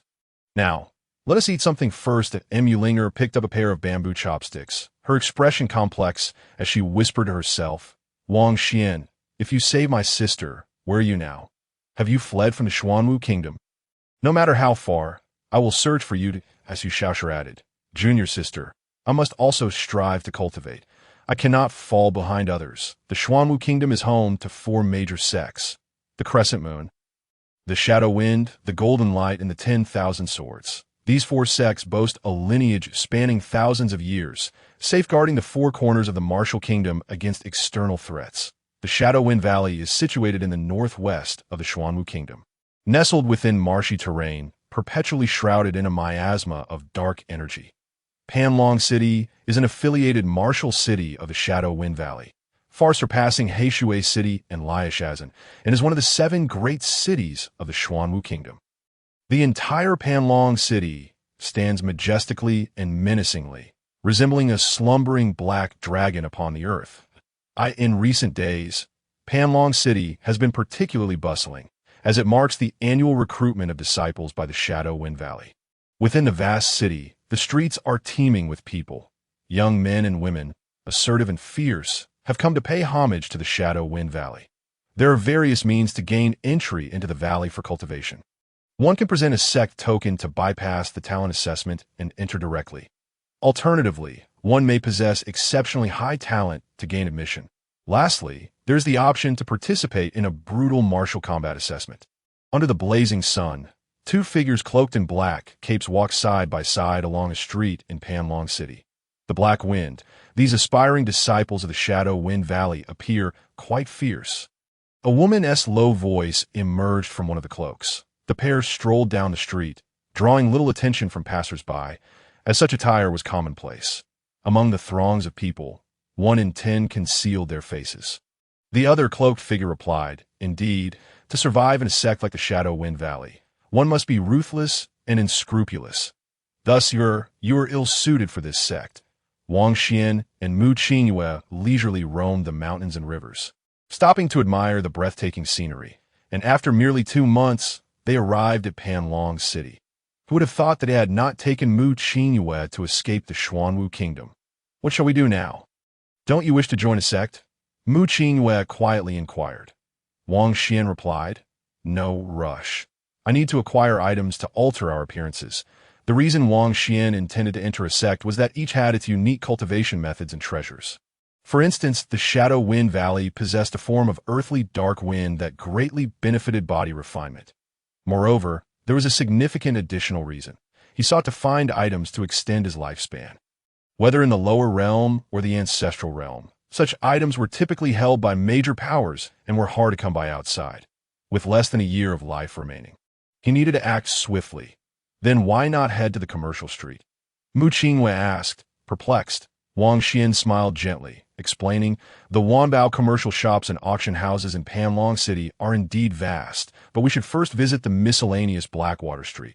Though the items there may be of lower quality, there is an abundance of peculiar martial art supplies. Every city has a Blackwater Street, a free trade area for warriors, where goods often originate from dubious sources. Involving theft and illicit dealings. Chapter 55. Beast Core Blackwater Street is the most dilapidated lane in Panlong City, a far cry from the main thoroughfare. Upon entering Blackwater Street, Wang Xian observed many martial artists setting up stalls, clamoring and hawking their wares, resembling a bustling market. A Zhuxian sword for sale, bargain price of 30 low-grade stones. Brother, we are fated. This Demon Emperor Beast Core is yours for only 2 low-grade stones. A Qi Gathering Pill, 1 low-grade stone. A promotional price. Fool, trying to rob me? Die. Mu Qingwei watched with a dazed expression, even as Wang Xian's mouth fell open at the chaotic scene of Blackwater Street. There were swindlers and even open robbers. In the distance, a severed head rolled on the ground, eyes wide open in death. ISNT, this precisely the training environment he desired. Some stall owners on either side cast malicious glances at the two. Seeking death, Wang Xian coldly uttered, his aura erupting as the fluctuations of his third level in the Hidden Vault realm became apparent. Instantly, those sinister gazes receded. Wang Xian's cultivation level was enough to instill fear in them. But more importantly, the intense killing intent emanating from the youth was not something one could possess casually. It was evident he had committed many acts of slaughter and was no ordinary foe. In the territory of the Shadow Wind Valley, it was not merely cultivation that mattered. Bloody killing intent was also a measure of respect. The more ruthless, the more revered. What is the price for this facial mask? The two approached a stall, and Wang Xian inquired fiercely of the middle-aged vendor seated behind the counter. The middle-aged man, at the second level of the Hidden Vault realm, had previously slain a client at the peak of the Xianyuan realm and seized his storage bag. Upon hearing Wang Xian's question, he hurriedly donned a flattering smile. Brother, just 20 low-grade stones if you like it. Wang Xian responded. What price do you think it is? The black-cloaked middle-aged man immediately faltered. Wang Xian tossed a low-grade stone. No need for change. After securing the facial mask, he continued on with Mu Qingwei.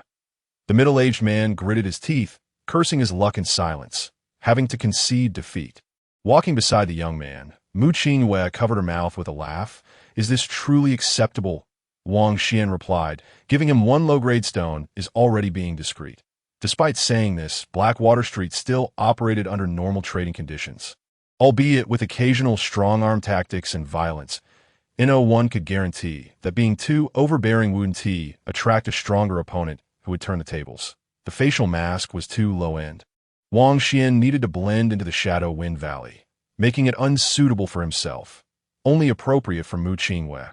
Being too attractive was also troublesome, as the territory of the Shadow Wind Valley was rife with dual cultivation practitioners, many of whom were ancient beings that it was essential to alter Mu Qingwei's appearance. And concerning her figure, it was even more vexing. He could only suggest she tighten her chest binding and wrap additional cloth around her waist. As her voluptuous rear was quite difficult to conceal, an attractive figure would undoubtedly pose significant trouble. What's the price for this hairpin? Wang Xian halted at a stall selling accessories, pointing at a white crystal hairpin adorned with a crescent moon pendant. Its design quite striking. Young friend, you have a discerning eye. This white moonlight hairpin can absorb moonlight on starry nights, possessing remarkable beauty-enhancing effects, valued at 88 low-grade stones. The vendor, an old man in gray robes, perked up with enthusiasm at the prospect of business, eagerly making his pitch. It only emits a faint moonlight, Wang Xian thought to himself. Despite his limited knowledge of crafting, he recognized the old man's exaggeration. No need for change, he tossed a mid-grade stone, took the white moonlight hairpin, and handed it to Mu Qingwei. A gift for you. Too expensive, don't waste more, Mu Qingwei protested, distressed as the two departed. The gray-robed old man, clutching a stone the size of an egg, grinned widely, kissing it and carefully stowing it away in his storage bag. Inwardly, he mused, what a windfall. Wang Xian led Mu Qinghua further into Blackwater Street, on the hunt for better items to alter their appearances as they neared the end of the street. Wang Xian's disappointment began to grow when suddenly a commotion caught his attention. I bid 50 low-grade stones. ILL offer 100 stones. This beast core is mine. 200 stones. In front of a small stall, many male martial cultivators were fiercely competing in bids. A short, stout youth clad in black was holding a beast core, his eyes brimming with excitement. This black-clad youth stood around 1 meter 6 tall, his rotund form resembling a ball, his skin as dark as a pot's bottom, and his face, flat as if struck by a brick, was most pitifully unappealing. I bid 1,000. Let us see who dares to compete with me. A dashing young gentleman in splendid attire let out a cold laugh. Instantly, the other bidders fell silent. A short, stout youth, brimming with surprise, exclaimed, very well, the folded ear fox beast core belongs to you, my lord. The elegantly dressed young man replied with a smirk. Ha! Is no one else bidding? Excellent. I shall give you this 1,000 silver note. He tossed a banknote onto the ground, and Qin Ao's triumphant grin widened. The stout youth's expression faltered, his eyes widening in disbelief. Are you attempting to swindle me? I refuse to sell it to you. I shall sell it to that gentleman who bid 800 yuan stones instead. The slender, black-clad youth who had offered 800 chuckled. I was merely jesting. Why not sell it to my friend? My 500 wei stones might just yield half a yuan stone. The man in the conical hat interjected, offering 500. The stout youth, stepping back in anger, trembled with fury. I will sell it to whoever bids the most yuan stones. Qin Ao chuckled derisively, spreading his hands. Look around. Who dares to contest with me? Bring it forth. In an instant, the crowd of bidders scattered as the young master of Giant Shark Island, with his infamous grandfather. The elder giant shark, they were not inclined to provoke him lightly. The stout youth, trembling in fear, declared, I shall not sell it anymore. I've already promised this to the young master. You wish to court death. Qin Ao's eyes glinted ominously. 1,000 yuan stones. Hand it over, someone beside him uttered.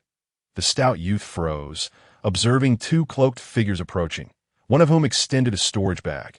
Upon inspecting it, the stout youth discovered it contained indeed 1,000 inferior yuan stones. And with glee he handed over the folded ear fox beast core to the cloaked man. Wang Xian grasped the beast core, infusing it with yuan force, ensuring its quality before placing it into the storage bag. The human race possesses martial souls, and beasts possess innate abilities. The folded ear fox's talent lies in its ability to disguise itself, excelling in camouflage. Wang Xian had read about a secret technique called Yellow Spring Rebirth Technique, which could alter one's appearance and aura. Undetectable by those below 2 realms of cultivation or using more than 70% of their martial force. Practicing the Yellow Spring Rebirth Technique requires a folded ear fox beast core. Let us depart, Wang Xian stated.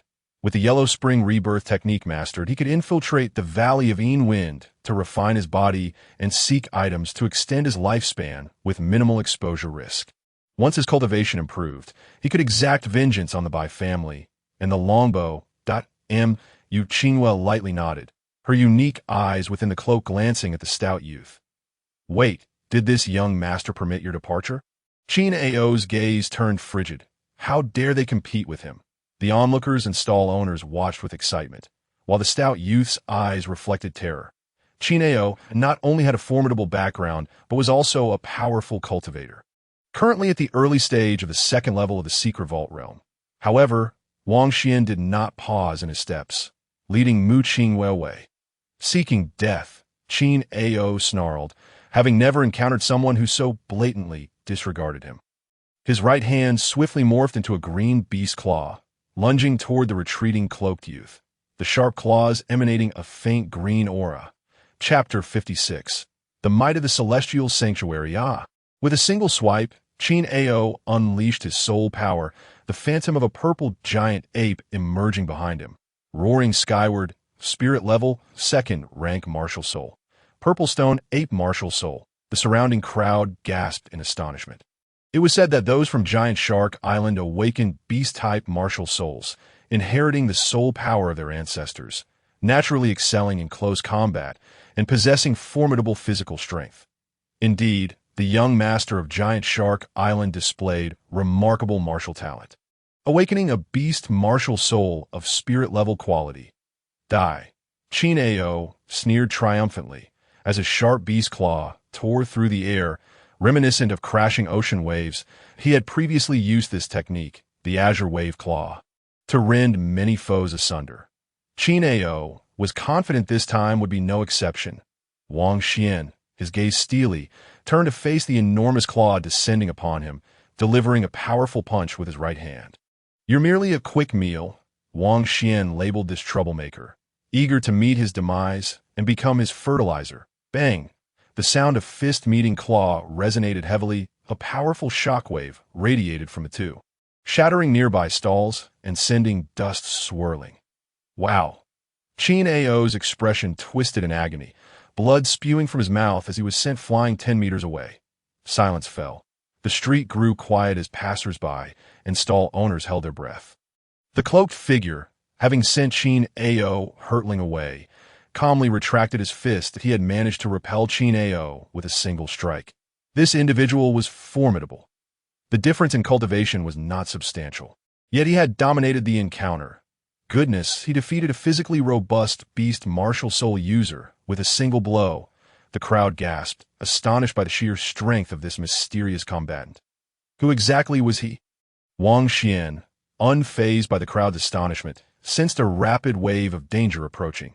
Without hesitation, he grasped Mu Qingyue's hand, and together they vanished in a flash of silver light from the marketplace. Just as Wang Xian activated a small teleportation talisman, a figure radiating blue light surged towards them from the street's end, moving with such speed and intensity that it was unmistakably a formidable practitioner from the Mountain Sea realm. In the blink of an eye, the blue figure reached Qin Ao, stirring a gust of wind that compelled those nearby to hastily retreat. As the water elemental Yuan force dissipated, a composed middle-aged man in a blue robe emerged. "Qin Ao, how are you?" he inquired with a somber expression, quickly administering medicinal pill to Qin Ao and helping him to his feet. Qin Ao's right hand was severely injured, skin torn and bloodied. His face twisted in pain as he spat. "Uncle Zhang, you must avenge me. I remember that person's appearance, and I will kill him." In that fleeting moment of confrontation, Qin Ao had glimpsed the youthful face beneath the cloak. A mere 17 years of age, yet strikingly more handsome than himself. Qin Zhang frowned, remarking on the youth's arrogance and propensity for trouble. "We must return to the inn to tend to your injuries. We cannot delay our sect examination," Qin Zhang stated gravely, supporting Qin Ao as they departed. Regardless, injuring the young master of Giant Shark Island would undoubtedly require repercussions, had he not arrived in time. The murderous intent emanating from the assailant would have surely ended Qin Ao's life. Who dared to challenge Giant Shark Island so boldly? As Qin Ao was escorted away by his island's elder, the crowd quickly dispersed, no longer interested in the spectacle. Unnoticed by anyone, the stout youth who had sold the beast core bore a sly smile, murmuring to himself, "After 2 months, I have finally located her." The stout youth's voice turned raspy, resembling that of an old crone. "This little girl is a rare, pure body, perfect for the techniques of our celestial sanctuary." Suddenly, the stout youth vanished into thin air. The nearby onlookers and stall owners blinked in surprise, some rubbing their eyes. At the Qingmin Inn, Wang Xian spent 200 inferior yuan stones to secure 2 upper rooms. Currently, it was the season for recruiting disciples in the Valley of Yin Wind, making the inns in Panlong City exceedingly busy, with prices soaring tenfold.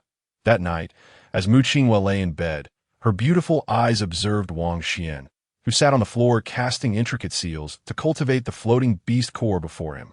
The core, the size of a lychee, shimmered in pink, exuding a faint aura of demonic energy. After an entire hour, Wang Xian opened his mouth, and the beast core, now adorned with golden markings, flew into his mouth and vanished into his qi si. Gazing at the core floating within his qi si, Wang Xian released a sigh of relief, rising to his feet. "Have you succeeded?" Mu Qingyue inquired with a smile, the moonlight cascading on her face. enhancing her beauty. Wang Xian nodded, a grin spreading across his face. With a thought, a cacophony of cracking sounds emanated from his body as his entire visage underwent a remarkable transformation, his stature shifting as well. Within mere breaths, he had shrunk by 5 centimeters, transforming into a young man of dark complexion, approximately 175 centimeters tall. How marvelous! Mu Qingwei exclaimed, her eyes widening in astonishment as she beheld the unfamiliar youthful face. Wang Xian smiled and said, Qingwei, it's getting late. You should rest. That I would prefer not to be addressed as Qingwei in this guise. Mu Qingwei replied, her expression peculiar, yet she smiled. She realized she had developed a slight infatuation, finding Wang Xian's current appearance less appealing.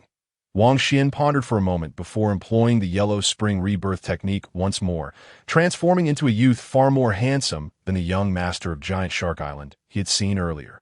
Too effeminate. Your original appearance is far more pleasing, Mu Qingwei remarked, her eyes slightly critical. Wang Xian felt a headache coming on. This face was that of the son of the undying Dragon Emperor, renowned as the most beautiful youth in the ancestral realm. How could his true appearance not compare favorably? I shall return to my room. You should sleep, he concluded. It is exceedingly challenging to satisfy Mu Qingwei's requirements, so I shall no longer dwell on it. Even infiltrating the Yin Valley necessitates a less conspicuous appearance. Very well. Mu Qingwei reclined upon her bed, shutting her eyes. Meanwhile, Wang Xian departed the room, securing the door behind him. With tomorrow's assessment looming, Wang Xian aimed to conserve his energy. Possessing the Bai Zone token permitted him only to enter the Wu Zone as a mere errand disciple, hindering his quest for items to prolong his lifespan and refine his physique with the celestial Yin wind.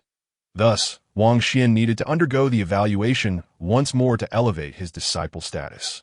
Fortunately, he had the sense not to tarnish her celestial form.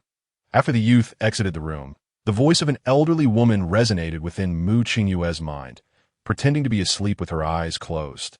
Mu Qingwei was not taken aback, her consciousness reflecting, Senior, could you refrain from speaking of my husband in such a manner? Earlier that afternoon, she had received the elder's mental transmission, realizing that the black, stout youth was a venerable elder in disguise. The old woman's voice echoed in Mu Qingwei's mind. The core of the folded-eared fox beast is not easily encountered. Such a barren indigenous martial nation would not possess even a single one. I have acquiesced to your request, dear girl. You ought to accompany me to the sacred land. Yes, Senior, could you not take my husband along with me? Having just shared a few blissful and serene days with Wang Xian, Mu Qingwei pursed her lips, unwilling to part ways with the youth so soon. With his martial arts aptitude, he would not attract attention in the sacred land, even if he were to be taken there by force. Do you truly believe you would find joy in it? Alas, you still do not comprehend. From the moment you awakened, the two of you have existed worlds apart. The old woman sighed softly, continuing her counsel. Once you reach the sacred land, you will soar to great heights, while he, though exceptional in this small martial realm, would be extinguished amongst the masses, or perhaps suffer even worse fates. Just imagine, he would be like a worm in the mud, gazing up at your ethereal grace atop the celestial peak. What torment that would be for him! Mu Qingwei opened her eyes, a look of reluctance etched upon her face. That I have faith in my husband. It is he who awakened my potential, and he shall surely become a formidable power in the future. I am as in life and as ghost in death. Please do not belittle him any further.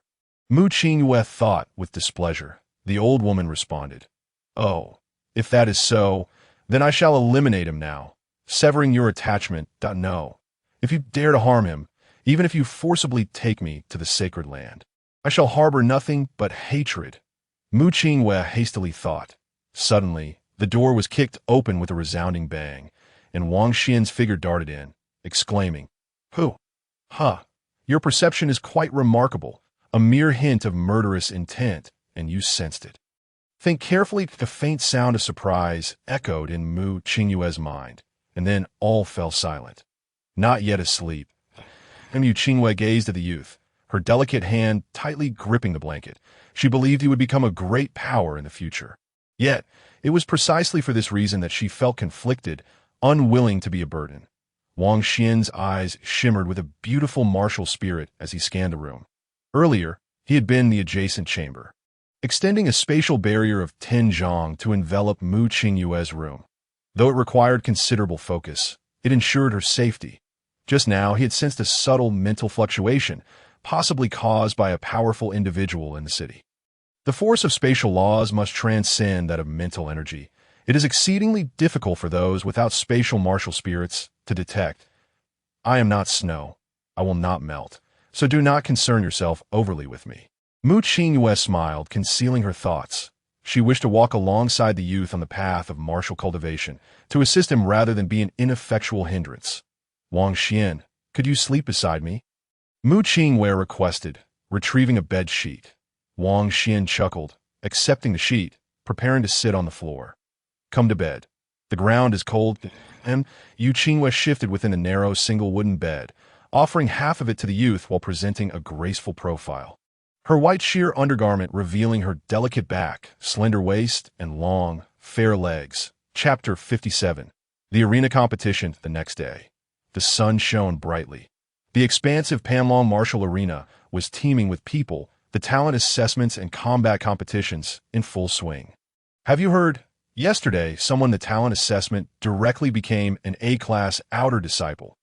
You must be referring to that genius with the Black Flood Dragon martial spirit, right? Indeed, that is him. His talent is truly monstrous. Having reached the ghost level, terrifying indeed. There are always greater talents. Amidst the clamor of the arena, filled with both admiration and envy, at the base of the 8th combat platform stood an unremarkable youth clad in black.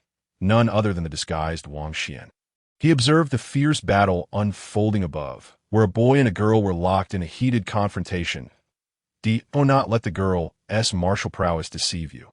Her techniques are ruthless, frequently unleashing various bizarre poisonous insects, employing sinister goo techniques. Those seeking entry into the Yinwen Valley would hardly show mercy. Wang Xian explained to the burly man beside him, disguised as an unsightly brute. Mu Qingyue felt a shiver run down her spine. Having witnessed 10 bouts, only 2 had resulted in both combatants walking away alive. 7 had seen only 1 survivor.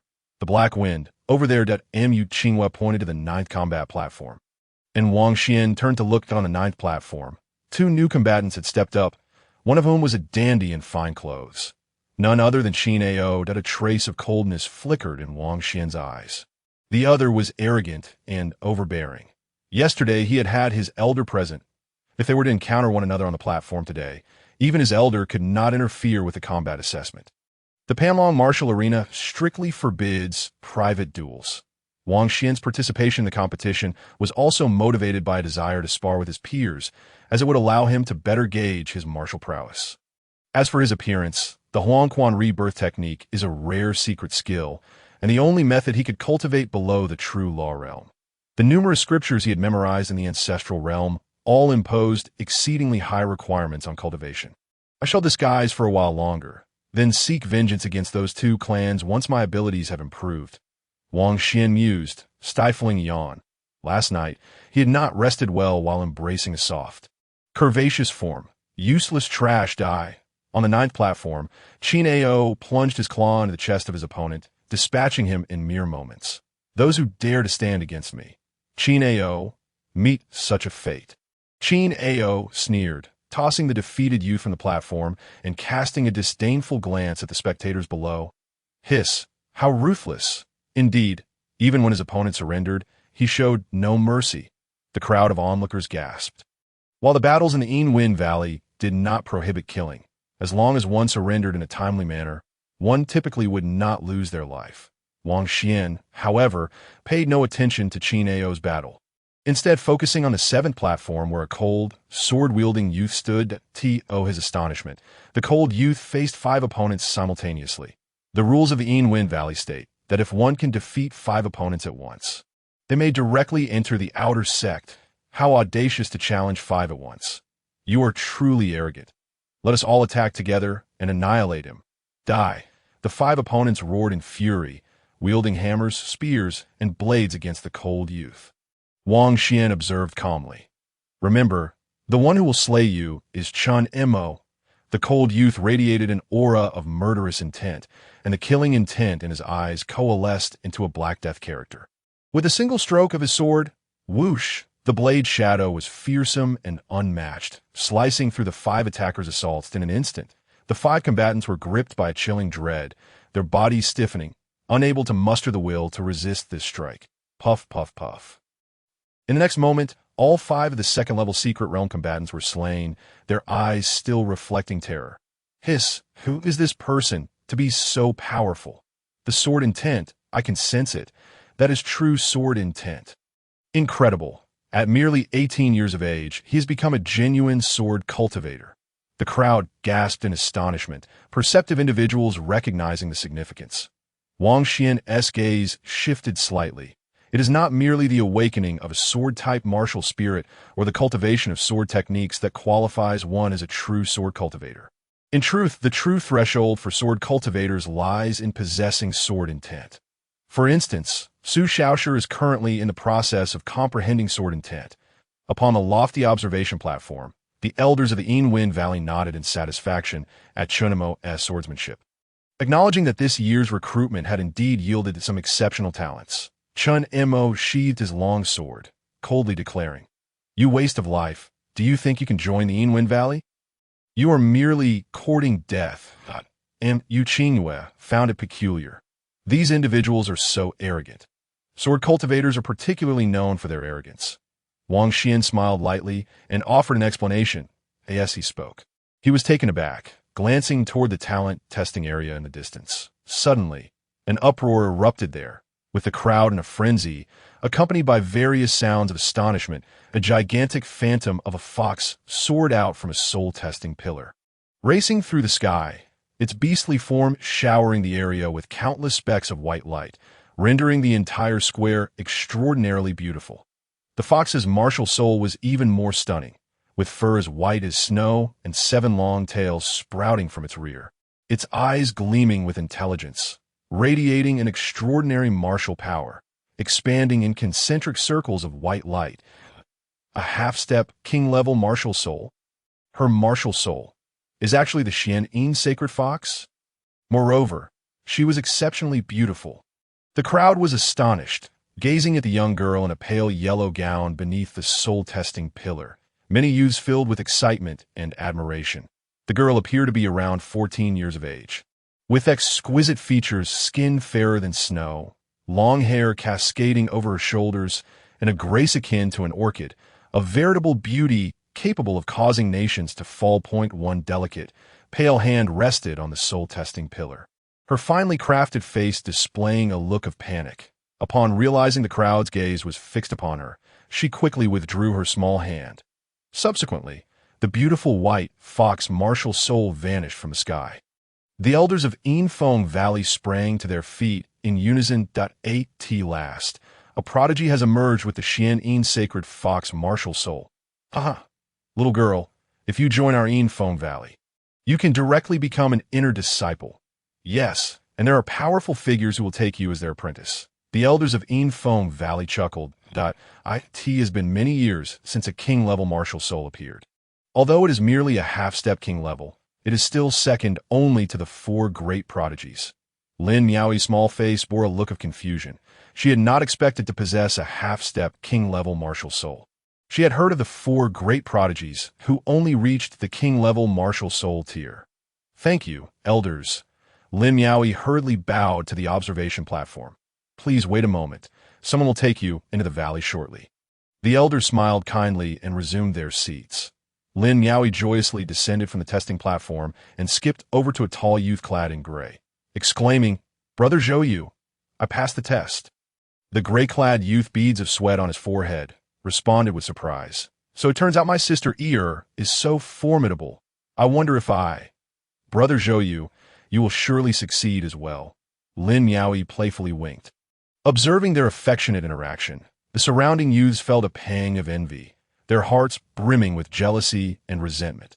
Meanwhile, on the observation platform, the smiles of the Yinfeng elders abruptly faded, in a corner of the square. Beneath a tree, a figure clad in luxurious attire revealed a sinister glint in their eyes. Does young master have his sights set on her? We can capture her. Hee hee, indeed, a stunning beauty. Judging by her attire, she appears to be an independent cultivator or of minor clan origins. Even if she lacks a background, what does it matter if a major clan is involved? As long as young Master Hao is interested, she won't be able to escape that a group of men and women flattered and fawned over the young man in fine clothing. The young man wore a sinister smile. Is there a need for you to capture her? No rush. It is indeed difficult to encounter such a gem. I intend to train her as a slave. With a wicked grin, he mused that the prey he coveted would inevitably come to him, willingly shedding their garments. Wang Xian retracted his gaze. Since that young maiden could pass the talent test to enter the inner sect, it implied that he should also be capable. However, his talent had likely already been known to both clans. Once he unleashed his Xingdao Tong martial soul, it might be discovered. Moreover, the Xingdao Tong and Ten Shadow sword rely on the wordless heavenly book, which he had devoured as a sub-martial soul. The Xingdao Tong might not even be able to reveal its grade during the test. That girl was indeed captivating and quite likable.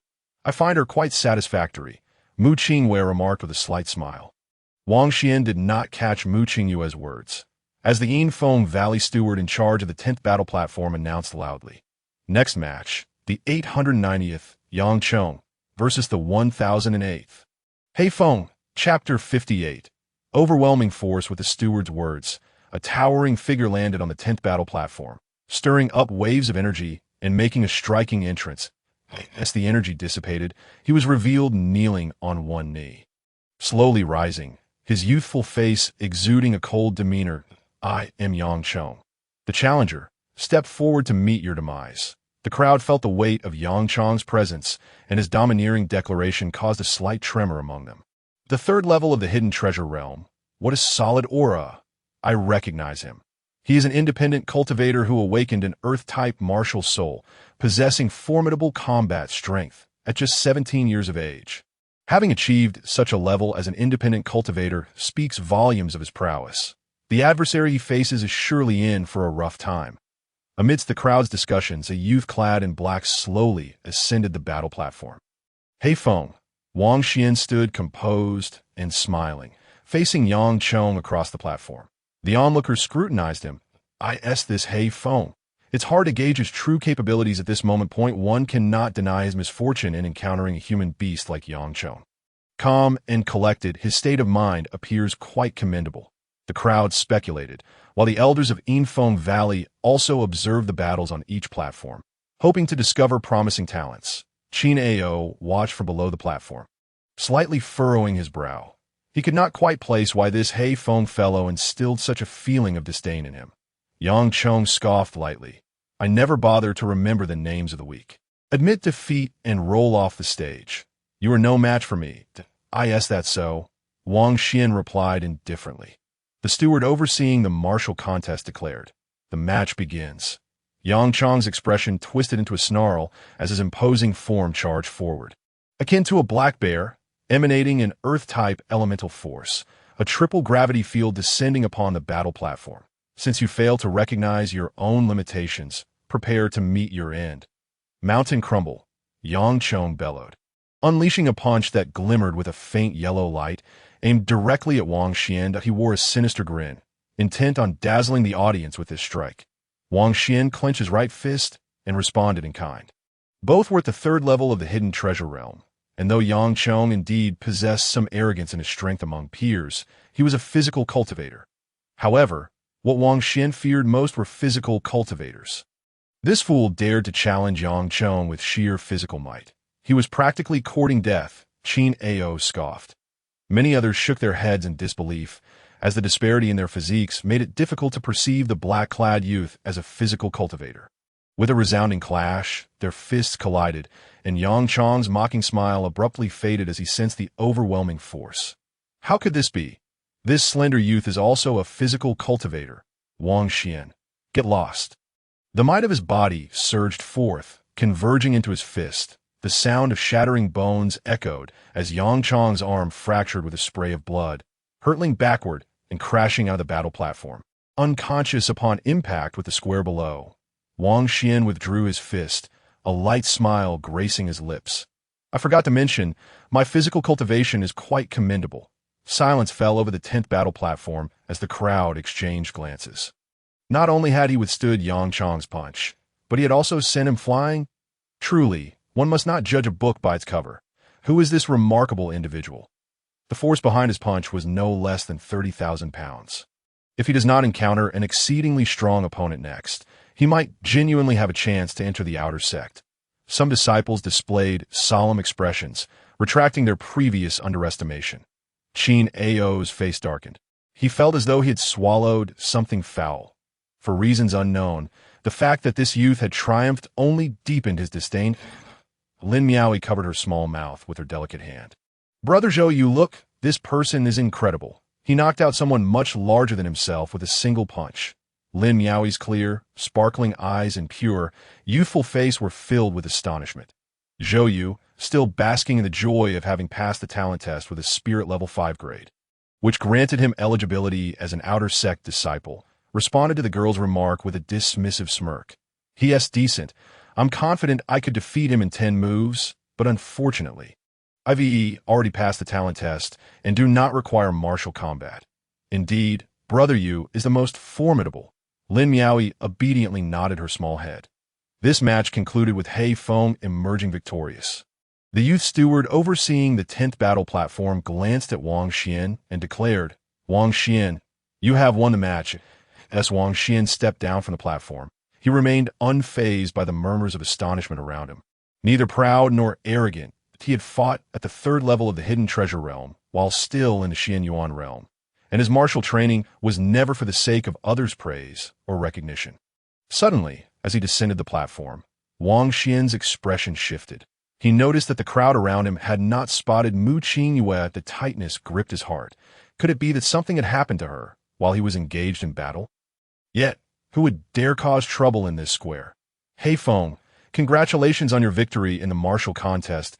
It's he that moment. A youth clad in a scholar's robe with a fair complexion approached Wang Xian, clasping his fists in a smile of congratulations. Wang Xian scrutinized the youth. Who are you? Do not misunderstand. He Feng. My name is Guanqing, and this jade slip was entrusted to me by an elder to deliver to you. Guanqing hurriedly explained, producing a white jade slip. Wang Xian felt perplexed. The uncle referred to by the other party was clearly Mu Qingyue. Accepting the jade slip, he pressed it to his forehead to read its contents. Wang Xian, an elderly woman discerned my constitution.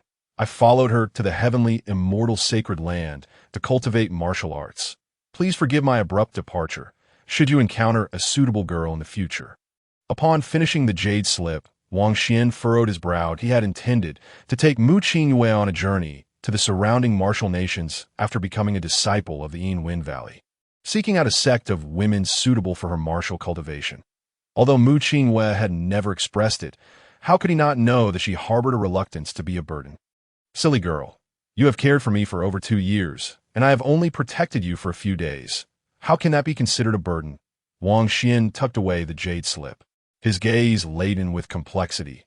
Guanqing remarked, after that uncle entrusted me with the jade slip, he was taken away by an elder. Guanqing then produced a translucent primordial stone.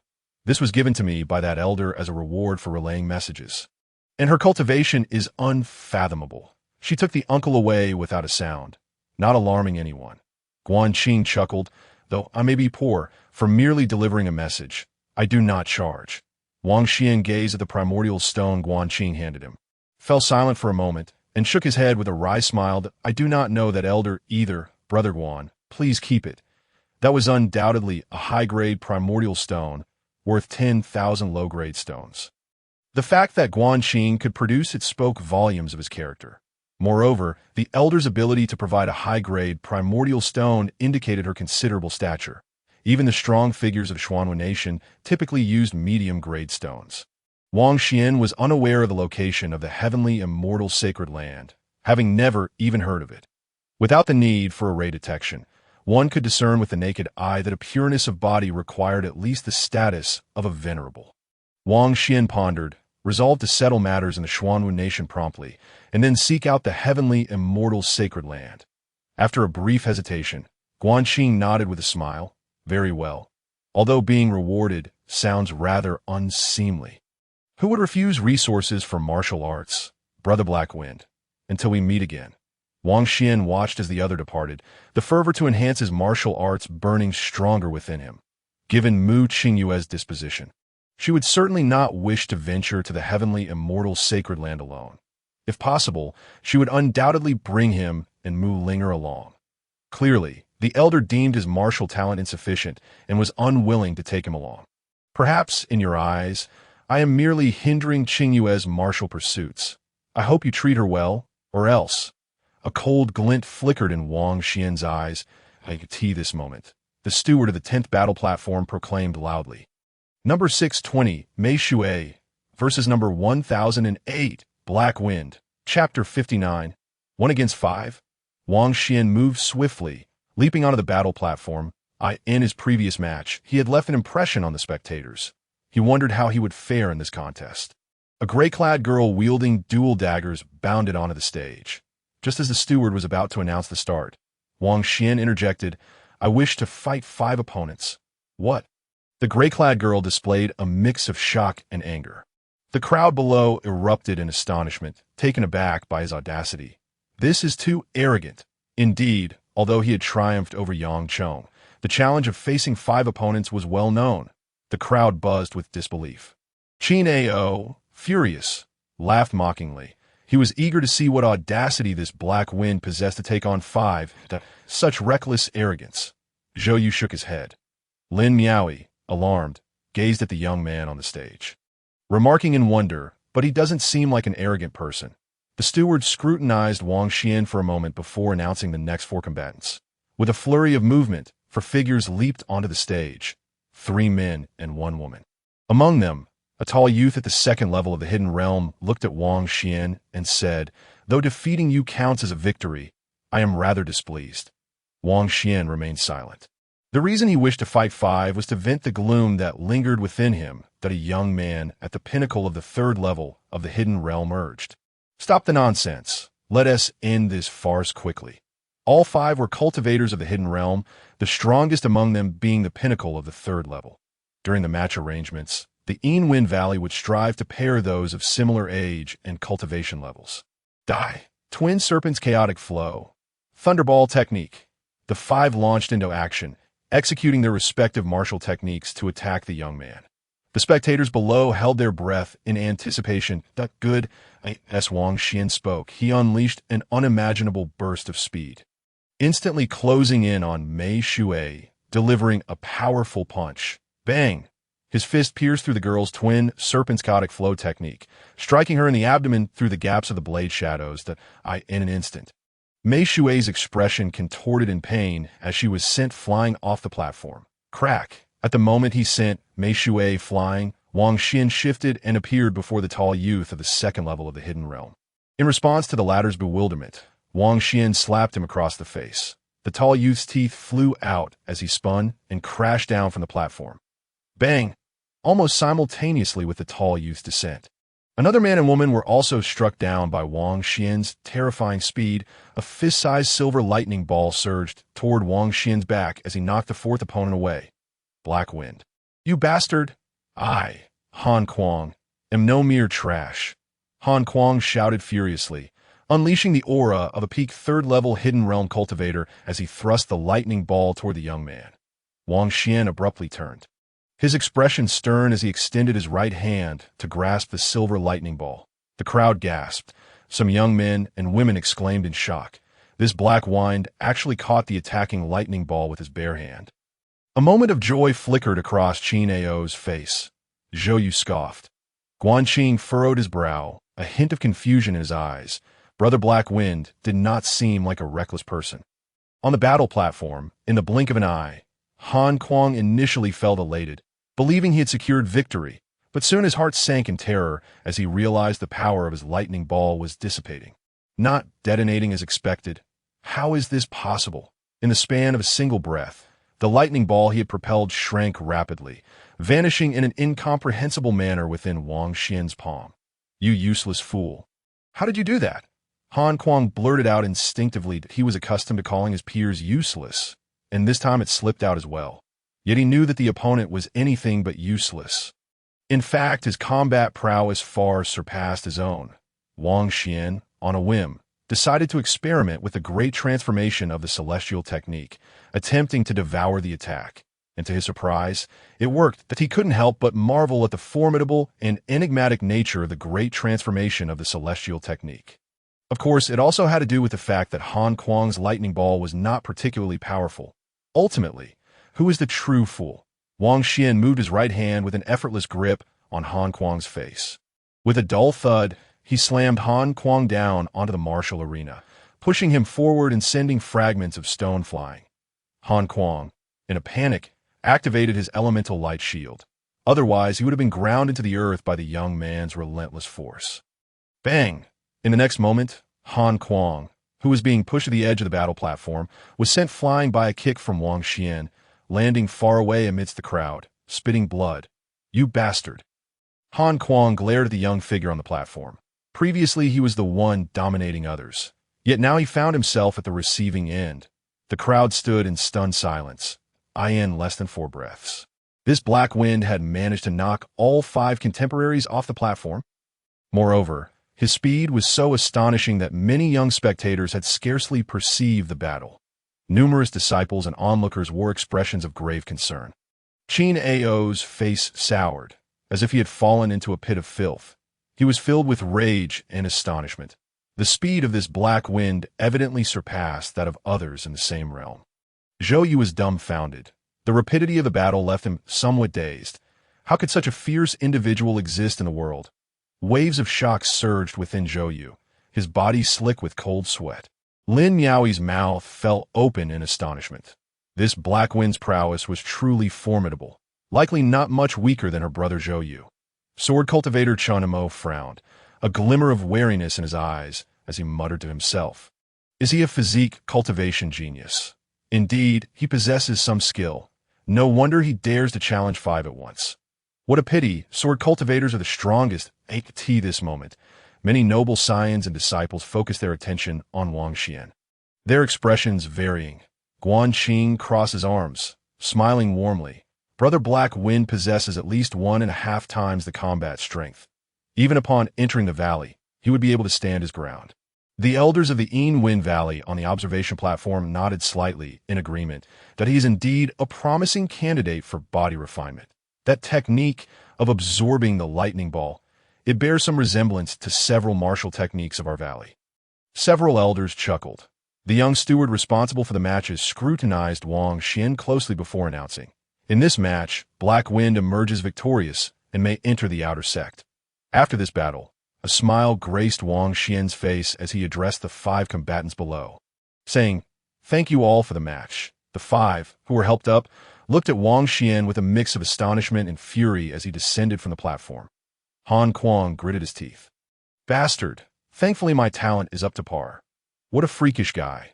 Mei Shui clutched her abdomen, a bitter smile gracing her lips. Fortunately, her innate talent had proven adequate.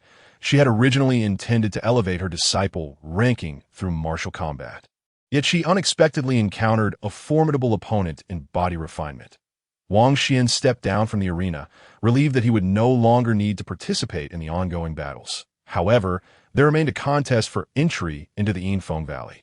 All those who triumphed in the martial matches would journey together to the valley, facing various challenges along the way. The top 10 contenders would be rewarded, with the first to enter granted direct admission into the inner sect, Wang Xian being a prime candidate for that coveted position. Nevertheless, he was aware that he faced several exceptionally strong adversaries. Wang Xian's gaze fell upon the 7th battle platform, where a fierce 5-on-1 duel was underway. The entirety of the square was transfixed by a figure clad in black robes. A dark cloud hovering ominously above him, from which enormous black claws extended ominously. Deep within the cloud, a low growl resonated, as though some monstrous entity lurked within, and the enormous black claws, with their 6 sharp digits, were neither human nor beastly, featuring grotesque barbs at the joints. The 5 opponents engaged with the black-robed figure were all at the 3rd to 5th levels of the secret store realm. Yet they trembled in distress at the looming threat of the descending claws, blood seeping from their orifices before the claws even made contact. Such overwhelming power was truly alarming. The black-robed figure. Though only at the pinnacle of the fourth level of the secret store realm, effortlessly suppressed his 5 opponents, 2 of whom were at the 5th level. Chang Gongsa, I concede, one of them shouted. Desperation etched upon their face. Brother Su, your Chang Gong family's Tiangue chart is indeed formidable. Please spare us. As the claws descended, despair was evident in the eyes of the 5 combatants. Chang Gongsa, 17 years old and the current young clan leader of the Chang Gong family, wielded the clan's ultimate technique, the Tiangue chart, making him one of the fiercest contenders for this year's martial competition title. The colossal black claw continued its descent, causing the stones beneath the feet of the 5 opponents to shatter. One of whom, under the immense pressure, coughed up blood and fainted. Just as the black claw was about to seize the 5, a silver light erupted from the arena, and 2 exceptionally beautiful women appeared unexpectedly. Chang Gongsa, cease this at once. One of them commanded, her demeanor exuding authority. Clad in a light green martial robe, her silver hair tied in a single ponytail, she radiated an aura of elegance and strength. Her figure captivating and formidable. The other woman, slightly older and appearing to be in her late 20s, was the epitome of grace and beauty, her voluptuous form reminiscent of flowing water, enchanting all who beheld her. Chang Gongsa raised an eyebrow, retracting his massive black claw, which slowly dissipated into the cloud. The crowd was left bewildered. Who were these women? Their striking presence and demeanor were extraordinary, yet they dared to interfere in the arena. Wang Xian's expression shifted. He recognized the 2 women from the ancient ruins. The silver-haired warrior had introduced herself as the young master of the Yinfeng Valley. Meanwhile, those with discerning eyes among the crowd began to murmur quietly. The woman in her 20s is Yu Jingchan, the young master of Yinfeng Valley, while the other is the acting valley master, the fairy of Xiaoxiang. They are mother and daughter. What does it mean to be the acting valley master? You are unaware. For years ago, the previous valley master ventured deep into the demon vein and never returned. It is rumored that he perished alongside a great demon. But so, are you saying this mother and daughter duo currently control the Yinfeng Valley? If one could take them? Hush, do you wish to court death? Heh, there is no harm in dreaming. The valley master's wife was once the most beautiful woman in the Xuanwu kingdom. Who wouldn't covet her beauty? Then I want the daughter. Wang Xian, overhearing 2 middle-aged men nearby, felt a twitch at the corners of his mouth, realizing that the elder sister was indeed a mother. These wicked cultivators harbored such twisted thoughts. Although both women were strikingly beautiful in their own right, their cultivation levels placed them beyond the reach of mere mortals. Wang Xian sensed that Yu Jingchan, around 20 years old, was already at the Mountain Sea realm, showcasing remarkable talent. The temporary valley master, the embodiment of earthly beauty, had just entered the true method realm. On the arena, Chang Gongsa offered a fist salute to the acting valley master and, with a cold expression, descended from the platform. The fairy of Xiaoxiang stepped through the void, her presence commanding, each step leaving behind a blooming peony of original light as she ascended the observation platform. Yu Jingchan unfurled a magnificent pair of silver wings and soared onto the battle stage. Mother and daughter took their seats, for today marked the deadline for recruiting disciples, and they had come to conclude matters. The martial competition shall continue, Yu Jingchan declared coldly. Following this, several other formidable fighters emerged, each engaging in 5-on-1 battles. Point 1, namely Gang, at the 3rd level of the secret store realm, possessed the martial soul technique of the indestructible golden body, allowing him to endure the attacks of 5 opponents without sustaining any harm. Another, Bai Bing, practiced a family technique of the ice element, freezing all 5 combatants into ice sculptures, enveloping the entire arena in a thick layer of frost. As dusk fell, the assessments for innate talent and martial combat concluded. The fairy of Xiaoxiang, with an air of authority, announced from the observation platform, "This year's disciple recruitment comes to an end here. Next, we shall commence the contest for entry into the valley." Upon hearing the valley master's words, those who had failed the assessments could not help but hang their heads in despair. Yu Jingchan smiled slightly. "This year, we shall alter the rules for the contest. Those who pass the talent test may also compete, and the top 3 shall gain entry into the inner sect." Isn't this against the rules? An elder immediately questioned. while the other elders displayed displeasure. Wang Xian's gaze flickered, mirroring the astonishment of many in the square. Observing the elders' dissent, Yu Jingchan replied coolly, "Rules are but rigid constructs. The Valley Master intends to provide more opportunities for others, so I ask the elders to refrain from meddling in this trivial matter." Wang Xian felt increasingly surprised. Normally, a Valley Master altering a rule should not warrant such opposition. Moreover, who would dare to contradict a Valley Master in public? This situation seemed quite unusual, Wang Xian mused. An elder sneered.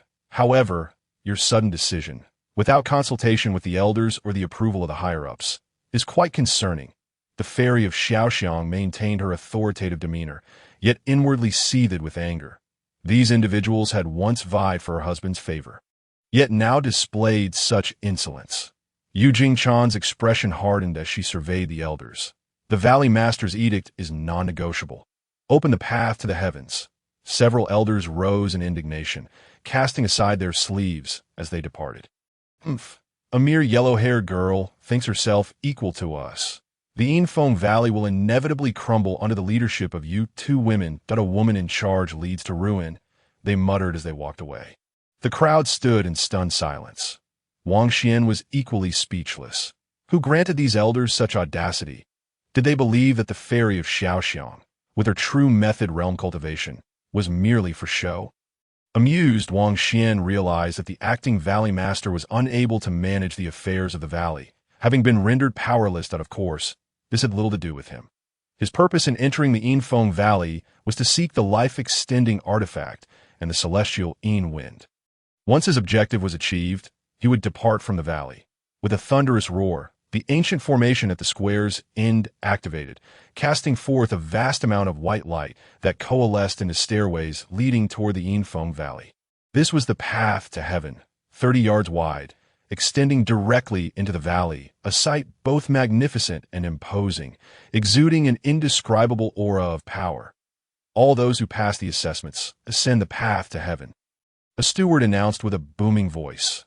Immediately, a figure surged forward, laughing as he leaped onto the path. "This year's first place is mine, Zhen Shisha." With a resounding crash, however, he stumbled on the first step, falling in disarray. "Fool," Qin Ao scoffed, "the path to heaven is not so easily traversed." Wang Xian observed with great interest. Having never practiced martial arts himself, he possessed limited knowledge of formations and had never walked such a path before. He was puzzled as to why Zhen Shisha had fallen unexpectedly. With his cultivation at the secret store realm, leaping 100 yards should have posed no challenge, yet he barely managed to clear a single yard. Wang Xian, along with the crowd, proceeded toward the path to heaven. This year, over 300 individuals had passed the martial assessments, along with more than 50 who had passed the talent test, totaling around 400.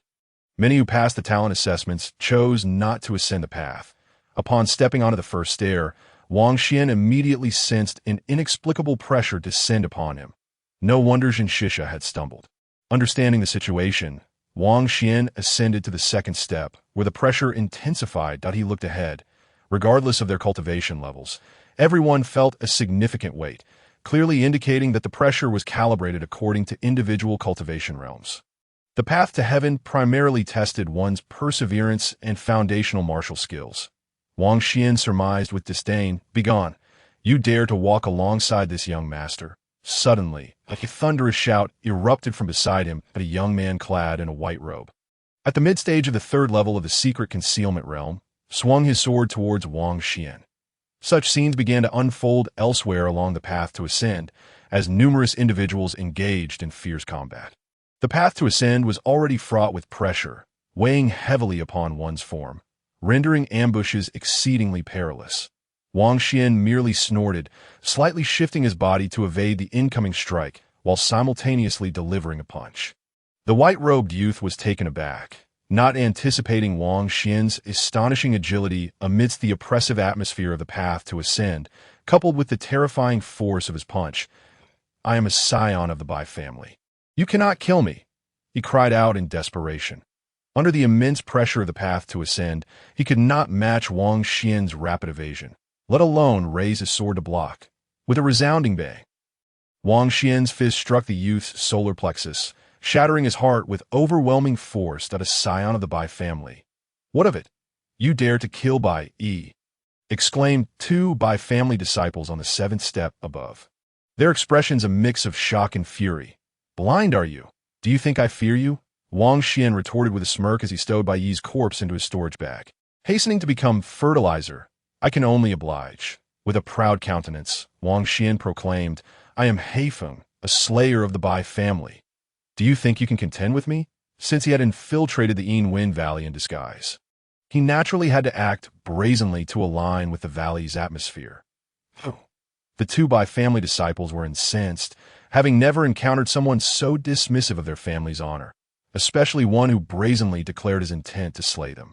"I assure you, you will regret this," Bai Lang said darkly. Wang Xian regarded him with a disdainful glance.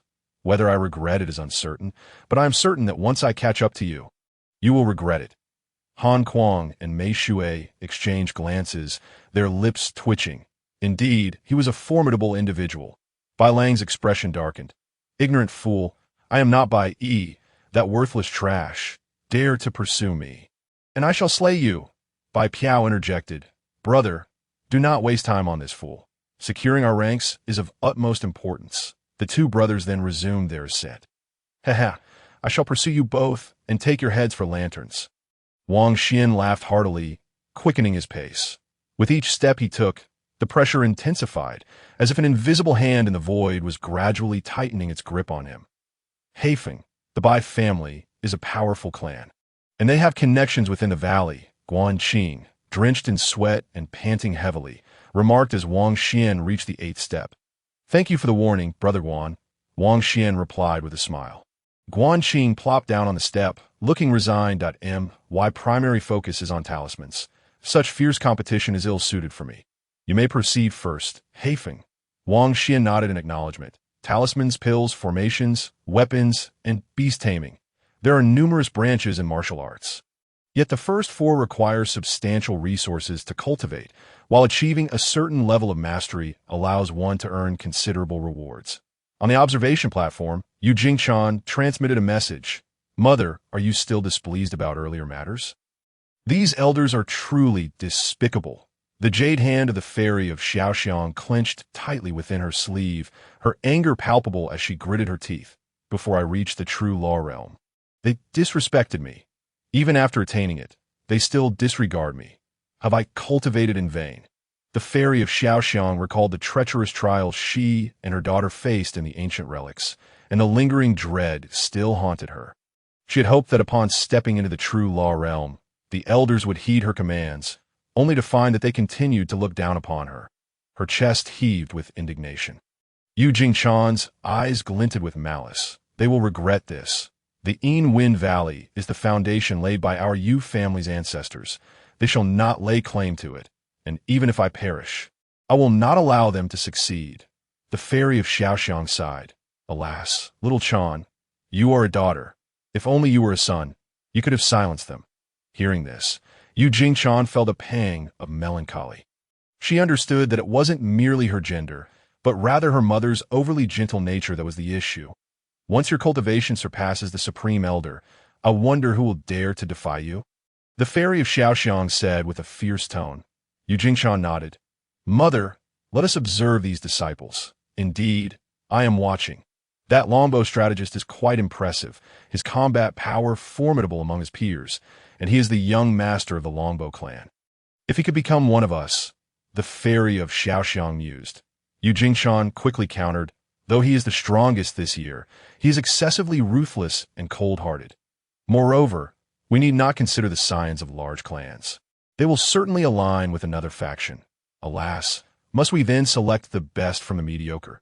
How can we possibly compare to these scions of prominent families?" The fairy of Xiaoxiang lamented, recognizing the difficulty in cultivating strong yet loyal subordinates. On the path to ascend, Wang Xian had already reached the 69th step, his expression unperturbed. In contrast, the others displayed varying degrees of suffering. Some gritted their teeth, while others trembled, their steps heavy. Yet the figures ahead, Long Gongsa, Bai Bing, Chen Mo, and Li Gang, moved with remarkable lightness. Wang Xian was unsurprised. The path to ascend primarily tested one's foundational martial arts and perseverance, but he promptly stepped forward, ascending to the 70th step, whereupon a wave of heat surged beneath him, a torrent of scorching energy infiltrating his being.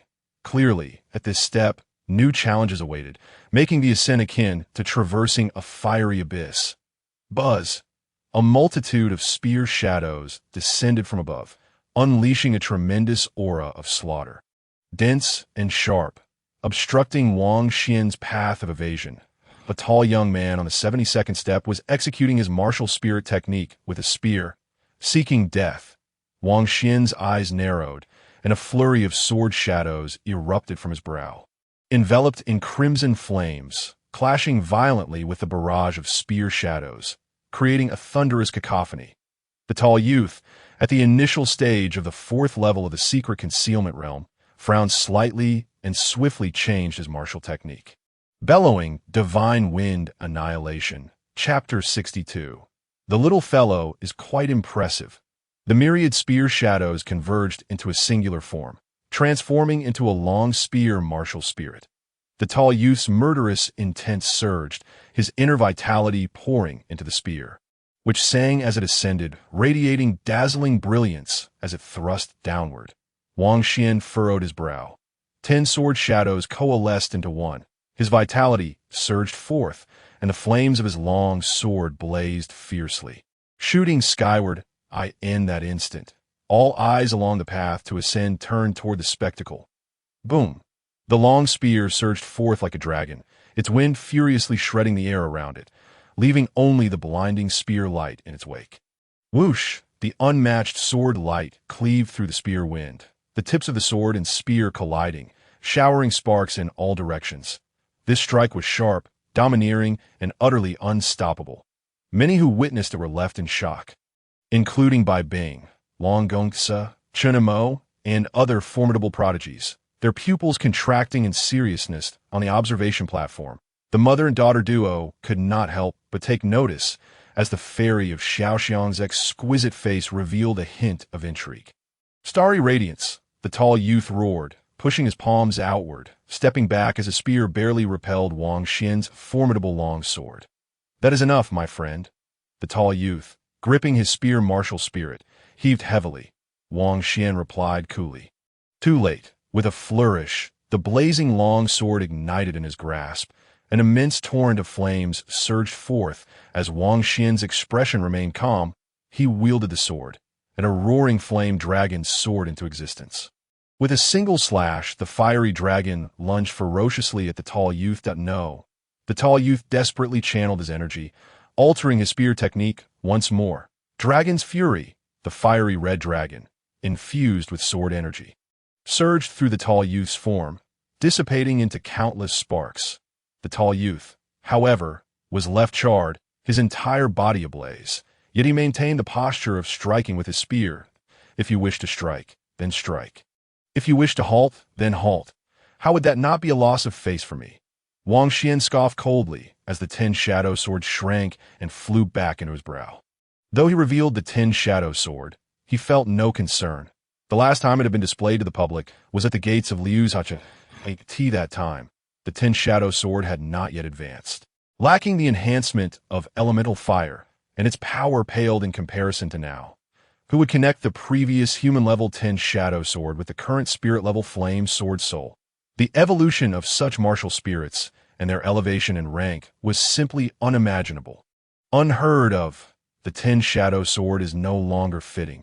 I shall rename it the Flame Shadow Sword, Wang Xian decided, bestowing a new name upon his sword martial spirit, feeling it exuded a certain majesty. With a slight smile, he continued his ascent, passing by the now charred tall youth. The Bai family prodigy Bai Bing's gaze was icy as he fixed a deep, penetrating stare on Wang Xian, solemnly warning, "You all should steer clear of him." Bai Lang and Bai Piao hurriedly nodded, stepping aside to make way, as their ascent had become exceedingly slow. Witnessing Wang Xian's swift approach filled them with dread. Chang Gong Su, along with Chen Mo and Li Gang, averted their gazes, their expressions varied, and they resumed their climb out on the observation platform. Yu Jingchan perused the roster, noting, "This youth is named He Feng, an orphan without parents." A solitary cultivator. The fairy of Xiaoxiang nodded slightly, smiling as she remarked, he indeed fits the criteria. He could be cultivated into one of our OWNIT is a pity. However, that his talent is not particularly outstanding, and his cultivation is rather insufficient. The journey to becoming a valuable ally would be excessively long. Yu Jingchan set the roster aside, stating, "Let time take its course. This individual possesses commendable combat awareness. If we do not nurture him while he is weak, we may miss the chance to cultivate him when he is strong." The fairy of Xiaoxiang added, "His martial foundation is quite solid, and his perseverance is rare. Even at the 88th step, he remains remarkably composed." Upon hearing her mother's words, Yu Jingchan furrowed her brow, her gaze lingering on the youth, pondering, "I wonder why he seems familiar." "Oh," the fairy of Xiaoxiang replied, surprised. Yu Jingchan shook her head coolly, unable to recall where she had previously encountered this youth. In the plaza, Lin Miaoyi watched her brother Zhou Yu ascend the 85th step. Her small hands clenched tightly as she continually cheered him on in her heart. "Only 14 steps left. Come on, brother Zhou Yu," she murmured, her innocent face glistening with a bead of fragrant sweat. She noticed that Zhou Yu had been standing on that step for quite some time, and she couldn't fathom why. Could it be that brother Zhou Yu is letting them go ahead? Lin Miaoyi pondered, firmly believing in her childhood friend and on the path to ascend to the heavens. Wang Xian climbed step by step, a drop of sweat trickling down his face. Yet he remained calm and composed, his expression tranquil, with his sleeves lightly fluttering in the breeze. Upon reaching the 85th step, only Chang Gongsu, Bai Bing, Li Gang, and Chen Mo remained ahead of him. Heavy panting and painful groans echoed beside him. It hurts so much, as if frozen in ice or trapped within a furnace. "I cannot hold on any longer." Wang Xian furrowed his brow, turning to gaze calmly at the source of the anguish, only to find a face contorted in agony, teeth gritted in torment. He averted his gaze and continued his ascent toward the summit of the heavenly path. "You must be pretending. You are undoubtedly suffering as well. Wishing to give up, right?" Zhou Yu observed the silhouette of the youth surpassing him, bitterly remarking, "Why persist any longer? Let us both abandon this endeavor." Zhou Yu had initially aspired to gain fame through this ascent and enter the inner sect, filled with confidence, yet now he felt utterly disheartened. Wang Xian was momentarily taken aback. This individual, having given up on their own efforts, sought to drag him down as well, disrupting his resolve. Ignoring him, Wang Xian stepped onto the 90th step, whereupon a tremendous pressure descended. Wang Xian's form slightly sank, compelling him to channel his vital energy. He could no longer rely solely on his physical prowess. How could this person's martial foundation be so robust? The crowd in the plaza gasped in astonishment as they witnessed the youth's martial prowess manifest. "He is caught up. That boy named He Feng, despite climbing from behind, is on the verge of overtaking the four strongest." Chang Gongsu, the elder leading the Chang family, cried out in fury. "Find out his background immediately." The leaders of the Bai, Li, and Chun families also displayed a hint of urgency as they watched the youth ascend with such nonchalance, as if strolling through a garden. The crowd in the plaza stirred with excitement. Who could have anticipated the emergence of such a dark horse? The fairy of Xiaoxiang's eyes shimmered with intrigue as she remarked, "This little fellow is quite impressive. I had somewhat underestimated his strength and remarkable stamina." Yu Jingchan, observing the youth's graceful demeanor, furrowed her brows, her expression increasingly perplexed. On the heavenly path, at the 97th step, Chang Gongsu, Bai Bing, Li Gang, and Chen Mo found themselves together on that step. All four figures trembled violently, resisting the overwhelming pressure of the formation, their garments thoroughly drenched, faces contorted with strain. Chang Gongsu gazed at He Feng, who effortlessly ascended to the 94th step, his heart shaken. Who is this person, and why was he previously so obscure? Chang Gongsu's expression darkened like water, addressing Bai Bing. "This person has slain your kin. You need not expect me to restrain him." Bai Bing interrupted through gritted teeth, sweat pouring down his face, his murderous intent evident. "I may not be enough. Let us strike together." Li Gang remained contemplative. "I did not anticipate such a formidable peer. I bear no grudge against him, but I cannot allow him to surpass me." Chen Mo swung his sword, unleashing a cross-shaped sword aura aimed at the youth named He Feng, seeking to shatter his composure first. Chang Gongsu pointed to the sky as dark clouds began to gather, enormous claws descending with terrifying force toward He Feng. Frozen river for 1,000 miles. In that same moment, Bai Bing unleashed his own lethal move. Rapidly encasing the steps in ice, sharp ice spikes emerging to annihilate this audacious ant who dared to oppose the Bai family. Starfall killing fist. Li Gang unleashed a flurry of powerful punches. The shadows of his bronze fists raining down upon the youth, that a chorus of gasps erupted from the gathered maidens. Many young men were left stunned, watching as the four potent attacks surged toward this single individual.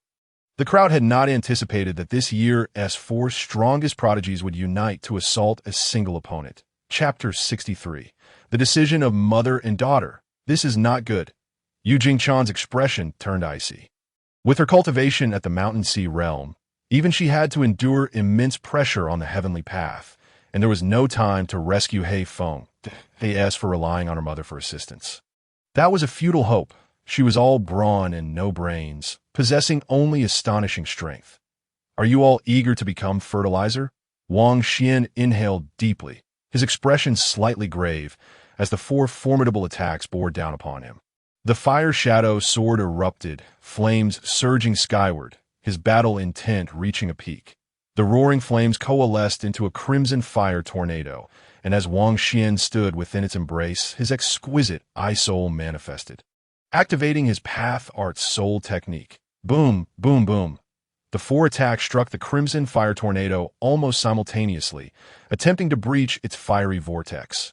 Roar! A dragon's roar resonated from within the fire tornado, echoing throughout the heavenly path.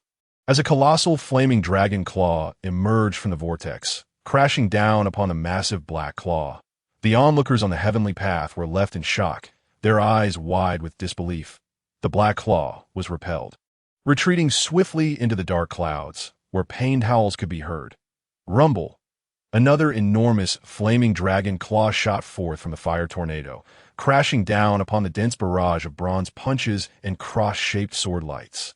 The crowd erupted into chaos, many nearly losing their wits. The combined attacks of the two prodigies were utterly shattered. Two fiery dragon claws emerged from the fire tornado, revealing a fierce dragon head that unleashed a torrent of flames to counteract the frost.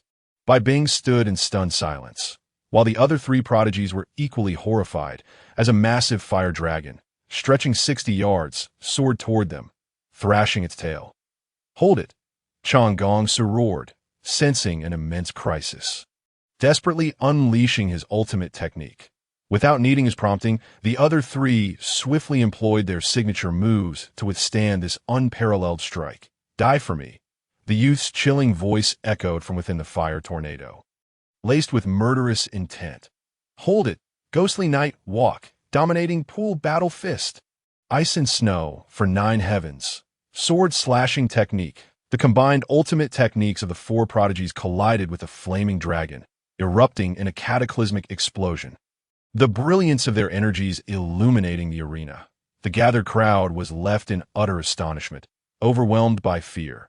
Was this the true power of the four prodigies? So formidable, it instilled a sense of dread, making their contemporaries feel utterly powerless to oppose them. Yet, the once unknown He Feng, whose origins were shrouded in mystery, displayed a strength that was staggering, unfathomable as the abyss, as he faced four adversaries alone. As they witnessed the explosive clash among the five, all present on the heavenly path were left aghast, drawing in sharp breaths. How is this possible? He can actually face four opponents alone? Zhou Yu was left in a daze, his emotions complex, filled with envy, jealousy, and an overwhelming sense of powerlessness. For so long, he had considered himself powerful, yet now his martial conviction was beginning to crack. Han Kuang and Mei Shui silently rejoiced, realizing that this was indeed He Feng's true power, grateful they had not underestimated him earlier. Guan Qing expressed his astonishment. Brother He Feng is truly extraordinary. Qin Ao felt as though he had consumed a field's worth of dung. Perplexed by the sheer ferocity of this individual, Wang Xian, having endured the devastating attack, was left spitting blood alongside Chang Gongsu, Bai Bing, Li Gang, and Chinamo, although they had managed to block the strike. They sustained severe internal injuries and began to plummet down the heavenly path that a figure burst forth from the dissipating fire tornado. And as he emerged, the flames swirled away, revealing his swift approach toward the nearest Chinamo. Die! Wang Xian shouted coldly, extending his hand toward as Chinamo fell. His complexion shifted dramatically. Just as he attempted to plead for mercy, a sharp crack echoed, and his neck was swiftly snapped. This is your fate. Wang Xian carefully placed Chun Mo's lifeless body into a storage bag, transforming it into an addition to his collection of fertilizer. The reason he had to eliminate Chun Mo first was that Chun Mo was a sword cultivator who had already manifested sword intent. It could be inferred that his sword martial soul was not feeble. Since he intended to strike, he had to be prepared for the possibility of being counterattacked. He wondered to himself if he could devour Chun Mo's sword intent.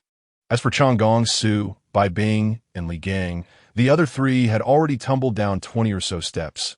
After a moment's contemplation, Wang Xian decided against pursuing them. Entering the inner gate was of utmost importance. The previous attacks from the four had posed a considerable threat to him, nearly forcing him to resort to spatial powers. Wang Xian assessed that, given his cultivation level, he could contend against the peak of the 7th level of the secret treasure. As his martial prowess increased, fighting beyond his rank would only become increasingly difficult. Moreover, these were already considered prodigies among the younger generation of Xuanwu Kingdom. Wang Xian took a deep breath to calm his turbulent energy and resumed his ascent. The entire path to the heavens had descended into an eerie silence, with all eyes fixed on the solitary figure of the young man climbing to the top. He was separated from the others by at least a dozen steps. Had he truly defeated the 4 great geniuses single-handedly, and even killed one of them? The Chen family's members in the square were filled with fury. Although the Chen family was not a top-tier clan, they had lost a once-in-a-generation talent. Quickly hand over Chun Mo's corpse, roared the elder leading the Chen family, his voice echoing like thunder. Wang Xian paused momentarily, silence enveloping him for a heartbeat, before suddenly tilting his head back and bursting into laughter. Master Heifeng, a professional mourner, I shall arrange a uniquely splendid funeral for him. Handing over is out of the question. His martial path thrived on battle. Chun Mo's sword intent was indeed formidable. Fortunately, his mental fortitude was strong enough, or he might have been slain earlier. There was no way he would surrender the corpse. Having already offended the Bai and Changong families, adding another martial clan to the list was of little consequence. Wang Xian's heart was in a state of indifference. The crowd in the square exchanged glances, their expressions peculiar as they regarded the Chun family's group. Indeed, this young man, named Heifeng, had an unusual penchant for collecting corpses. Fairy Xiaoxiang smiled slightly. This young man is truly a delightful surprise. If he can surpass the final barrier, Zhener will make every effort to recruit him. Others had not noticed, but with Fairy Xiaoxiang's profound cultivation, she had sensed a glimpse of the scene within the fiery wind vortex. She had discovered that the youth possessed not only a spirit-level sword martial soul, but also a remarkably peculiar martial soul. Based on the strength of his martial souls, Fairy Xiaoxiang deduced that the quality of his martial soul was rapidly approaching the king level, a treasure. Undoubtedly, she had stumbled upon a gem. With dual martial souls, both of considerable caliber, particularly that martial soul, which was only half a step behind the prodigious Wuji. Initially, she had deemed the boy's talent mediocre, unworthy of significant investment, but now Fairy Xiaoxiang wore a satisfied smile. Perhaps she could use this youth to counterbalance the overwhelming presence of Wuji. Yu Jingzhan nodded and smiled, her expression resolute. If this young man can ascend the final step within the span of a single incense stick, I will exert my utmost authority to have him join our faction to triumph over 4 geniuses of his generation. This young man's combat prowess is indeed remarkable. Yu Jingzhan revered combat and held great admiration for those with strength. If that Heifeng could endure for the duration of an incense stick at the last barrier, it indicated that his mental state was commendable and worthy of focused cultivation. Has mother considered taking him as a disciple? Yu Jingzhan suddenly inquired. Fairy Xiaoxiang, her exquisite features momentarily taken aback, furrowed her brows. Well, If he surpasses within half an incense stick, I would not mind training him personally. I could see that moment. Wang Xian had already reached the 98th step of the celestial ascent. As he stepped onto the 99th step, a transformation occurred. Boom. The world spun around him, and he found himself amidst a grove of red-leafed bamboo, where melodious tunes arose, accompanied by the ethereal singing of a woman, enchanting and harmonious to the ears. Beautiful female cultivators danced gracefully before the bamboo grove. A gentle woman in a white dress moved with elegance. A seductive beauty in a red dress smiled alluringly. A scholarly maiden danced with tenderness, and a charming young girl moved nimbly. The entire bamboo grove was fragrant and breathtaking, a stunning display of beauty, their voices exquisite and captivating, leaving onlookers in a state of bliss. Wang Xian smiled faintly, nodding. Though he had little understanding of song and dance, he could appreciate such a splendid scene. But wait, this is an illusion. A jolt of realization struck Wang Xian, and he instinctively sought to resist. The dancing maidens exchanged glances of surprise before furrowing their brows, their laughter ringing out as their garments began to slip away, revealing their flawless forms, whether delicate and graceful or sultry and enticing. With each garment that fell, Wang Xian's mind buzzed, momentarily entranced, engulfed in a kaleidoscope of beauty.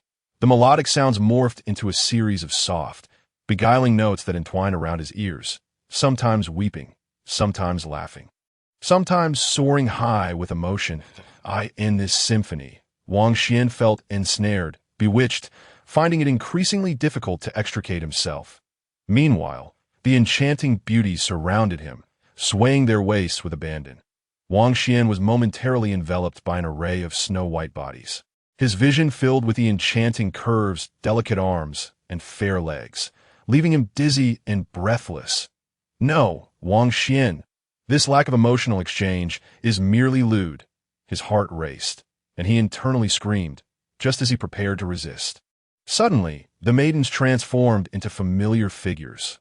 Wang Chan, Nangong Yinji, Nia Xiansang, Neyu, Lin Miaoi, Yu Jingzhan, Fairy Xiaoxiang, and even his sister-in-law Mu Ling.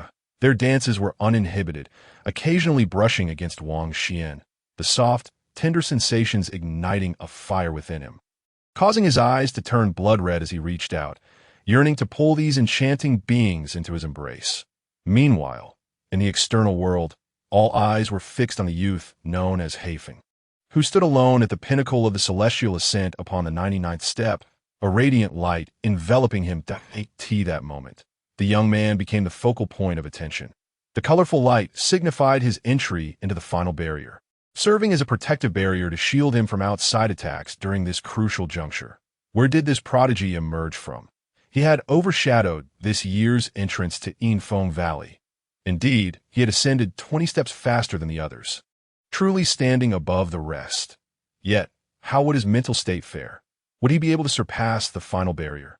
The crowd in the square watched intently, many aware that each martial artist's mental state had its unique shortcomings. The greatest benefit of this trial was the opportunity to understand one's own deficiencies. To remedy them, one must bravely confront and continuously refine their weaknesses. Lin Miaoi gazed in astonishment at the solitary figure standing at the summit. Incredible! He must be the unparalleled prodigy the elder spoke of. This was the first time Lin Miaoi had witnessed a peer utterly dominate. He could stand shoulder to shoulder with her brother Zhou Yu. Chang Gong Su and Bai Bing wore dark expressions. The spotlight, which should have been theirs, was now seized by that Haifeng. I cannot accept this. Chang Gong Su wiped away the blood at the corner of his mouth and resumed his ascent. Bai Bing, too, rose and climbed again. I have always been the family's genius, praised since childhood. How can I be surpassed by an unknown individual? Zhou Yu grimaced, taking another step. Aside from Wang Xian, he was the closest to the peak. Li Gang remarked, there's still a chance. Even if you reach the pinnacle first, how long will it take you to clear the barrier? Perhaps you won't even pass the mental state trial on the observation platform. The two women displayed contrasting expressions. Fairy Xiaoxiang smiled gently. This young man's mental state is truly remarkable, nearly perfect. He has managed to evoke the 9-colored array light of the ancient formation. Yu Jingzhan nodded, her expression cool. Though he was nearly perfect, would he be able to triumph? For years ago, Yin Wuji had also activated the nine-colored array light, surpassing the mental state trial in less than half an incense stick. She wondered how long he could last. Yu Jingzhan's demeanor remained icy. Currently, Yin Wuji held overwhelming momentum within the valley. She did not expect this Haifeng youth to truly rival Yin Wuji, as it was unrealistic. But perhaps he could steal a bit of the spotlight. Fairy Xiaoxiang mused, I am curious about the nature of the mental state trial this young man is undergoing. Yu Jingzhan shook her head. Each person's illusion is different. Who can truly know? Ahem, I still prefer the shy and demure style of half concealing the loot, Wang Xian thought. Within the illusion, his hand froze mid-air, and his eyes regained a glimmer of clarity as he awkwardly spoke. The maidens took a deep breath, elegantly turning once more, their bodies adorned with sheer, translucent garments, their skin barely concealed. Boom! Wang Xian's eyes turned crimson, unleashing a beast-like roar. No, this cannot be happening. You must also venture into the Valley of Yin Winds to seek the longevity-enhancing spiritual items. Engage in the refining of your body through the celestial Yin Winds, and consume the 2 corpses within your storage bag to attain the sword intent. How could one possibly succumb here? Alas, it matters not. Let us follow our whims. Indeed, to consume.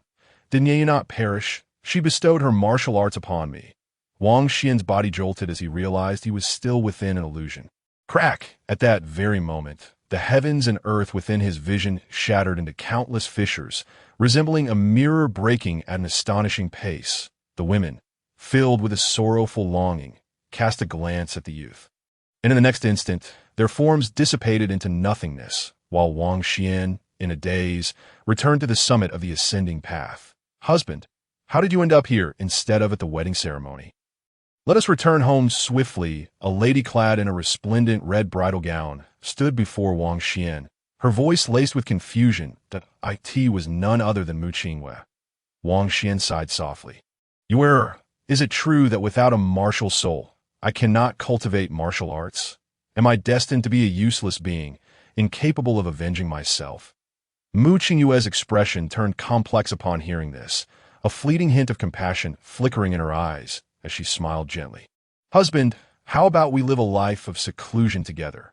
Wang Xian nodded, taking Mu Qingyue's hand, and the two departed together into the golden dusk.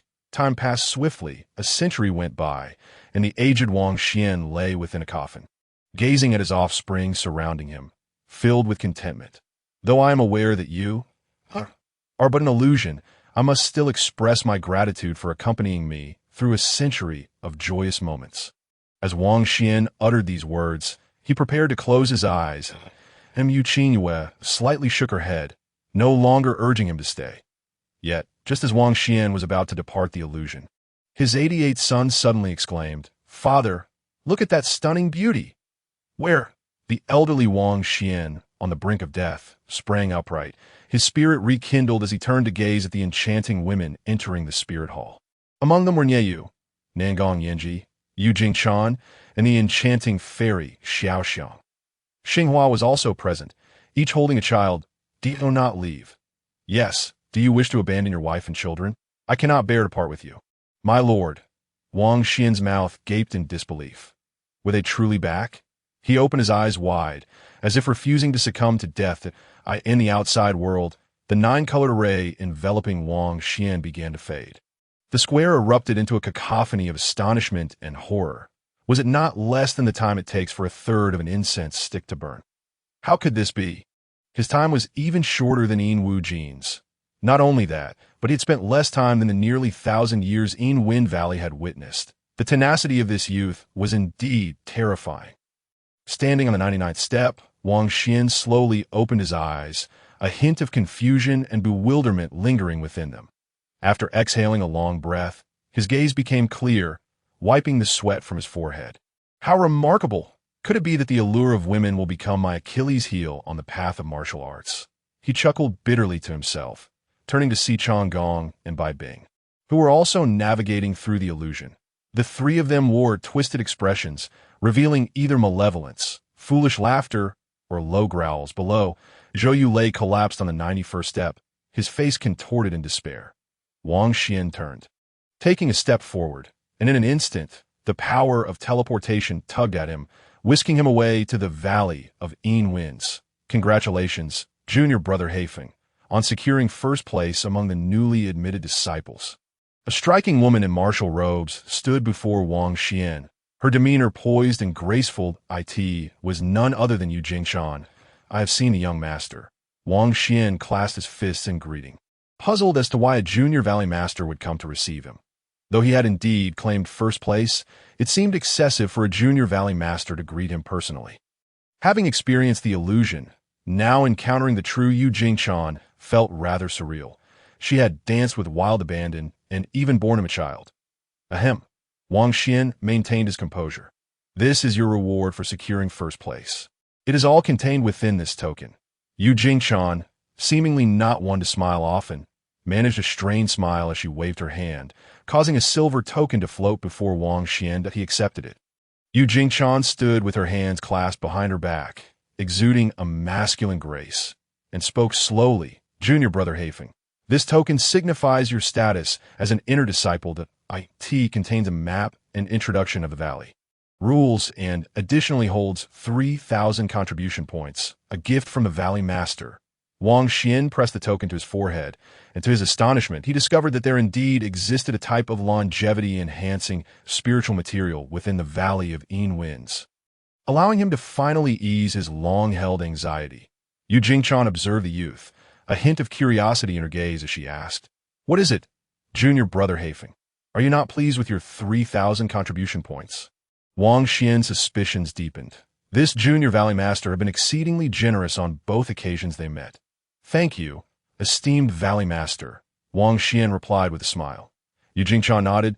"There is no need for formality. Henceforth, you shall be my little junior brother, one of our own." Little junior brother? Wang Xian was taken aback, struggling to comprehend the implications. Yu Jingshan patted the youth's shoulder. "The valley master has listed you as a named disciple. Once you reach the great perfection of the secret store realm, you will be personally taught the divine skills. So, it is a matter of waiting until the great perfection of the secret store realm." Wang Xian mused inwardly that he knew well that the moment he employed the path technique on the ascending path, he could not conceal it from a true law realm expert. Yet why was the other party so eager to take him as a disciple? Yu Jingshan queried, "Are you unhappy?" "I am deeply grateful for the favor shown by my master and senior sister," Wang Xian responded, his excitement bubbling forth once more. Once he acquired the longevity-enhancing spiritual material and completed his body refinement, he would depart, feeling unworthy of such kindness. There must be some ulterior motive at play. He could not shake the feeling that the Valley of Een Winds held peculiarities. Wang Xian was reluctant to delve further. "From now on, you shall belong to me, Yu Jingshan," she stated coolly, and with a flourish of her silver wings, which shimmered with a faint blood aura, she took flight, soaring into the depths of the valley. Wang Xian watched in silence. Her final words, though ambiguous, clearly carried deeper meanings. Shaking his head, he could not untangle the thoughts swirling within him. Those silver wings were indeed a manifestation of Yu Jingshan's martial soul ability, hinting at her cultivation of the path of slaughter. Overthinking would yield no benefit. First, he must acquire the longevity-enhancing spiritual material, then proceed to the Een Wind Cave for body refinement and the absorption of sword intent. Wang Xian smiled, foregoing his residence to head directly to the spiritual medicine hall. The Valley of Een Winds was not merely a secluded valley. It encompassed towering peaks and grand palaces, exuding a sense of foreboding within the air. According to the token's description, an ordinary disciple of the secret store would require 10 days to circumnavigate the valley. This attested to the vastness of the sect.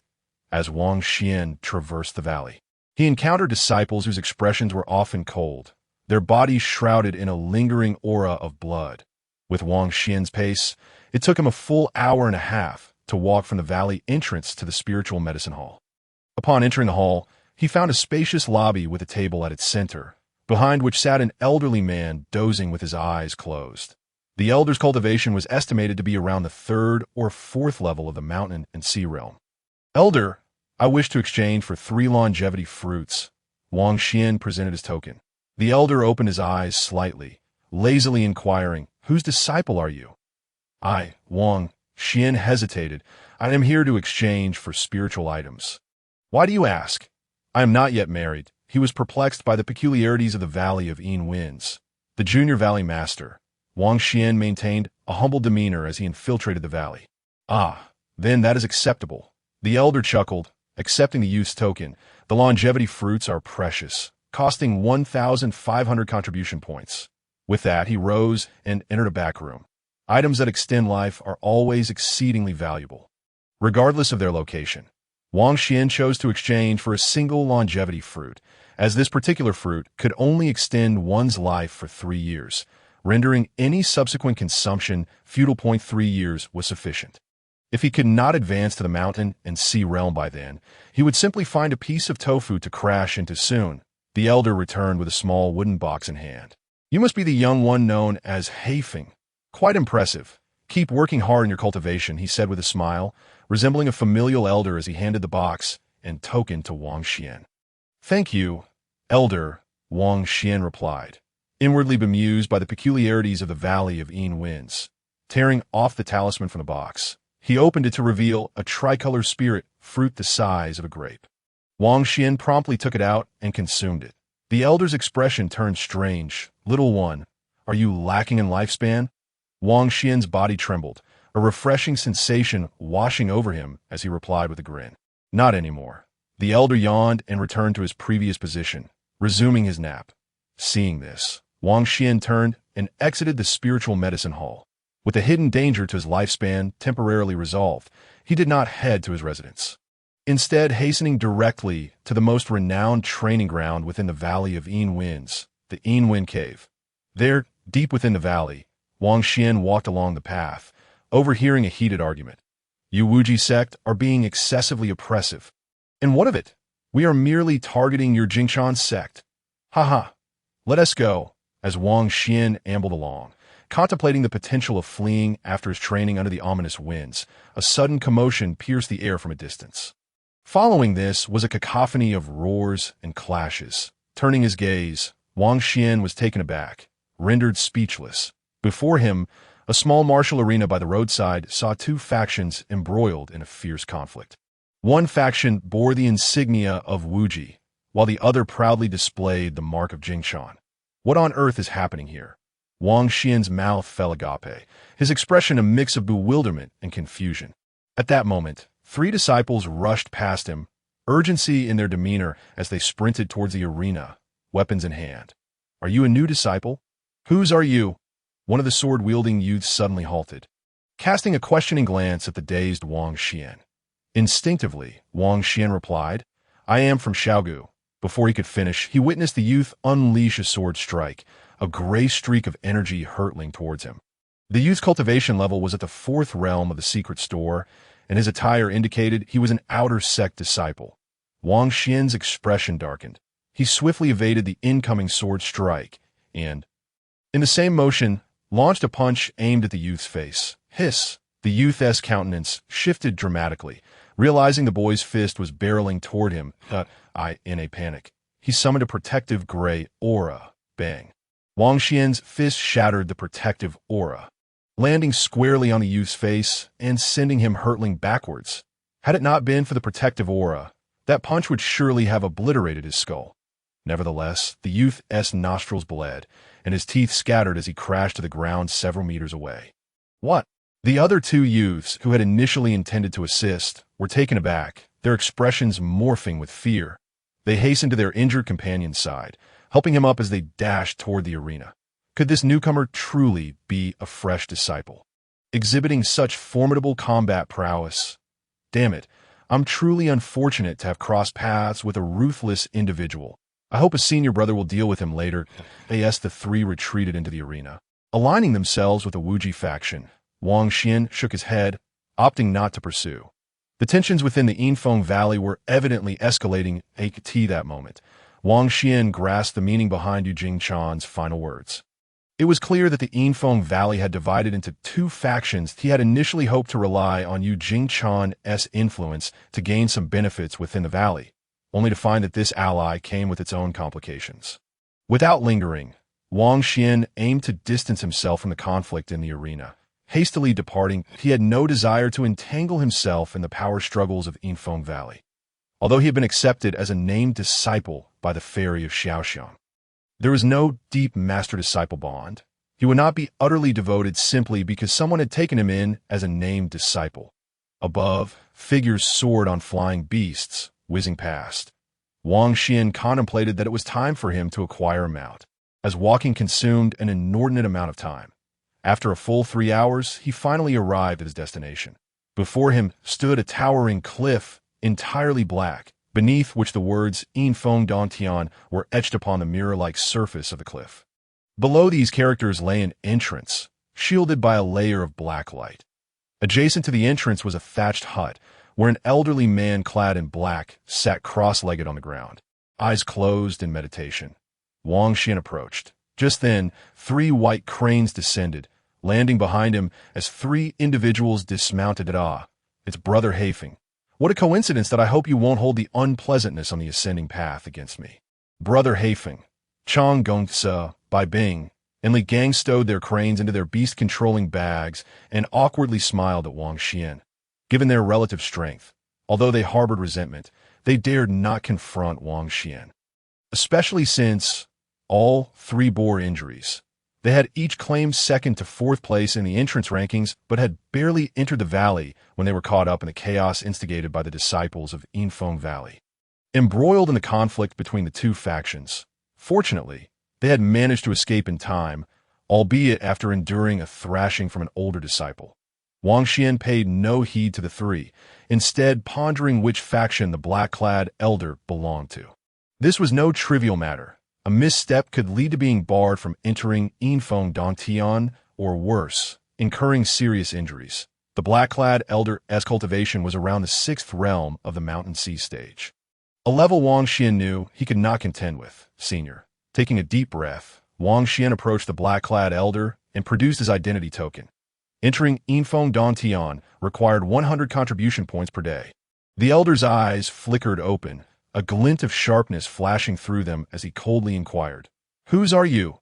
With a smile, Wang Xian handed over the identity token, beneath which lay a small black pouch. "If you take a look, Senior, you will know whose disciple I am." The elder's gaze turned icy as he accepted the 2 items, probing the small black pouch with his energy. Inside was 100 sparkling, egg-sized medium-grade essence stones. The elder scrutinized the youth for a long moment, then suddenly smiled with satisfaction, returning the token. "Just right, the 8th Wind Cave is available.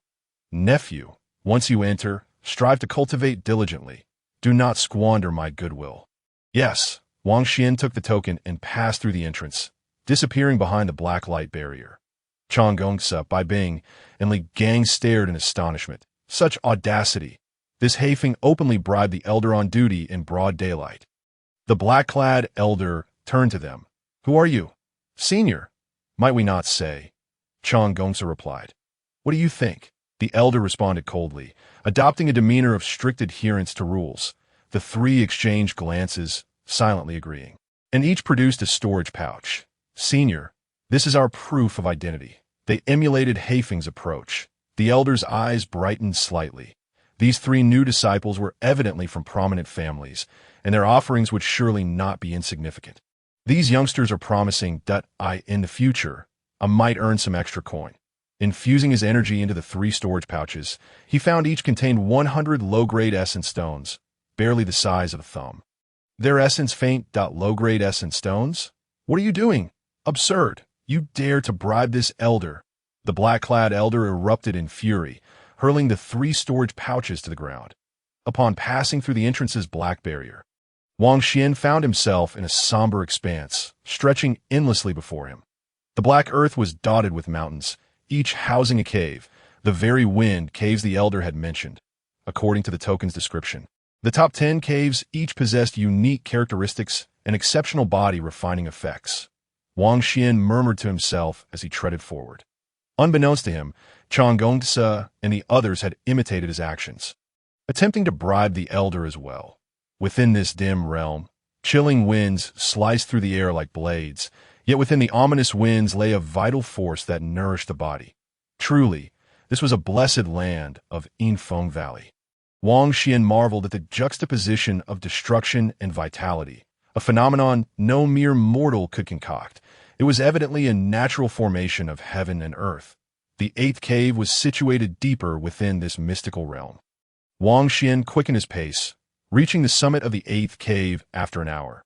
Upon arriving at the cave's entrance, he scanned his token against the barrier beside the stone door, which slowly creaked open to reveal the interior. The cave, measuring 10 meters in size, featured a spirit spring pool at its center, steam rising from its surface. To one side lay a stone bed, while luminous pillars adorned the corners, intricately carved with exquisite patterns.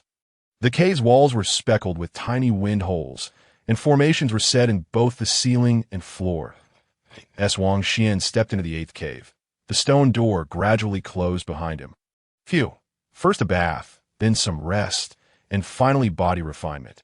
Wang Xian shed his garments and leapt into the spirit spring pool. He had been excessively fatigued during this period and had yet to rest properly. Moreover, this cave boasted formidable protective formations. Immersed in the warm waters, Wang Xian gradually closed his eyes and drifted into slumber, his form slowly transforming back into that of a youthful, delicate lad. Chapter 67. Devouring Sword Intent. Elevation of martial arts. Wang Xian's slumber continued until the following day, well past dawn. Time slipped by unnoticed until the formations within the cave ignited with a silvery glow, rousing him from his sleep. The strikingly handsome boy rubbed his eyes and rose, revealing a streamlined physique. Though slender, he exuded an aura of strength. Had someone attacked the cave? Wang Xian donned his clothes, murmuring in puzzlement. Upon activating the appearance of the formations, he found no one outside the cave. Soon, through the visuals, he observed a large throng gathered between the 8th and 9th mountains. The atmosphere was lively. No fewer than 200 disciples of Yinfeng surrounded a central circle, within which a dozen elegantly dressed men and women were ruthlessly beating a gray-clad youth. Give it to him. Let him feel the pain. Why not cripple his martial path? Dressed in elegant traditional attire, the group of young men and women ruthlessly assaulted the gray-clad youth on the ground. Among them, a boy in a silver robe brandished a dagger, a wicked smile playing upon his lips as he scrutinized the abdomen of the gray-clad youth. In an instant, the gray-clad youth was seized, blood streaming from his mouth and nose. Terror etched upon his face as he beheld the silver-robed boy approaching him step by step. No, please do not harm my brother Zhou Yu, cried a young girl, clad in a delicate, pale yellow gown. Her pure and exquisite visage was marred by pallor as she attempted to intervene, only to be restrained by two older disciples, utterly unable to break free. Oh, do you feel pity for your brother?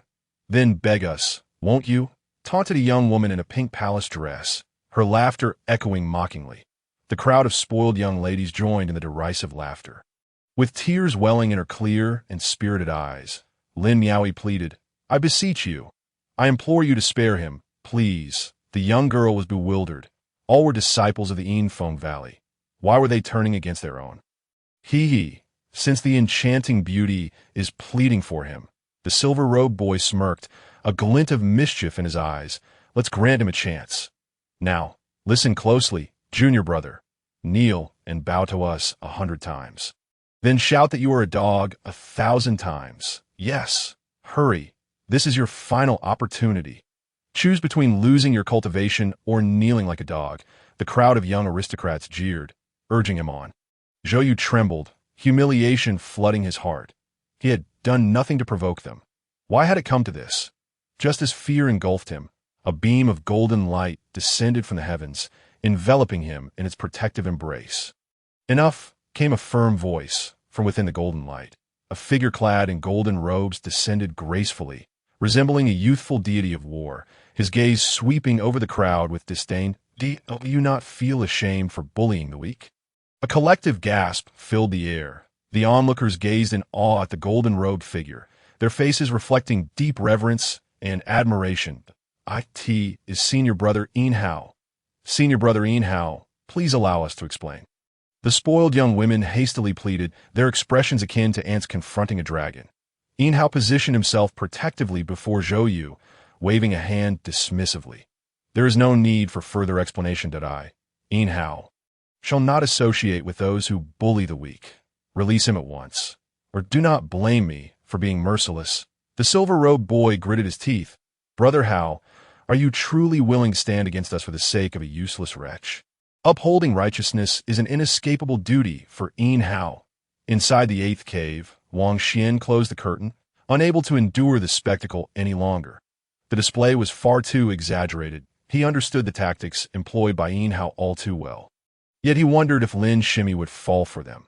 Yin Hao's martial prowess was indeed formidable, having reached the 6th peak of the secret repository stage. Wang Xian smiled coldly. With his current cultivation, he was hardly a match in this Yinfeng Valley. With a wave of his hand, he caused 2 corpses to fall at his feet. "Those Abai and Chinamo, let us see if I can absorb their sword intent." Wang Xian's eyes gleamed with anticipation as he activated his innate technique, the Great Transformation Celestial Art. A swirling black vortex materialized within the cave, swiftly enveloping the 2 corpses. Waves of blood, soul energy, and vital essence surged forth, being refined by the vortex. Boom! Wang Xian's cultivation sword. Secret repository stage, initial 4th level, mid-4th level, late 4th level. The martial foundations of the 2 were remarkably robust, particularly Chunmo's, whose years of cultivation had honed his martial arts to a high degree, greatly benefiting Wang Xian. Outside the cave, at the foot of the mountain, Yin Hao was dramatically portraying the righteous heroism, while none could fathom the mysterious happenings occurring within the 8th cave nearby. Such a surge in a young man's cultivation defied the very laws of the martial realm. Bai Yi's corpse yielded a wind elemental spirit weapon, a cloak that would enhance his speed. Wang Xian wasted no time and allowed the wordless heavenly book to merge the cloak's spirit weapon into him. He could now possess another spirit weapon. Yet he was exceedingly selective regarding the third, .as for Chunamo. He was unexpectedly a spirit-level sword spirit, which would merge with his original fire shadow sword. Buzz! The power of the fire shadow sword surged, elevating its rank to spirit level 8. "I've found it!" Wang Xian rejoiced, sensing a newfound sword intent emanating from the sword spirit, filled with a fierce and deadly aura. "Excellent! With Chun Mo's sword intent, I shall swiftly comprehend my own." Wang Xian's energy surged, reaching the 5th level of the secret repository stage, and after devouring for a brief moment longer, the 2 corpses completely shriveled, rendered devoid of value. The sensation of breaking through one's cultivation must surely be among the most exquisite experiences in existence. Wang Xian savored the moment, filled with unrestrained delight. Without delay, he activated the cave's formation in an instant. The stone walls of the cave exhaled gusts of ethereal wind, piercing like needles into his flesh and bones, cleansing his body. The pain of body refinement was excruciating, and many martial artists could not endure such torment. Abandoning their path of physical cultivation midway, Wang Xian bore through the intense agony, allowing the celestial winds to ravage his body, only to be rejuvenated by their life-giving energy. At that moment, countless miles away from Yinfeng Valley, in the northern region's central continent, lay a place of ancient heritage and formidable reputation. Here, the air was filled with the songs of birds and the fragrance of flowers. Radiant sunlight and auspicious clouds adorned the skies, while the vermilion bird soared and rainbow bridges cascaded, creating a scene of celestial beauty. In a floating white jade plaza, a grand ceremony was underway, surrounded by 10 figures that shone like the sun, radiating brilliant light. A woman in a flowing white gown gracefully stepped into the white jade arena, her long skirt being held aloft by sword attendants. "The ceiling begins," boomed a majestic voice that a beam of white light descended from the heavens, illuminating the woman in white, rendering her incredibly pure, akin to a celestial being. "From this day forth, you shall be the saintess of this sacred land. You must devote yourself to martial cultivation, severing ties with the mundane world and renouncing all past connections." The celestial sage lord spoke slowly, his voice resonating throughout the sacred land and even echoing within the central continent, emanating an irresistible sanctity. At that moment, many in the central continent became aware that the celestial sacred land had acquired a saintess. Yet, none could foresee the monumental transformations that would ensue from the presence of this saintess. Chapter 68. Sister's crisis time passes unbidden in cultivation. The eighth wind cave. Thus, Wang Xian spent day after day immersed in the ascension of his physical form through the celestial winds. After a full 10 days, suddenly, the eighth cave trembled violently. Wang Xian, seated with eyes closed in meditation, furrowed his brow and opened his eyes. Are we to be disturbed in our cultivation? Wang Xian rose, his entire body cracking like firecrackers, his garments shredded, and a faint glow emanating from his skin, akin to that of an infant. How foul! Wang Xian glanced at the grime covering his body and promptly leapt into the spirit spring to cleanse himself. Ha! This celestial wind truly works wonders, purging me of my impurities. Upon introspection, Wang Xian discovered that his physical strength had doubled, and all toxins and impurities within him had been expelled. Indeed, it was only now that Wang Xian realized that after using the 9 Nether Ice Calamity Lotus, he had retained toxic residues within, which had now been entirely eliminated. He felt utterly refreshed, an indescribable exhilaration coursing through him. This trip to Yinfeng Valley had proven immensely rewarding. Boom! Just as Wang Xian reveled in his joy, the cave trembled once more. Wang Xian's expression darkened. Who dared to attack the cave? He was keen to discover who it was, seeking death, no doubt. Wang Xian swiftly exited the hot spring, clad in a white robe, exuding an air of elegance and grace. The stone door rumbled open as he stepped out of the cave, only to find the surroundings utterly empty, devoid of any figures. Wang Xian furrowed his brow, pausing momentarily. In the next moment, exquisite patterns manifested in his dark eyes as his vision activated. With the enhanced distant and penetrating sight granted by his Eye of the Path, Wang Xian quickly discerned a massive blue energy shield between the 8th and 9th peaks, forming an inverted bowl that enveloped the space between the 2 peaks. That IT appeared to be a stealth-type martial spirit technique. Wang Xian murmured to himself, his penetrating vision intensifying as he gradually perceived the scene within the vast blue energy barrier. Withdrawing his gaze, Wang Xian's expression shifted between various emotions, and he stepped toward the glowing barrier of the mountain's base. His entire being transformed, his appearance altered. Upon reaching the foot of the mountain, a figure suddenly emerged from the nearby pile of stones. Upon recognizing Wang Xian, the figure's expression shifted to one of feared. It was Feng Xiong, clad in the attire of an outer sect disciple, who clasped his fists in greeting. Wang Xian paid him no heed and continued onward. Feng Xiong's expression changed drastically as he hastily stepped in front of Wang Xian, urging, Brother Feng, you must not involve yourself in this matter. He is not someone we can provoke. Wang Xian turned, casting a cold glance at Feng Xiong. Step aside. I shall not repeat myself. Feng Xiong gritted his teeth, forcing a bitter smile, if that is the case. We can only offend you. Brother Feng. A solitary figure stood outside the concealed light barrier, emerging from the surrounding piles of stone, all of whom were new disciples, among them the notable Mei Shui. Mei Shui hesitated and said, Brother Feng, it would be wise not to involve yourself in his affairs. Otherwise, you risk inviting disaster upon yourself. The tall youth, hands clasped behind his back, wore an expression of haughty disdain, declaring, why waste words on him? I am eager to see just how formidable this year's top disciple truly is in martial prowess. Having gained entry this year through sheer talent, I too wish to experience his abilities. Beside him, a slender youth flicked a flying dagger with his fingertips, chuckling softly. The group of new disciples stationed outside the concealed light barrier approached with laughter, surrounding Wang Xian. Han Kuang's expression faltered as he said, Brother Feng, I am now the captain of the guard here. If you leave immediately, I assure you, no harm will come to you.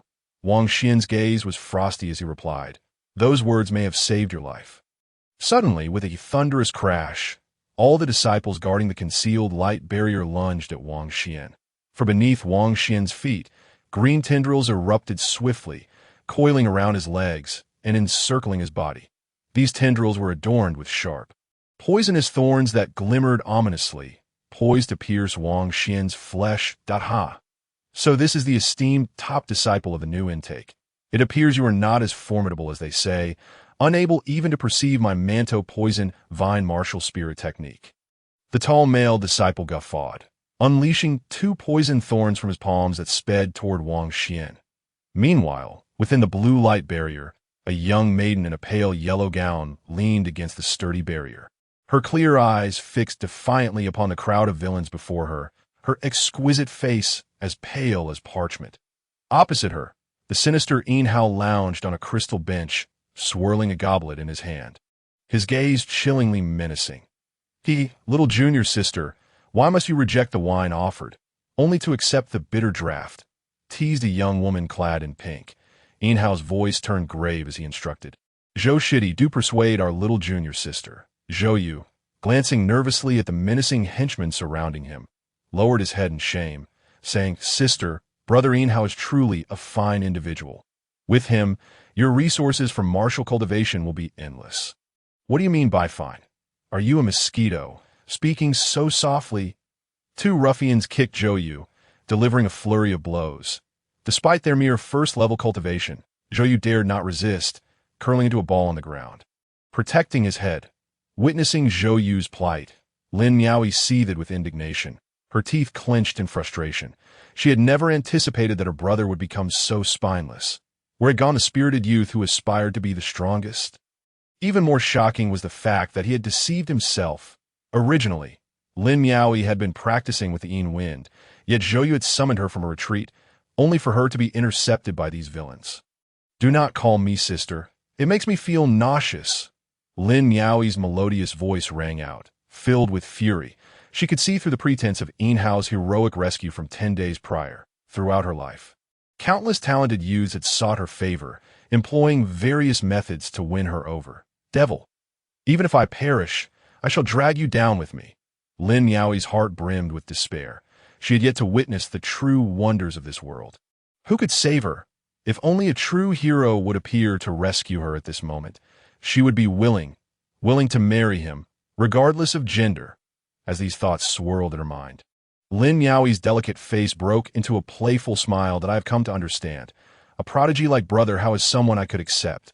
Yin Hao was momentarily taken aback, as were the other ruffians. Surprised by the sudden change in the girl's demeanor, she resigned to her fate, realizing escape is futile. I shall drink Brother Hao's wine, Lin Miaoyi said, winking at Yin Hao and lowering her head shyly. Yin Hao shivered in excitement, nearly losing control. This Lin Miaoyi, appearing pure as an ethereal being, turned out to be such a captivating enchantress, truly a rare gem among the finest. Quickly, Yin Hao urged his subordinates to bring forth the goblet. No, Lin Miaoyi shook her head bashfully. I want Brother Hao to feed me personally. Excellent, Yin Hao exclaimed, eagerly rising with the goblet in hand. The ruffians and young women exchanged knowing glances, their smiles malicious. Should this be successful, none would escape Yin Hao's clutches.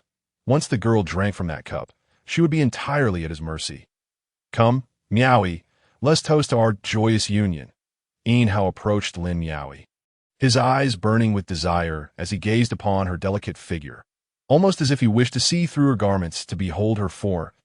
As Yin Hao drew within 2 meters of her, the bashful Lin Miaoyi lifted her head, her eyes filled with disgust. You are mistaken. This is no celebratory toast, but a death sentence. You beast, perish. A flash of sword light erupted, emanating from Lin Miaoyi's hand as a long sword appeared, her slender form gliding forth like a celestial being.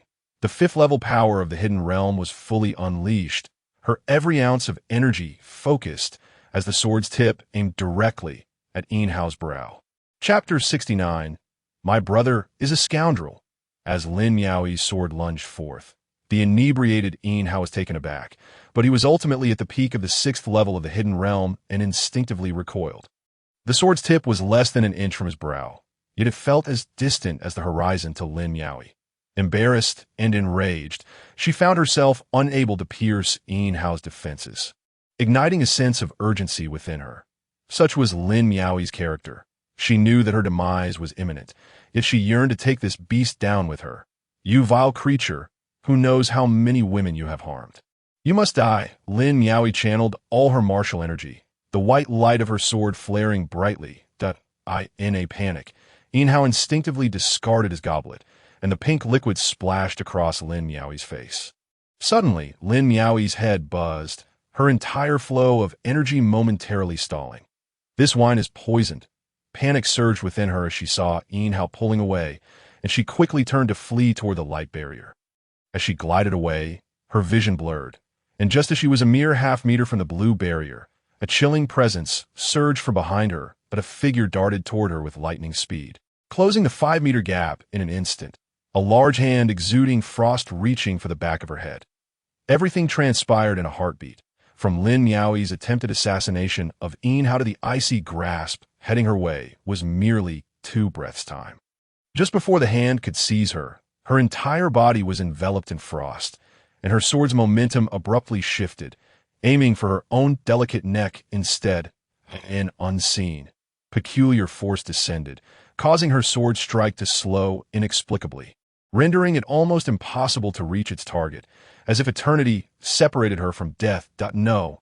Lin Miaoi's heart cried out in despair, bewildered by the unfolding events and the strange power of martial arts at play. From a distance, Yin Hao bellowed in fury, Duan Feng, capture her alive. Yin Hao's rage was palpable. He intended to force the girl to endure torment before all, and once he was finished, he would allow others their turn with her. Duan Feng, positioned behind Lin Miaoi, furrowed his brow, realizing the hand he sought to grasp her with was also becoming achingly slow. What is happening? Duan Feng pondered, as the surrounding air seemed to thicken, ensnaring him as though he were mired in a quagmire, hindering his movements. At that moment, an extraordinary scene unfolded. Onlookers beheld Lin Miaoi suspended in midair, perilously close to the blue barrier, yet never able to touch it, while Duan Feng's hand crept forward at a snail's pace. Duan Feng truly is Yin Hao's top lackey, someone remarked. His 9th-level hidden realm prowess is no trifling matter. Duan Feng's expression darkened as he exerted all his might, his efforts producing a series of cracking sounds in the air, his hand gradually descending, just half an inch from Lin Miaoi's neck. That instant, a young man in blue beside Yin Hao's side paled in realization. Wait, something has infiltrated my martial spirit technique. This enormous concealed martial spirit technique was cast by Lan Bo, another of Yin Hao's lackeys, who had reached the 8th level of the hidden realm. This technique not only provided formidable defense, but also rendered objects utterly concealed, severing the line of sight for all involved. With this ability, Lan Bo had aided Yin Hao in countless nefarious deeds, earning his master's profound trust. How could this be? Has someone seen through my martial spirit technique? Lan Bo exclaimed in disbelief, his expression shifting dramatically as he shouted a warning. Duan Feng, be cautious. Duan Feng sensed the impending danger and summoned a protective frost barrier around himself. Crack! In that moment, to Lin Miaoi's astonished gaze, the blue light barrier shimmered violently, and 2 hands pierced through from the outside. Crack, crack! The hands twisted and pulled apart the barrier, gradually creating a gaping hole. Clang, clang! Are you forging iron or something? The cold, youthful voice echoed into Lin Miaoi's ears, a sound that struck her as somewhat familiar. Subsequently, amidst the astonished gazes of Zhou Yu and Yin Hao, a foot forcefully kicked through the gaping crack, shattering the icy barrier surrounding Duan Feng, before landing squarely on his face. Bang! Duan Feng was sent flying, crashing against the blue barrier across from him. The owner of that foot then stepped through the crevice. Entering the luminous realm, he was a youth clad in snow-white garments, with flowing black hair and an ethereal demeanor, his eyes adorned with exquisite martial spirits, casting a cold gaze over the crowd. It could be none other than Wang Xian, Senior Brother Black Wind. Lin Miaoi murmured, suspended in midair. Yin Hao's expression turned frigid. Who was this person to disrupt his plans? With a wave of his hand, Wang Xian dispelled the Tianzhong space martial spirit technique, allowing Lin Miaoi to descend to the ground. Her delicate form relaxed, half collapsing as she supported herself with her hands, gazing up at Wang Xian with tear-filled, watery eyes. Senior Brother Wind. Though she fought to contain her emotions, her clear voice still carried a hint of sorrow. Wang Xian nodded, hands clasped behind his back, stating, "Do not fear. Tell me, who is hammering away at this hour? Have they considered the feelings of others?" The group of young masters and ladies exchanged glances, bewildered by the audacity of this fool who seemed oblivious to the unfolding situation. Lan Bo, puzzled, reasoned that since an intruder had already breached their defenses, there was no need to conceal their soul technique any longer. He formed a soul command with his hands, causing the blue barrier to dissipate into wisps of azure light that merged into his being. Young Master Hao, we did our best. In the distance, chaos reigned as a group of disciples lay sprawled on the ground. Han Kuang, having spoken, spat out a mouthful of blood and fainted. Useless, Yin Hao spat in disdain. Lin Miaoyi, with her slender fingers, pointed at Yin Hao. Senior brother, it was he who was hammering. Wang Xian raised his hand, sword-like fingers poised, and with a soft swoosh, a minuscule sword shadow shot forth from his fingertips. Imbued with a fierce intent, aiming directly for Yin Hao's brow, a sword cultivator. Lan Bo swiftly moved to shield Yin Hao, his expression grave as he unleashed his martial technique, rapidly waving his hands. 4 blue light shields materialized in the air, striving to block the tiny sword shadow. Puff, puff, puff. The small sword shadow pierced through 3 of the blue shields before its power finally waned. Lan Bo let out a sigh of relief, wiping the sweat from his brow with a cold smirk. Wang Xian, it's commendable to withstand a technique of that magnitude. Yin Hao shouted in outrage. You dare to attempt to kill me? Do you know who I am? Yet before he could finish, he was rendered speechless, witnessing the white-clad youth unleashing a flurry of sword shadows aimed at the group of privileged young masters and ladies. Oh no! The blossoms of blood erupted as 10 sword shadows pierced through the bodies of the young masters and ladies, their agonized cries echoing in the air. Han Kuang, lying on the ground, opened his eyes slightly, witnessing the horrifying scene of the high-ranking disciples of Yinfeng Valley being struck down by the sword shadows. His eyes rolled back, and he fainted from fright. You are even more reckless than I. This was Han Kuang's final thought, that I care not who you are, Wang Xian declared, stepping steadily towards Yin Hao. Chapter 70. The Resurgence of Spatial Martial Arts, I care not who you are. Wang Xian continued to approach Yin Hao, his voice icy, as the fire shadow sword danced through the air, piercing through the legs of the young ladies, showering the ground with sprays of blood. His fire shadow sword, having advanced, now contained a fierce intent for battle, allowing him to wield it with unmatched speed and penetrating power. Such a brutal sword intent was not something he had merely comprehended. He was capable of wielding it effortlessly. Wang Xian may have been indifferent to other matters, but he held a particular disdain for domineering women who humiliate others. Lin Miaoyi and Zhou Yu reminded him of his own past with Mu Qingwei. However, unlike himself, who would never betray those who treated him well, even in death, he would not falter. Zhou Yu's eyes widened in disbelief. It had only been a short span of time since this black wind had been at the 3rd level of the Hidden Vault realm. Yet now he had ascended to the 5th level. How had he cultivated so rapidly? In just 10 days, he had leaped 2 levels in his cultivation, shattering Zhou Yu's understanding of martial arts. Senior brother Black Wind. Zhou Yu, slumped on the ground, watched the youth pass by, feeling as though he were witnessing a celestial sword master in the flesh, unable to help but smile wryly. Wang Xian raised his hand. Puff! With a surge of power, Zhou Yu was sent flying by a single slap point. One may be weak, but one must never be cowardly. As Wang Xian spoke, the temperature in the air dropped, frost creeping across the ground. As 10 of his fire shadow swords froze in mid-air, 2 figures flashed before him, revealing Duan Feng and Lan Bo. You audacious fool! Do you have any idea of the magnitude of the crime you have committed?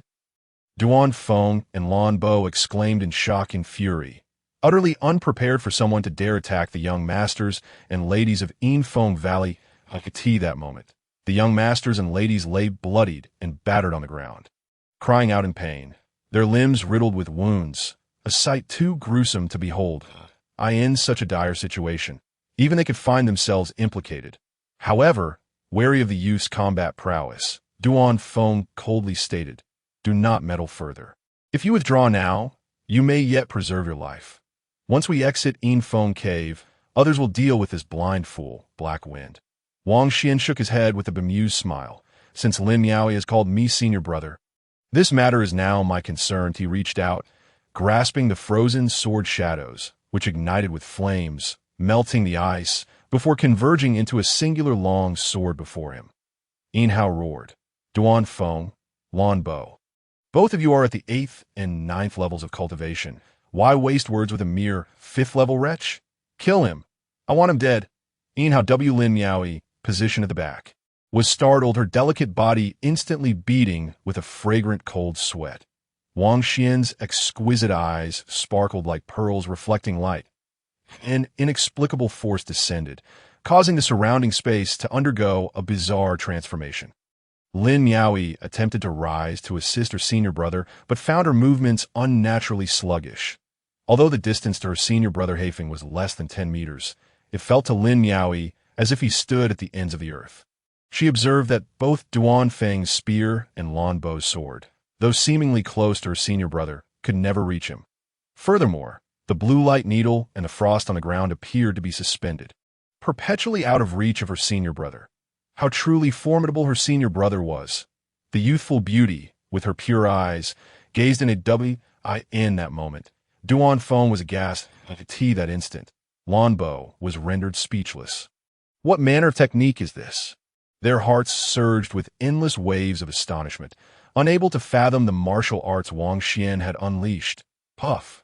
With a singular punch, Wang Xian struck Lan Bo's abdomen, piercing through his dantian. Simultaneously, he delivered a kick to Duan Feng's chest, sending him hurtling backward into the stone wall of Peak 9 that both of them possessed cultivation levels superior to Wang Xian's. Were it not for his tripled combat strength through the Dao technique, they would have easily escaped the constraints of spatial power. Yet even with the Dao technique, he could only bind them for a fleeting moment.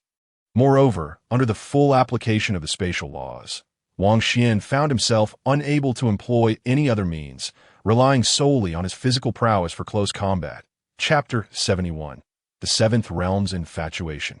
With a sudden force, Wang Xian's fist plunged into Lan Bo's dantian, erupting with power, shattering his internal organs. Lan Bo's eyes widened in disbelief and regret, his countenance filled with shock. Wang Xian waved his hand, storing the lifeless body into his storage pouch. Regret was futile. Evil must be eradicated. With a single step, Wang Xian vanished from his position, just as Duan Feng was about to extricate himself from the stone wall. His expression changed drastically as he saw the figure of the young man appear before him, delivering a punch. I was wrong. Win, senior brother, spare me.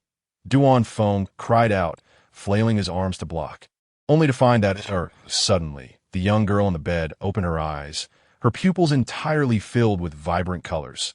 Several white foxtails sprouted from behind her, and a delicate jade foot playfully brushed against Wang Xian's face. Wang Xian was momentarily taken aback, awakening to reality, and instinctively reached out to return the jade foot to the stone bed.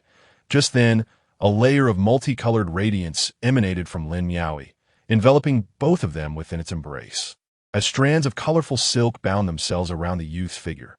This is... As Wang Xian attempted to break free from the colorful bindings, a sudden ringing echoed in his head.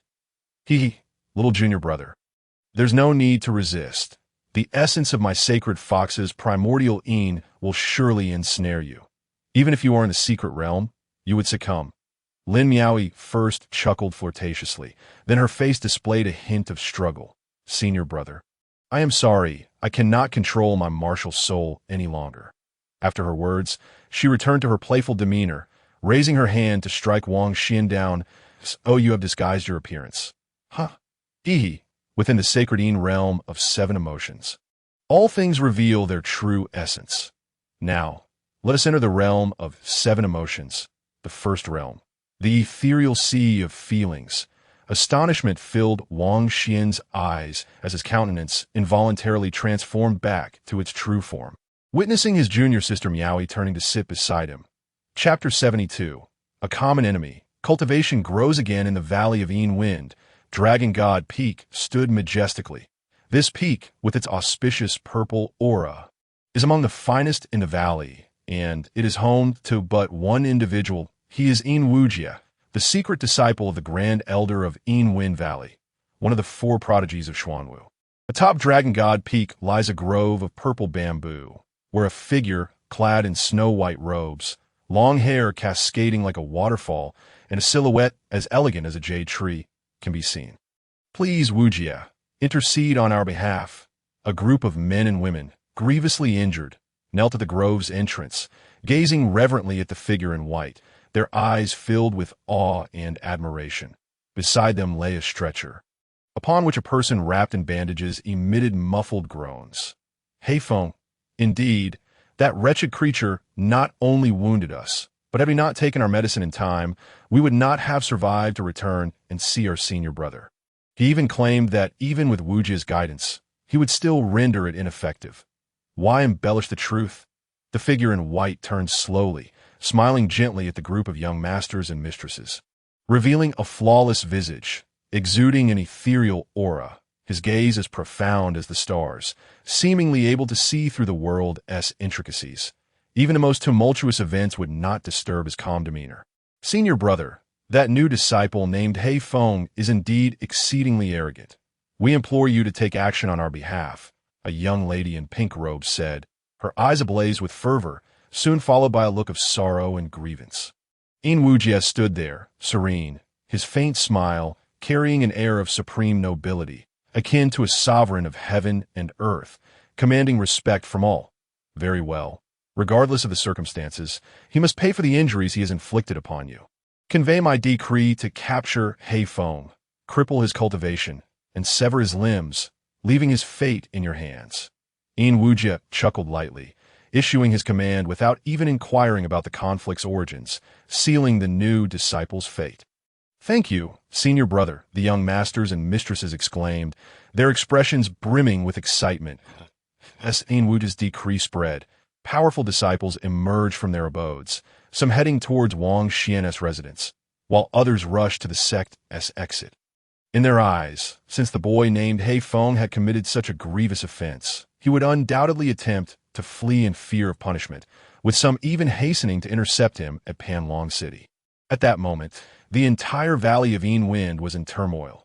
Qin Ao, upon hearing the report from his servant, inhaled sharply, his voice laced with malice. Heifeng is too arrogant, daring to harm even Yin Wujie's own brother. Chang Gongse, Bai Bing, and Li Gang received the news and were left utterly astonished. Heifeng truly had a penchant for the unexpected. Disciples of the Wujie faction mobilized, frantically searching for and pursuing the fleeing Heifeng. On this day, the sun shone brightly. Inside cave number 8, a dream, so intoxicatingly vivid, Wang Xian experienced 7 different realms with an extraordinarily beautiful girl, each realm requiring a specific pose to traverse. The ethereal sea of feelings. The Jade Tower of the 9 Heavens, the endless wilderness, the underwater dragon palace. In each realm, a singular act was necessary to progress. Lin Miaoyi, I regard you as my junior sister. Why must you? Wang Xian abruptly sat up on the stone bed, his eyes wide open, exhaling deeply. A dream? No. Wang Xian's gaze fell upon the pristine sheets, now marked with a blood-red flower, and the pure, exquisite girl had vanished. Raising his hands, Wang Xian observed them closely. Just moments ago, they had roamed over that jade-like body, still lingering with the sensation of her silky, tender skin, utterly incomprehensible and utterly captivating.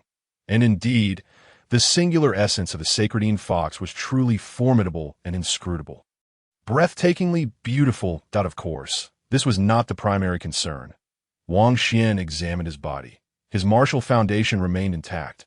Rather, it had grown even more solid, and astonishingly, his cultivation had reached the 9th level of the secret realm.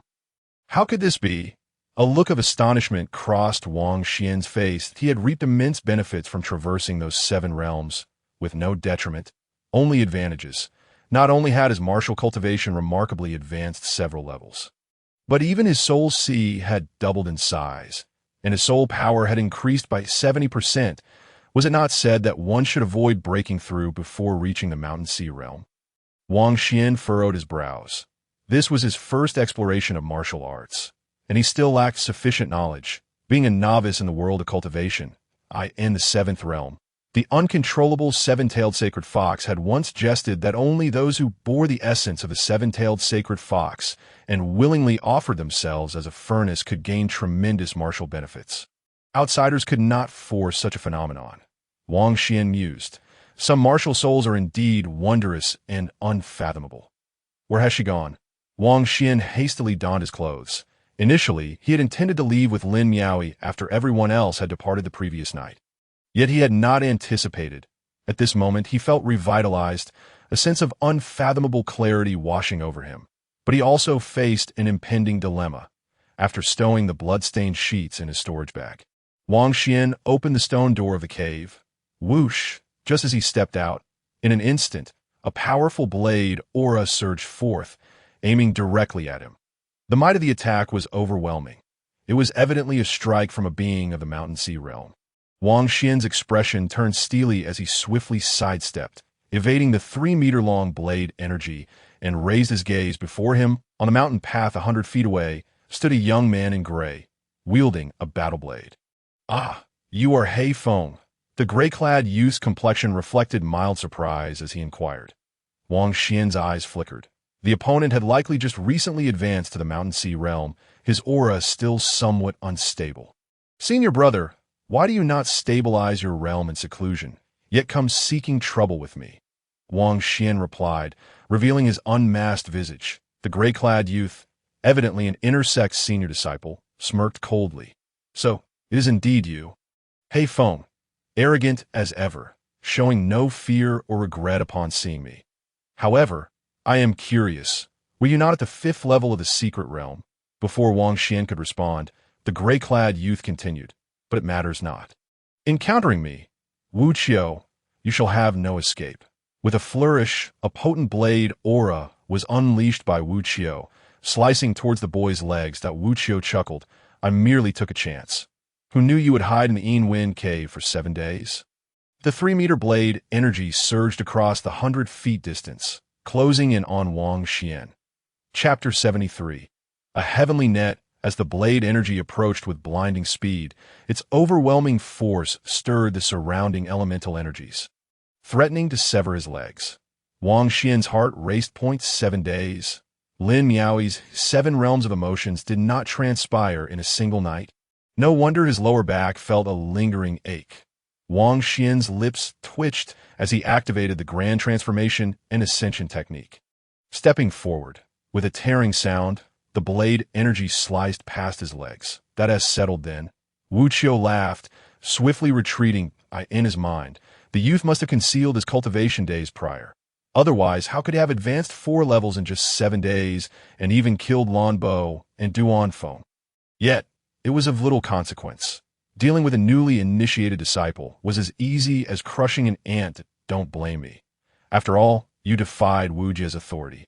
Excitement gleamed in Wu Qiu's eyes. Capturing this boy would not only curry favor with Wu Jia, but also earn him substantial rewards from the higher-ups in the valley. This was why he had hastened to make a name for himself despite his unstable cultivation. However, Wu Qiu suddenly halted, noticing the boy's figure dissipating before him. The shadow. Wu Qiu raised an eyebrow, turning to see the handsome youth reappear 10 feet away from his original position. What kind of movement technique is this? Wu Qiu, astonished, inquired, his heart involuntarily moved. The agility exhibited by the young man was indeed profound, rendering him unable to discern the trajectory of his movements, while also creating illusory afterimages that bewildered the eye. With your mere entry into the Mountain Sea realm, it would be impossible for you to capture me. Wang Xian chuckled lightly, acknowledging that without the enhancement of Lin Miaoyi's 4-fold martial arts, he would stand no chance against his opponent from the Mountain Sea realm. But now, you are nothing more than a dog of Yin Wuji. The fire shadow sword martial soul materialized in his hand, and Wang Xian's combat spirit surged, preparing to unleash his full power in battle. That Wu Qiu's expression darkened slightly. "You know nothing. What is wrong with relying on the strong? It is certainly better than facing death." Wu Qiu's elemental energy began to circulate, his fighting spirit steadily rising, as a torrent of surging gray elemental light erupted from him, transforming into a vast oceanic illusion. This was the hallmark of the Mountain Sea realm. After advancing to the Mountain Sea realm, one's elemental energy became as robust as the ocean, capable of shattering mountains. That, of course, saying that the elemental energy is as abundant as the sea is merely a metaphor, indicating a depth of power unimaginable to those in the secret repository realm. That, I must admit, You possess some skill, but in the face of the Mountain Sea realm, you will only be subdued. Wu Qiu slowly chuckled coldly. His eyes filled with disdain. Until you advance to the Mountain Sea realm, you will never comprehend its might. How laughable that you still wish to engage me in combat. Here is your chance. Surrender your technique, and I shall spare you some suffering. Wu Qiu advanced step by step, his overwhelming aura crashing upon the young man. Wang Xian's black hair billowed as he braced against Wu Qiu's Mountain Sea realm pressure. Ready to execute his sword technique. Wu Qiu, you are indeed among the top 20 disciples of the inner sect, yet you resort to bullying a junior. Just then, a voice echoed from afar. Wu Qiu's gaze sharpened. Silently cursing his misfortune, he had intended to claim this advantage for himself, but it was evident that a formidable opponent had arrived. From the tone, he recognized it was Bai Chun, ranked 19th in the inner sect. Wang Xian turned to see a young man in a purple robe descending the mountain, his aura of martial prowess indicating he was at the early stage of the Mountain Sea realm. "Brother, assist me. This Wu Qiu is taking advantage of me," Wang Xian exclaimed, his eyes brightening with hope. He believed that since Wu Qiu sought his technique, he would never reveal that he was Haifeng. As expected, Wu Qiu took a deep breath. "This matter of mine with him does not concern you, Junior Brother Chun." Wu Junior Brother cannot speak so. "My favorite pastime is to contend with you," Bai Chun replied with a smile, leisurely making his way up the mountain. Wang Xian noticed that both Wu Qiu and Bai Chun bore the mark of Wuji, clearly indicating they were part of Yin Wuji's faction. Yet, his gaze flickered as he feigned delight. "Thank you, Brother Chun." Bai Chen's eyes narrowed as he recognized the young man's face, suddenly launching a punch. The celestial tyrant fist, a shadow of a fist, imbued with boundless fury and murderous intent, struck towards the young man. Wang Xian gazed at the gigantic purple fist shadow, momentarily stunned, while Wu Qiu merely aimed to capture him. This brother Chen seemed intent on killing him. Boom! The purple fist struck Wang Xian, passing through his body and crashing into the mountainside, sending rocks flying and dust swirling. "Damned Wang Xian, do you know the relationship between Bai Feng and me? You are dying too easily." Bai Chun retracted his fist, his expression turning grotesque as he stared at the billowing dust ahead. Bai Feng was indeed his younger brother. Little did he expect to encounter Wang Xian here. Wu Qiu fell silent, a sly smile creeping across his face. So, he is that Wang Xian, but he also bears another identity. Haifeng. In the current situation, Wu Qiu realized he had no opportunity to capture Wang Xian alone and enjoy that technique. Bai Chen would not let the young man escape either. Bai Chen's eyes widened in surprise. So Haifeng was his disguise. No wonder the family has been unable to locate him. Wu Qiu coldly nodded. "Precisely, and this child's technique is exceedingly elusive. Your strike just now should not have hit him." Bai Chun frowned at this remark. Indeed, he had not seen the young man being struck down. Instead, the force of the punch had passed directly through him. Swish! At that moment, amidst the swirling dust, a figure darted out. Fleeing in the opposite direction of Wu and Bait was Wang Xian. He chose not to linger any longer. The higher the realm, the greater the disparity. Given his current early-stage secret repository cultivation, facing two from the Mountain Sea realm was exceedingly perilous. Moreover, the urgent matter at hand was to escape from Yin Wind Valley. He did not perish after all. Bai Chun gritted his teeth. Wu Qiu chuckled. "He cannot escape. We shall first sever his limbs and extract that technique from him." Bai Chen nodded, unleashing his technique to pursue. Wu Qiu produced a communication jade talisman, sneering to himself. With this child's elusive technique, it will not be easy for Bai Chun and me to apprehend him. Thus, Bai Chun had already witnessed the young man's technique and was indifferent to two more individuals knowing it. The talisman shattered, releasing a beam of white light that vanished into the heavens. Wang Xian leapt down from the 8th peak, his countenance grim as he sped towards the exit of the Yin Wind Cave. His speed was such that his figure kicked up a long trail of sand and dust upon the earth. However, when Wang Xian glanced back, he saw Bai Chun relentlessly pursuing him from about 200 feet away, gradually closing the distance between them. In the blink of an eye, they were within 200 feet. With your secret repository cultivation, do you truly believe you can escape the grasp of the Mountain Sea realm? How laughable! Bai Chen's chilling laughter echoed, as he closed the distance by another 50 feet. Once he approached within 100 feet of Wang Xian, he could unleash his martial arts and strike at the young man. "Do not think of escaping. Just obediently accept your fate," Bai Chun declared, seeking to disturb the young man's composure with his words. Wang Xian's azure face creased slightly in concentration, suddenly hurling the fire shadow, sword martial soul forward. Leaping onto the blade, his feet landed upon the sword's body as he manipulated the soul technique, sending the fire shadow sword hurtling ahead. Standing upon the soul sword, Wang Xian felt a slight sway before smiling gently, remarking, "A distinguished scion of a great clan should not be a subordinate to others." Bai Chen's expression darkened sharply as he beheld the young man, soaring a meter above the ground atop the flying sword, his speed increasing by more than threefold. The distance between them rapidly widened, catching him off guard. At a sword cultivator, I did not expect this Wang Xian to be a sword cultivator. As Wang Xian distanced himself from Bai Chun, he exhaled softly. This was his first experience flying on a sword, albeit it could hardly be called true sword flight, as it could only achieve a height of 1 zhang. The foundational requirement for sword flight is to comprehend the intent of the sword, and the quality of the martial soul sword must not be too low. The method of sword flight involves controlling the flight direction with one's spirit and determining the speed of flight based on the amount of elemental energy. As Wang Xian pondered, his expression shifted slightly. Boom! Ahead, the earth erupted in a billowing wall of wind and sand, a delicate figure standing atop the sandy barrier, slowly proclaiming, "Ant, do you not recognize your fate?" The opponent was a female disciple at the late stage of the Mountain Sea realm. Wang Xian quickly maneuvered the flying sword to veer left, but was immediately confronted by a man's laughter. "Haha, this path is blocked." Another brute of the second stage of the Mountain Sea realm, riding atop a massive python, approached from the left. Wang Xian shifted to the right, only to find a girl who appeared to be a lowly, gnawing on a red fruit. "You have nowhere left to run. Waste. Prepare to die." Chapter 74. Yin Wuji with the lowly's words, a 10-meter-tall colossal white tiger martial soul rose behind her, roaring menacingly towards Wang Xian. The lowly's martial prowess was evidently at the mid-stage of the Mountain Sea realm.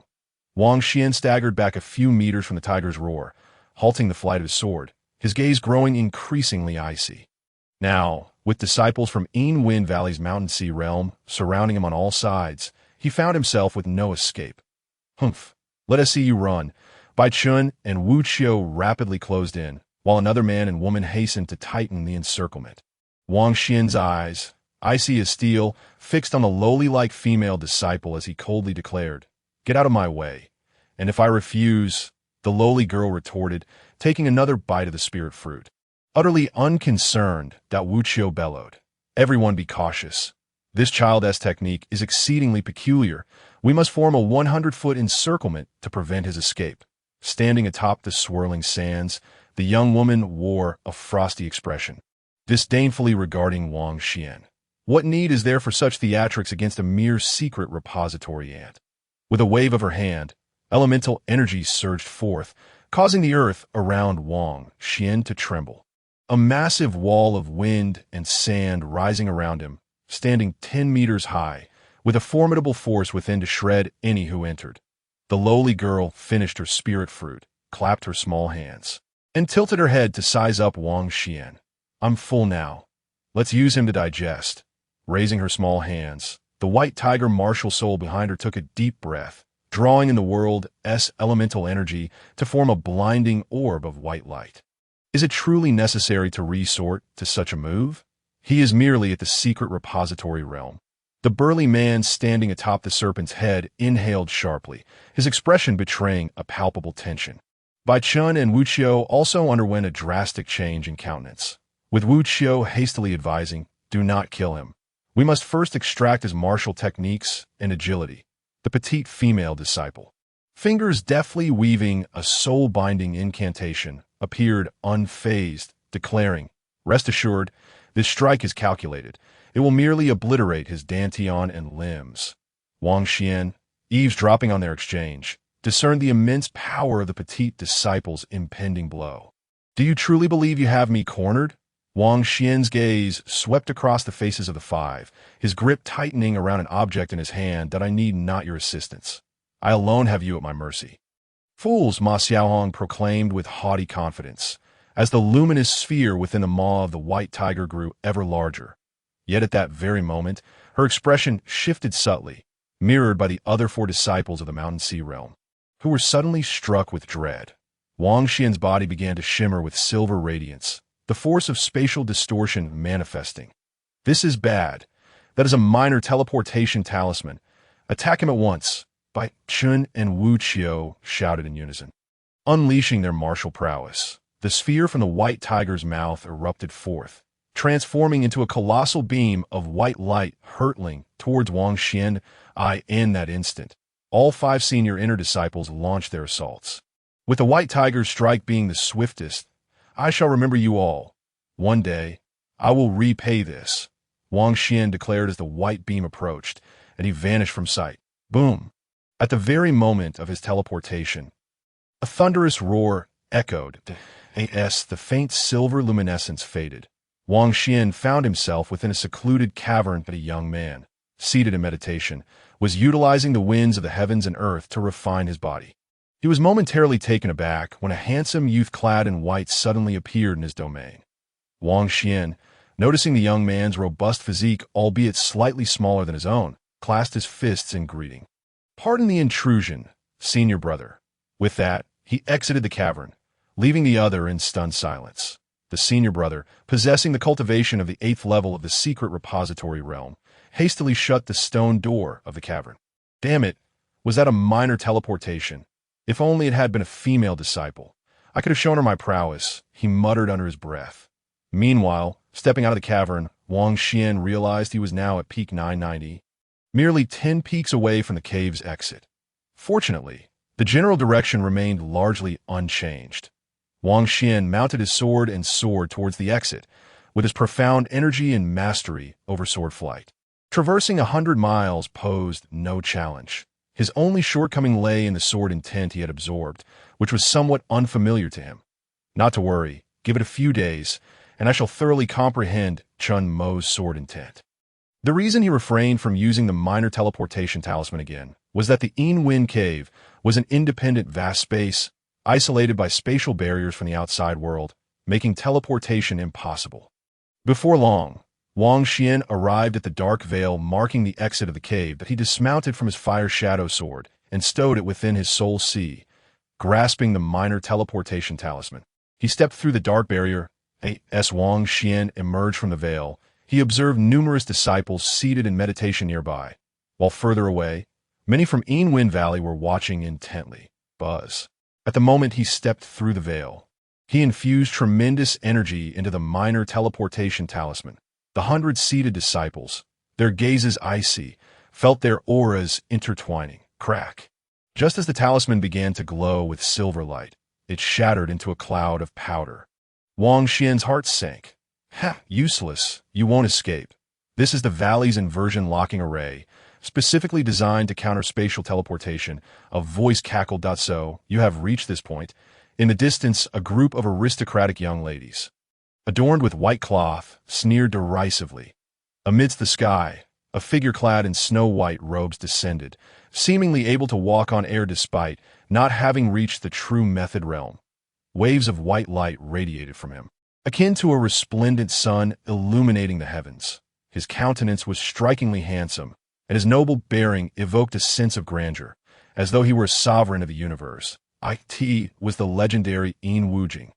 Truly, the elder brother is remarkable. Even at the Mountain Sea realm, he could traverse the skies effortlessly. How exquisite.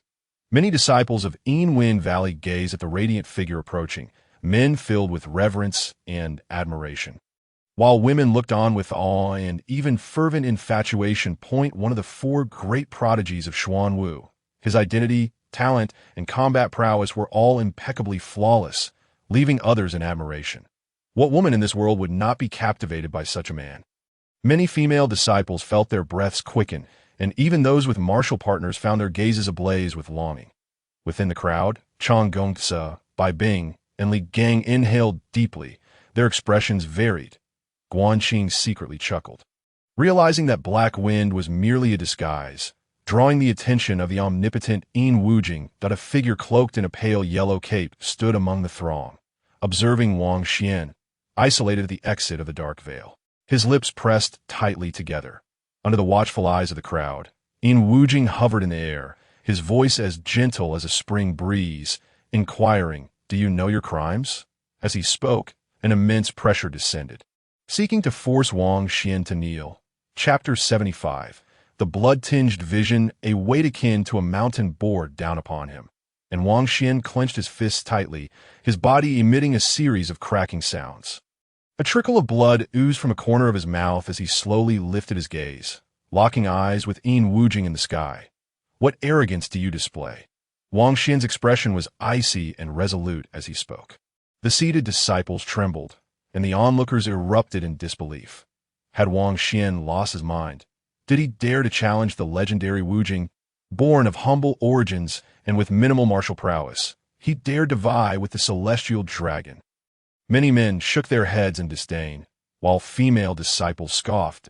In that moment, it seemed the entire world had ostracized Wang Xian, with Yin Wujing reigning as its sovereign, radiating an aura of insurmountable dominance. Such a stubborn root, Yin Wujing replied with a faint smile, unperturbed by the youth's words, as if they were beneath his notice. Why should he be angered by a mere waste of the secret repository realm? That would only diminish his own stature. Let me bestow upon you a strike, little brother, one that severs your limbs. Yin Wujing extended a finger, a spark of white light blossoming at its tip, drawing in the surrounding energy of heaven and earth with alarming speed. That moment, figures upon the distant peaks observed the spectacle. They were the top 6 disciples of the inner sect. Yin Wujing's aura had intensified significantly since 2 months prior. One could only wonder how far he had advanced with his magnetic battle body and the 3,000 burning sun martial soul. The trial of the Star Palace was imminent, and he naturally needed to accelerate his cultivation to seize great opportunities. As the 6 men and women conversed, Wang Xian watched as the light at Yin Wujing's fingertips swelled.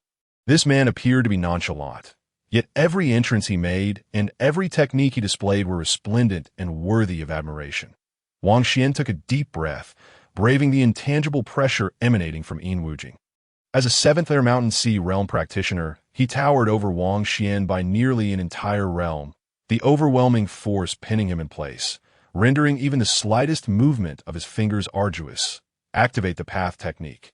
Now, boom. Wang Xian's aura surged dramatically, his eyes displaying exquisite pupils that spun rapidly. 1-fold combat power, 2-fold combat power, 3-fold combat power. An inexplicable wave of energy radiated from him, creating a transparent ripple that expanded to a radius of 10 zhang. This was indeed a 10 zhang space. Crack, crack. The intangible magnetic pressure was expelled beyond the 10 zhang boundary. Wang Xian summoned the fire shadow, sword martial soul, flames bursting forth in abundance. This child actually neutralized the magnetic pressure? His pupil martial soul is rather extraordinary. Useless. Who among the younger generation of Xuanwu could possibly contend against Yin Wujing? Some elders of Yin Wen Valley observed from a distance, their expressions subtly shifting. Yin Wujing, suspended in the air, was initially basking in the praises of his disciples. But upon witnessing the youth's ability to counter his magnetic might, a flicker of displeasure crossed his eyes. An ant dares to challenge the heavens? Your time for repentance has passed. The white light at his fingertips solidified into a beam, descending with a flicker, igniting the void with flames. Sizzle. In an instant, the beam pierced through Wang Xian's 10 zhang space, and he felt an overwhelming gravitational pull, as if it sought to draw him into its embrace. Though the power of spatial laws was formidable and unfathomable, Wang Xian was ultimately constrained by a singular law, and his cultivation within the secret repository realm could not fully unleash the might of space. With his exquisite pupils spinning faster, Wang Xian elevated his combat power to a staggering 4-fold. You are unworthy to be called heaven. Wang Xian's voice was cold as he activated the strongest 4-fold battle power of his secret treasure, capable of sustaining for half a stick of incense with his current cultivation at the 9th layer of the path. With immense suction bearing down on him, he prepared to step forward and employ the shadow step technique. Yet at that moment, his expression froze. The onlooking disciples and elders were equally taken aback. A figure dashed before Wang Xian, a long tail of white fur extending towards the beam of white light, which was then refined by the radiance. She extended her arms and embraced Wang Xian. Using her body to shield him from the blinding light, that a torrent of blood erupted from her mouth, splattering across Wang Xian's face, even staining the path, with crimson. The lethal beam struck her back. She gritted her teeth, enduring the overwhelming force while flinging Wang Xian away. Senior brother, run! Lin Miaoyi and Wang Xian fell to the ground 100 meters away, their energies depleted, their eyes fluttering shut in exhaustion. Wang Xian was momentarily lost, his vision engulfed in a blood-red haze. Lin Miaoyi, junior sister. He murmured, but the girl offered no response. With a thunderous roar, Wang Xian's hair stood on end as he slowly rose. Two streams of blood trailing from the corners of his eyes, uncertain whether it was tears or blood, that "I will kill you." An infinite fury surged within him, a terrifying killing intent as the path spun at an unprecedented speed. A torrent of golden light erupted from his body, resonating with the sound of Buddhist chants. The relic beads sensed the boy's boundless wrath and trembled in response. Golden palm prints manifested around him. Merging in the void, Wang Xian's eyes turned crimson.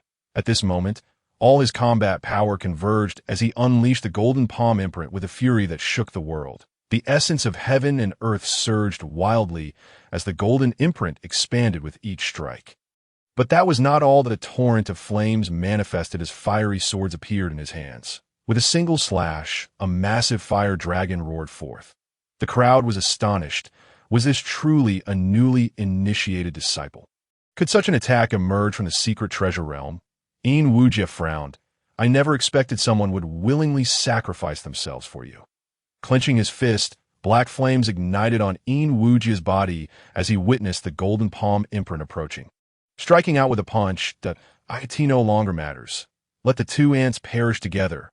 Yet in that instant, a beautiful peony blossomed in the space between Yin Wujie and Wang Xian, inexplicably enlarging and spinning, extinguishing both the golden palm imprint and the fire dragon as its petals collided with Yin Wujie's black flame fist. The black flames were suppressed back into his body, and he coughed up a mouthful of blood, momentarily staggering in the air. Enough! A commanding voice echoed from above as a regal woman clad in palace attire descended, standing upon the heart of the peony, her formidable martial presence overwhelming the entire arena. As the senior brother of a sect, how can you bully the weak? What kind of example are you setting? The last four words transformed into shockwaves, crashing towards Yin Wujie. His expression sharpened, the transparent ripples swept in from the horizon, colliding with the sound waves and nullifying each other. Sect Master, are you aware that your sound wave attack could harm Wujie? An elderly man with gray hair, leaning on a cane, approached from the sky. The elders and disciples of the Yin Wind Valley gasped in awe, realizing that both the sect master and the elder had been stirred. The fairy of Xiaoxiang furrowed her brow, speaking coldly. Is it not just to punish him for attempting to kill his fellow sect members? The elder of Yin Wind shook his head. Wujie is our valley's strongest disciple, gifted beyond compare, unmatched among the younger generation. How could he be compared to an ordinary disciple? Chapter 76. Betraying the master and disciples. As the elder's words fell, the fairy of Xiaoxiang and he exchanged glances in the sky, their auras subtly competing against one another. The people below felt an unspoken tension, as if a volcano were on the verge of eruption. Moments later, the fairy of Xiaoxiang averted her gaze, gesturing dismissively. Everyone disperse. This matter ends here. Very well. The elder nodded with a smile, turning to signal Yin Wujie to depart with him at tea that moment. A hint of disdain flickered in his aged eyes. The people of the valley hurriedly left, not daring to linger.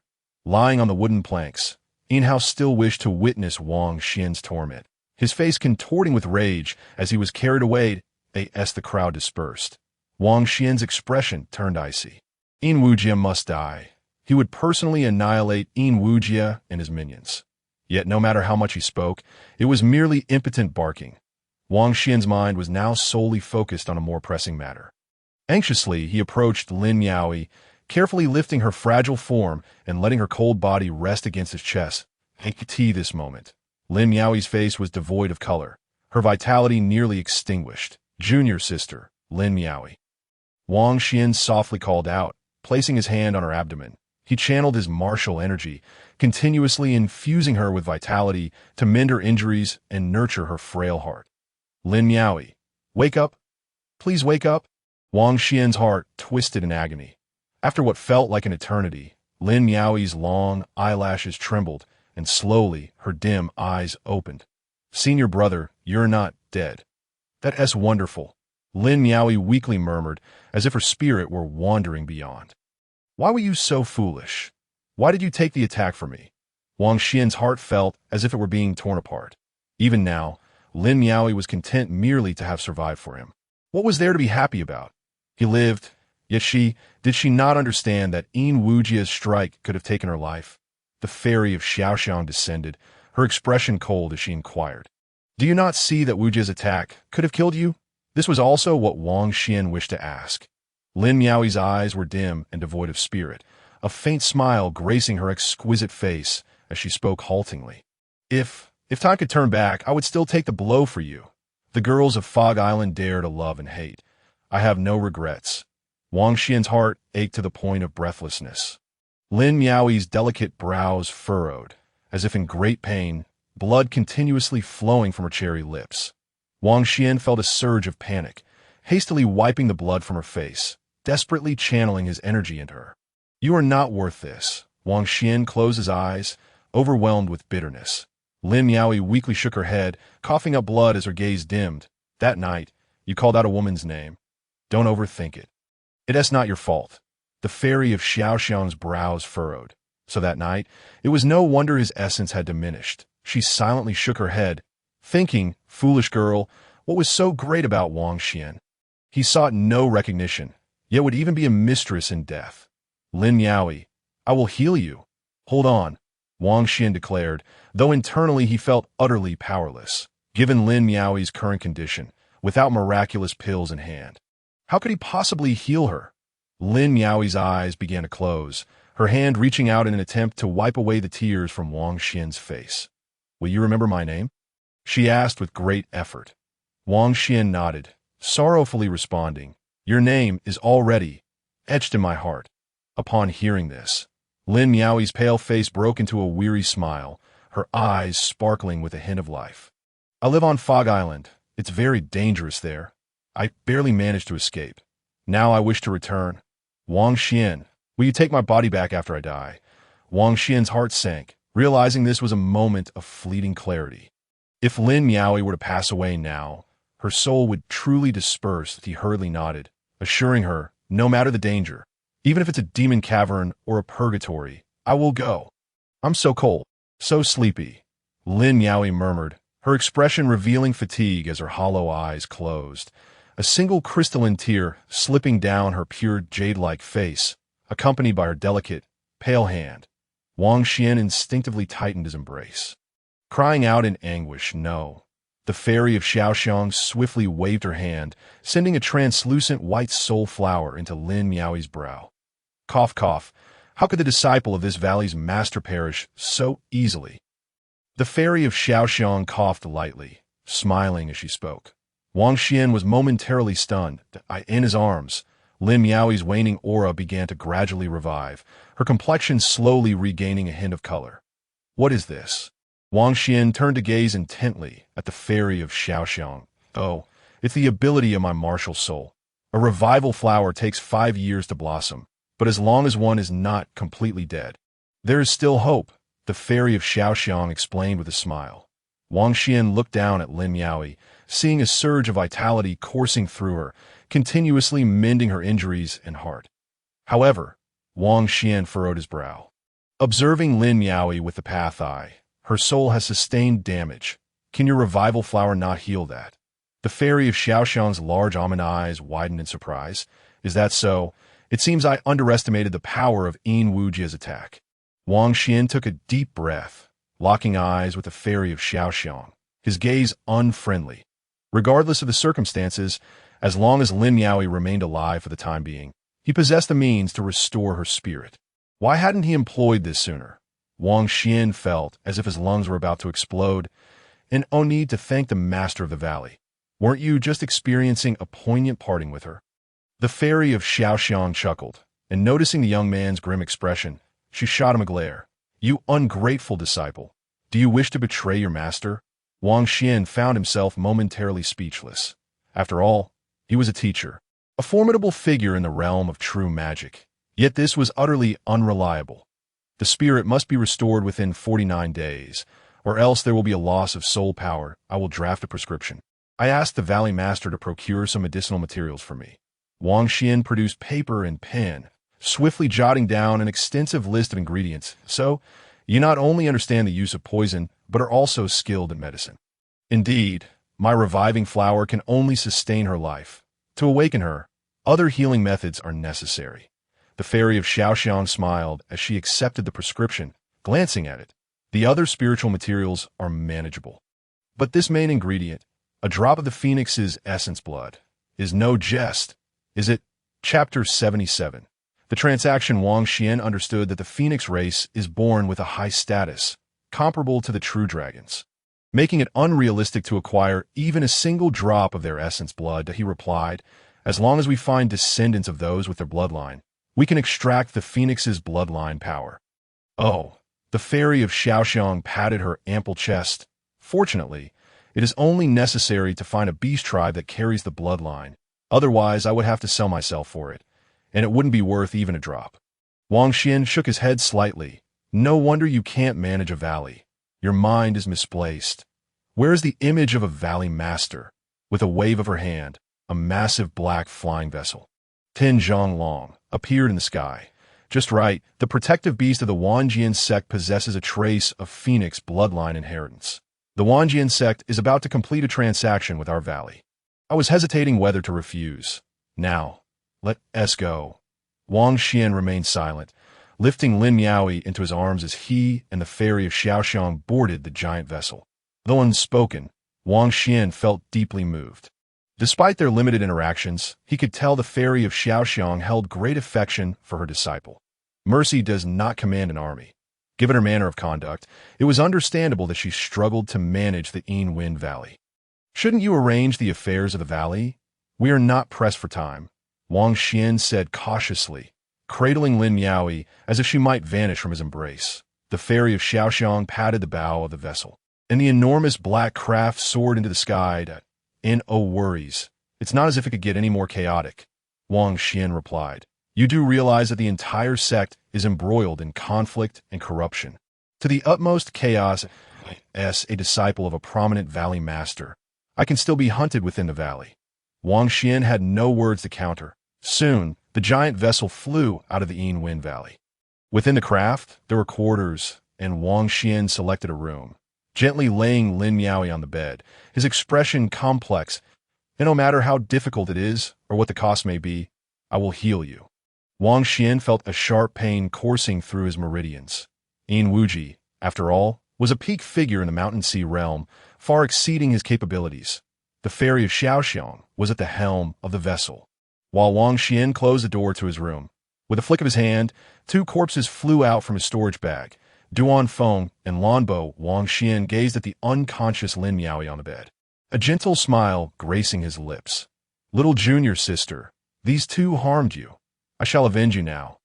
Yin Wuji will meet the same fate. A chill settled in Wang Xian's heart. He intended to ensure that Yin Wuji would have no chance of reincarnation. Sitting cross-legged, a dark vortex suddenly emerged, as the martial origins of Duan Feng and Lan Bo continuously surged forth. Though they had been dead for several days, strands of blood energy and residual soul power still escaped, consumed and refined by the vortex. Wang Xian swiftly recovered from his injuries.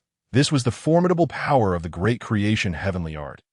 Half an incense stick later, color returned to Wang Xian's face, and his cultivation reached the 9th level of the secret hiding realm. Full circle. Though both were at the 9th level, the gap between the initial stage and the perfected stage was vast. Many martial artists required months or even years to bridge this divide. His minor injuries were also healed. Wang Xian clenched his fist, then his gaze shifted to retrieve the two utterly worthless corpses, returning them to his storage bag. Martial arts seemed to have become somewhat unstable, Wang Xian murmured to himself, sensing his martial foundation wobbling precariously. Evidently, even with the reverse engineering techniques of the great creation heavenly art, his rapid progress in martial cultivation had been excessive recently. He needed time to solidify his foundation. Wang Xian was not in a rush. The path of martial cultivation is, after all, devoid of time. Tedious and long, he had already advanced much faster than others. After glancing at Lin Miaoyi, Wang Xian rose and opened the door, stepping outside. "Master, this is not the direction to the Wanjian sect," Wang Xian remarked. The fairy of Xiaoxiang stood at the bow, casting a significant eye at the boy. "Now you know to call me master, of course. I'm aware this isn't the way to the Wanjian sect. The place of the transaction is not within that sect, but on an island."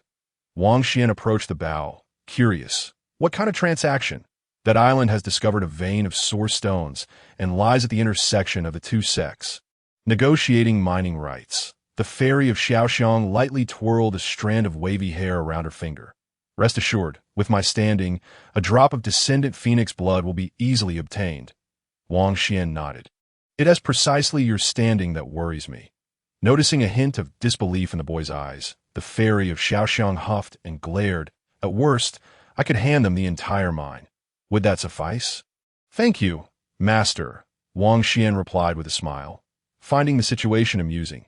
His first master in life seemed rather eccentric, lacking the composure of her daughter. With a palm-sized oval face, exquisite features, and almond-shaped eyes that were strikingly clear, her figure was incredibly alluring. One could only describe her as having a youthful countenance paired with an imposing presence. By the way, where is senior sister Chan? Wang Xian inquired. "She has gone out to train. ISNT the Starry Sky trial about to commence." The fairy of Xiaoxiang casually replied, though her gaze momentarily froze. Turning her 1-meter-6 frame, she raised her head, her large almond-shaped eyes fixed on the young man's face. "Oh, your martial cultivation has improved again. You've reached the perfected, secret hiding realm. How is that possible? Just moments ago, you were at the initial stage of the 9th level, and your disguise technique, why could I not see through it before?" The fairy of Xiaoxiang's heart was astonished, incredulous. During their time in the ancient ruins, this boy had already distinguished himself from others. His courage in attacking the immortal evil was especially rare, when all others despaired.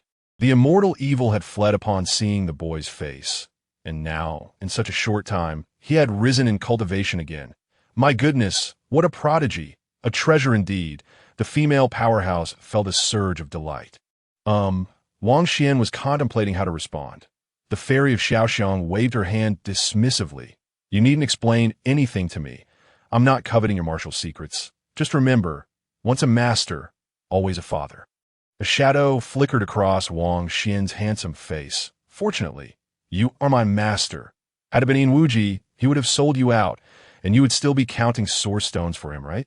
By the way, master, what is this Star Palace trial?" Wang Xian asked, puzzled. The fairy of Xiaoxiang clasped her hands behind her back. "Speaking of the Star Palace trial, it is a significant opportunity. There may be the original essence blood of a true phoenix there." The fairy of Xiaoxiang paused, explaining, "About 7,000 years ago, our Xuanwu kingdom had only one ancient sect known as the Star Palace, which mysteriously vanished. The Star Palace trial is a cultivation secret realm left behind by this sect. To enter this secret realm, one needs a token from a Star Palace disciple and must be under the age of 25. Within, one can gather numerous heavenly materials and earthly treasures that are unavailable in the current world, as well as a wondrous inheritance tower. In short, the Star Palace trial is filled with opportunities and fraught with dangers, with the talented disciples of the four sects clashing, alongside natural prohibitions and formidable beasts. Here is a manual about the Star Palace trial, complete with a map, along with my insights from participating in the trial." The fairy of Xiaoxiang produced a booklet from her beautifully adorned storage bag. Wang Xian's eyes brightened as he accepted it. "If the Wanjian sect does not provide the phoenix blood, I will enter the Star Palace trial." "Master, do you have a token?" "Naturally," the fairy of Xiaoxiang smiled. retrieving a token that the martial cultivators of the Xuanwu Kingdom regarded as a treasure. Here you go. We are nearing our destination. The giant vessel sailed into a sea area, where an island gradually came into view. Wang Xian activated the Yellow Springs transformation technique, causing himself to once again assume the guise of the Black Wind. The fairy of Xiaoxiang raised an eyebrow. Why change your appearance again? Wang Xian replied. Too many enemies. It's better to keep a low profile to avoid trouble. The fairy of Xiaoxiang rolled her eyes. So you are aware of your many enemies. Suddenly, the fairy of Xiaoxiang's expression changed. Why have we started mining? Chapter 78. The bet as the colossal vessel approached the island. A vast rocky isle, comparable in size to a city, revealed numerous figures fervently excavating its surface. Deep pits were being dug, with individuals constantly entering and exiting, transporting rubble. Wang Xian observed with intrigue, noting that the laborers were clad in the attire of disciples from the 10,000 Swords sect. The expression of the fairy of Xiaoxiang darkened significantly. The black giant ship hovered above the rocky island and descended slowly. Ah, fairy of Xiaoxiang, what a delightful surprise to see you again, boomed a hearty laugh.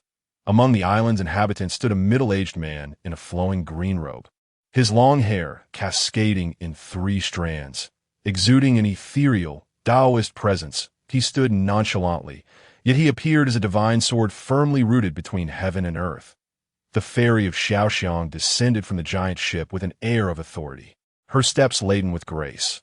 Wang Xian trailed behind, surveying the surroundings. Goodness, the disciples of the 10,000 Swords sect were industriously engaged, their demeanor radiating an air of superiority that the disciples of the Yinwen Valley could not hope to match.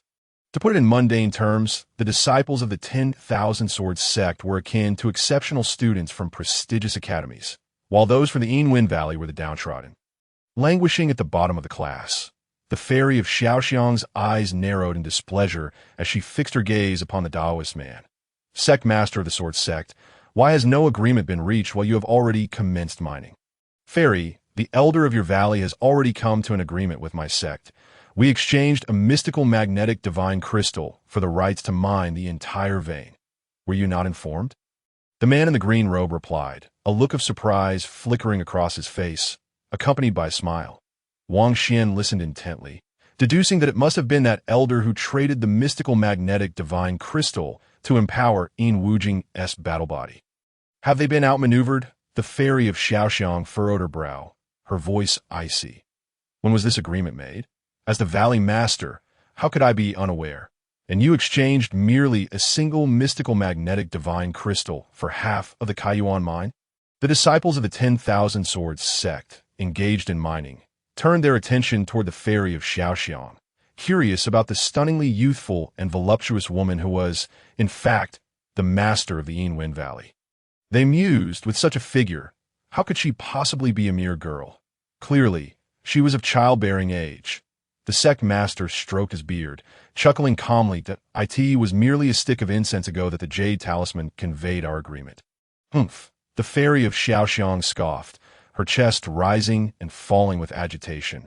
Master, let us depart, Wang Xian urged, tugging gently at the sleeve of the fairy of Xiaoxiang. He sensed that if they lingered any longer, his esteemed teacher might lose her temper, and as orphans with no backing, they would be at a disadvantage in a confrontation. Point one must bear the dignity of a strong individual.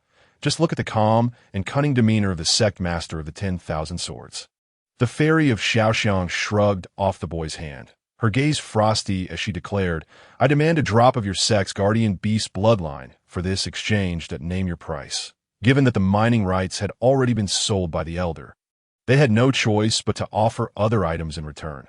The sect master of the 10,000 Swords displayed a flicker of surprise, hesitating before responding.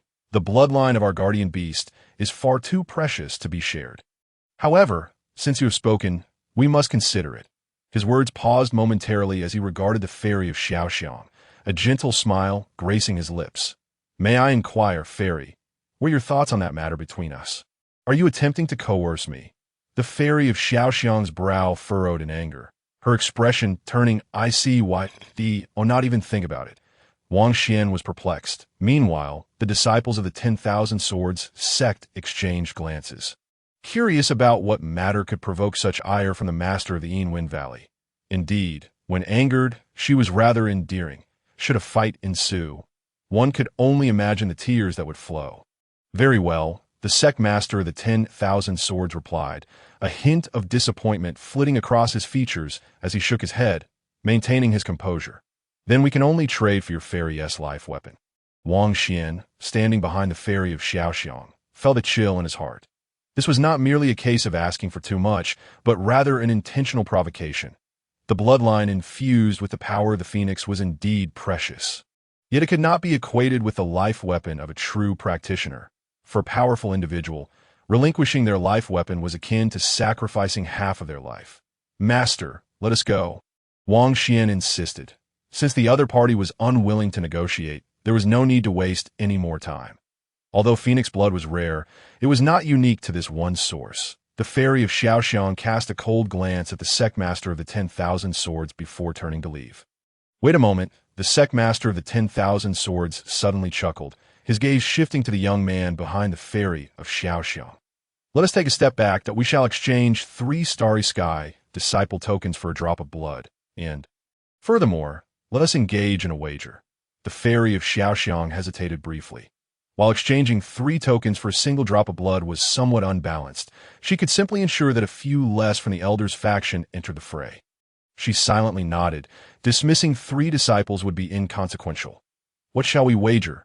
She inquired, turning back to face him, her tone serious. The sect master of the 10,000 Swords scrutinized the young man behind her.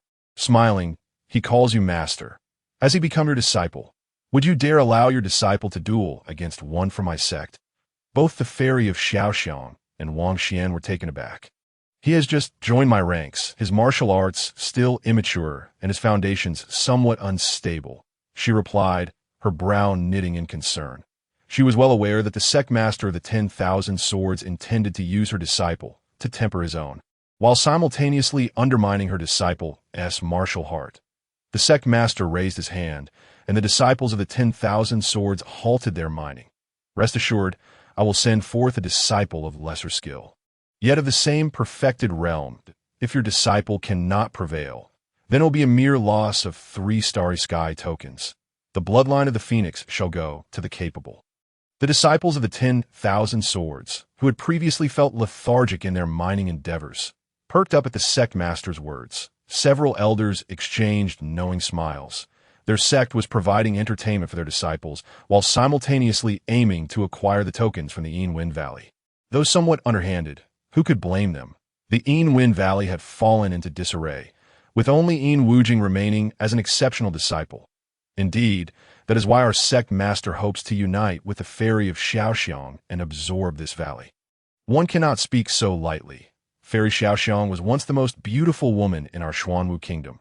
Who would not covet her beauty? Ah, you jest about our sect master, but I fear today the fairy of Xiaoxiang may lose to the point of being left with nothing. The elders exchanged whispers and laughter. Soon, the disciples of the 10,000 Swords, aside from those at the Mountain Sea realm and above, abandoned their mining at the island's base. The disciples of the Secret Vault and the Profound Origin realms gathered on the island, forming an extensive circle for the martial contest. Wang Xian glanced around, noting the 600 to 700 male and female disciples present. The fairy of Xiaoxiang revealed a hint of worry. Among the 25 at the perfected Secret Vault realm, several exuded a martial aura that hinted at a potential breakthrough into the Mountain Sea realm. One could not deny that, judging by these disciples alone, the 10,000 Swords sect was vastly superior to their Wind Valley, rendering any comparison futile. The sect master of the 10,000 Swords observed the fairy of Xiaoxiang's concern, a faint smile gracing his features. Today, we welcome a distinguished guest from the Wind Valley. The formidable master of the valley, he continued with his introduction. The young man beside the fairy is her esteemed disciple, possessing remarkable combat prowess and unparalleled talent. Indeed, the sect master speaks highly. Wang Xian hurriedly clasped his fists and spoke. The disciples of the Wang Jian sect exchanged glances, rendered speechless. You clearly cannot discern flattery from criticism. It is evident that they are attempting to elevate you while simultaneously setting you up for failure. Upon hearing the words of the sect leader, the enchanting Xiao Xiang's initially stern expression faltered, for she noticed that the disciples of the Wangjian sect did not exhibit any signs of reverence towards her. Some looked on with curiosity, while others regarded her calmly. The sect leader continued, "Let us dispense with pleasantries. This competition shall be brief. Any disciple of our sect who prevails shall be rewarded with a spiritual level sword technique. Who among you is willing to represent our sect?" The disciples of the Wangjian sect were immediately stirred with excitement, for this was an opportunity to showcase themselves and acquire sword techniques. Many were eager to volunteer, yet the sect leader pointed to a young man, arms crossed over his sword, dozing amidst his fellow disciples. "What is wrong with this disciple? Such a disgrace, sleeping all day. You shall be the one to fight and make friends." As the sect leader's words fell, the surrounding disciples were taken aback, inhaling sharply. Wasn't it agreed to send forth only an average disciple? The gray-robed youth, cradling his sword, lazily opened his eyes, a flash of brilliance gleaming within his pupils, sharp as a finely honed blade, piercing the very essence of the soul. Rising slowly, he approached the arena with an air of languid indifference. Xiao Xiang clenched her jade hand, waves of indignation surging within her. This was no ordinary disciple. Even a fool could see he was an exceptional talent of the Wangjian sect. Wang Xian's gaze flickered. This individual's aura was as contained as a sword's edge, suggesting he had likely mastered the sword intent. "Do not worry, master," Wang Xian said with a faint smile, and then he stepped forward, taking his position a distance of 10 zhang from the sword-bearing youth. The young swordsman yawned and said, "Wu Di, please enlighten me." "Haifeng, your name alone suggests great potential. I look forward to your guidance." Wang Xian replied with a warm smile. The disciples of the Wangjian sect observed intently. Indeed, the disciple of the Shadow Wind Valley possessed a commendable demeanor. "Who is this Wu Di? He shows such disregard, tarnishing our sect's reputation." "Hush, he is the outer sect's eldest senior brother, a formidable swordsman." "Ah, so he's the one who subdued the outer sect with a single strike?" It is said that the eldest senior brother refines his sword intent in dreams, earning the moniker Sleeping Sword Immortal. Among the crowd, Mu Ling'er listened, astonished, to comprehend sword intent while asleep, such a powerful senior brother's appearance. "Surely the sect leader is not bullying us," Su Shixiao remarked. "Senior brother Wu is regarded as the foremost among his peers in the realm of swordsmanship. Let us observe how he triumphs. It will benefit our own skills." The current senior brother and sister had also entered the realm of the secret store. In the arena, Wu Di appeared lethargic. "Haifeng, reveal your weapon. I shall allow you to strike first." "No need," Wang Xian replied calmly, though Wu Di's apparent laziness belied a profound arrogance. Wang Xian pointed with 2 fingers, tracing a line in the air, as if a shadow of a sword flickered past. "As you practice swordsmanship, I shall engage you in this path." Wang Xian declared nonchalantly that Wu Di's gaze turned icy, as the youth gestured with his sword fingers. He heard the sound of rushing waters and glimpsed a multitude of sword shadows behind him, akin to a surging river. "Humph, merely practicing an advanced sword technique, and you dare to showcase your skills before the Wangjian sect? Do you truly believe yourself a swordsman?" Wu Di scoffed, his aura suddenly surging as gusts of wind swirled around him, revealing translucent moths soaring toward the youth. Wang Xian felt a stir within, his sword intent taking form. Sword intent exists in varying degrees, from nascent formlessness to the fullness of manifestation, culminating in the clarity of the sword heart and the unity of man and sword. For Wu Di, achieving the stage of manifestation at such a young age was remarkable. He was undoubtedly a genius of the sword.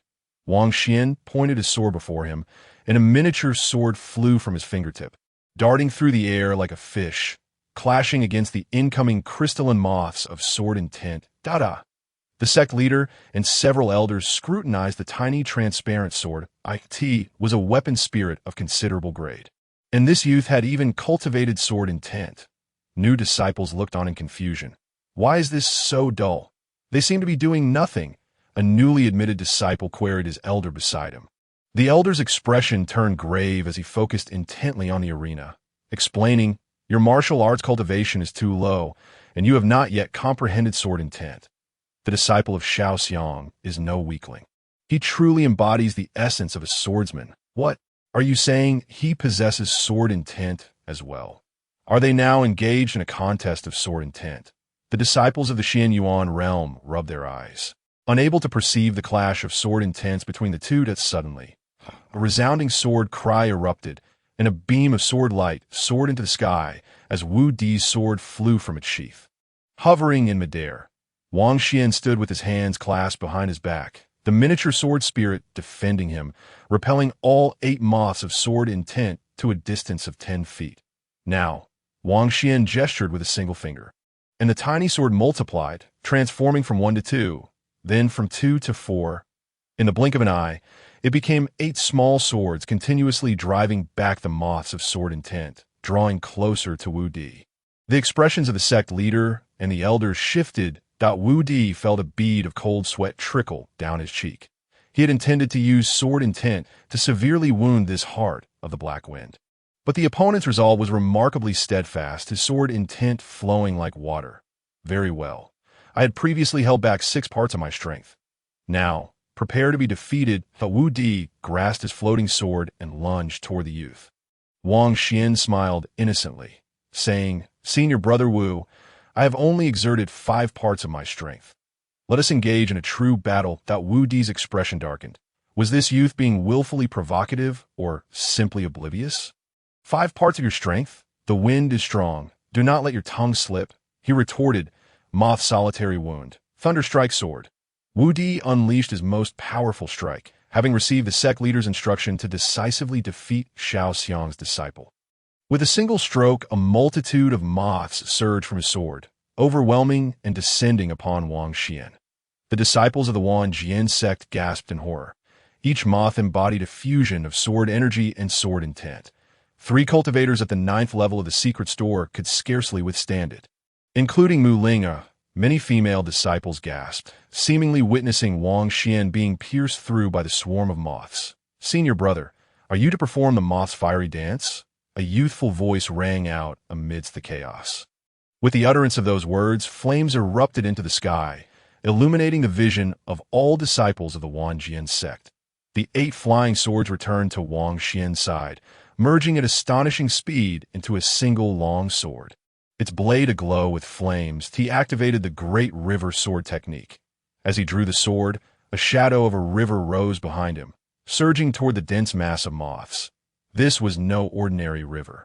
It was a manifestation formed by countless sword shadows. Wu Di's complexion changed dramatically. This attack likely surpassed the 8th tier of spiritual level sword techniques. Most alarmingly, the opponent's energy was so robust that he could unleash such a formidable strike. The disciples of the Wan Jian sect gasped in astonishment, many rising from their seats. What an astonishing amount of energy! They marveled.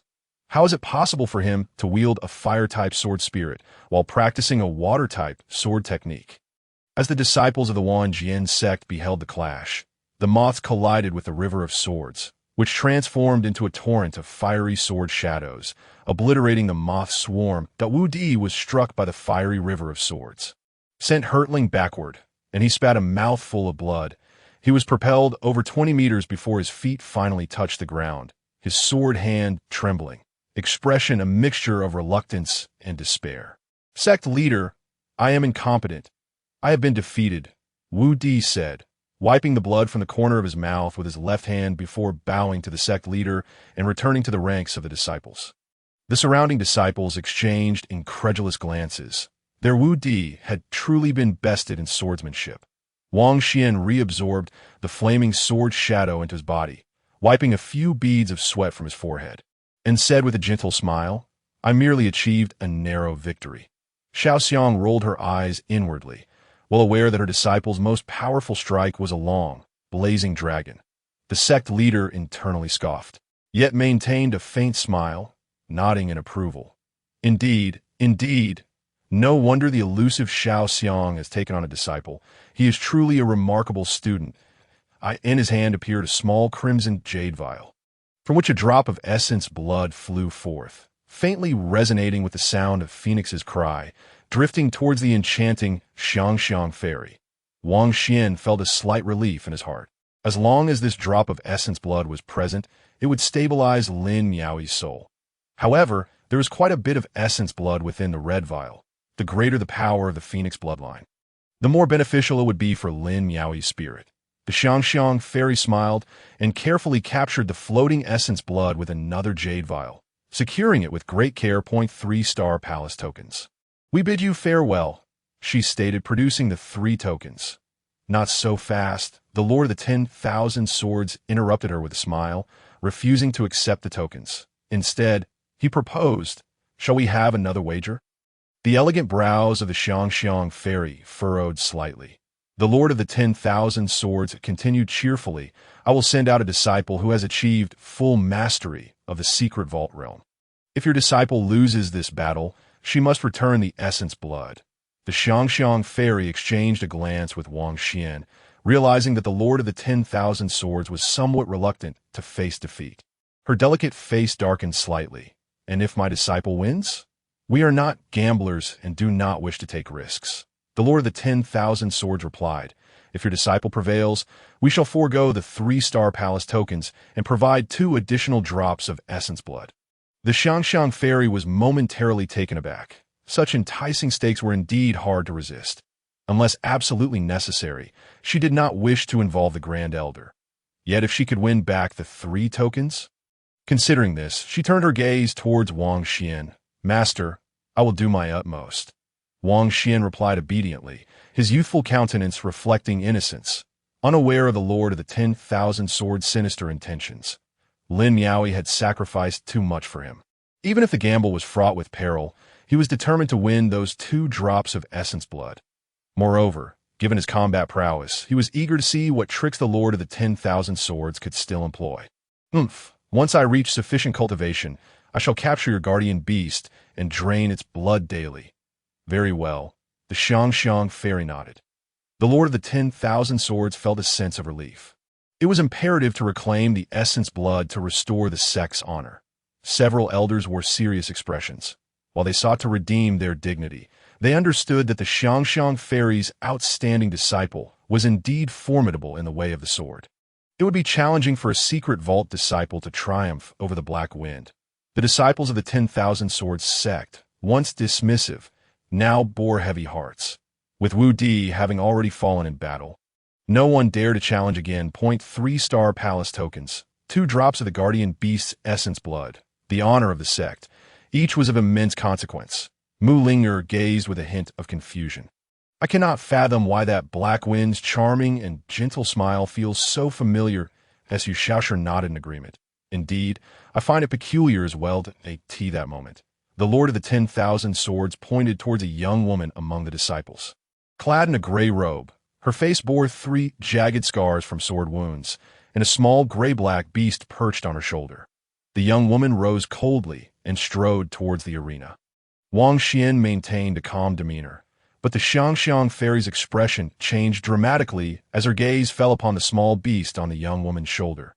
The creature resembled an owl, lacking claws, instead possessing tiny hands and feet akin to those of an infant. Most disturbingly, it bore a small, ghost-like face with pitch-black eyes that glinted with intelligence, but a mirage beast. The Xiangxiang fairy's countenance darkened as she looked at the Lord of the 10,000 Swords. Her voice icy. "Surely, you jest, Lord. Such a rare and ominous creature should not be involved in this contest." The Lord of the 10,000 Swords stroked his beard. This young disciple has indeed achieved full mastery of the secret vault realm. However, unlike others, her expertise lies not in the sword but in the art of beast taming. The mirage beast is her contracted demon beast, hence my offer of 2 drops of essence blood. Wang Xian fell silent. The mirage beast? This was the first time he had heard of it. The disciples of the 10,000 Swords sect murmured among themselves. How could we forget Senior Sister Zheng? With her, victory is assured. Senior Sister Zheng is the daughter of the Peak's master. She has made great sacrifices to contract the mirage beast. Such a fearsome creature is exceedingly strange. The 3 scars on Senior Sister Zheng's face were inflicted by this beast.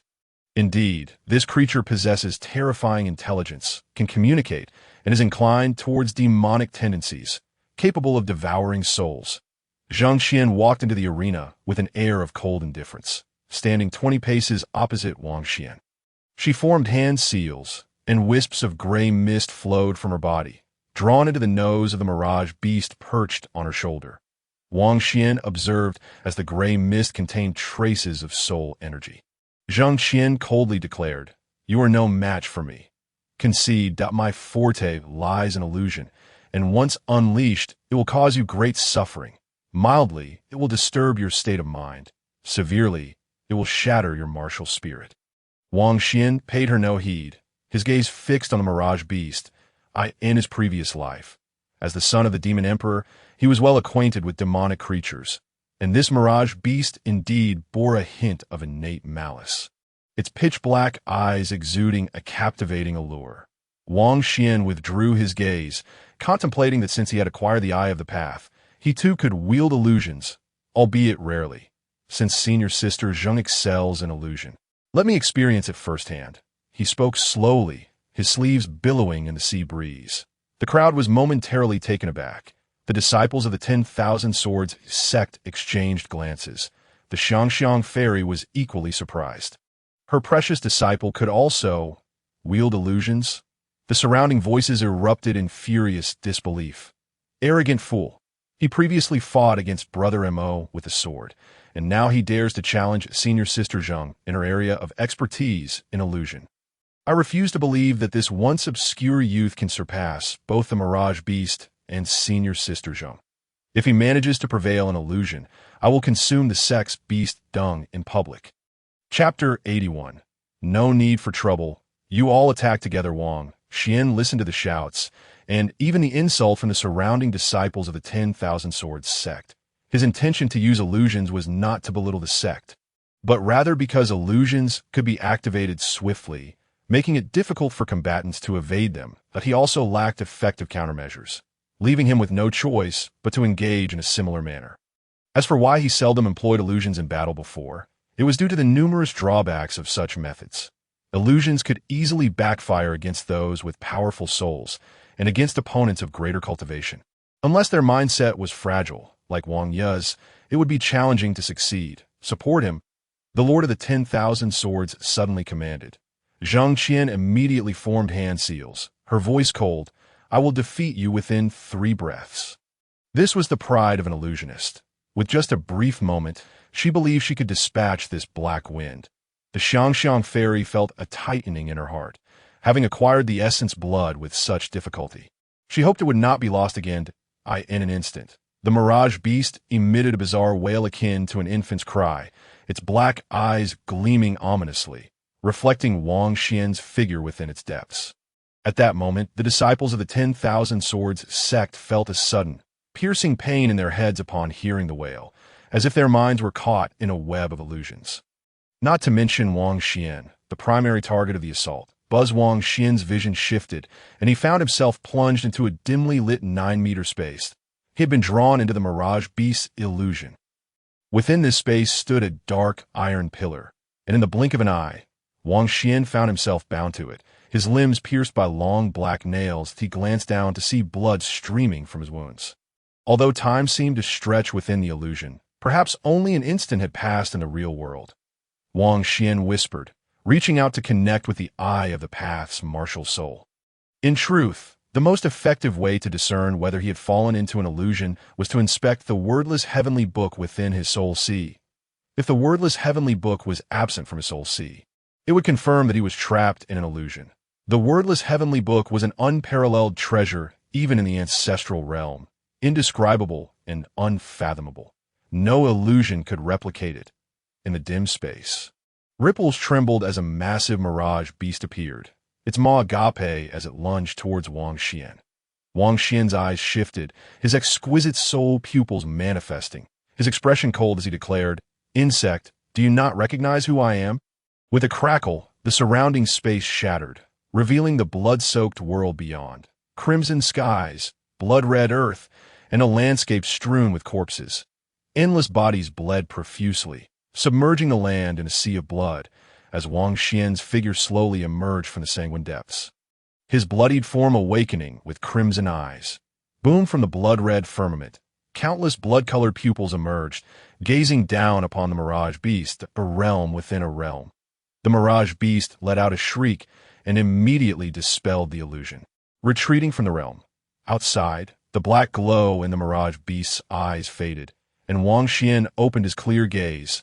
The entire illusionary episode had transpired in the blink of an eye, merely the time it took for Wang Xian to briefly close his eyes. Zhang Qian furrowed her brow, perplexed as to why the Mirage Beast had suddenly lost its illusionary power. Yes, she wielded the Mirage Beast to cast illusions. She could not perceive what had just transpired within the illusion. It seems you possess some understanding of illusions. Too bad you encountered me. Zhang Qianwei paused momentarily before speaking. The master of the Wanjian sect smiled faintly and nodded slightly.